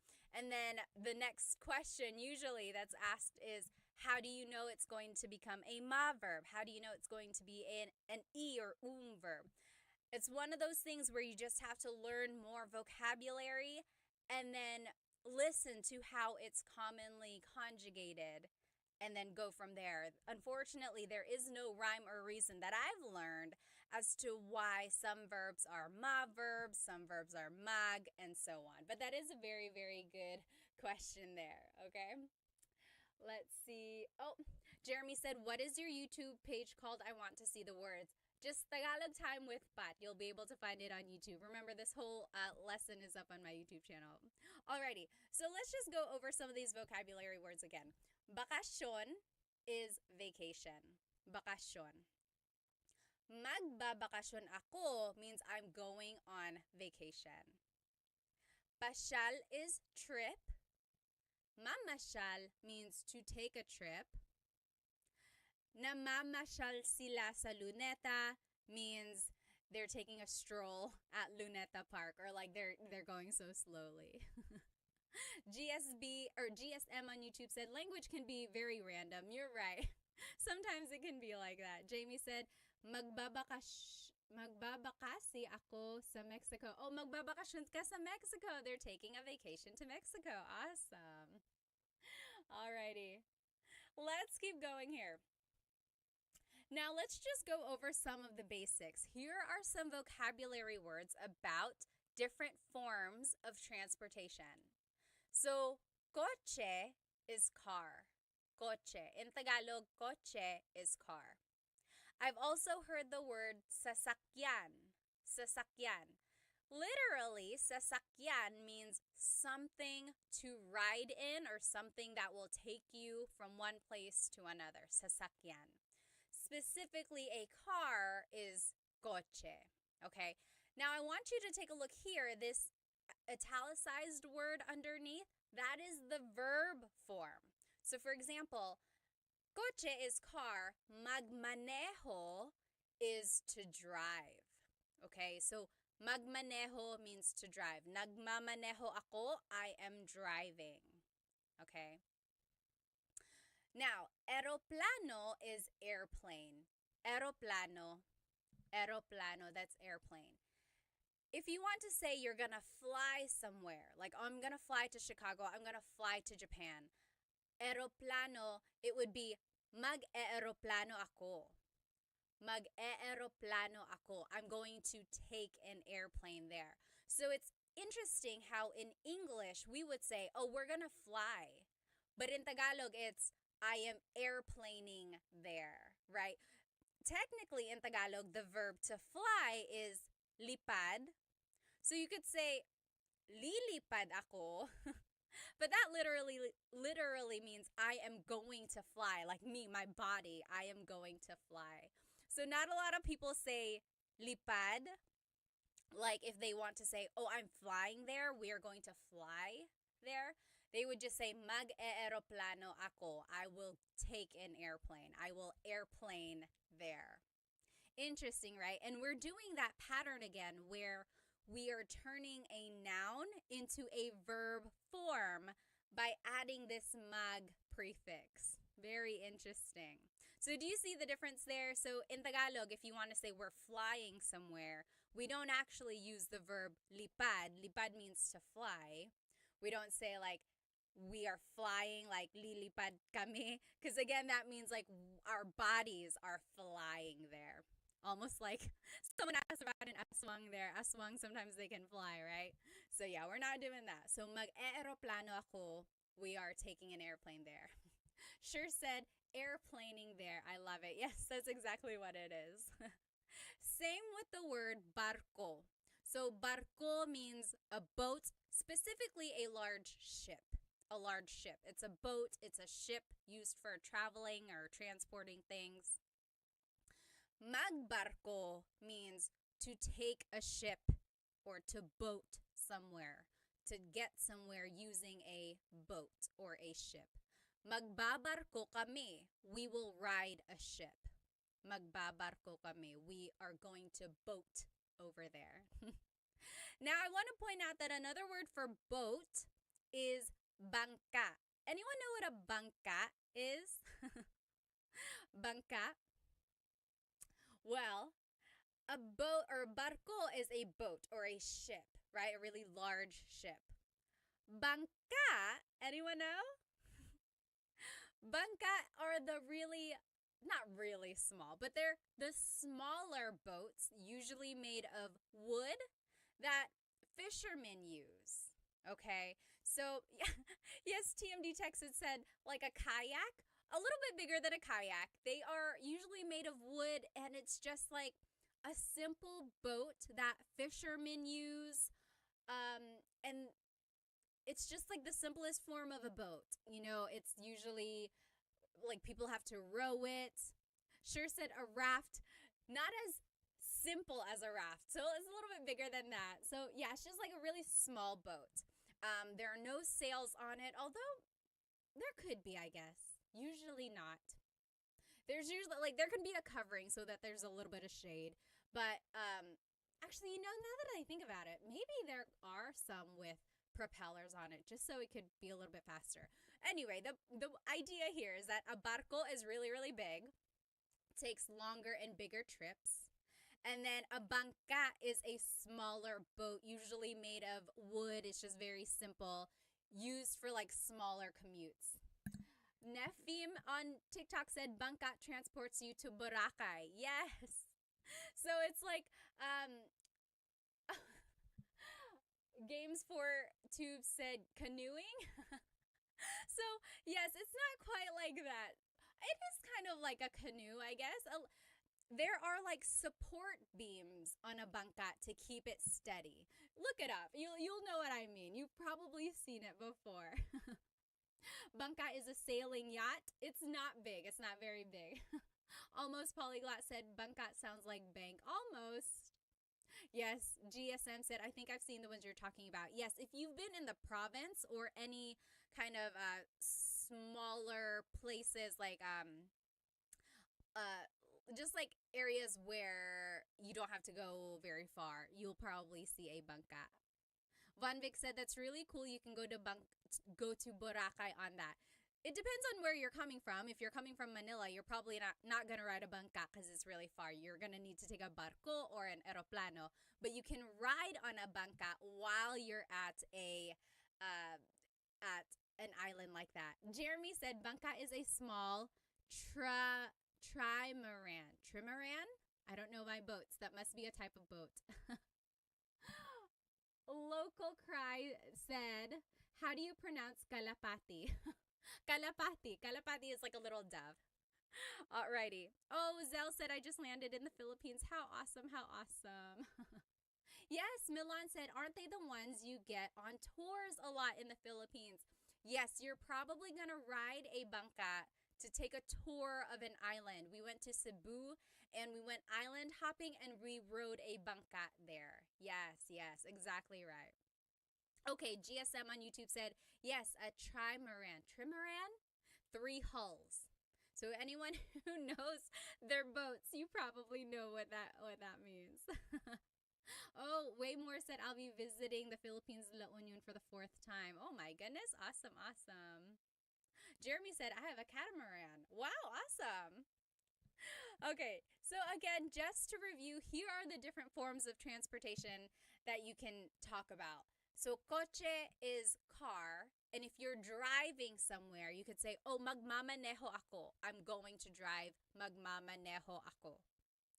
Aeroplano is airplane. And if you're going to fly somewhere, it's mag-e-aeroplano ako. Mag-e-aeroplano ako. Again, remember, for flying, you don't actually use the word lipad. Lipad in Tagalog means to fly. If you say lilipad ako, that means your body is going to fly somewhere. So you would say mag-e-aeroplano ako means I'm airplaning somewhere. I'm going to ride an airplane somewhere. And then lastly, barko is a ship. Magbabarko kami. We are going to take a ship somewhere. Okay? So let's keep going. Now, here are some phrases putting together some of the vocabulary words we just learned. So, magbabakasyon ako. Pupunta ako sa Boracay. Magbabakasyon ako. Pupunta ako sa Boracay. I'm going on vacation. I'm going to Boracay. So, do you see how easy it is to kind of just put all of these phrases together? You're just stacking it up, use the phrases you know, and then make a conversation with it. Next, paano kayo pupunta doon? Paano kayo pupunta doon? How will you get there? Paano means how. Kayo means you all. Pupunta means we'll go somewhere. Doon means there. So, paano kayo pupunta doon? How will you get there? For example, maybe if you're in Manila and you're going to Cebu, someone might ask you, oh, paano kayo pupunta doon? How will you get there? Are you going to take a bus? Are you going to take a plane? Are you going to drive and then take a ship? So that's just asking what form of transportation will you be taking? Oh, Choki, thank you so much for the badge on TikTok. And anyone else who I missed? Oh, Choki also sent a heart. Maraming salamat. Thank you so much. Any support that you give is so amazing. I'm really thankful, and I always give back to the Filipino businesses that I know of. These earrings are from Senkis Pinay, by the way. Alrighty.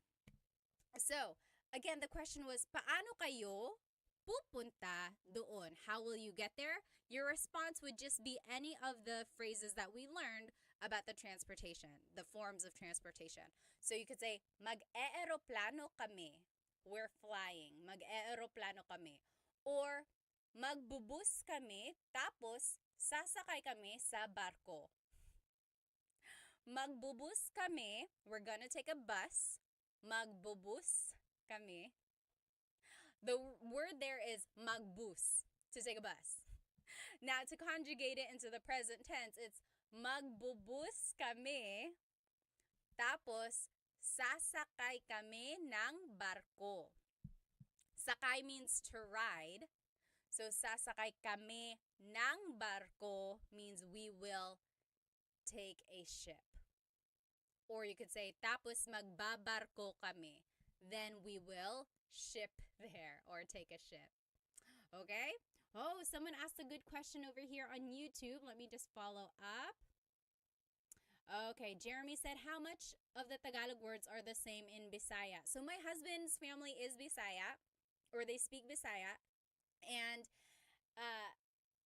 I will say most of the words are the same. Like vocabulary-wise, there are a lot of words that cross over. Now, grammar can be a little bit different.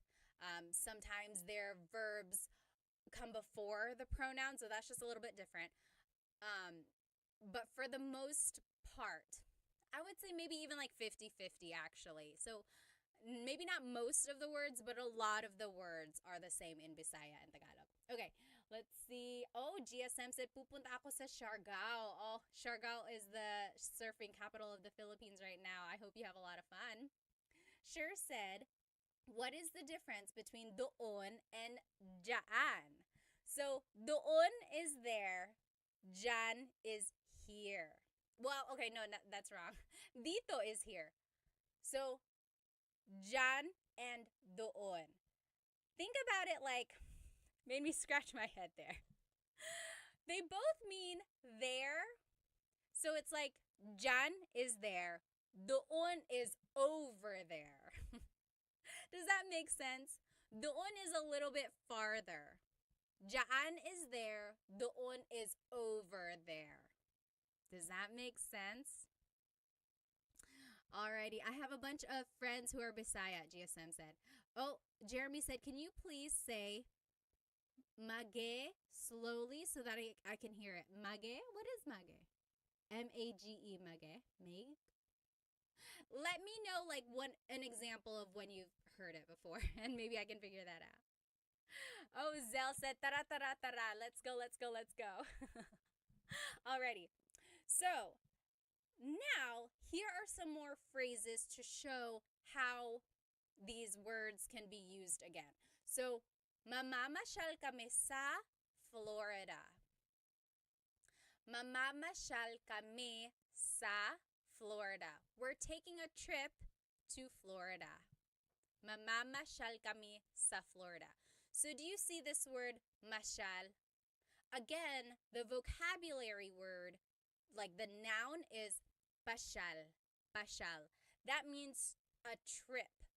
But mamasyal means to take a trip. So mamamasyal kami sa Florida means we are taking a trip to Florida. Again, the question, paano kayo pupunta doon? How will you get there?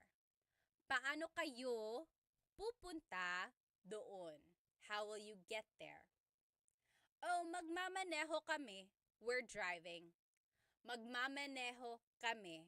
We are driving. Okay, so those are just some examples of how you can talk about your vacation coming up, or you could talk about a trip that you're going to be having, and then talking about your method of transportation. In case anyone ever asks you about it, or if you hear people talking about it, now you'll know how these phrases are put together. Okay, let me see. Oh, I see. Dan said that so it's like mag-eroplano ako. Mag-eroplano ako. That mag-e that you were asking about is just a repeated first syllable. That's what we call a repeated first syllable. When we are conjugating a verb in Tagalog, specifically a mag verb, mag goes first. It's a prefix, mag. Then it's the repeated first syllable. In this case, it's right? Aeroplano, the first syllable is Mag-aeroplano ako. Yes, yes. Dan explained it there. Yep. It's the repeated sound. Very good, very good.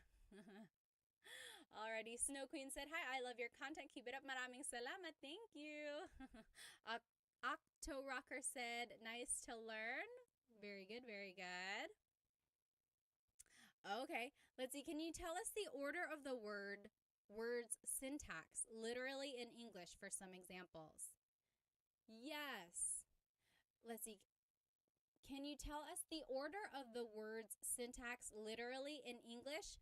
Okay. So, for example, like, mamamasyal kami sa Florida. So, mamashal is the verb. Kami is the pronoun we. Sa means to. Florida is the place. Is that kind of what you mean?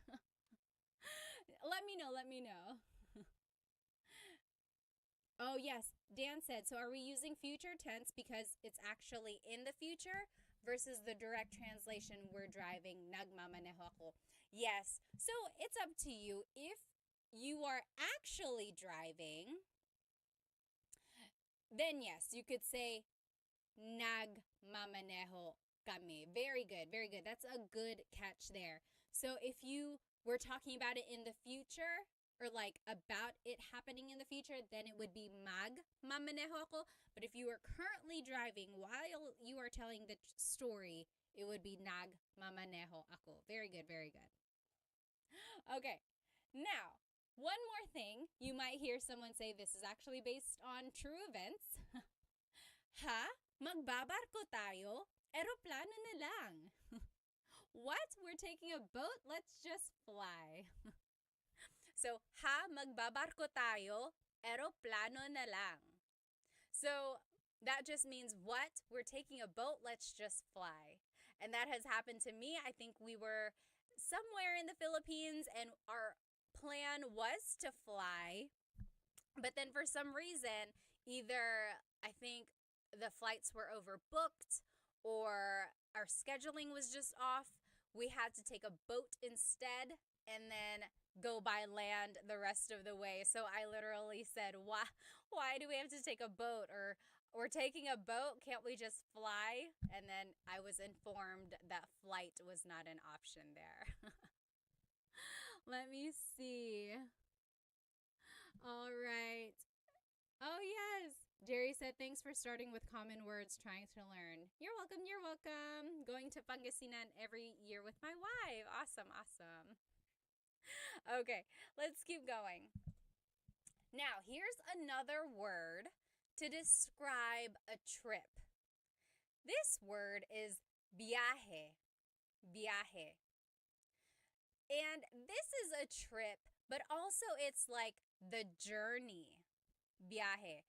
So, you might hear someone say, mahaba ang biyahe natin bukas. Mahaba ang biyahe natin bukas. Mahaba means long. Ang biyahe means a trip or the trip. Natin means our. Bukas means tomorrow. Mahaba ang biyahe natin bukas means we have a long trip tomorrow.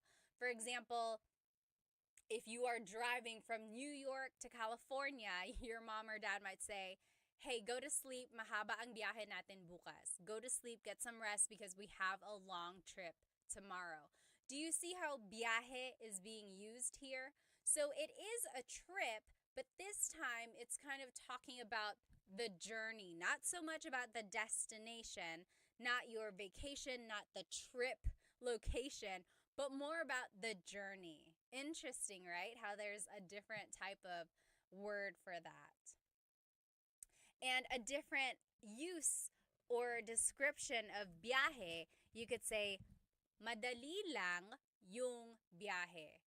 It's an easy trip, or it was an easy trip. So, for example, if you get to your destination and someone was like, oh, how was your trip? How was the drive over here?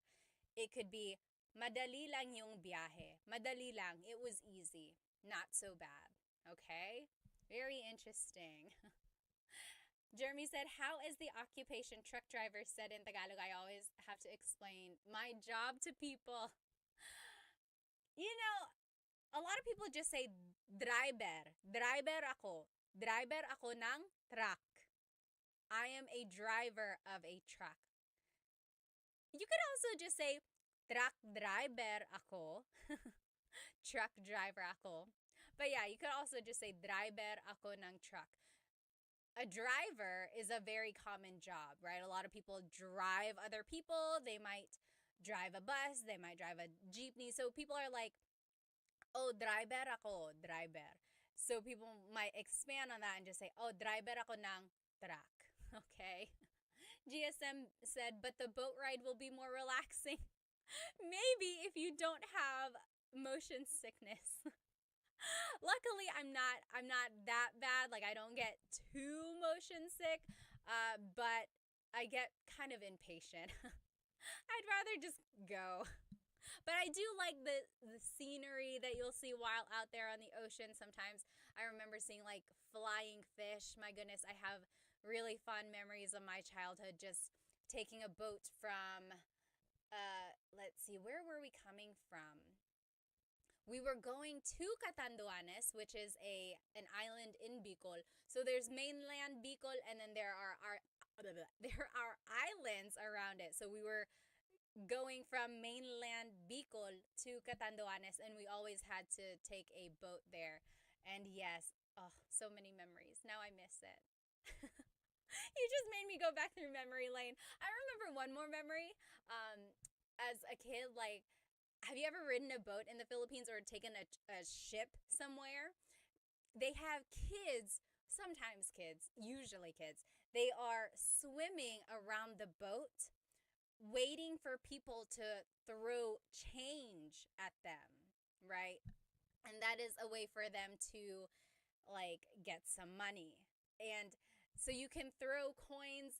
It makes me feel bad because sometimes the coins go all the way down, or like they go really deep, but somehow they catch it, or they're able to dive down deep and they get it, so they get their money. But I didn't know that you were supposed to just do one by one, and my parents gave me like a handful of coins, and I just chucked it. I threw them all in the water. My parents were like, why did you throw them all? I was like, I don't know. I didn't know you were supposed to do that. But yes, so they were all kind of scrambling, diving down deep. I felt kind of bad. Yes, let me catch up on some of these comments here. Sure said, makes me think of people learning English. Don't trip on your trip can be confusing. Exactly. So there are lots of homonyms or words that are spelled the same and can have different meanings. In this case, it's like different words, but they have the same meaning. I don't know what kind of word that is in English. But you're right. Sometimes it can be a little tricky. Yes. Oh, hi, Dita. Said hi, Ate Pat. Hello, good to see you. Yes, very good. O2 Nawal said, is it truck troca? Yes. Although I've heard more often just truck. Dahan-dahan, may truck dyan. Be careful, there's a truck there.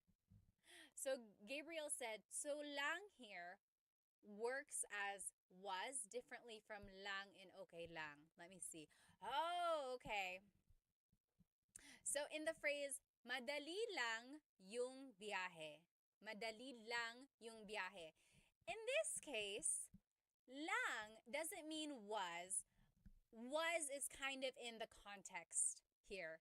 Because technically, yung means, or it implies past tense. Anyway, the word lang means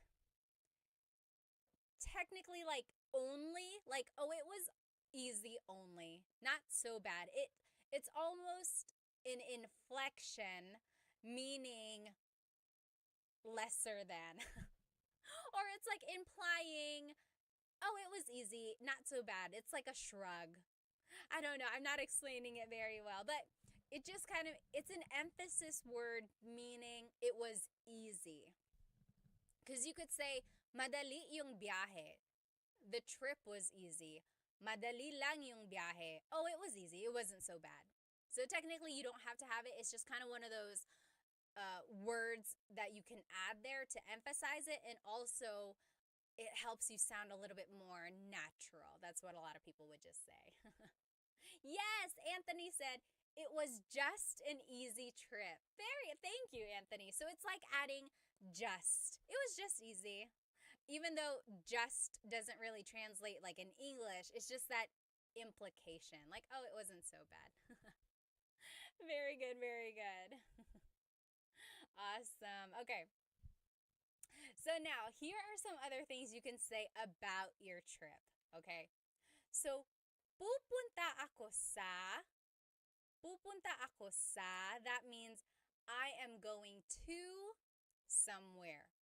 Pupunta ako sa Florida, I'm going to Florida. Pupunta ako sa Pilipinas, I'm going to the Philippines. So, pupunta ako sa blank. I am going somewhere. Next, aalis ako sa, and then a date. So this is talking about a time when you are leaving, or like a day, a time. So, aalis ako sa Sabado. I am leaving on Saturday. Aalis ako sa susunod na buwan. I am leaving next month. Pupunta ako sa Pilipinas. Aalis ako sa susunod na buwan. I'm going to the Philippines. I'm leaving next month. Okay? You could also add a time. Aalis ako sa alas 5. Aalis ako sa alas 5. Or alas 5 ako aalis is what's a little bit more natural. When you're adding a time, it's like alas 5 ako aalis. Okay? Next, the opposite of aalis means return or is returning. That would be babalik ako sa blank. Babalik ako sa Lunes. I'll be back on Monday. Babalik ako sa Lunes. Or babalik ako sa December. Oh, Dan said specifically, what if it's a specific date like December 2nd? Do you use English or Spanish or Tagalog, or what's more common? So yes, aalis ako sa December 2. I am leaving on December 2. If you want to be formal, or you could say it in Tagalog, it would be like, aalis ako sa ikalawang araw ng Desyembre. I am leaving on the second day of December. But you could just say December 2. December 2. They don't say first, second, third. They just say the number. Aalis ako sa December 2. And so on. Yeah. Nefim said, pupunta ako sa Jollibee. Any tips to learn Tagalog for my girlfriend? Eli said, oh, first of all, how sweet. Very good. And then also, I would say learn vocabulary words first, and then insert vocabulary words in your everyday conversations. For example, where are my susi? Where are my keys? So susi is keys. Try inserting Tagalog little by little, and then you'll be able to say the full phrase. Let's see. Oh, Local said, do you have any written sources on the grammatical structure? Nothing written out unless you want to print out my slides to my full-length Tagalog lessons. So on my YouTube channel, there are full-length Tagalog lessons, and I go through the grammatical structures of present tense, past and future tense conjugation, and sentences. And there are grammatical structures in there. And I have the slides up on my Stand Store, which you can print off and follow along to while you're watching. Yes, okay, so, Rayleigh said, is pupunta, does that have the same meaning as will or only means going to? Pupunta ako, I will go to. It's the same. You can say, pupunta ako sa Florida, I am going to Florida, or I will go to Florida. Does that kind of make sense? Okay. Let's see. Let me catch up on some of these comments here.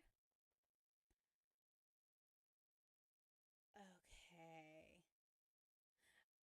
Oh, Ryu Jing said, this is too advanced for me. I'm sorry. Yes, I do have some easier classes. Some people ask for a little bit more difficult, so this might be one of those. Jeremy said, do you have a vocabulary list? No, but maybe I should make one. Love you po, Dev said. Susie is my cousin's name, Nawal said. Okay.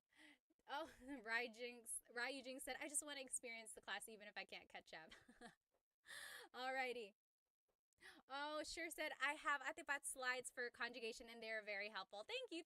I'm glad you found them helpful. Okay, where were we? Here. So, traveling phrases so far, we learned pupunta ako sa, I am going to blank. Ejam said, pupunta ako sa Vegas. So, I am going to Vegas. Very good. Then, aalis ako sa, I am leaving on a date. Aalis ako sa Sabado. I am leaving on Saturday. Babalik ako sa Lunes. I am coming back, or I will be back on Monday. This last one talks about who you are going to be with. So, names of people. Kasama ko si blank. Kasama ko si nanay. I will be with my mom, or I am with my mom. So, kasama ko si, that can be present tense or future tense. So, there's no real indication of tense here. So, you could just use it in the future or present. So, kasama ko si Kuya Art. I will be with Kuya Art, or something like that. Take a look at this next slide. It has some examples written in. Oops. So, pupunta ako sa Maynila. I am going to Manila. Pupunta ako sa Maynila. Do you see the spelling of Manila here? This is the Tagalog spelling of Manila. Pupunta ako sa Maynila. Maynila. I am going to Manila. Now, you don't have to only use this phrase with a specific place, like a city or anything like that. You can use this phrase with like a location that's generally speaking. For example, pupunta ako sa tindahan. I am going to the store. Pupunta ako sa eskwelahan. I'm going to school. Or it could be specific like this. Pupunta ako sa Maynila. I'm going to Manila. Or pupunta ako sa bahay ni nanay. I'm going to mother's house. I just want you to learn this phrase. Pupunta ako sa means I'm going somewhere. Okay? Jay said, just joining Ate Pat. Sorry, late po. No worries. Next, aalis ako sa Sabado. I am leaving on Saturday. Babalik ako sa isang linggo. Babalik ako sa isang linggo. I will be back in 1 week. Babalik ako sa isang linggo. Dex said aloha from Hawaii. Hello, hello. Oh, Jason said, Pat, pupunta ako ng Pinas para maghanap ng mapapang-asawa. Of course. Did you see my eye roll? He's going to the Philippines to find a wife. Well, I hope you find other things there. There's more over there than just women. Okay. Kasama ko si Ate Pat. Ate Sara. Now I'm all confused. Kasama ko si Ate Sara. I will be with Ate Sara. Okay. Let me see. Let me catch up here. Milan said, does sa have a fixed meaning? Is it used for to and on? Okay, I'm just trying to read up on the other comments here. Yes, Dan later on answered, no, sa is a particle. It changes depend on the context of the sentence. Exactly right. So, sa is actually one of those words that can have many, many, many different meanings in Tagalog. It can mean to, like pupunta ako sa Manila. I'm going to Manila.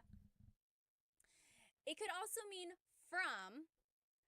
It could mean on. It could mean in. Again, it just depends on the context.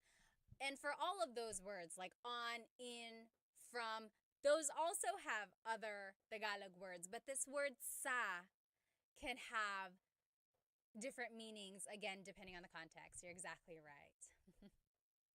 Yes, Dan said, but oftentimes it can mean it's connected to a location. Yes, yes, yes.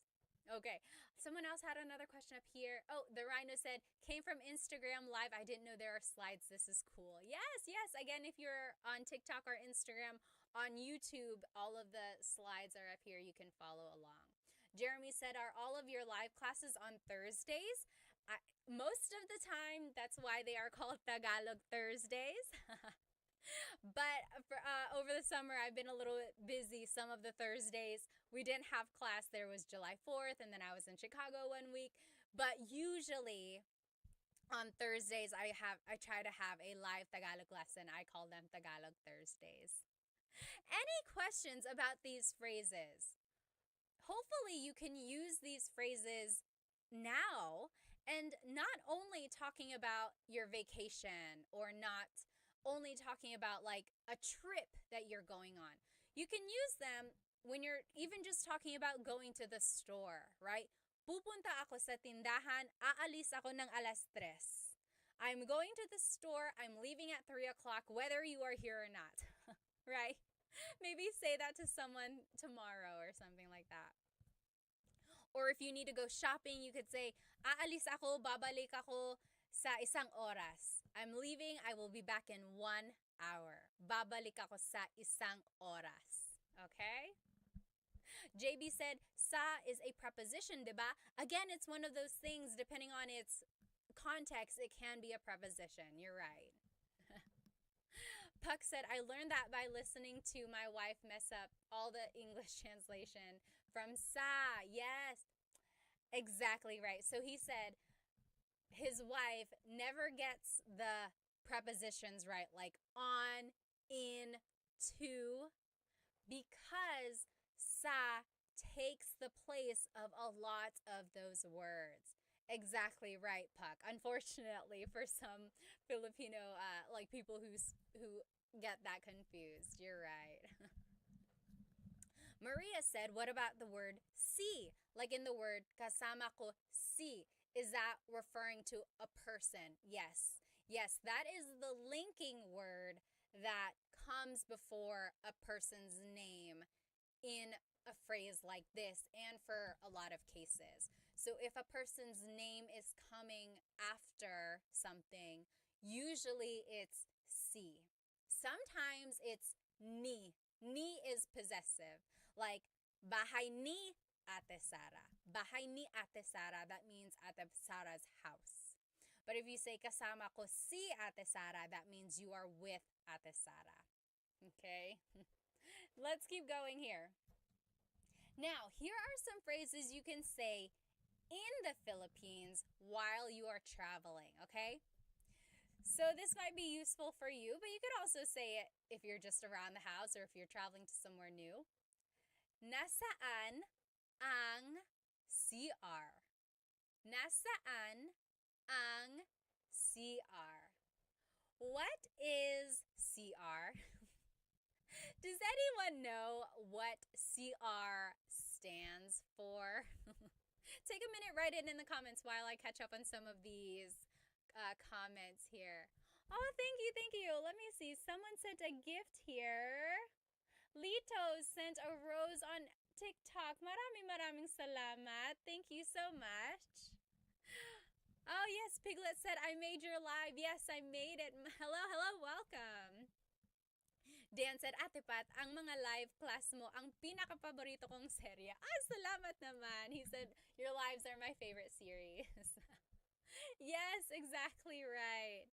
Anthony and Puck and JB, you guys all got a snow. Yes, Piglet, Laia, sure, all of you. Mike, Ejam, and Jeremy, you guys all got it. Yes, and B. Habegger, you guys all got it. Roselou, BPA, very good.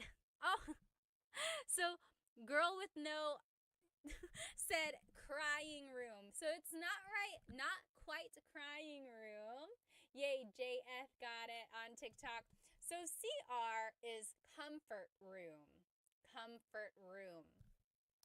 And from my understanding, that word came about from or that phrase came about from when the Americans were in the Philippines during World War II, and it was just considered like, oh, the comfort room. So for some reason, that stuck around.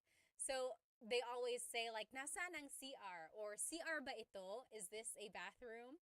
So CR means comfort room. In case you ever go to the Philippines and you hear that or someone asks you about it, that is what that means, and it's the bathroom. Oh, the Rhino, thank you so much. The Rhino sent a gift through YouTube, and it said, Maraming salamat, ate. Go buy some Chicken Joy.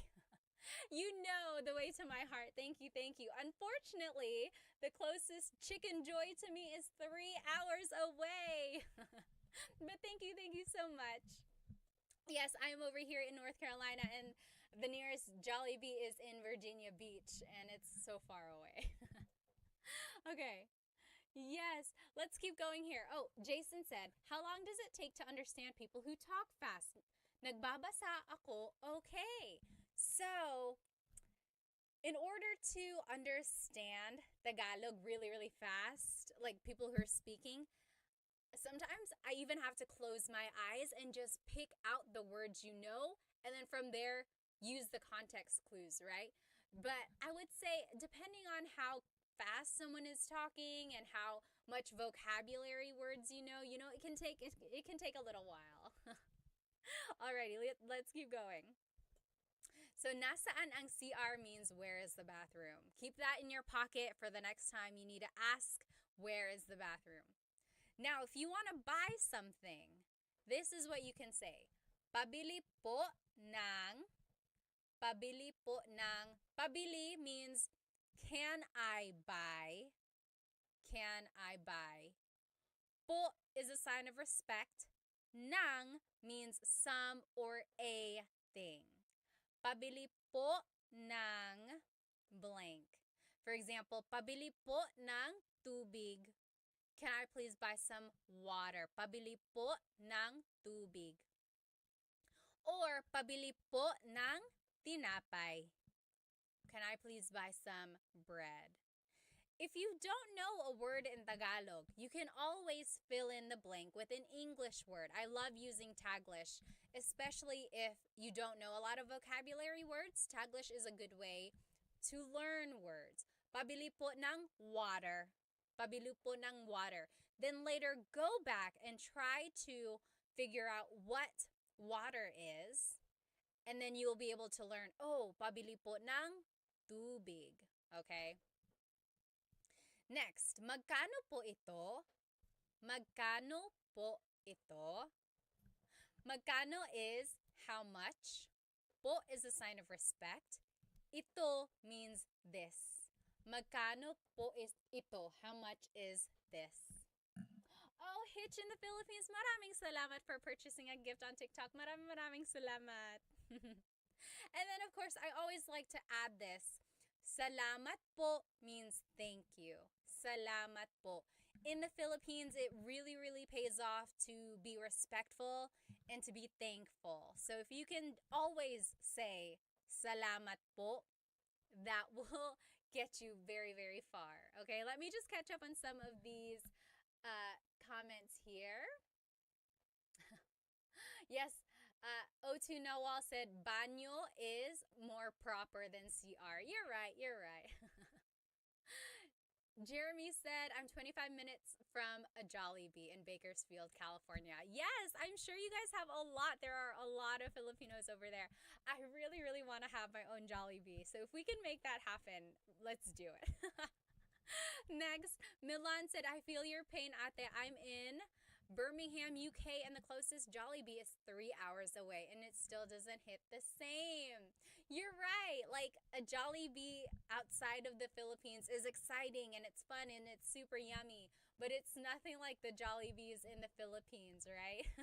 Maybe it's like the heat, and then you walk into the Jollibee, and it's so, like, nice and refreshing, and you get to eat your favorite foods. It's just so nice. Alrighty. Let's see. Yes, the Rhino said that's how I am when learning a new accent for English speakers. I was born and raised in Chicago. Robert is still talking about the bangka. So the bangka is a double outrigger canoe, one hull and two outrigger floats. This is the technology that enabled Austronesian peoples to spread across the Pacific and Indian Oceans. Thank you, Robert, for enlightening us.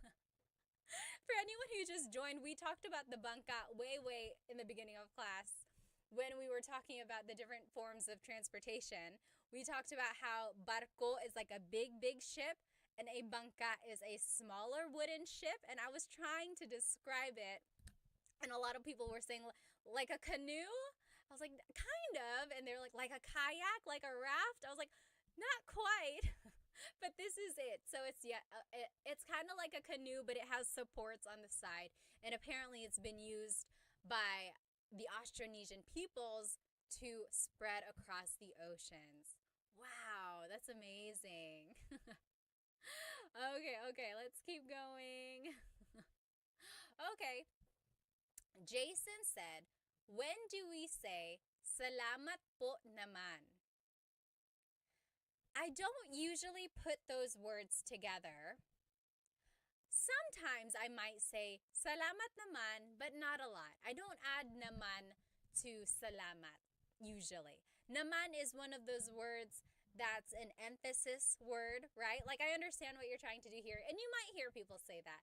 Personally, I don't usually say it. People might say, ay salamat, oh, thank you. Or to emphasize it, I usually say, Maraming salamat. Thank you a lot. Thank you very much. Maraming salamat. Okay, very good. Let's see. Oh, Piglet said, yeah, I heard Jollibee in the U.S. is different than in the Philippines. I wonder why. That's a good question. I think it is just like a little bit different. Oh, yes, maybe it's where they source the food, but also the palates of the area. It could be. Oh, okay, Jason said, is saan ang CR incorrect? It always should be saan or nasaan. So there are two different types of saan in Tagalog. Nasaan and saan. Technically, saan is when you're asking about a verb or a person's actions. For example, saan matutulog si Chris? Chris is my husband. Saan matutulog si Chris? Where is Chris going to sleep? So do you see I'm asking about an action? So I'm using the word saan. Saan matutulog si Chris? Versus, nasaan ang cellphone ko? Nasaan is asking about a noun. Does that make sense? Nasaan ang cellphone ko? So it's asking about the location of a specific thing. Nasaan ang CR? Nasaan ang cellphone ko? Whereas saan is used for a verb. Saan matutulog si Chris? Now going back to your question, Jason, you said, can you say saan ang CR? Yes, absolutely. And a lot of people will say that. So that is because they are shortening the word nasaan.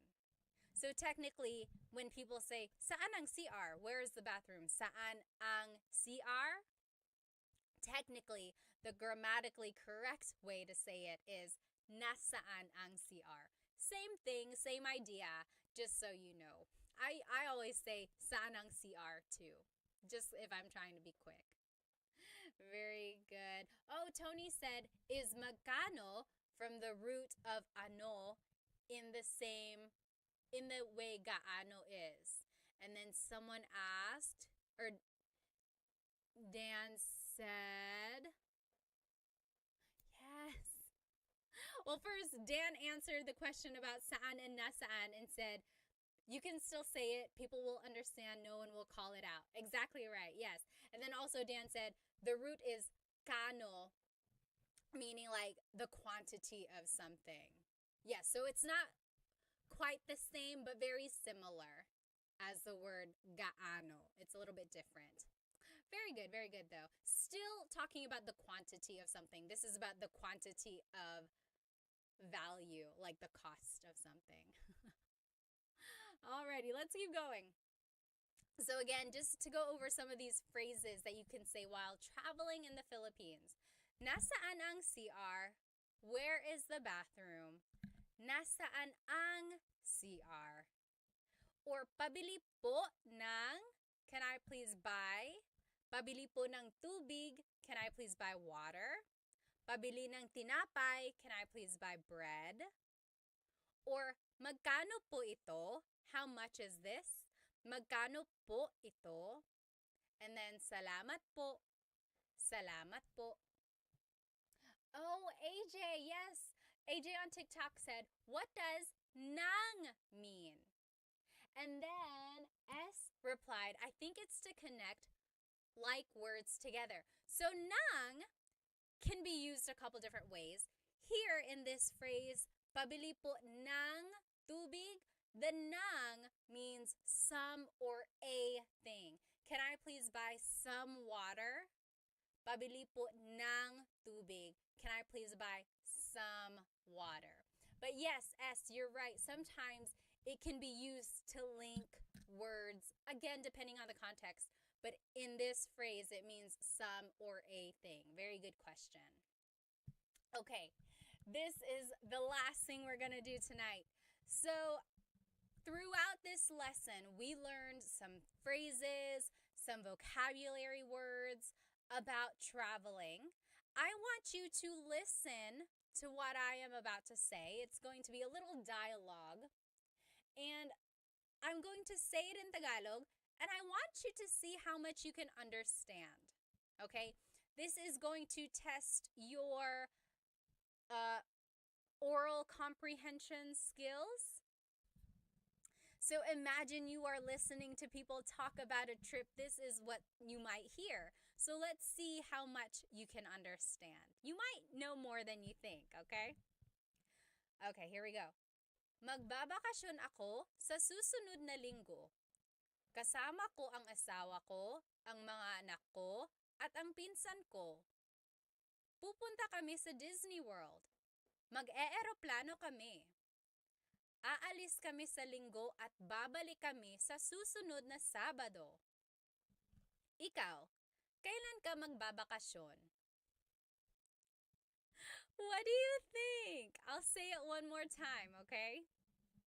So again, if you're just joining us, I am saying a little dialogue here. And then I want you to see how much you can understand, okay? So it's a little oral comprehension, okay? Oh, Jaywell, thank you so much for the gift on YouTube. Maraming salamat. EJM said, thanks for my lesson before I start my shift.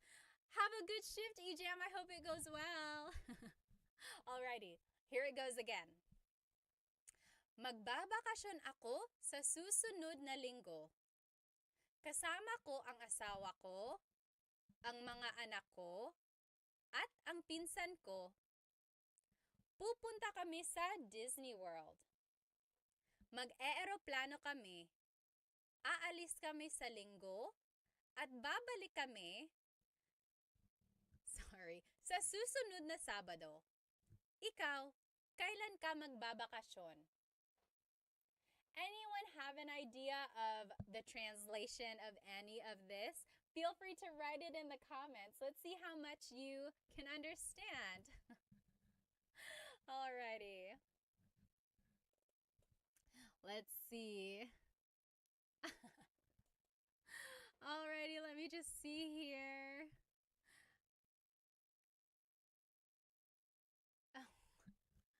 Okay. Yes, JB said, I will be on vacation in 1 week. I'm with my spouse, my child, and my cousin. We're going to Disney World. We're flying. We're leaving in a week and coming back early on Saturday. You, when are you going? Alrighty, let's double check here. Okay. Yes. Blake Kayer on Instagram. Yes, you're getting it. Yes, okay, let's see. So, magbabakasyon ako sa susunod na linggo. That means I'm going on vacation next week. Yes. So, susunod na linggo means next week. Susunod na linggo means next week. So, magbabakasyon ako sa susunod na linggo. I'm going on vacation next week.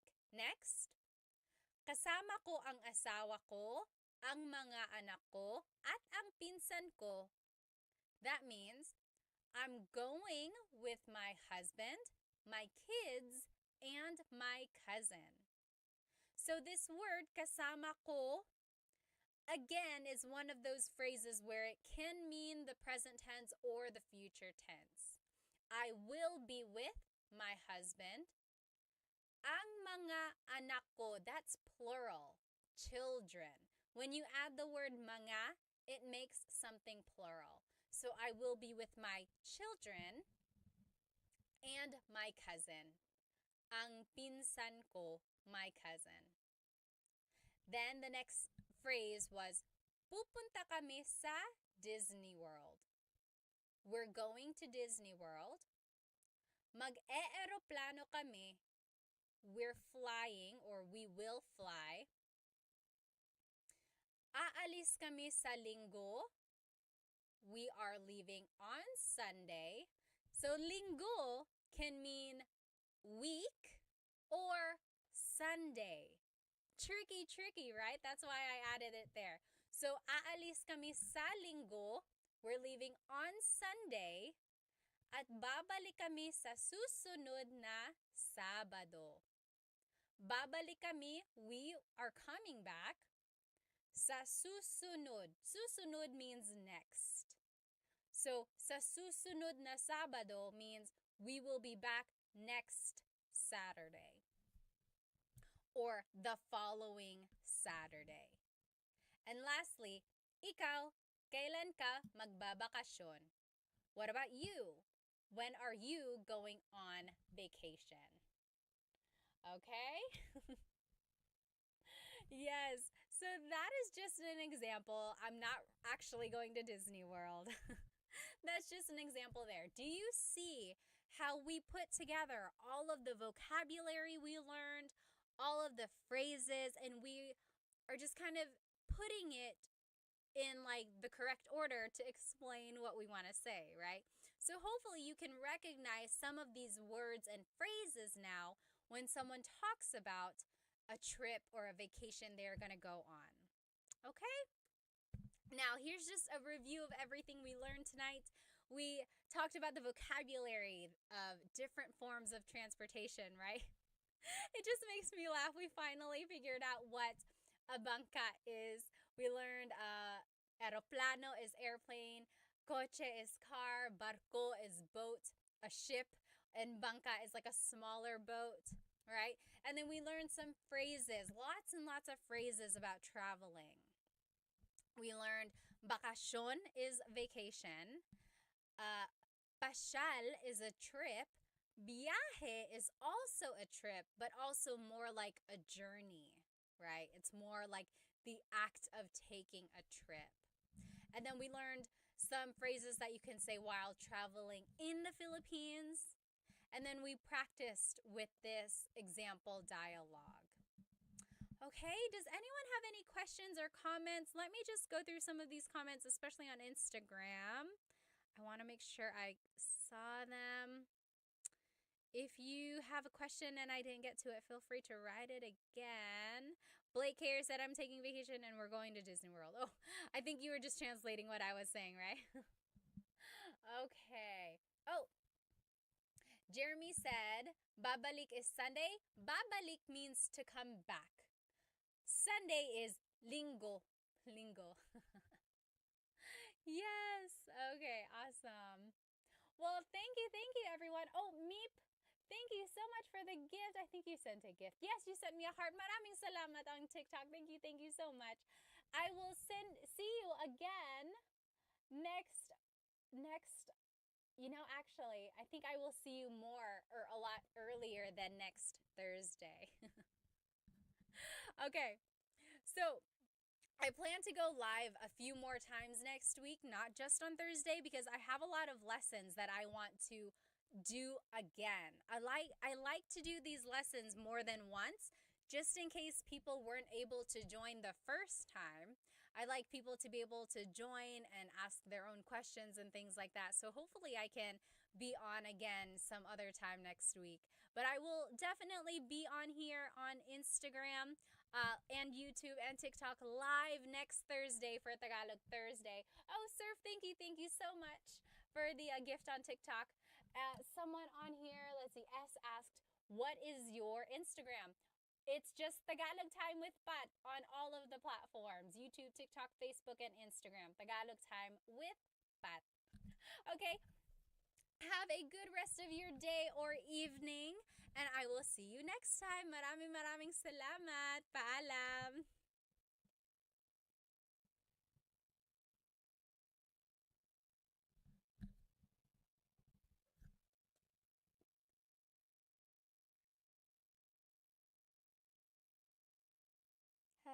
Hello, everybody. Welcome. Welcome to Tagalog Thursday. I'm so happy you're here with me on YouTube. Let me go ahead and just make sure our other friends are joining us as well. We have a really fun class tonight. Hello, everybody. Welcome to Tagalog Thursday. I have missed you. I've missed you a lot. Tonight is going to be a very fun night because I actually have something that we're going to use, and I think it's going to be very helpful. So if you looked at my Instagram story, you'll notice that I put a link up there for some flashcards that I made for us. So I have been working really hard. I made some Tagalog verb flashcards for you.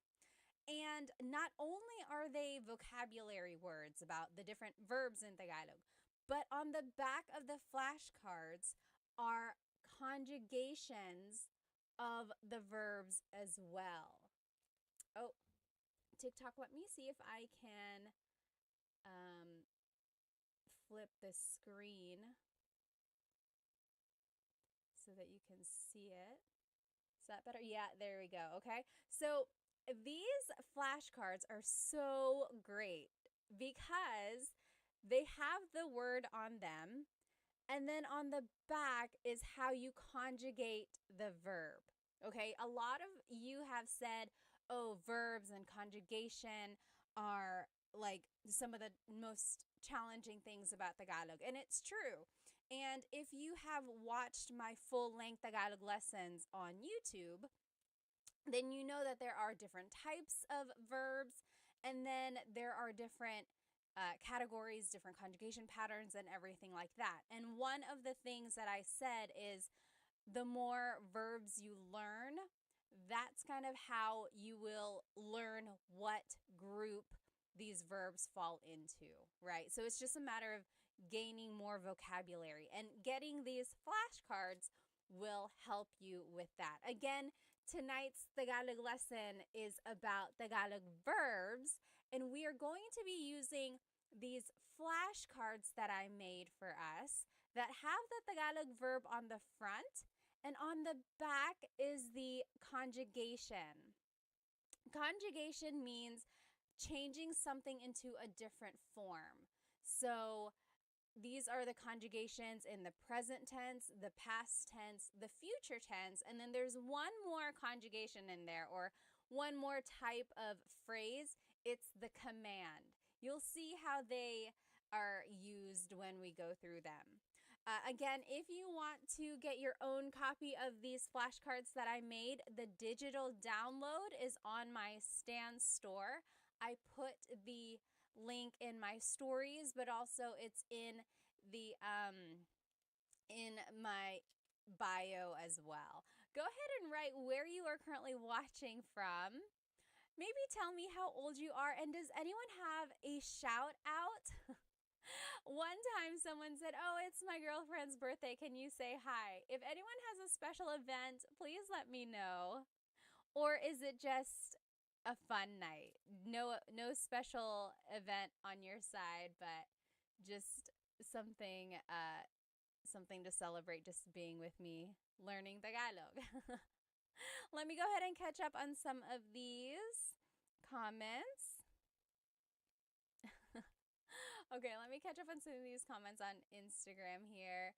Major said, "Ate Pat, gumagawa ako ng mabuti."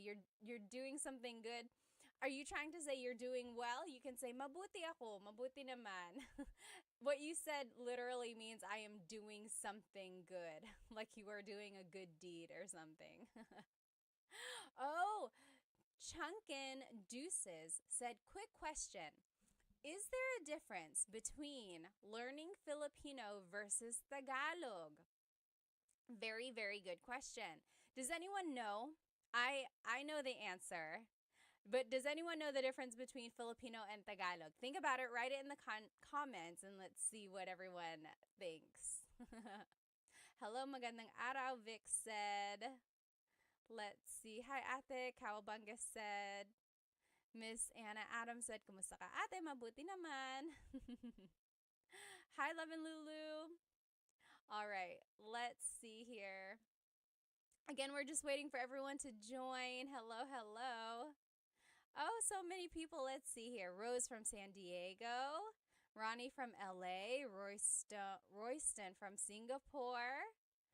I'm Heme from California, Brandon from Jacksonville, Florida. Hello, hello. Dilshan from New Zealand, Fritz from New Jersey. Hello, hello. Mabuhay Thursday. Hello, hello. Let me see. Oh, did someone have a shout out? I forgot. Earrings are fire. Team D Texas said, "Salamat." These are from Pick You Official. I think Pick You Official. Let's see. How about over here on TikTok? Captain says, "I'm a Filipino. I'm all the way from LA, California." Hello, hello. Yes, exactly right.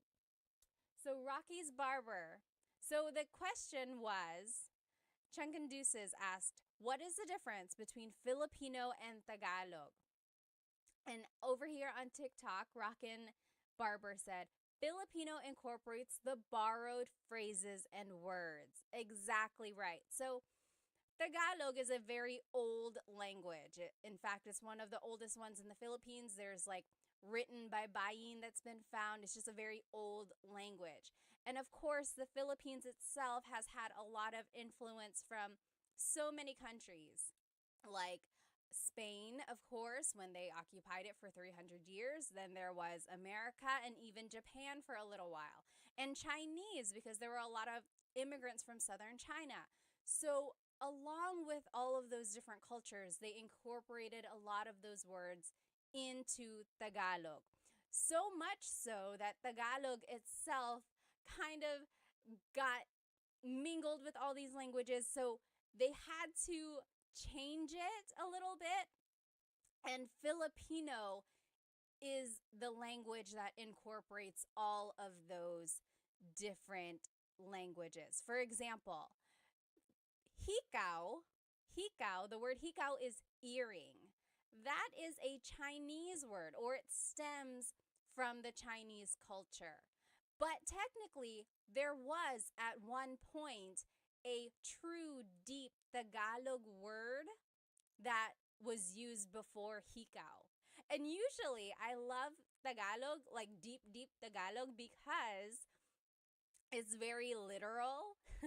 When you think of the word a chair in Tagalog is upuan. There are lots of different words for chair. Upuan is a word for chair. Like the verb upo means to sit, upuan means a place to sit. But also, a deep Tagalog word for chair is salumpuet.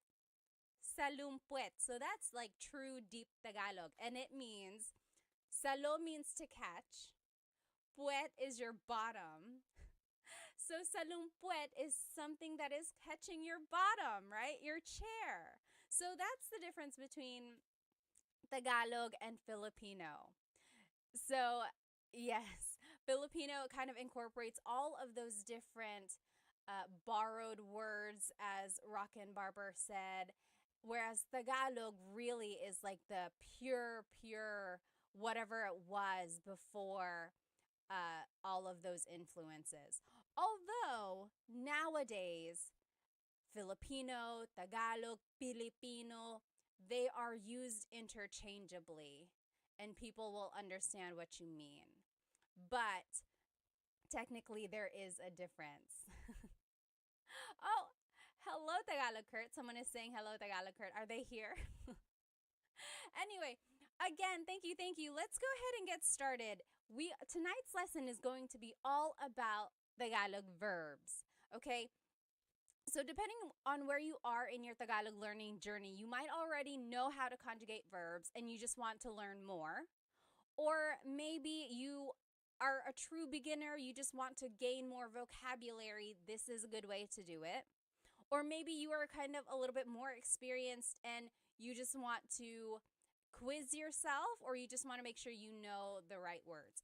We are going to be using these flashcards that I made for us. I'm so happy that I made these flashcards, you guys, because not only do they have the Tagalog word on the front, so this is a picture of a shower. To shower in Tagalog is maligo, and it says that on the front, okay?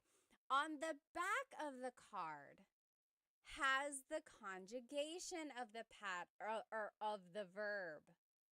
Okay, so it's like there are different ways you can use these cards. One way is to cover the Tagalog word and then quiz yourself. Be like, okay, what is to shower? What is to shower? Then you're like, okay, it's maligo. Now, what if I want to say, I am taking a shower? What is it again? What is it again? Then you look on the back, you're like, oh, naliligo ako. Naliligo ako. Okay, so you can purchase your own copy of these flashcards on in my Stan store. The link is in my IG stories right now, or the link to my Stan store is in my bio as well. I will note that when you purchase it, it is just a digital copy. So you're going to be purchasing the PDF form, and it's going to look like this, okay? It's just a PDF form, a document, and you will be responsible for cutting them out and putting it back to back if you want.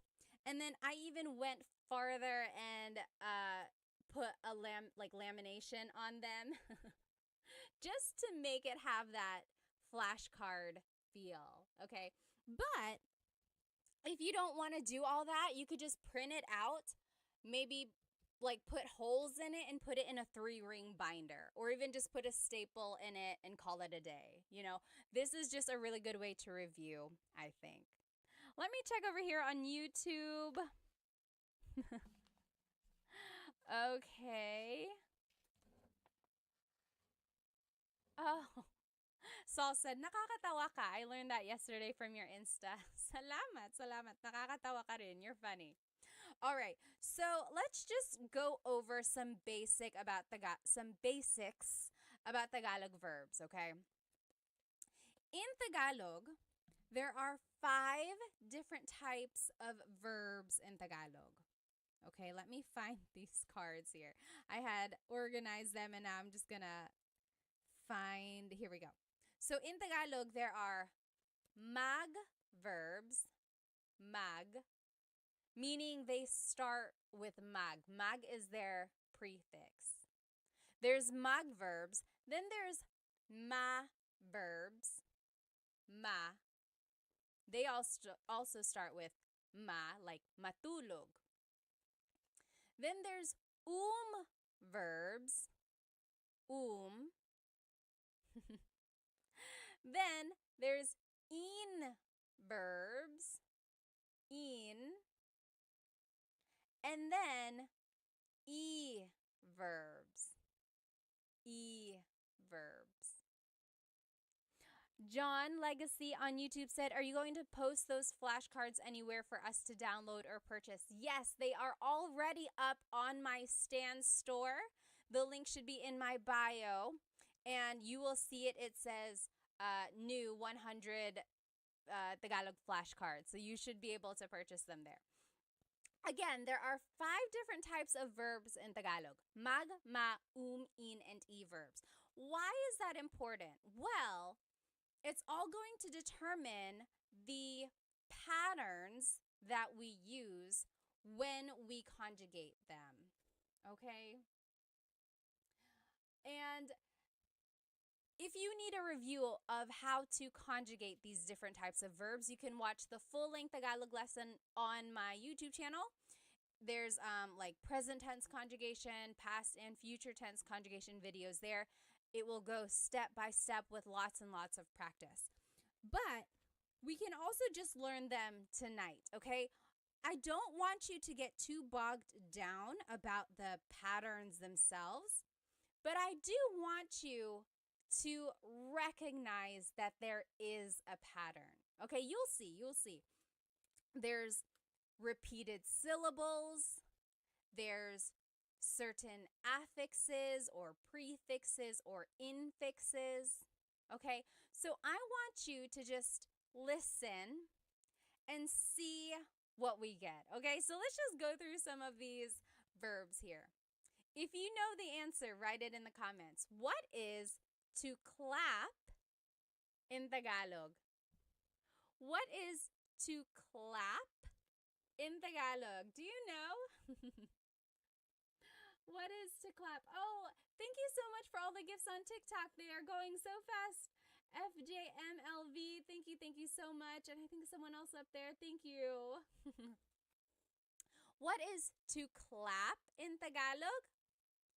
To clap, yes, Mr. Mark Tricks. So, palakpak or pumalakpak? Very good. Yes. Oh, Solman, thank you so much for the roses on TikTok. Maraming salamat. Thank you. So, pumalakpak or palakpak. So, technically, the root word here is palakpak. Palakpak. All verbs in Tagalog have a root, and then something is added to them to change the tense. For verbs, sometimes they are referred to as just the root, palakpak. Sometimes they are referred to with the already in it. So if you said palakpak, that is correct. If you said pumalakpak, that is also correct. JB on YouTube said magclap. Yes and no. So I love mag verbs because you can always use mag as a way to uh, turn an English word into a Tagalog verb. If you don't know a verb in Tagalog, turn it into a mag verb and conjugate it that way. So JB said mag clap because they couldn't remember what to clap is. So, but technically it's palakpak or pumalakpak. Now let's take a look at how it's conjugated. Oh, Jess, thank you so much for the gift on TikTok. Maraming salamat. So if you want to say I am clapping, it would be pumapalakpak ako. Pumapalakpak ako. So that's just right here. Again, these flashcards are on my Stan store. You can purchase the digital copy and then you can cut them out and laminate it yourself. On the front of it is the verb. On the back are the conjugations. Okay, so in the present tense, it would be pumapalakpak ako. Pumapalakpak ako. Oh, Saul, thank you so much for the badge on Instagram. Thank you, thank you. In the past tense, it's pumalakpak ako. Pumalakpak ako. Future tense, it's papalakpak ako. So, it's very interesting. Again, all of these patterns are very specific and don't get too bogged down. I just want you to be able to recognize mostly the root and then see if you can recognize that there is a repeated syllable and then certain affixes and prefixes. Now, if you want to say it as a command, it would be pumalakpak ka. Pumalakpak ka. Clap. Clap your hands. Okay? So, pumalakpak means to clap or palakpak. Interestingly, the noun form of clap, like applause, is palakpak. So sometimes it can be confusing if you don't use the People can be like, are you talking about the verb or the noun? And of course, you would just use context clues from there. All right, let's keep going. What is to yell in Tagalog? To yell. Do you know what to yell in Tagalog is? To yell in Tagalog is sumigaw. Sumigaw. So in the present tense, sumisigaw ako or sumisigaw siya. Yes, very good. Warhawk got it right on TikTok. Sumisigaw siya. She is yelling. Or sumigaw siya. She yelled. Sisigaw siya. She will yell. Okay, so sigaw or sumigaw means to yell. Sumigaw. Okay, what is our next verb here? What is to dance in Tagalog? What is to dance in Tagalog? To dance in Tagalog is... Oh, Christina, thank you so much for the rose on TikTok. Thank you, thank you. To dance is, sumayaw. Yes, very good. Leonardo on TikTok got it right. Jasmine, very close. Jasmine on Instagram said masayaw. So that's another tricky thing there. It's like you might know the root, sayaw, but then you have to figure out, is it a ma verb, a mag verb, or an verb? Sayaw is an verb. So sumayaw means to dance. Again, on the back is the conjugation for your review if you do want to learn them. Sumasayaw ako, I am dancing. Sumasayaw ako. Sumayaw ako, I danced. Sasayaw ako, I will dance. And then as a command, it would be sumayaw ka. Dance. Sumayaw ka. Dilshan said, isn't masaya happy? Yes, masaya means happy. Sumayaw is a little different from masaya. Okay? I guess we're in this stack of verbs. What is to cry in Tagalog? What is to cry in Tagalog? Oh, Cam said, where can I get the flashcards? You can download the flashcards from my Stan store. You can, when you download them, they will come as a PDF and you just print them out yourself. And you can cut them, laminate them like I did, front and back, or just print them, maybe put a staple or put holes in it and put it in a 3-ring binder. So however you want to use them, you're going to download it. It'll come like this. What is, yes, JB, you got it on YouTube. To cry is iyak, umiyak, umiyak. Very good, JB. Very good, very good. Umiyak means to cry. So in the present tense, umiiyak ako. Umiiyak ako. Past tense, umiyak ako. Umiyak ako. Future tense, iiyak ako. And then as a command, wag kang umiyak. Wag ka nang umiyak. Don't cry. Don't cry. Okay. So Dilshan said, diba means isn't it? Yeah. Means like right, correct? Or is it not? Yep, that's exactly right. Okay, next verb here on our list. What is to laugh in Tagalog? What is to laugh in Tagalog? To laugh. Yes, very good, Cam. Tumawa. Very good. So to laugh in Tagalog is tumawa. Tumawa. Very good. So tumatawa ako. I am laughing. Tumatawa ako. Or tumawa ako. I laughed. Tumawa ako. That's past tense. Tatawa ako. I will laugh. Tatawa ako. Or as a command, tumawa ka. Laugh. Tumawa ka. Okay? Here's another verb. What is to sing in Tagalog? To sing in Tagalog. You might have heard this if your family is into karaoke. People will always make you try to sing.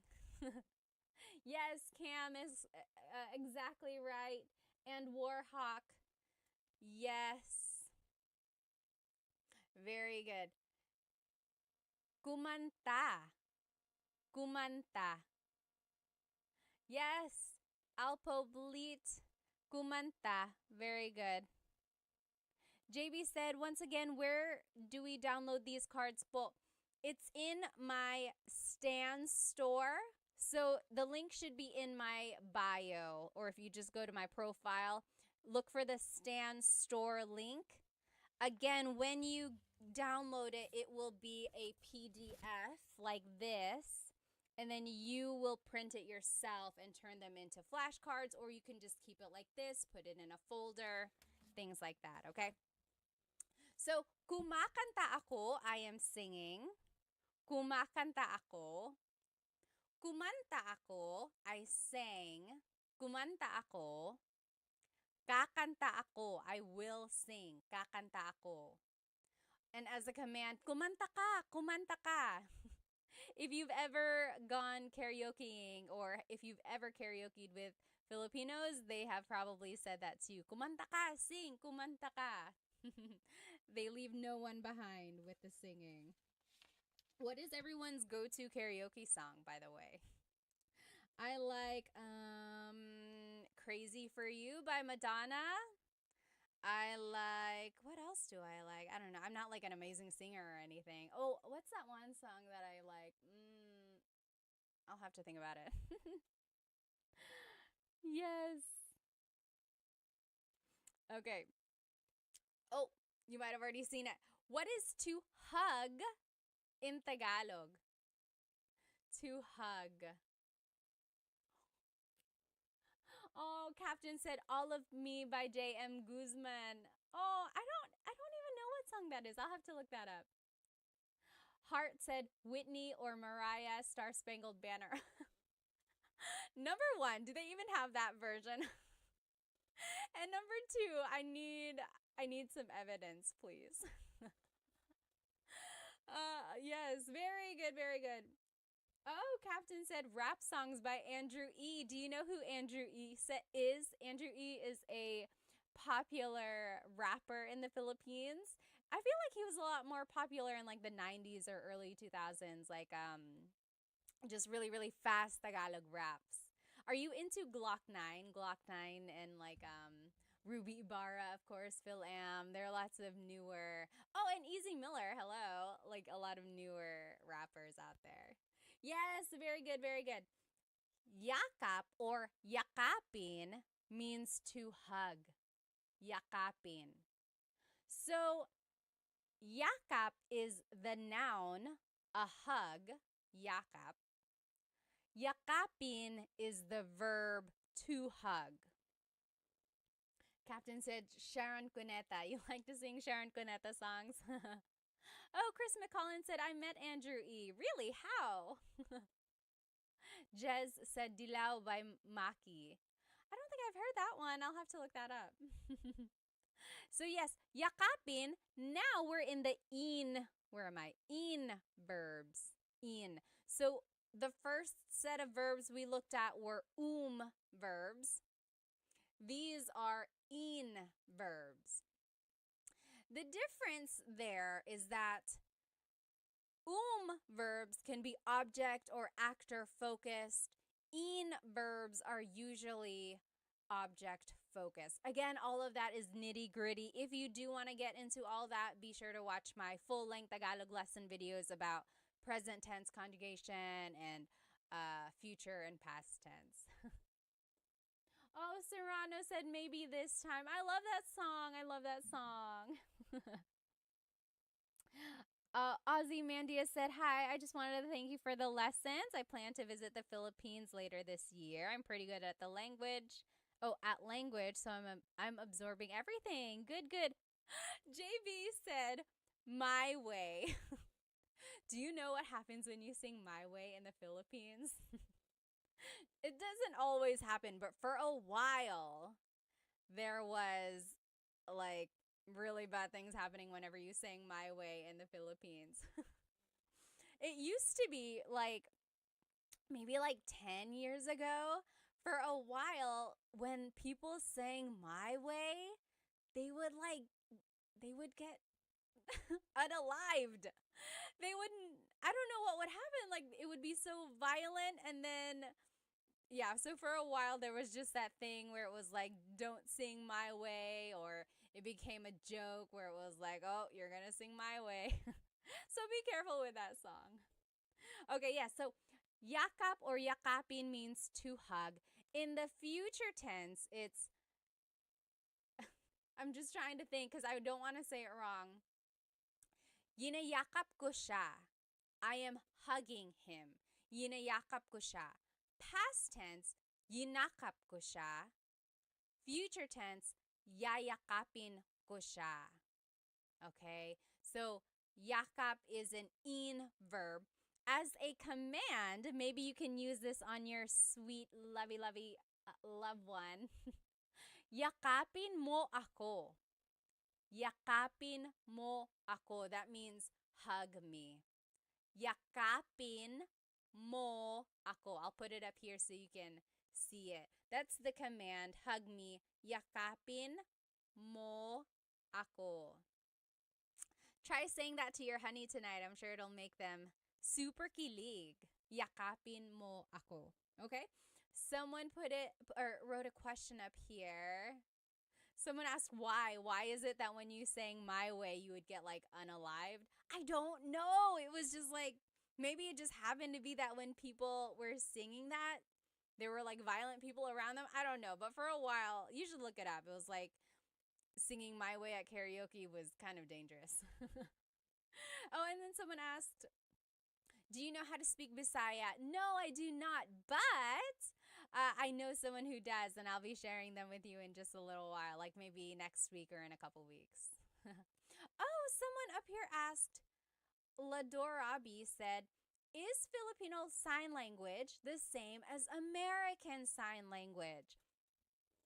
So I feel like either last year or the year before, I posted a video of Filipino Sign Language. And then people commented, oh, it's the same as American Sign Language because American Sign Language actually is universal. So people said it's the same. But I'm sure there might be some nuances. But that is a great question. If anyone knows, like, is there a difference between Filipino Sign Language and American Sign Language? Let us know.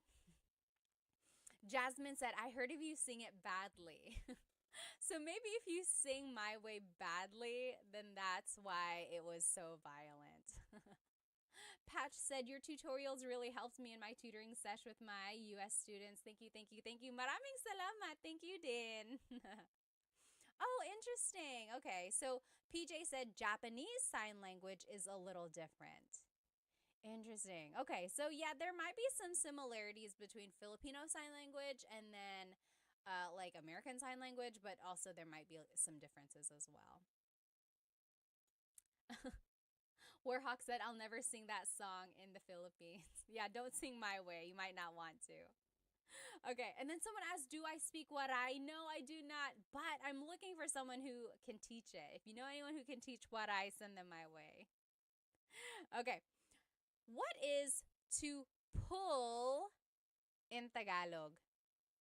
What is to pull in Tagalog? Yes, JB, yakapin was an in verb.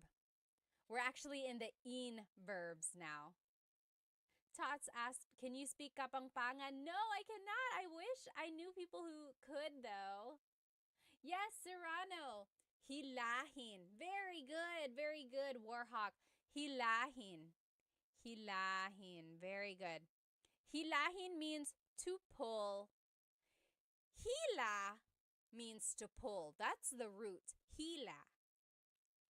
Hilahin is like the conjugated version, or it's just incorporating that in affix there. So hila means to pull.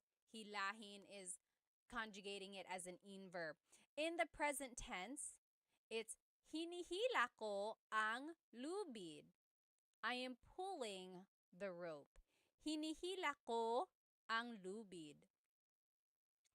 In the past tense, hinila ko ang lubid. In the future tense, hihilahin ko ang lubid. As a command, it would be hilahin mo ang lubid. Okay, so again, I just want you to notice the root word. I want you to notice that there is a pattern. You don't have to like get into the nitty-gritty of all the exact patterns if you don't know them yet. But see if you can recognize like, oh, that sounds like it's present tense. That sounds like it's past, or that sounds like it's future, okay? But more than anything, I do just want you to get the root word to be able to recognize that, oh, hila means to pull. Again, these cards, these flashcards are on my Stan store. You can purchase them. When you buy them, though, remember that it's going to be the digital download, and it will come as a PDF. When you print them out, you can cut them, you can laminate them like I did, or you can just keep it like this in a folder and use it to study, okay? You said, can you send me that card? Someone said on TikTok. Just go ahead and get it from my Stan store. There are 100 verbs 100. I found 100 verbs for you. But tonight we're only going to do maybe like 25 or 30. I went through and got some of the more common ones for us to learn. But there are 100 verbs. You got to go get it. Oh my goodness, you got to go get it. Okay. Now, what is to sweep in Tagalog? What is to sweep in Tagalog? Samurai said there are many Filipino shops and restaurants in our region in Oman. Oh, that's nice. Very good, Serrano. To sweep in Tagalog is walis. Oh, Serrano, you bring up a really, really good point. So in this card, I am showing it to you as an in verb. Walisin. Take a look at the conjugations. Winawalis ko ang sahig. Winawalis ko ang sahig. I am sweeping the floor. Now, Serrano on TikTok said magwalis. Oh, I love this, you guys. Walis is one of those verbs which can be either object-focused or actor-focused, okay? So there are certain verbs in Tagalog that can take on different types of verbs. So remember, there's magma, in, or I. Walis can be an in verb or it could be a mag verb. When it's an in verb, it's being conjugated as an object-focused verb. So you can even see it in the conjugation example. Winawalis ko ang sahig. I am sweeping the floor. The focus of this sentence really is the floor. What are you doing? I am sweeping the floor. Now listen to this. When I say, nagwawalis ako, now I'm conjugating it like a mag verb. Nagwawalis ako, that just means I'm sweeping, right? It's a complete sentence. Nagwawalis ako, I'm sweeping. There's no floor, there's no object. It's just about me, the actor. It's actor focused. What are you doing? I am sweeping. Versus, what are you doing? I am sweeping the floor. Do you see the difference there? That is a prime example of a verb that can be object or actor focused. Very good observation there, okay? Tim said, I love those cards. Thank you. Again, these cards you can get on my Stan store as a digital download. When you purchase them, it's going to come as a PDF form, and you can cut them out and laminate them like I did, like front and back, or you can just keep it in a folder and use it to study that way. There are 100 verbs in this pack, okay? Okay. Oh, no, I have to go, Rayo said. Bye. Salamat. Let's see. This random name said, are you American? Yes, I am, and I'm also Filipino. Okay. What is to tell or to say in Tagalog? What is to tell and to say in Tagalog? Kakak said, how do I get the cards? A link to them is in my bio, the Stan store. Look for the link to my Stan store. Oh, very interesting. String said, magsalita. Very close. Oh, very close, you guys. Yes. Dilshan on Instagram said, nagsasalita. JB said, is the Stan store on your IG page? You can find it in my YouTube channel as well. Just go to the About Me area and then look for the Stan store. Yes, JB actually got it. So it's sabi or sabihin. So very interesting. A lot of you are saying salita. Salita means, it also means to say, but really it means like to talk. Magsalita ka, talk. But also it can mean like say something. So salita and sabi are very similar. It's kind of like saying say, tell, talk, right? They're all kind of similar. Sabihin technically means to tell or to say. Very interesting. Oh, Yahia said, what is the best free app to learn Tagalog? Anyone know what is the best free app? I know of like this one app I made a video for. What is it? Turong Wika. Turong Wika. That means teaching a language. They teach Tagalog. I know other languages or other apps teach Tagalog as well. I just don't think they're free. Oh, Diego said, how do you say I don't know? How do you say I don't know in Tagalog? What do you think? Write it in the comments. That one is easy. There are a couple ways to say it actually.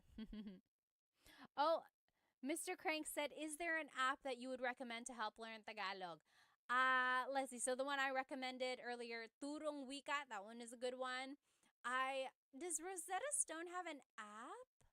I made a video for them. I know they have like an online profile, but I don't know if they have like exactly an app. Does anyone know? And then Ling is an app. I think they have Tagalog as well. Does Duolingo have Tagalog? Does anyone know? Oh, yes, very good. To answer Diego's question, how do you say I don't know? A lot of people on Instagram and TikTok are saying hindi ko alam. Hindi ko alam literally means I do not know. Hindi ko alam. Or an easy way to just say it is ewan, ewan, or ewan ko. Very good, okay? Yes, someone had some questions up here. Oh, Diego said, hi Pat, ako si Diego. Currently started your first video on Tagalog and I can't wait to learn more. Very good, very good. Okay. Let's keep going. So yes, sabi means to say or to tell. So take a look at the conjugations. Maybe that'll help you kind of determine or help you understand the difference between sabi and salita. So, sinasabi ko sa kanya. Sinasabi ko sa kanya. I am telling him. I am saying it to him. You see the difference there? Sinabi ko sa kanya. I told him. Sasabihin ko sa kanya. I will tell him. Okay? And then, as a command, sabihin mo sa kanya. Tell him. Sabihin mo. Oh, okay. Diego said Duolingo does not have Tagalog. Interesting, interesting. What is to find in Tagalog? What is to find in Tagalog? Oh, Warhawk said Bluebird app is decent. Bluebird app. To find in Tagalog is, yes. So hanap is the root word. Hanapin is the verb. Hanapin, to find something. Hanapin, like, oh, hanapin mo, find it. Hanapin. So here's the conjugation. Hinahanap ko ang susi. Hinahanap ko ang susi. I am looking for the key. Hinahanap. That's the present tense. Past tense, hinanap ko ang susi. Hinanap.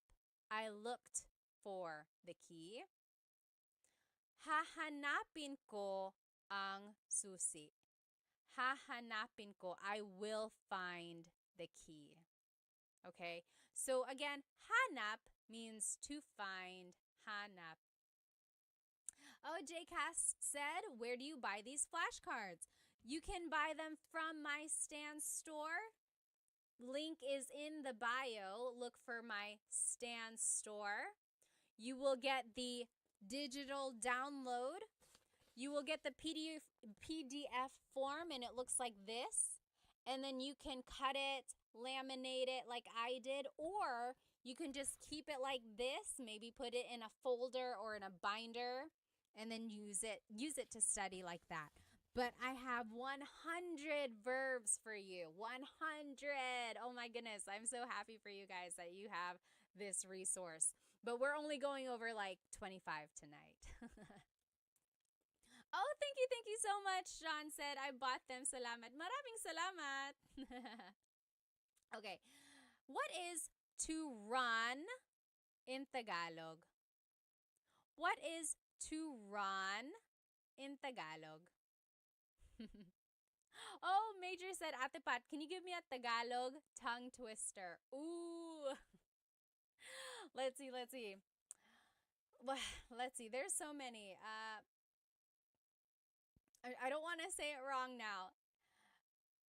There's that one. It's like mecanico ni Monica. Minicanico ni Monica. Minicanico ang. I don't even know what it is now. Someone write it in the comments. Minicanico ni Monico ang makina ni Monica. Minicanico ni Monico ang makina ni Monica. That means Mokino, the mechanic, fixed Monica's machine. Minicanico ni Monico ang makina ni Monica. Oh my goodness. And then there's so many more. Yes, so to run in Tagalog is very good. Blasian, you got it. La, Yesam, and JB, you got it. Tumakbo. Tumakbo. Yes, very good. Tumakbo. So takbo is the root word, takbo. Tumakbo is showing that it's an conjugation. Tumakbo. So if you want to conjugate it, tumatakbo ako. I am running. Tumatakbo ako. Or tumakbo ako. I ran. Tumakbo ako. Tatakbo ako. I will run. Tatakbo ako. Julie and Captain both just asked back to back, where can we get these cards? Yes, so these flashcards are on my Stan store, stan.store/Tagalog Time Pat, or you can just go look on my bio. Look for the link that says Stan Store, and it's going to be a digital copy. When you purchase it, it's going to look like this as a PDF, and then you will be able to cut it, put it together, laminate it like I did, or you can just keep it like this, keep it in a folder, and study it like that. But there are 100 cards, 100 verbs. Oh my goodness. Okay, what is to drink in Tagalog? What is to drink? Oh, Diego on YouTube said, when do I use mo? So mo is a possessive pronoun, and you use mo for certain verbs if it's an object-focused verb. Okay? So, it goes into all of that in my full-length Tagalog lesson, I think 3, present tense conjugation. Take a look at that. It will break down how to use mo in certain verbs. Yes, very good. Serrano said, umiinom or uminom. Uminom means to drink. Very good. Blasian, JB, you got it. Yes, Delician. Uminom. To drink, uminom. Very good. Now, as a conjugation or to conjugate it, umiinom ako, I am drinking. umiinom ako. Or, uminom ako, I drank. Uminom ako. Iinom ako, I will drink. Iinom ako. Or, uminom ka, drink. Uminom ka. That's a command. Remember how I told you that some verbs can be object or actor focused. Inom is one of those verbs that can be both. So, uminom means, or it's focusing on the actor. I am drinking. Umiinom ako, I am drinking. But if you want to focus on the drink itself, you actually have to conjugate it as an in verb. So, iniinom ko ang kape. I am drinking the coffee. Iniinom ko ang kape. So, as an in verb, it's focusing on the object. As an verb, it's focusing on the actor. Very interesting. Only a few more will do here, guys, because it's getting kind of late. So here, what is to eat in Tagalog? What is to eat in Tagalog? Yes, Shalona McFarland said, where do we get these cards? These cards, again, are on my Stan store. I made them for you. They are the digital download. So go to my Stan store. The link should be in my bio. When you purchase them, you're going to get them as a PDF form. You're going to get it like this. And you can cut it and laminate it, or you can just keep it like this and study it like this. Keep it in a folder, put it in a 3-ring binder, whatever you want. Or you can cut it out and laminate it like I did. Very good. So, very good. Kain. Kain. Kumain means to eat. Kumain. Yes. Blasian said, pwede bang magtanong? Can I please ask? Why does it change to ininom? Like in the conjugation, iinom as the future tense, that's just the pattern that it is. You have to repeat the first syllable. Or, like, are you asking why does it become an in verb when it's an object-focused verb? It's just one of those things that it's like a thing in the Tagalog language. Some verbs can be actor or object-focused, and that's how it would change. It would change by the affix or prefix. And not all verbs are like that, just certain ones. Very good. Oh, La Yesam said, can I get these cards in Canada? Yes, absolutely. When you purchase them, it's just a digital download. So it will go straight to your email, and then you can print it however you want, and then you can cut it out, or you can even just keep it like that. Very good. So kumain means to eat. Let's conjugate it. So kumakain ako, I am eating. Kumakain ako. Or past tense, kumain ako. Kumain ako, I ate. Kakain ako, I will eat. Kakain ako. And then as a command, kumain ka. Eat. Kumain ka. Okay, kumain ka. You might have heard that phrase. A lot of people like to feed their guests.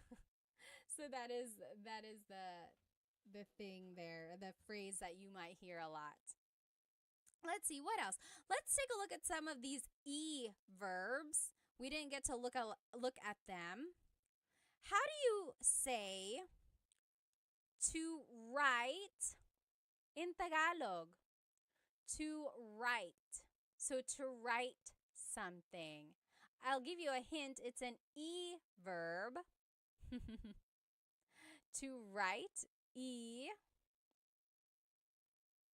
Oh, hang on. Who was that? String Hands said, "Hi, Pat. Your content helped me talk to my mom during her last years before she died. Maraming salamat po." Oh my goodness. Strings, first of all, I'm so sorry for your loss, but also, I'm so happy to have helped you. Stay strong, okay? I lost a parent too, and it's not easy, not easy at all. Oh, Julie said, "I can't find your stand store."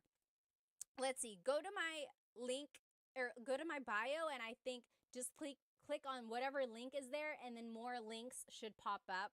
So go to the stand or Stan store. Someone even put it up here. I think you just type in stan.store/Tagalog Time pat or Tagalog Time .pat or something like that. You could even try to Google stanstore.com. I'll definitely put a post or make a post about it afterwards so we can all find it. Oh, very interesting. Yes. So Serrano again said magsulat. I have it as an e-verb, isulat. Yes, Blasian also said nagsulat. So yes, this is one of those things is or these are one of those verbs. Again, isulat means to write, but that's focusing on the object. Like, isulat mo ang pangalan mo. Write your name. Isulat mo ang pangalan mo. Write your name. But magsulat just means writing. Like, nagsusulat ako, I am writing. Oh, someone on TikTok said it's only showing the coffee, buy me a coffee. Oh, yeah. So if you're on TikTok, maybe just go open a browser and do stan.store/Tagalog Time with Pat or tagalogtime.pat. Or you can go to the links in my Instagram. It'll be there. Stan Store. So, isinusulat ko ang libro. I am writing the book. Or isinulat ko ang libro. I wrote the book. Or isusulat ko ang libro. I will write the book. But again, sulat can be a mag verb. Nagsusulat ako. I am writing. Or nagsulat ako. I wrote. Okay, let's do another e verb. Actually, we'll do two because they're opposites. What is to raise and to bring down? So this one is showing people raising their hand. What is to raise? This one is showing a man putting a box down. So what is to bring down? So to raise and to bring down. What is to raise and to bring down in Tagalog? And I gave you a hint. It's an e verb. To raise in Tagalog is itaas. Itaas. The opposite of that, to bring down, ibaba. So itaas, ibaba. Very good. Yes, exactly right. And you probably heard the phrase like, bababa ka ba? It's one of those things in Tagalog. It's like, baba, just depending on how you put the emphasis, it can mean different things. So, bababa ka ba means, are you going down? Like, are you going down the stairs? Are you going down the elevator? So, ibaba means to go down. Itaas means to raise, like to raise your hand. Let's take a look at ibaba. So, ibinababa ko ang bagahe. I am bringing down the luggage. Ibinababa ko ang bagahe. Or past tense, ibinaba ko ang bagahe. Future tense, ibababa ko ang bagahe. And then, as a command, ibaba mo ang bagahe. Bring down the luggage. Okay? Now, let's take a look at itaas, again, to raise. In the present tense, itinataas ko ang bandila. I am raising the flag. In the past tense, itinaas ko ang bandila. I raised the flag. And then in the future tense, itataas ko ang bandila. I will raise the flag. And then as a command, itaas mo ang bandila. Raise the flag. So Love said, spaghetti pababa, pababa ng pababa. Does anyone remember that song? So baba means to go down, and there was this song back in the day, maybe like, was it early 2000s, I think? Spaghetti pababa, pababa ng pababa, Iser said. And then spaghetti pataas, pataas ng pataas. And it was just this silly, silly dance, and you heard it on every variety show on the Filipino channel. You heard it on the radio all the time. People still dance it. I don't know why it's like that. It's like, why is the spaghetti going down? Why is it going up? Oh my gosh. You can't like not dance when you hear that song. Yes, Blasian said, is there another word for flag? Yes, so I said bandila. Bandila means flag. But watawat also means flag. There's another one, bandila, watawat, and does anyone remember what the other word for flag is? Wumagayway. Watawat, wumagayway. Wumagayway means to wave, or like to wave around, correct? I'm pretty sure. So watawat is like waving the flag, exactly. Oh, thank you. FJMLV said, I just got the flashcards. They look so good. I'm glad they have the sentences with them. Again, if you just joined, you can purchase these flashcards that we were using during the lesson. On the front is the Tagalog verb. And then on the back are the conjugation patterns in the present tense, past, future, and a command. It's like an example. So I think it'll really help you learn more verbs. And when you download it, it is a PDF digital download. So you will be able to cut it out and laminate it if you want to, like I did. Or you could just keep it like this. Maybe put a staple in it, or you can put it in a 3-ring binder and just use it to study that way, okay? And there are 100 verbs, 100. I looked up all of the different verbs for you, so I think this will really help if you're trying to learn more Tagalog verbs. Again, you can get it from my Stan store. Stan store. The link should be in my Instagram bio. I think on TikTok we're having a hard time finding it there. So just go to my Instagram or YouTube. The link is in there. Bandera. Yes, I think that's another word for flag as well. Well, you guys, I had so much fun with you tonight. I hope to see you again soon. There are so many more verbs. Again, there are 100 in this pack. This is only like 25 or 30. So maybe next time we will go through more. Oh, FJM said, what are on your YouTube slides? I'm trying to learn more for my fiance. The YouTube slides, if you decide to buy those are just the whatever slides you see in the video. So back up. I make full-length Tagalog lesson videos on YouTube, so those slides are what go with the full-length Tagalog lesson videos, okay? Budak Baru said, where can I get the flashcards? I'm not from the Philippines. You can get them on my Stan store. Go to my Instagram, click on the link in my bio, and look for Stan store. And it will be a PDF download, and you can download them, you can cut them out, you can laminate it, or you can just keep it like this and study it, okay? Yes, let's see.